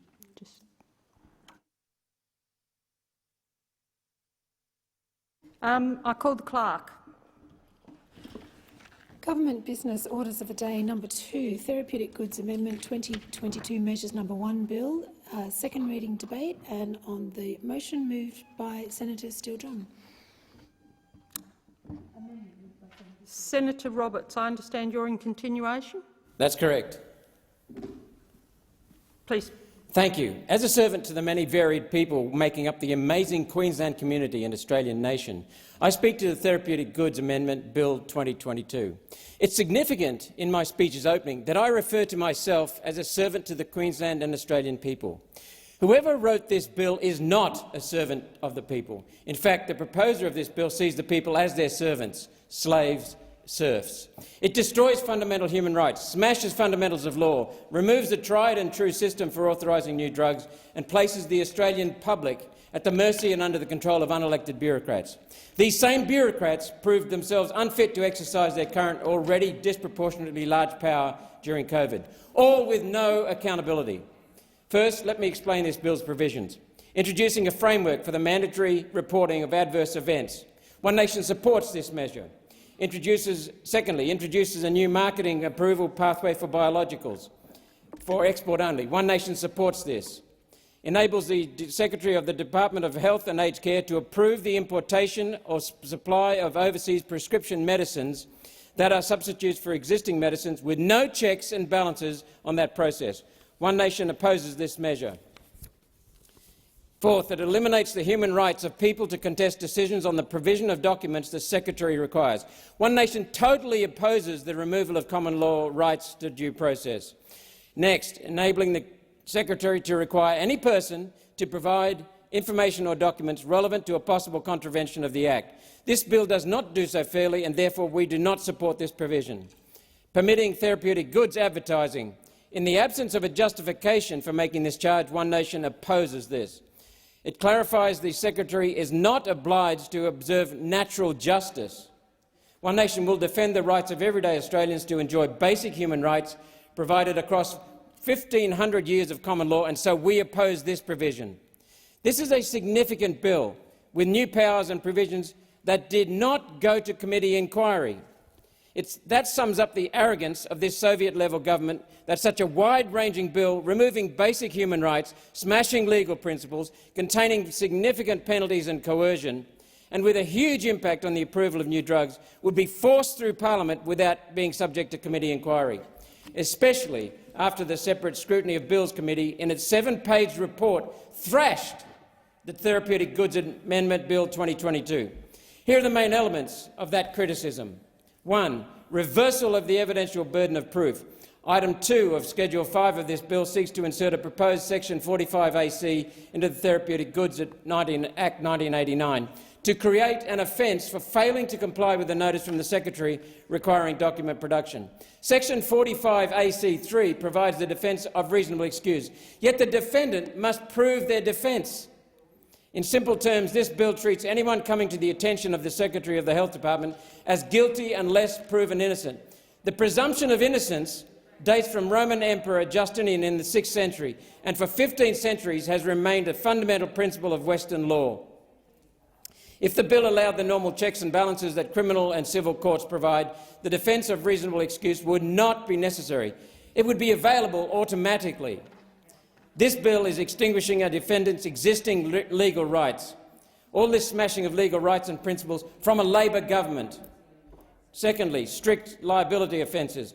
Item 2 of Schedule 5 proposes to introduce subsections 45AC2 and AD2, which contain strict liability offences for failing to comply with a notice to produce documents. The recipient of a notice does not have to be a large corporation that can afford the compliance cost. It can be any medical professional or administrator. If the recipient fails to produce a notice as the Secretary demands, then a strict liability offence is committed. If the defendant was in hospital the whole time, for instance, doesn't matter. Here's the fine, $27,000, pay up, no appeals. Does that sound fair? No. Thirdly, procedural fairness. Item 1, Schedule 10 to the bill, seeks to insert subsection 6113 into the Act, so that the Secretary is not required to observe any requirements of natural justice in relation to releasing information under the Act. What does the Secretary think they are? Fourth, incorporation of external material. These are all criticisms from the Scrutiny of Bills Committee. Instruments made under items 12, 15, 16, 20 and 30 of this bill allow for the later inclusion of any written matter from any suitable source. The material itself is not included, so anyone subject to some government action under this bill will have no idea of the full legal position they're operating in. How can Australians follow the law if we're not able to determine what the law is? We cannot. The last time this was used was to remove the reference in the Banking Code of Practice to the International Standard for Handling Customer Disputes, which was only available to paying customers from an American company that maintained the code. That document established banking customers had rights they were unaware of. Linking to the document, instead of explicitly setting out those rights, let the banks run riot from 2003 through to the Banking Royal Commission final report in 2019.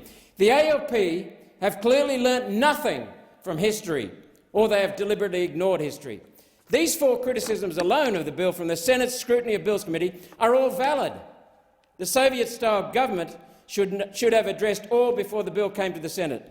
I urge all senators to vote this bill down, resist the attack on common law rights and restore principles of law that everyday Australians have held since Western settlement of our beautiful country. And slipped into the Therapeutic Goods Amendment Bill 2022 are provisions that circumvent the approval process for new drugs. The policy direction implicit in Schedule 9 should have been set out in a separate bill sent to the committee, widely consulted and properly debated. So extreme is this provision. Schedule 9 2B, quote, "The Secretary may approve the importation into Australia or the supply in Australia of specified therapeutic goods if the Secretary is satisfied, A, that there are no registered goods that could act as a substitute for the subject goods, and that all of the following apply. The subject goods are not registered or approved for general marketing in any of the foreign countries the Secretary specifies. The subject goods are registered for or approved for general marketing in at least one foreign country that the Secretary does not specify." What? Those statements appear to cancel each other out. Thirdly, the manufacturing and quality control procedures used in the manufacturing of the subject goods are acceptable. Not even good manufacturing process is specified. The minimum required for a supermarket packet of vitamins in Australia. Just acceptable. What on earth does acceptable mean? This gives bureaucrats unlimited power with no accountability. D, that the subject goods are of a kind included in Schedule 10 to the Therapeutic Goods Regulation 1990, which for clarity includes vaccines, and that the approval is necessary in the interest of public health, in the bureaucrat's opinion. So let's take a closer look at this deceit. The wording of this section is turned around. A drug can be approved if there is no drug already available that can substitute for the new drug. Isn't that any new drug? Because by definition there will be no existing drug to substitute for it. Isn't this just a backdoor to allow the Secretary to approve new drugs at their discretion, without a specified approval process? This is being sold as a measure to combat drug scarcity. Yet it's not how this section was actually written. This section does not contain any of the following. There's no explicit binding limitation that this provision can only be used in the case of a drug scarcity. There's no definition around when the provisions are exercised other than a general statement about interests of public health, which of course could be anything that the bureaucrat decides on a whim. There's no sunset clause. With the wave of the Secretary's magic sceptre, even under the excuse of shortage, drugs and vaccines are approved permanently. There's no requirement for safety testing. There's no suitable requirement for manufacturing quality and consistency. Now, if powerful multinational pharmaceutical companies have the ability to get a new generation drug approved with a shiny new patent to replace a drug that's out of patent, and all they had to do was stop making the old drug to create a deliberate shortage, what do you think the drug company will do? Of course, this will be rorted, with no protections in place to stop that happening. 400 new mRNA drugs are in development. 2 mRNA manufacturing facilities are already under construction in Australia alone. What did the drug companies know last year when they started construction of these plants? This is what they knew. This was coming for them. Schedule 9 will save drug companies billions in regulatory costs. During COVID, the TGA approved 23 new drugs under emergency use authorisation. There was no long-term safety testing, minimal testing of any kind, no testing on progeny and no close monitoring of database for adverse event notifications, other than to minimise the extent of the harm family doctors reported all over Australia. Or rather, doctors were reporting until AHPRA bullied medical professionals into silence. With the Therapeutic Goods Amendment, Bill 2022, the Albanese Labor government is setting Australia up to be a paradise for big multinational pharmaceutical companies and to be a killing field. Separately on today's notice paper is the Work Health and Safety Amendment Bill 2022, which, if passed, will require every business in the country to introduce vaccine mandates for their staff, their people, and employers who do not will face savage penalties. The Albanese Labor government is not a government of the people. It's a government of the global elites, for the global elites. And with Big Pharma's $500,000, $500,000 in election campaign donations to Labor, it's a government under globalist elites. The globalist predators, BlackRock, Vanguard, State Street. Welcome to the facade that they have in front of them. Apparently with the consent and aid of the Greens, and with the Liberal Nationals, who scored Big Pharma election donations of $500,000, another $500,000. Now, I'm old enough to remember when the Greens campaigned against foreign multinational pharmaceutical companies. Now the Greens actively expand Big Pharma's influence, expand their market share, expand their profit and their control over people. Talk about please explain. We cannot say with complete certainty whether the 20,000 excess deaths up to October of 2022, that's just in 10 months, were the cause of COVID vaccines or some other factor. Most likely, it's a combination of many factors, with medical experts saying quite clearly that excess deaths are directly and indirectly attributable due to COVID injections causing heart attacks, blood clots, cancers, Alzheimer and many other adverse effects. What is inexcusable is not knowing the causes and not caring. Inhuman. How can 20,000 extra Australians die in a 10-month period and there not be a hue and cry to get to the bottom of it? That's immoral, it's inhuman. Yet now Labor wants to give these callous, shifty bureaucrats greater power to work for their Big Pharma mates. Surely we have to understand why so many people are dying before we make any significant change to the authorisation of new pharmaceutical drugs. Surely we have to understand why so many people are dying before we make any significant change to the authorisation of new pharmaceutical drugs. If, as seems highly likely, the extreme level of harm being experienced is confirmed and deaths is confirmed as due to the mRNA technology or the spike proteins in these hideous things, and we as a Senate approve a dismantling of the drug approval process, then the very people we are here to represent will rightly damn you all for all time. I am appalled and disgusted that the Albanese Labor government would even think about introducing this monstrous, inhuman bill. Minister Watt. Thank you, Acting Deputy President. The Therapeutic Goods Amendment 2022 Measures No. 1 Bill amends the Therapeutic Goods Act 1989 to implement a number of measures which support the delivery of the highest quality health care for the Australian public by ensuring the continued access to critical prescription medicines and supporting the safe use of therapeutic goods by strengthening therapeutic goods post-market monitoring and compliance.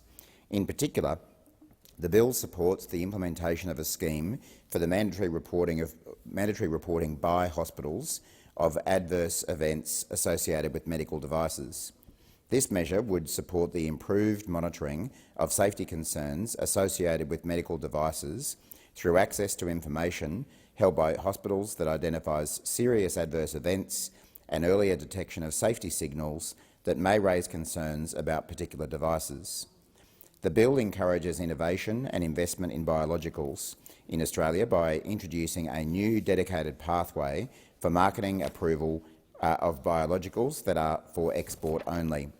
The bill addresses and alleviates the effects of medicine shortages by amending the Act to allow the Secretary of the Department of Health and Aged Care to approve the importation or supply of an unapproved medicine that could act as a substitute for medicine that was previously approved in Australia. This measure is designed to ensure the continued supply of critical prescription medicines for Australians. The bill supports the safe use of therapeutic goods by strengthening monitoring and compliance activities through a number of measures, including stronger information gathering powers, extending the time frame for retaining seized goods, and allowing the due date for an infringement notice to be extended once the due date has passed. The bill expands the persons to whom therapeutic goods advertising may be directed to include certain health professionals, persons purchasing therapeutic goods on behalf of registered charities or governments, and purchasing officers or practice managers of a healthcare practice. The bill also provides a mechanism for the approval of a restricted representation to be withdrawn where additional information about the efficacy of therapeutic goods becomes available, ensuring that advertising only corrects correct and accurate information and reducing the risk of unsafe use by consumers. I thank senators for their contributions to debate on this bill. So I'll put the question that the second reading amendment moved by Senator Steele-John be agreed to. It's on sheet 1835. All those in favour say aye. All those against? No. The noes have it. Division required? Bring the bills. Sorry.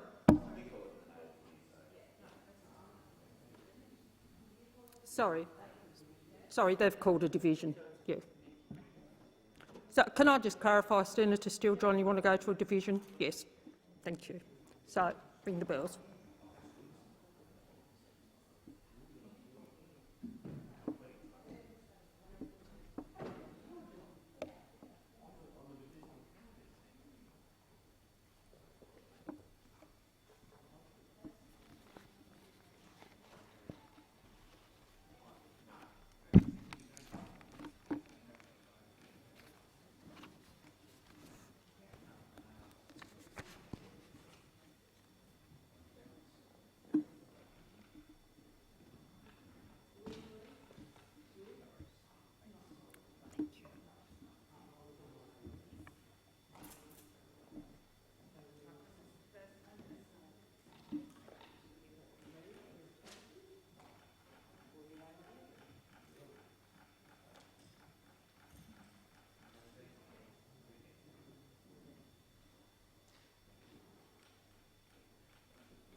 Lock the doors.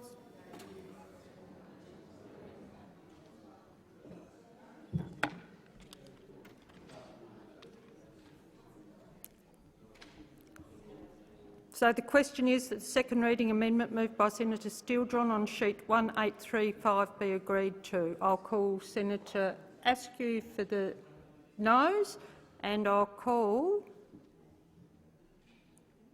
Anybody want to be the whip on the yes? Or who's the whip?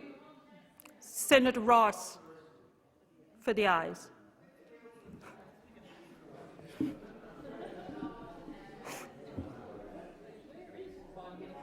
Where is your whip?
There being ayes 14, noes 25, the question is resolved in the negative.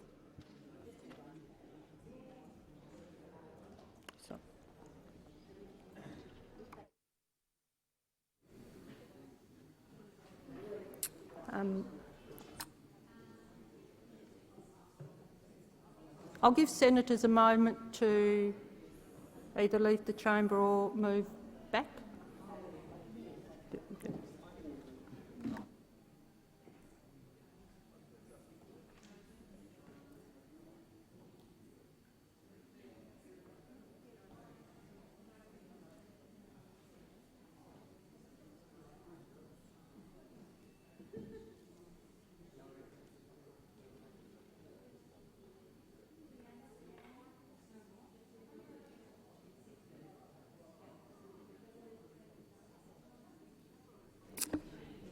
Okay, Senator Rice, are you happy to move your amendment now? Yes. So I'd like to move my second reading amendment on sheet 1836.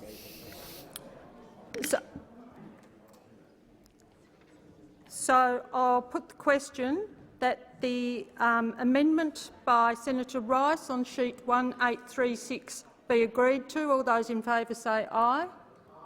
All those against? The noes have it. Senator Rice, it is after 6:30, so there is no divisions. Would you like to do it on the voices? You want to hold it over till tomorrow? Okay, we'll do that.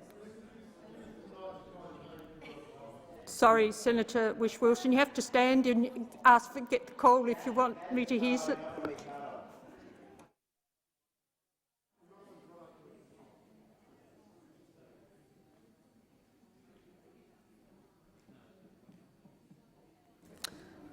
Senator Babet, do you wish to move your amendment now? Yes, I would.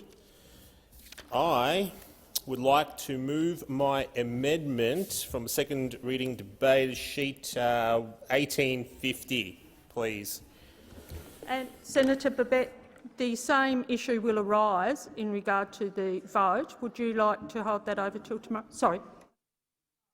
I'll put the question first. All those in favour of the amendment by Senator Babet on sheet 1850, say aye. All those against?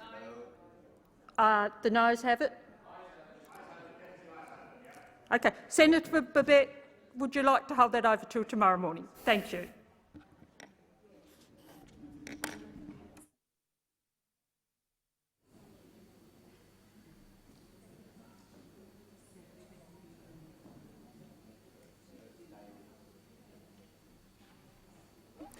Because it is after 6:30 and we're holding votes over until tomorrow, there is no further discussion tonight available on this bill, so I will call the clerk. Clerk. Government Business Orders of the Day number 3, Work Health and Safety Amendment Bill 2022, second reading debate. Just give me 1 minute.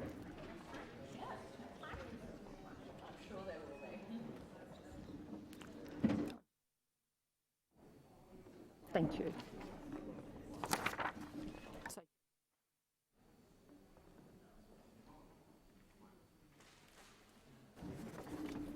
Senator Cash, you're seeking a call? Thank you very much. And I rise to speak in support of the Work Health and Safety Amendment Bill 2022. Work health and safety laws in Australia are a shared responsibility. Each jurisdiction is responsible for implementing, regulating and enforcing their own work health and safety laws. Australia has model work health and safety laws that have been adopted in all jurisdictions except Victoria, which have similar laws in place. These model work health and safety laws are developed and administered by an independent statutory body, Safe Work Australia, through a process involving all jurisdictions as well as employer and employee representatives. In 2018, the 5-yearly review of the model work health and safety laws was commissioned by Safe Work Australia. Safe Work Australia appointed independent reviewer Ms Marie Boland to conduct the review. The Boland review found that the laws were largely operating as intended, and the 34 recommendations from the Boland review were mainly clarifying in nature. In May 2021, as the Commonwealth Minister responsible for work health and safety, I convened a Work Health and Safety Ministers' meeting to consider the response to the Boland review. Ministers agreed on action for all 34 items of the Boland review, reflecting the cooperative approach to the discussions that we all took. A key outcome of the meeting was ministers' unanimous agreement to introduce gross negligence or equivalent as a fault element for Category 1 offences, which apply when a worker is killed or suffers a serious injury or illness, which this bill will now introduce. This bill before the House introduces before the Senate introduces the first tranche of policy decisions that were settled in the ministers' meeting. These decisions were amending the model work health and safety laws to provide that a work group is negotiated with workers who are proposed to form the work group. That was recommendation 7B.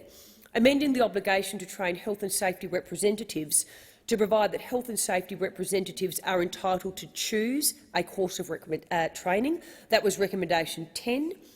To align the process for the issuing and services of notices under the Model Work Health and Safety Act to provide for clarity and consistency. That was recommendation 16. Providing the ability for inspectors to require production of documents and answers to questions for 30 days after the day they or another inspector enter a workplace. That was recommendation 17. Enabling and clarifying that work health and safety regulators can participate in cross-border information sharing. That was recommendation 19. Amending the Work Health and Safety Act to include, as I've stated, gross negligence as a fault element in Category 1 offences under the Work Health and Safety Act. That was recommendation 23A.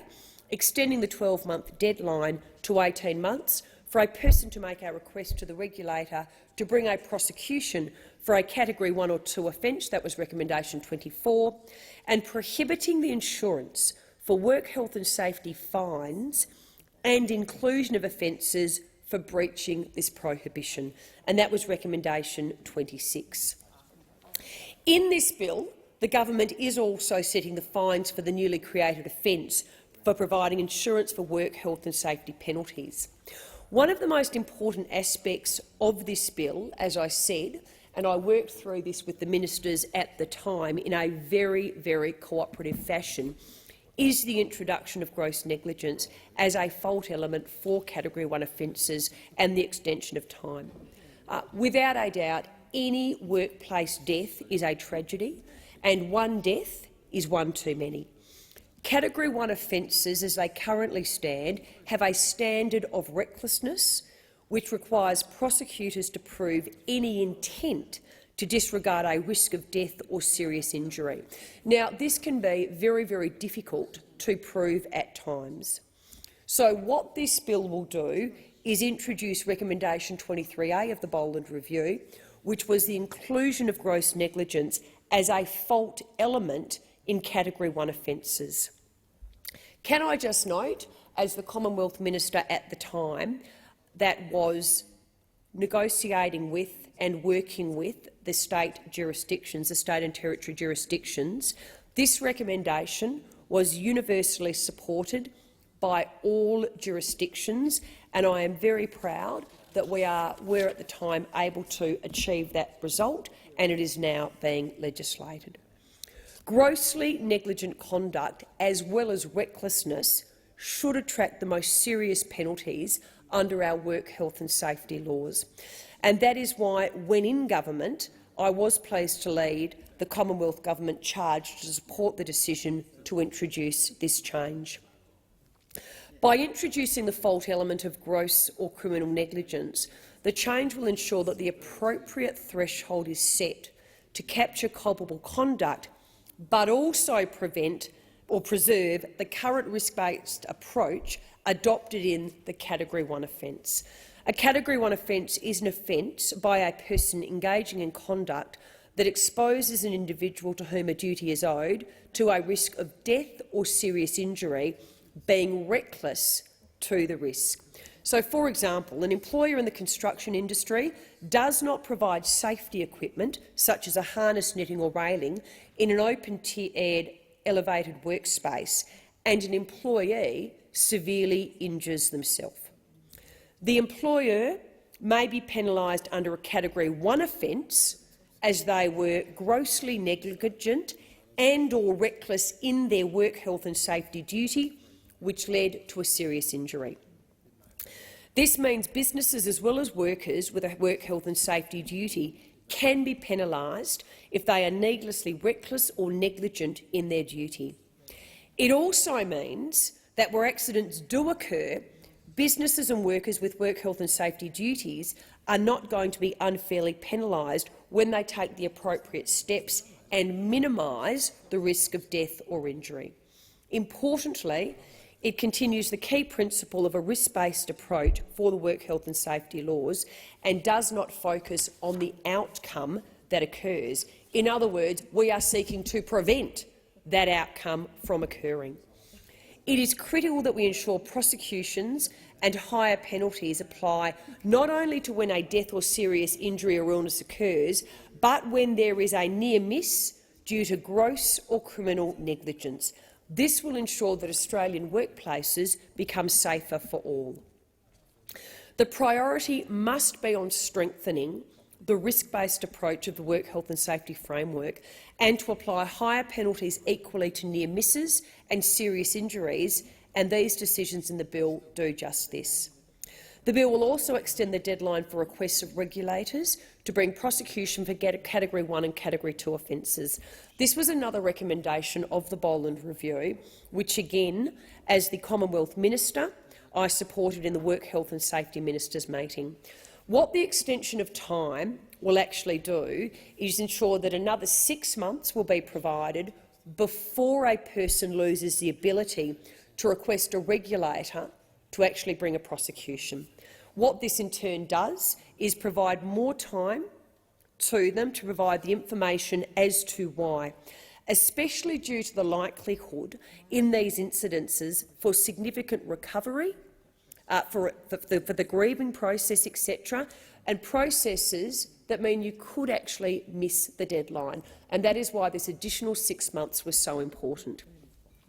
In terms of the banning of the insurance and the indemnity products for work health and safety fines and penalties, what the bill does, and again this was unanimously supported, it will also prevent a person required to pay a penalty under the law from recovering that penalty under a contract of insurance. The banning of the provision of insurance or indemnity products for criminal fines and penalties is not uncommon in Australia. For example, the Corporations Act 2001, the Financial Accountability Regime and its predecessor, the Banking Executive and Accountability Regime, they already have or had similar provisions to prohibit insurance and indemnity for penalties. Under the Fair Work Act, federal courts have the ability to make personal payment orders for breaches of the Fair Work Act. This was an often used provision to ensure payment by individuals of, say, matters the CFMEU brought to the court by the now abolished ABCC. The power to do this was reconfirmed by the High Court in the Australian Building and Construction Commission v the CFMEU in 2018. This was actually a High Court of Australia case. The rationale provided in the Boland Review is that the provision of insurance and/or indemnification for work health and safety penalties, what that actually does is it undermines the deterrent effect of imposing such penalties.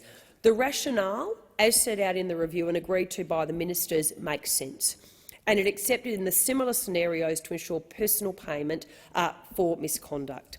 This is why the Commonwealth supported this recommendation. It is important for the record as well to clarify for businesses that this part of the bill will not criminalise access to insurance or indemnity arrangements for legal costs in defending a prosecution. The Boland Review itself expressly stated that companies and officers should not be precluded from accessing insurance or indemnity arrangements for legal costs in defending a prosecution. The legislation before us does not do that either. It only stops insurance and indemnity from when prosecution has been successful and the penalty itself has been determined. In terms of clarifying Safe Work Australia's access to data, the bill will also amend the Safe Work Australia Act to clarify, for the avoidance of doubt, that information necessary to support Safe Work Australia's data and evidence functions may be provided to Safe Work Australia. Safe Work Australia is the national policy body for work health and safety and workers' compensation. Its members represent the interests of Commonwealth, states, territories, as well as employers and workers. As part of its role in developing these national policies and strategies, Safe Work Australia maintains and publishes national data, and it sets to help inform policies that improve Australia's work health and safety laws and policies. Maintaining national data sets and developing evidence-based research relies on input from a range of sources, including jurisdictional authorities. The amendments in the bill that we have before us will ensure that persons with relevant information, including work health and safety regulators and workers' compensation bodies, are able to provide this information to Safe Work Australia. The Work Health and Safety Ministers' meeting also recommended that the work health and safety regulations be amended to deal with psychological risks and injury. And again, this was recommendation 2 of the Boland Review. Amending the regulations in this way represented a strengthening of our commitment to addressing and preventing psychological injury in Australian workplaces. This recommendation responded to stakeholder concerns at the absence of specific regulation on this issue, and it should now assist business, in particular obviously small businesses, to meet their obligations in relation to psychological health. Many recommendations agreed to at the meeting of ministers in May 2021 respond to concerns raised by families who have been affected by a workplace death, and they overlapped with a number of the recommendations that were contained in the Senate inquiry into industrial deaths. They never came home. Ministers at that time, or at this time, also agreed for Safe Work Australia to work with relevant experts to undertake a review into the feasibility of developing national work health and safety sentencing guidelines, and that was recommendation 25. Ministers also endorsed the national principles to support families following an industrial death. These principles were developed by Safe Work Australia in response to the recommendations of the Senate inquiry into industrial deaths. They never came home. All ministers, including myself at the time, agreed to task Safe Work Australia to also work with experts to undertake whether it was possible or feasible for a national work health and safety sentencing guidelines, which would help further harmonise regulators' responses in similar situations across jurisdictions. In the same meeting, Work Health and Safety ministers agreed for Safe Work Australia to produce and publish the Model Code of Practice managing the risks of respiratory crystalline silica from engineered stone in the workplace. And other work Safe Work Australia is undertaking, the resort of the former coalition government included drafting amendments to the Model Work Health and Safety regulations to prohibit the uncontrolled processing of engineered stone, publishing revised national guidance on working with silica and silica-containing products, and developing additional guidance materials on managing the risks of occupational lung diseases. Without a doubt, all Australians have the right to be safe in their workplaces, and it is important to Australians, whether they be employers or employees, that there are consistent laws around workplace health and safety. I am very pleased that the laws that we're introducing today were agreed to when I was the minister, and I am very pleased to support the bill. Thank you, Senator Cash. Senator Shoebridge. Thanks, Acting Deputy President. I rise on behalf of the Greens to indicate we'll be supporting this bill and to indicate the context in which this debate's happening. Last year, I think 169 workplace fatalities occurred in the country. That is 169 workers who went to work and didn't return. And to think of the collective trauma amongst the families and their co-workers, and to acknowledge that at the outset, and why it is essential that this House gets work health safety right, this parliament gets work health safety right, and why we look forward to reducing risk in the future, and why that's should be an essential part of the work of this chamber and this parliament. Now, this bill is a largely non-controversial bill that makes a number of changes to improve and streamline the operation of work health safety laws in the country. It in large part seeks to implement recommendations made by Ms Mary Boland as part of a review she did of the model work health safety laws, and in particular her final report, which she delivered in 2018. Just pausing there, it is somewhat frustrating that it's taken 5 years to actually implement these recommendations. And I do want to credit the minister for moving this through the parliament and bringing it on and putting it in place. 5 years was too long to wait for the implementation of these reforms from the Boland Review. The amendments to the Work Health Safety Act, and I won't go into detail in each of them, but they include providing that negligence can be an alternative fault element for the most serious, for Category 1 offences. And of course it should be. And the fact that it wasn't there in the initial laws has led to a good many prosecutions not being put forward, because in the absence of that alternative basis for proving fault, it was next to impossible to meet the standard, to hold employers and others to account for the most serious breaches of work health safety laws.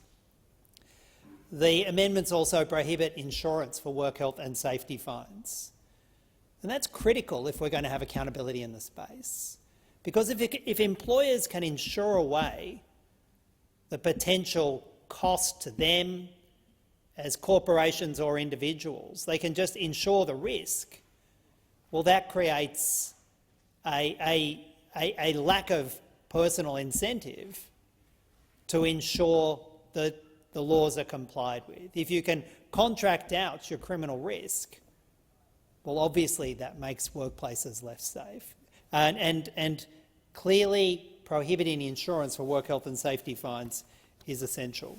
It also clarifies that health and safety representatives are entitled to choose a course of training. They don't just simply have to take the training often offered by the employer, and there are obvious reasons why you would want to empower health and safety representatives to be able to choose the training that is going to be best for them rather than the training that their employer may want them to actually undertake. It deals with some of the complications around processes for issuing and servicing of notice, simplifies that, and I think that's a good thing for all involved. And it has a series of other modest technical and clarifying amendments. It is clear, though, that even with the passage of this bill, there is a vast amount more to do. After essentially a decade of the intentional erosion of workplace conditions, workers' pay and rights under the former coalition government, there is a lot more to do than is contained in this bill. Workers have seen their wages and conditions eroded. Overwork and unsafe work in parts of our economy has become normalised. Precarious work is becoming a business model. And all of this is of deep concern for work health safety in the increasingly diverse workplaces in this country. And the Greens will continue to push for comprehensive reforms that workers need going forward. And in particular, safe work needs to be up to this reform task. And the evidence to date would suggest it isn't. The Greens will be moving a second reading amendment to reflect one specific aspect of the future reform work that's needed, and that relates to the ongoing use of manufactured stone and the scourge of silicosis and the workers who work with it. We know that for years Safe Work has recognised silica as a workplace hazard, indeed a lethal workplace hazard, and has at different times recommended standards for treatment, recommended additional air filtering, made recommendations about wet or dry cutting, made recommendations about personal protective equipment. But they've known from the outset that those aren't working in place. They're not working in the diverse array of workplaces, often without much supervision, where manufactured stone is being cut, whether it's in small workshops in Western Sydney or cut on site in the high-rises, commercial and residential buildings where this manufactured stone is being put in place. They know it doesn't work. And they've known it for years. And they've known that every year that they allow manufactured stone, high silica manufactured stone, to be put in workplaces, that young workers and others are being exposed to early, awful, painful, and in some cases utterly inevitable deaths as a result of their exposure to this dust. They've known it, and they've failed to give the advice, the key advice about banning it. And that's been put to them for years. I know this for a fact because in my former work as a state MP in New South Wales, we undertook in 2019 a review of the state's dust diseases scheme. And the thoracic surgeons, the unions, the workers came to us in that inquiry and gave us some of the most heartbreaking evidence about young workers' lives being cut short by silicosis. I still remember the workers coming into the committee hearings and telling us about their diagnosis, telling us about the high likelihood of an early death in 2 or 3 years, and some of these workers were in their late 20s or early 30s. They spoke about their families.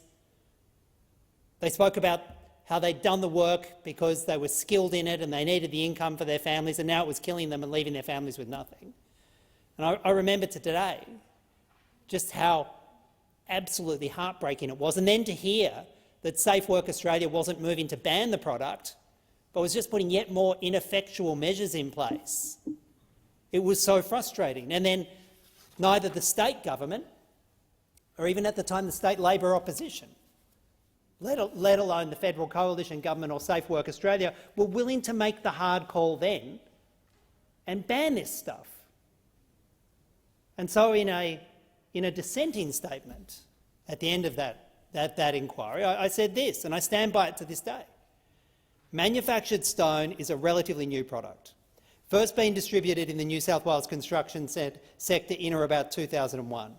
There are numerous credible alternatives for it in all aspects of construction.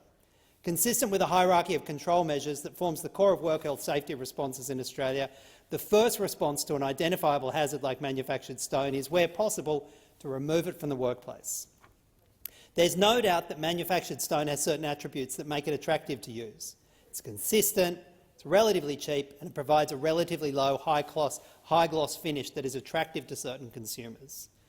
In its time, asbestos also had certain attributes that made it attractive.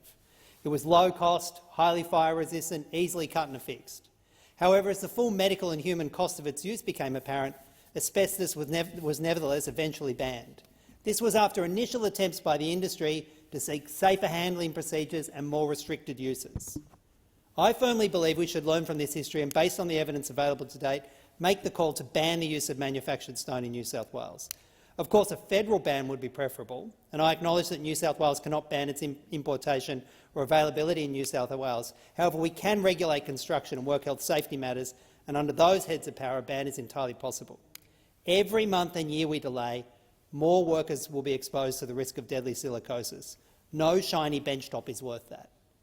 So that's what I said in 2020, but I said it with the support of thoracic surgeons, the CFMEU and the workers at the end of 2019, the beginning of 2020. And what has Safe Work done to date? More of this tinkering at the edges. More of this, oh, we can deal with it by greater regulations in the workplaces. We can put more filtering in the workplaces. None of that will work. None of that will stop workers dying of silicosis. They've known that for years. And that's why I am, on behalf of the Greens, moving the second reading amendment that was circulated on sheet 1847 as revised. And that second reading amendment says this. It notes that high silica manufactured stone is currently causing the painful death of many young workers who contract deadly silicosis. The federal government and Safe Work have been on notice about the deadly health impacts posed by manufactured stone since at least 2019, when the matter was canvassed extensively in an inquiry by the New South Wales Legislative Council Standing Committee on Law and Justice and by the press. High silica manufactured stone is the asbestos of our age, and the evidence shows it is not being used safely with deadly results. And the Senate calls on the government to work with all relevant authorities to consider an urgent ban on manufactured stone and to ensure medical and financial support for those workers who are suffering with silicosis. And I want to put on the record my gratitude for the minister in working collaboratively to get agreement on that form of words and hopefully work to the truth of that. But I say again, where was Safe Work? And why is Safe Work still not providing the unambiguous evidence, the unambiguous advice that all the evidence says they should be providing? They're the work safety regulator for the country. They've been told by unions, by workers, by thoracic surgeons, by everybody, apart from the companies themselves, that this stuff is deadly, and they can't bring themselves to give the obvious advice that it should be banned. And worse than that, workers who have been exposed to this deadly dust since September of 2020 in this country, many of them can't even rely upon the fact that there's an insurance product from the manufacturers that will actually meet the costs of their claims that they have. Because the biggest manufacturer in the space globally, Caesarstone, has been refused insurance for its manufactured stone product in Australia since September 2020. And we know that not because of what Safe Work Australia has done. We know that because Caesarstone has had to put their returns into US corporate authorities and give the disclosure in their returns to US corporate authorities. And so what has Safe Work's response been? When they know that this stuff is deadly, they know that workers are dying, and they know that the main distributor and manufacturer of the product in Australia, Caesarstone, hasn't even been able to get insurance for the costs since September 2020. They've done bugger all. So yes, let's get this amendment through. And yes, I commend the work that the minister, but the unions and the workers and others in the space have been doing to move towards a ban. But this can't wait another week. Can't wait another month. It can't wait another 6 months. Every day of delay sees more workers exposed to deadly silicosis. And at the moment, any worker whose exposure came through Caesarstone faces the very real risk of not only having a deadly disease, but having no insurance product to meet the claim for them and their loved ones and their families. And if Caesarstone, which is a foreign corporation, decides to just pack up in Australia and cease its business, there will be no assets, no insurance, nowhere to go. It's like James Hardie Mark II, and it's unfolding directly in front of us. It's unfolding directly in front of us. And if there's one agency that's had the job to prevent this happening and has failed to act, failed to live up to its duty of care, it's Safe Work Australia. And we have a collective responsibility to do better because, as I said before, and I'll say it again, no shiny benchtop is worth the death of a worker. Thank you, Senator Shoebridge. Senator Green. Thank you very much, Madam Acting Deputy President. And I do rise to speak in favour of the Albanese Labor Government's Workplace Health and Safety Amendment Bill. And in doing so, I might just quickly speak to some of what Senator Shoebridge was raising and the very real and urgent need to address engineered stone and the impact it's having on workers. And I want to thank the Minister for Workplace Relations for urging urgent reform on this and working with states and territory ministers to get that urgent reform. We know that this is something that has been on the agenda for some time, and it's something that does need to be dealt with urgently, and I look forward to seeing those reforms in place at a national level, but across the country. I welcome the opportunity to speak on these important measures in the bill and congratulate the Minister for Employment and Workplace Relations, as well as his state and territory counterparts, for landing a consensus on these measures. They might be modest, but they are very meaningful reforms. This bill harmonises the existing Act with the model laws from Safe Work Australia's work in response to the Boland Review. Not many people may have heard about what the Boland Review is, but it's a really important piece of policy work. Ms Marie Boland conducted a review of Australia's model work, health and safety laws in 2018. The Boland Review made 34 recommendations on updates to model work, health and safety laws. And I want to thank Ms Boland for her important work in this space. Since then, the recommendations of the review have been the subject of tripartite collaboration between Commonwealth, state, territories, as well as employers and unions. These groups have been meeting to examine the recommendations and build consensus on a model workplace health and safety laws. This bill is a first step in the Albanese Labor Government's work, health and safety reforms. So what will change because of this bill? As I said at the top of my remarks, these modest but meaningful reforms have the potential to make important impacts on the prevention of workplace accidents. This bill strengthens the government's national approach to managing work, health and safety, delivering more consistency across jurisdictions and better information sharing better between key organisations. Importantly, this bill clarifies that health and safety representatives, or HSRs as they're commonly referred to in the workplace, elected by their workmates, can choose a course of training and more effectively issue improvement notices. HSRs are elected by their workmates to do the important work of maintaining and advocating for safe systems of work and the elimination of hazards. It would seem straightforward that a HSR should be able to elect a training course best suited to them and their workmates to ensure they are prepared and supported in the important work that they do. It would seem that way, but not all employers have respected that principle. A few years ago, at a train maintenance depot in Sydney, 2 HSRs went to their boss and put in their paperwork for a health and safety course of their choosing, which suited the needs of them and their workmates. They were told by their management that they weren't able to attend their chosen training and that management would choose where they go. Those HSRs fought this direction all the way to the State Industrial Relations Commission, and they won. That precedent informs the clarification that we see now in this suite of measures. I want to congratulate those particular HSRs and their workmates who backed them every step of the way.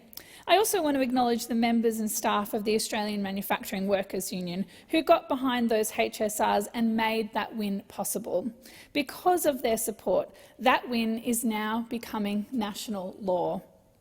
We know that health and safety representatives are trusted leaders and play a vital role in keeping workplaces safe. This is why we are updating the laws to make their jobs easier and simpler. Our government's Work Health and Safety Amendment also closes a loophole that some unscrupulous employers have used to avoid accountability for poor safety performance. Currently, employers can purchase insurance and work health and safety fines, which is extraordinary when you think about it. Imagine if an ordinary person could take out an insurance policy against getting parking fines. You would imagine the compulsion to act in a way that avoids punishment would seriously diminish, and that is exactly what has happened on workplaces. That's what this loophole means for some employers. The potential punishment and spirit of the penalties are neutralised. Our changes mean that employers doing the wrong thing can't avoid taking financial responsibility for unsafe work environments. Our changes prohibit insurance for work health and safety fines. Importantly, the bill also guarantees stronger consequences and penalties for employers who expose workers to serious and fatal risks. The bill strengthens the ability for action to be taken against employers who recklessly cause fatal injury to a worker. It updates what are called Category 1 offences, the most serious category of prosecution in relation to injuries to a worker, to now include negligence, which has a more realistic prospect of prosecution. Previously, Category 1 only listed offences on the basis of recklessness, leading to the death of a worker, which has never been used because of the unrealistic threshold for prosecution. This sounds like a very small, technical, legal change, but my hope is that it is a first step in more prosecutions in cases where there has been a death of a worker that could have been prevented. Too many workers are killed in preventable workplace accidents. Last year, 169 workers lost their lives. They went to work and they never came home. Just over 2 weeks ago in North Queensland, 2 workers lost their life.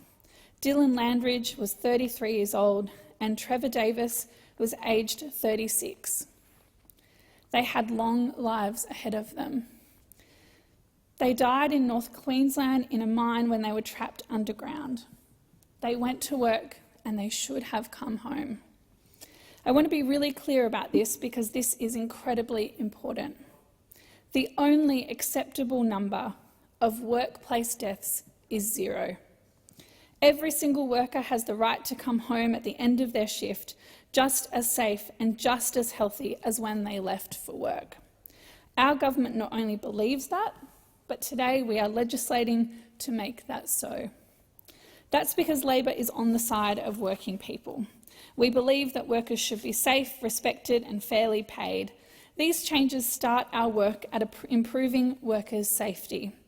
The previous government had this report since 2018. Until now, not a single recommendation has been implemented by the Commonwealth. These are modest and mostly technical changes, but they demonstrate our government's commitment to safety and respect at work, and they paint a stark contrast with the previous government. This is just the beginning of our government's reforms on health, safety and respect at work. The tripartite body that made these recommendations has continued their work looking at future reforms. I understand that the next tranche of reforms will continue to strengthen protections for workers from serious and fatal injuries due to negligence and recklessness. This is what's needed to keep workers safe. I also want to acknowledge the important work being done alongside union members and our state counterparts to take long overdue action against hazards, including silicosis. This is incredibly important work that has gone silent for too long, and it must be fixed. Our government is also working through industrial relations changes which have direct correlation with better health and safety. If you want a safe workplace, if you support workers coming home at the end of the day, then you should support same job, same pay laws.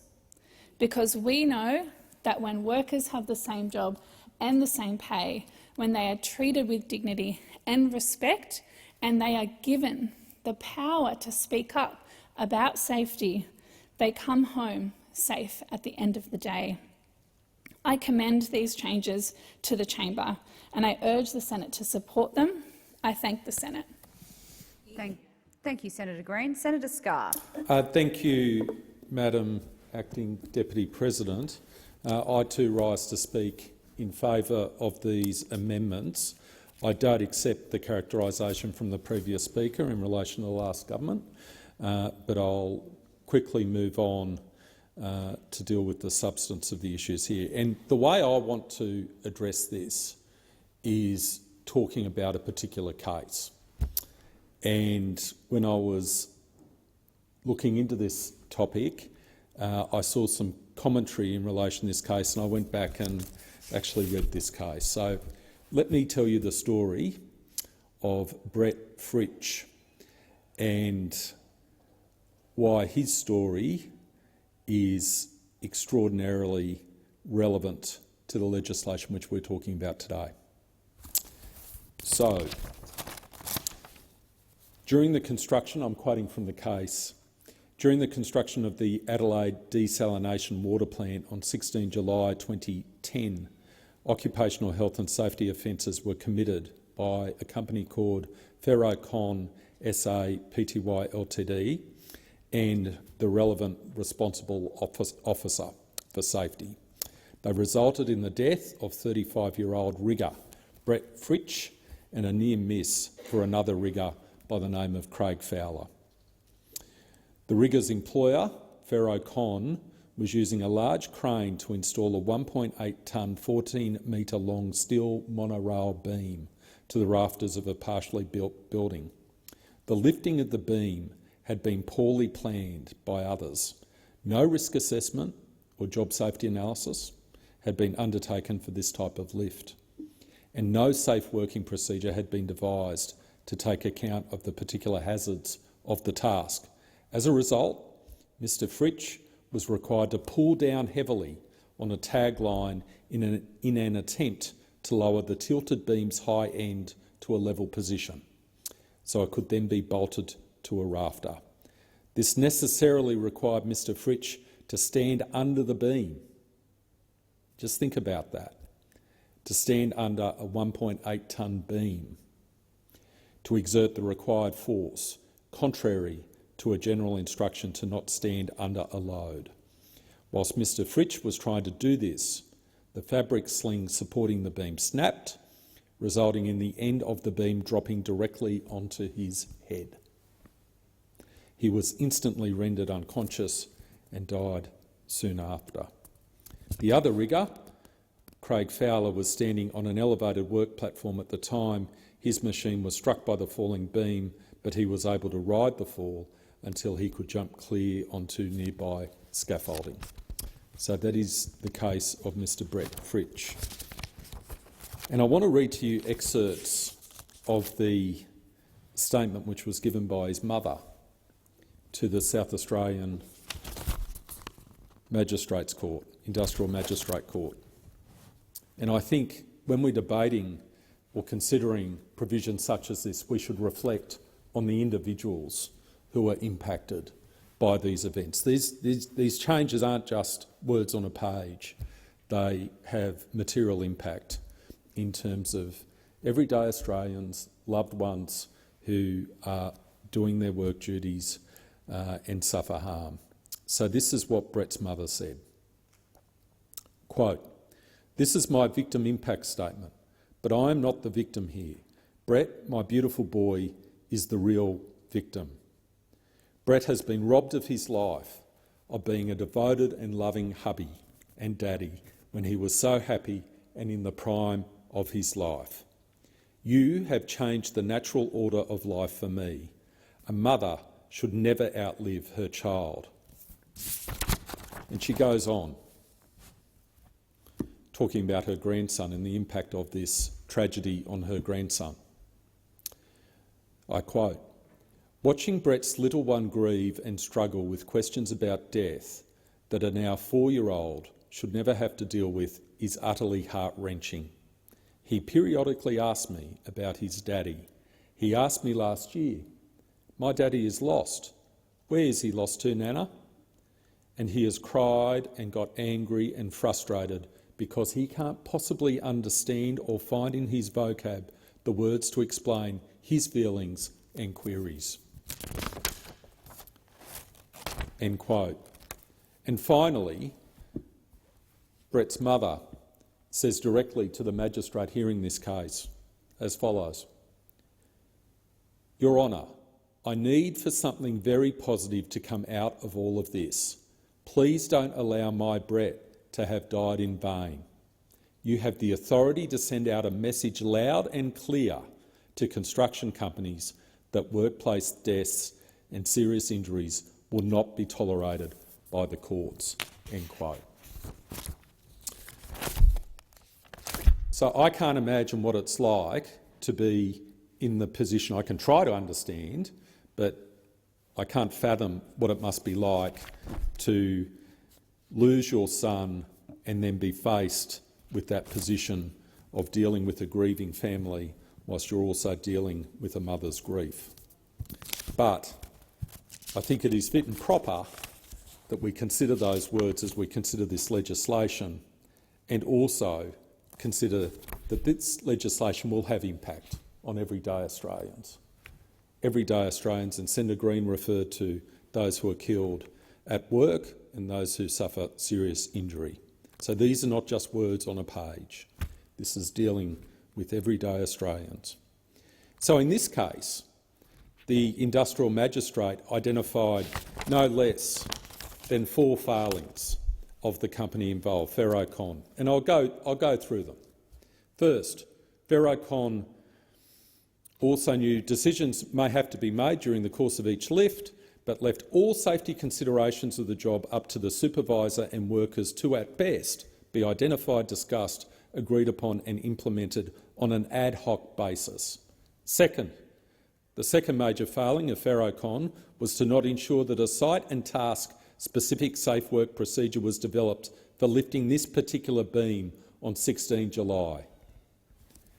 Third, Ferrocon's third failing was in not prohibiting the installation of the beam unless sufficient space was available on the ground inside the building on which to lower the beam for the purpose of re-rigging. And fourth, Ferrocon's fourth failing was to not ensure that the lift complied with its own general job safety analysis for structural steel erection, and in particular a written requirement that riggers were not to stand under a load." End quote.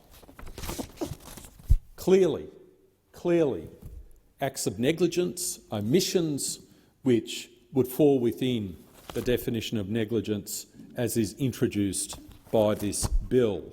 And it should be recognised that in relation to the standard of proof that is required in this regard, there is reference to the Criminal Code definition of negligence, and that is this: a person is negligent with respect to a physical element of an offence if his or her conduct involves such a great failing short of the standard of care that a reasonable person would exercise in the circumstances, and that the conduct meets or merits criminal punishment for the offence. End quote. That is the standard, and that is the standard which every single employer in this country should meet. Every single employer should be meeting those standards, and if they aren't, there needs to be consequences, because there are consequences for people such as Brett and his family, and we need to take that carefully into account. And I say that as someone who comes from the mining industry. For 12 years I was working in the mining industry. Before that, I was involved in a number of investigations into fatalities on mine sites, serious injuries, and the memories of the consequences of those fatalities for the individual workers concerned, for their workmates and their families, have stayed with me. Lastly, I want to deal with this point, and again it came up in Brett's case in relation to this issue of general indemnities. And I quote from the case: "Ferrocon had in place a general insurance policy which apparently included indemnification of its director for fines imposed for his criminal conduct. So in this case, the director, the responsible officer of this company, had an insurance policy which provided an indemnity with respect to any penalties he received. The insurance cover carries a $10,000 excess or deductible payment. As Ferrocon is in liquidation, because the company went into liquidation after this, so no recourse against the company, and has no assets with which to pay the excess, the responsible officer has paid it personally. So the responsible executive, responsible officer, paid the excess personally to get the benefit of the insurance policy. And the magistrate continues. He may not even bear the full cost of this if claimed as a tax deduction. By his payment, he has ensured the insurance company grants both Ferrocon and, more importantly him, the indemnity he sought. In this way, the responsible officer has made arrangements to avoid the vast bulk of the anticipated monetary penalty. In my opinion, the responsible officer's actions have also undermined the court's sentencing powers by negating the principles of both specific and general deterrence. The message his actions send to employers and responsible officers is that with insurance cover for criminal penalties for occupational health and safety offences, there is little need to fear the consequences of very serious offending, even if an offence has fatal consequences." End quote. So that is the issue that this legislation fixes, because it should not be the case. It should not be the case that a responsible officer who has been grossly negligent,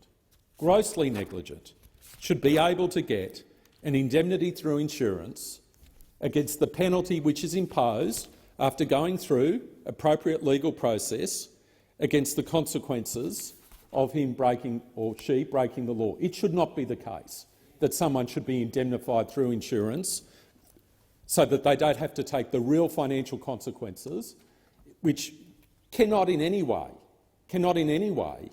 really in any way compensate or appropriately be an appropriate indication of the loss suffered, in this case by Brett's family, the loss of that young life. But it should not be the case that a responsible officer should be able to get indemnity insurance to cover that cost.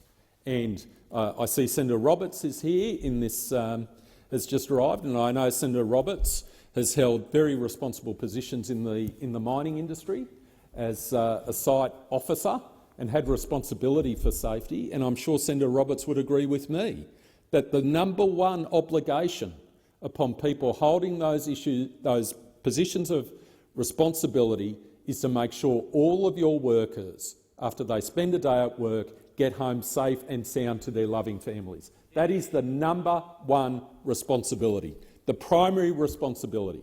So it is wrong that in a case such as this, in terms of the fatality, the death of Mr Brett Fritsch, that the responsible officer should have been able to avoid responsibility, the cost of meeting the criminal penalty that was incurred by him because he did not discharge his responsibilities as a responsible officer. So if I can say for the record that this is a case where the Senate is looking to close this loophole. It is about more than just words on a page. This is about people who have suffered great loss in their families, and the human element of this must always be remembered and always be considered. So I hope Brett Fritsch's mother somehow knows that this place is now rectifying this situation where the responsible officer had responsibility for keeping her son safe and sound, managed to avoid liability to meet the penalty which were justly imposed against him. Thank you, Senator Scarr. Senator Roberts. Thank you, Madam Acting Deputy President. I want to read a summary of this bill because I'm a servant of the people of Queensland and Australia, and I know I'll only get 2 minutes tonight and I'll be in continuance in the morning. This is a sneaky dangerous bill that, if implemented in full, puts many employers and employees at risk of severe penalties, including up to 5 years jail and fines of up to $600,000. There is an obligation on employers to enforce safety measures, which could include compulsory vaccinations against COVID or similar diseases for employees. Secondly, if a complaint is made about the employer, even if the complaint is made not involving deliberate actions, the onus of proof is reversed and the employer is considered guilty unless he or she can prove their innocence. That's a complete overturning and reversal of fundamental legal principles. Any legislation that includes a reversal of the onus of proof is a very major event and never should be considered non-controversial. The reversal of the onus of proof flies in the face of the accepted principle that a person should be considered innocent until proven guilty. The onus of proof is on the person asserting guilt. This is known as the presumption of innocence. And I notice all the lawyers in this place, in the previous bill on the TGA, which is in continuance, and this bill, hang their heads and pretend it goes away. The reversal of the onus of proof is a major issue and should only be imposed in exceptional cases. Labor have at least 3 pieces of legislation proposed in this week's session, and 2 on the non-contro list include provisions for the reversal of the onus of proof.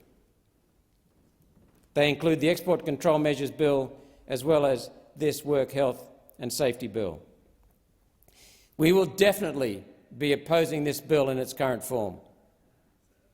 It is a sneaky, dangerous bill. We will be raising 2 amendments, and if they pass, then we will be supporting the bill.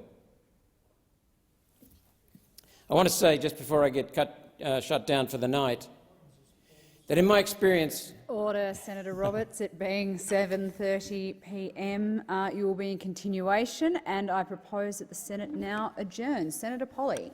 I rise this evening to speak about youth mental health and the impact of social media. Professor McGorry spoke with me recently on how there's been concerning increase in the number of young people dealing with debilitating mental health problems. Whilst there has always been issues with bullying and harassment of young people, there used to be an escape by going home. Now the bullying follows our children home on social media. The faceless way that people can bully others on social media, meaning that bullying is so often more distressing, and people that are perpetrating this action actually get to hide behind a screen. The pressure on young people to fit in with their peers and to be up to date with trends and to be grown up before their time is widespread, and some of that has been contributed to social media. Young people are feeling pressured to have sexual relations before they're ready.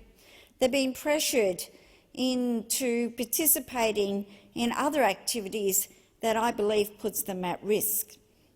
Without the necessary skills and experience, it's hard for young people to be able to identify when they're being groomed and who perhaps are the perpetrators of and the risk they put themselves in by not understanding the implications of child exploitation. And if our youth do not comply with the norms, then they too are subject to further harassment and bullying, and that social media, that pile-on, just gets greater and greater, and it puts an enormous impact onto young people's mental health. Children are being pressured to grow up, to use social media, perhaps before they're truly ready as individuals. Quite often we find that children are influenced by their peers, and that we know that it's pretty natural that we all mature at different different pace. And only too often we're finding that children are ending up in circumstances and situations through social media that they're really not skilled to cope with. They don't have the experience to deal with it, and unfortunately too many parents and carers aren't au fait enough and have enough experience themselves with social media to be able to necessarily understand and identify the dangers.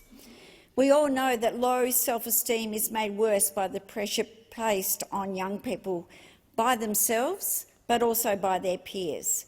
Dr. Emmanuel, from Senior Director of the Mood Disorder Centre at the Child's Mind Institute, says that social media is making self-esteem even more difficult and worse for young people.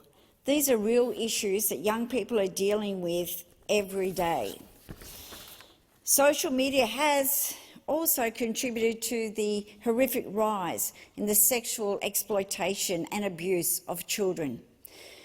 This is happening not just overseas, this is happening in our own backyards. This is happening across all our communities. Children are spending an inordinate amount of time on the internet, playing games and using social media, and unfortunately potentially being targets of predators. And this isn't just, as I said, a problem for countries overseas. This is a problem in Australia. This is a problem in my own community. Just in the last 6 months or so, we've had almost half a dozen perpetrators brought to justice in my home state. We need to be serious when we're considering how we deal with social media and the impact that it's having on our children. We need to engage with them. We need to know who they're engaging with on social media. This is an ever-present problem in terms of perpetrators that are out there taking advantage of vulnerable young people. We need to be mindful of that. We need to educate ourselves as parents and as carers and as grandparents. I can't emphasise how important this education is in helping us to protect our children. Senator Canavan. Thank you, Madam President. I would like to speak tonight about Malcolm Tiger Mackenzie. Tiger is a 70-year-old proud Aboriginal man. Tiger lives on a property near the town of Hawker in the stunning Flinders Ranges area of South Australia. Tiger has worked hard all of his life, and he's taught his children and grandchildren the importance of education and hard work. He proudly declares that his family includes 5 tradies and a sergeant of police. In 2019, the local Port Augusta newspaper wrote that Tiger Mackenzie is a champion of the Aboriginal people. As an Indigenous leader, he wants to get his people into business and jobs. Mr Mackenzie of Port Augusta is described as a motivator, activist, intimidator, provocateur, visionary and one-of-a-kind. He aims to bring about the best for his Aboriginal community and the region they live in. Tiger can be proud of what he has built from humble beginnings. He grew up in a mission. When he left to attend school later on in life, his education was stymied by discrimination. But he was gifted at sport, and through the connections he made at football, he was able to find work as a driver for the Commonwealth Railways. He later mentored young Indigenous people who worked at the Roxby Downs mine, and he served as a councillor on the Davenport Council. Tiger is a great Australian character. I had the privilege of working closely with Tiger, his family and his community when, as Minister for Resources, we were consulting on where to select a site for a national radioactive waste facility. Tiger wanted this facility in his community because he could see the potential that it would bring in terms of local jobs and economic development opportunities, especially for young people. Tiger recently phoned me up because he wanted to share with me his views about The Voice. Tiger supports a voice that can improve the lives of Aboriginal people on the ground. We had a broad-ranging and respectful discussion about the proposed voice. At the conclusion of our discussion, I proposed that I make a speech in the Senate providing his perspective as a thoughtful and worthwhile contribution to this debate, hence this speech tonight. Tiger wants to support The Voice, but he's disappointed about the lack of detail coming from the government about the proposal. While not denying the goodwill of those supporting The Voice, Tiger is concerned that the government is not telling the Aboriginal people how The Voice will benefit them. And from Tiger's perspective, this benefit must mean more education, more jobs and business development opportunities, especially for young Aboriginal people. Tiger questions how a panel of bureaucrats in Canberra can determine how the voice will work, or how they can choose representatives, or how they can decide where benefits, support and funding will flow. He says they need to get out and listen to people. They are getting well paid just to sit in Canberra. While Tiger strongly supports native title, he's also worried that bureaucrats in that system might simply see the native title rep bodies as being more broadly representative, an easy option for the voice that could effectively block the small v voice of individuals on the ground and not share the benefits more widely. Tiger just wants to see resources shared where they can do the greatest good, and he uses the example of working with G'day groups at Wilpena Pound, a model that could work in other locations across Australia, where local Aboriginal people sit down with tourist operators and determine how they can work together for the benefit of both the business and the local people. I agree. What Indigenous Australians want, just like all other Australians, are practical examples and solutions that promote education, training, employment and business development, and that breaks the cycle of unemployment, welfare dependence, violence and crime. In my opinion, we can do these things without creating another big, expensive bureaucracy. It was a great honour to work with Tiger and his community to try to achieve more economic opportunities for the Hawker region. Unfortunately for Tiger, the vote in his region did not support a radioactive waste facility, and instead the project is proceeding in Kimba, nearby, also in South Australia, where 60% of people voted in favour. But I recognise Tiger's unwavering passion and commitment to deliver practical outcomes for his family and community. As I have seen him fight for them, I have come to understand where he gets his nickname of Tiger. Madam President, I hope we can approach the debate on the voice in a similar way to the respectful discussion that Tiger and I had. Aboriginal people are individual people. Each of them has their own individual positions. Not all of them have the same view on any issue, let alone the voice. Indeed, they cannot even be divided into arbitrary binary yes or no categories. Some are maybes, some are don't knows, or even some are don't cares, but all of these views must be respected. Otherwise, the voice proposal will not recognise Australians, it will just divide us. Across all that diversity of opinion, I'm sure there are a lot more Aboriginal and Torres Strait Islander people like Tiger who share some level of dissatisfaction, disappointment, frustration and caution about the voice. They want to be more fully informed. They want to know how the voice will improve their lives and, importantly, improve the futures for their grandchildren and children. They want to know that someone will listen, understand and act on their concerns, not just speak for them, but listen as well. I hope Tiger's request does not go unheard. Thank you, Senator Canavan. Senator Grogan. Thank you, President. In 2005, Tom Calma, as the Aboriginal and Torres Strait Islander Social Justice Commissioner, called for a commitment, a deep commitment to achieve equality in health and in life expectancy for Aboriginal and Torres Strait Islander people within 25 years. That was 2005. We're now in 2023. The outcomes of the Closing the Gap annual report last year highlighted the need for significant more action. We do not see ourselves making the progress that was anticipated back then. We do not see ourselves making the progress that was anticipated when Kevin Rudd said sorry in 2007, or when any of the other multitude of reports and investigations have been released to tell us exactly what this latest report tells us as well. We're not there. We're not making progress sufficiently. There are far too many of the recommendations that are either stagnant or going backwards. So the implementation report that was released this year is that chance to turn those goals, to turn those aims into a genuine action-based plan, to set ourselves real targets, to set ourselves a real trajectory to make a fundamental difference, because that's what we really need to do. The implementation plan includes such things as acceleration of building of new and remote housing, which is essential. It includes support for family violence and prevention legal service providers to deliver those legal and non-legal supports to women and children experiencing family and domestic violence. And it also includes support for First Nations water infrastructure. because we still have communities who do not have safe and reliable drinking water. There's also measures to look at the education outcomes for First Nations students, including on-country education and delivering improved access to junior rangers and more choice for families when it comes to culturally appropriate distance learning, because distance learning is something that is their option if they do not wish to leave home. We definitely need to do things differently. We need to work in partnership with communities to get better results. We must work together to close the gap and ensure that First Nation Australians have the same opportunities as every other Australian.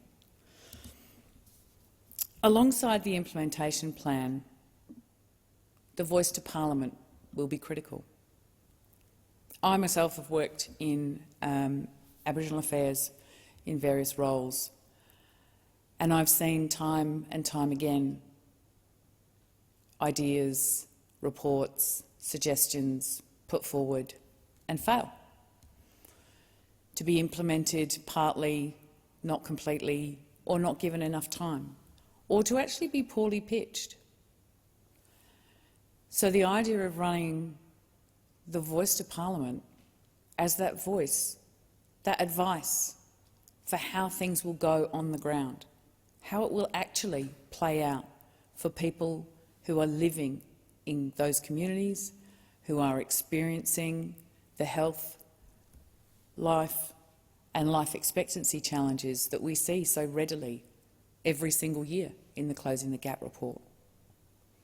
The voice to Parliament will be an enormous aid to us closing the gap by talking to the people who are affected, to talking to the people for whom we say we are trying to improve the outcomes, asking them, listening to them, taking their advice.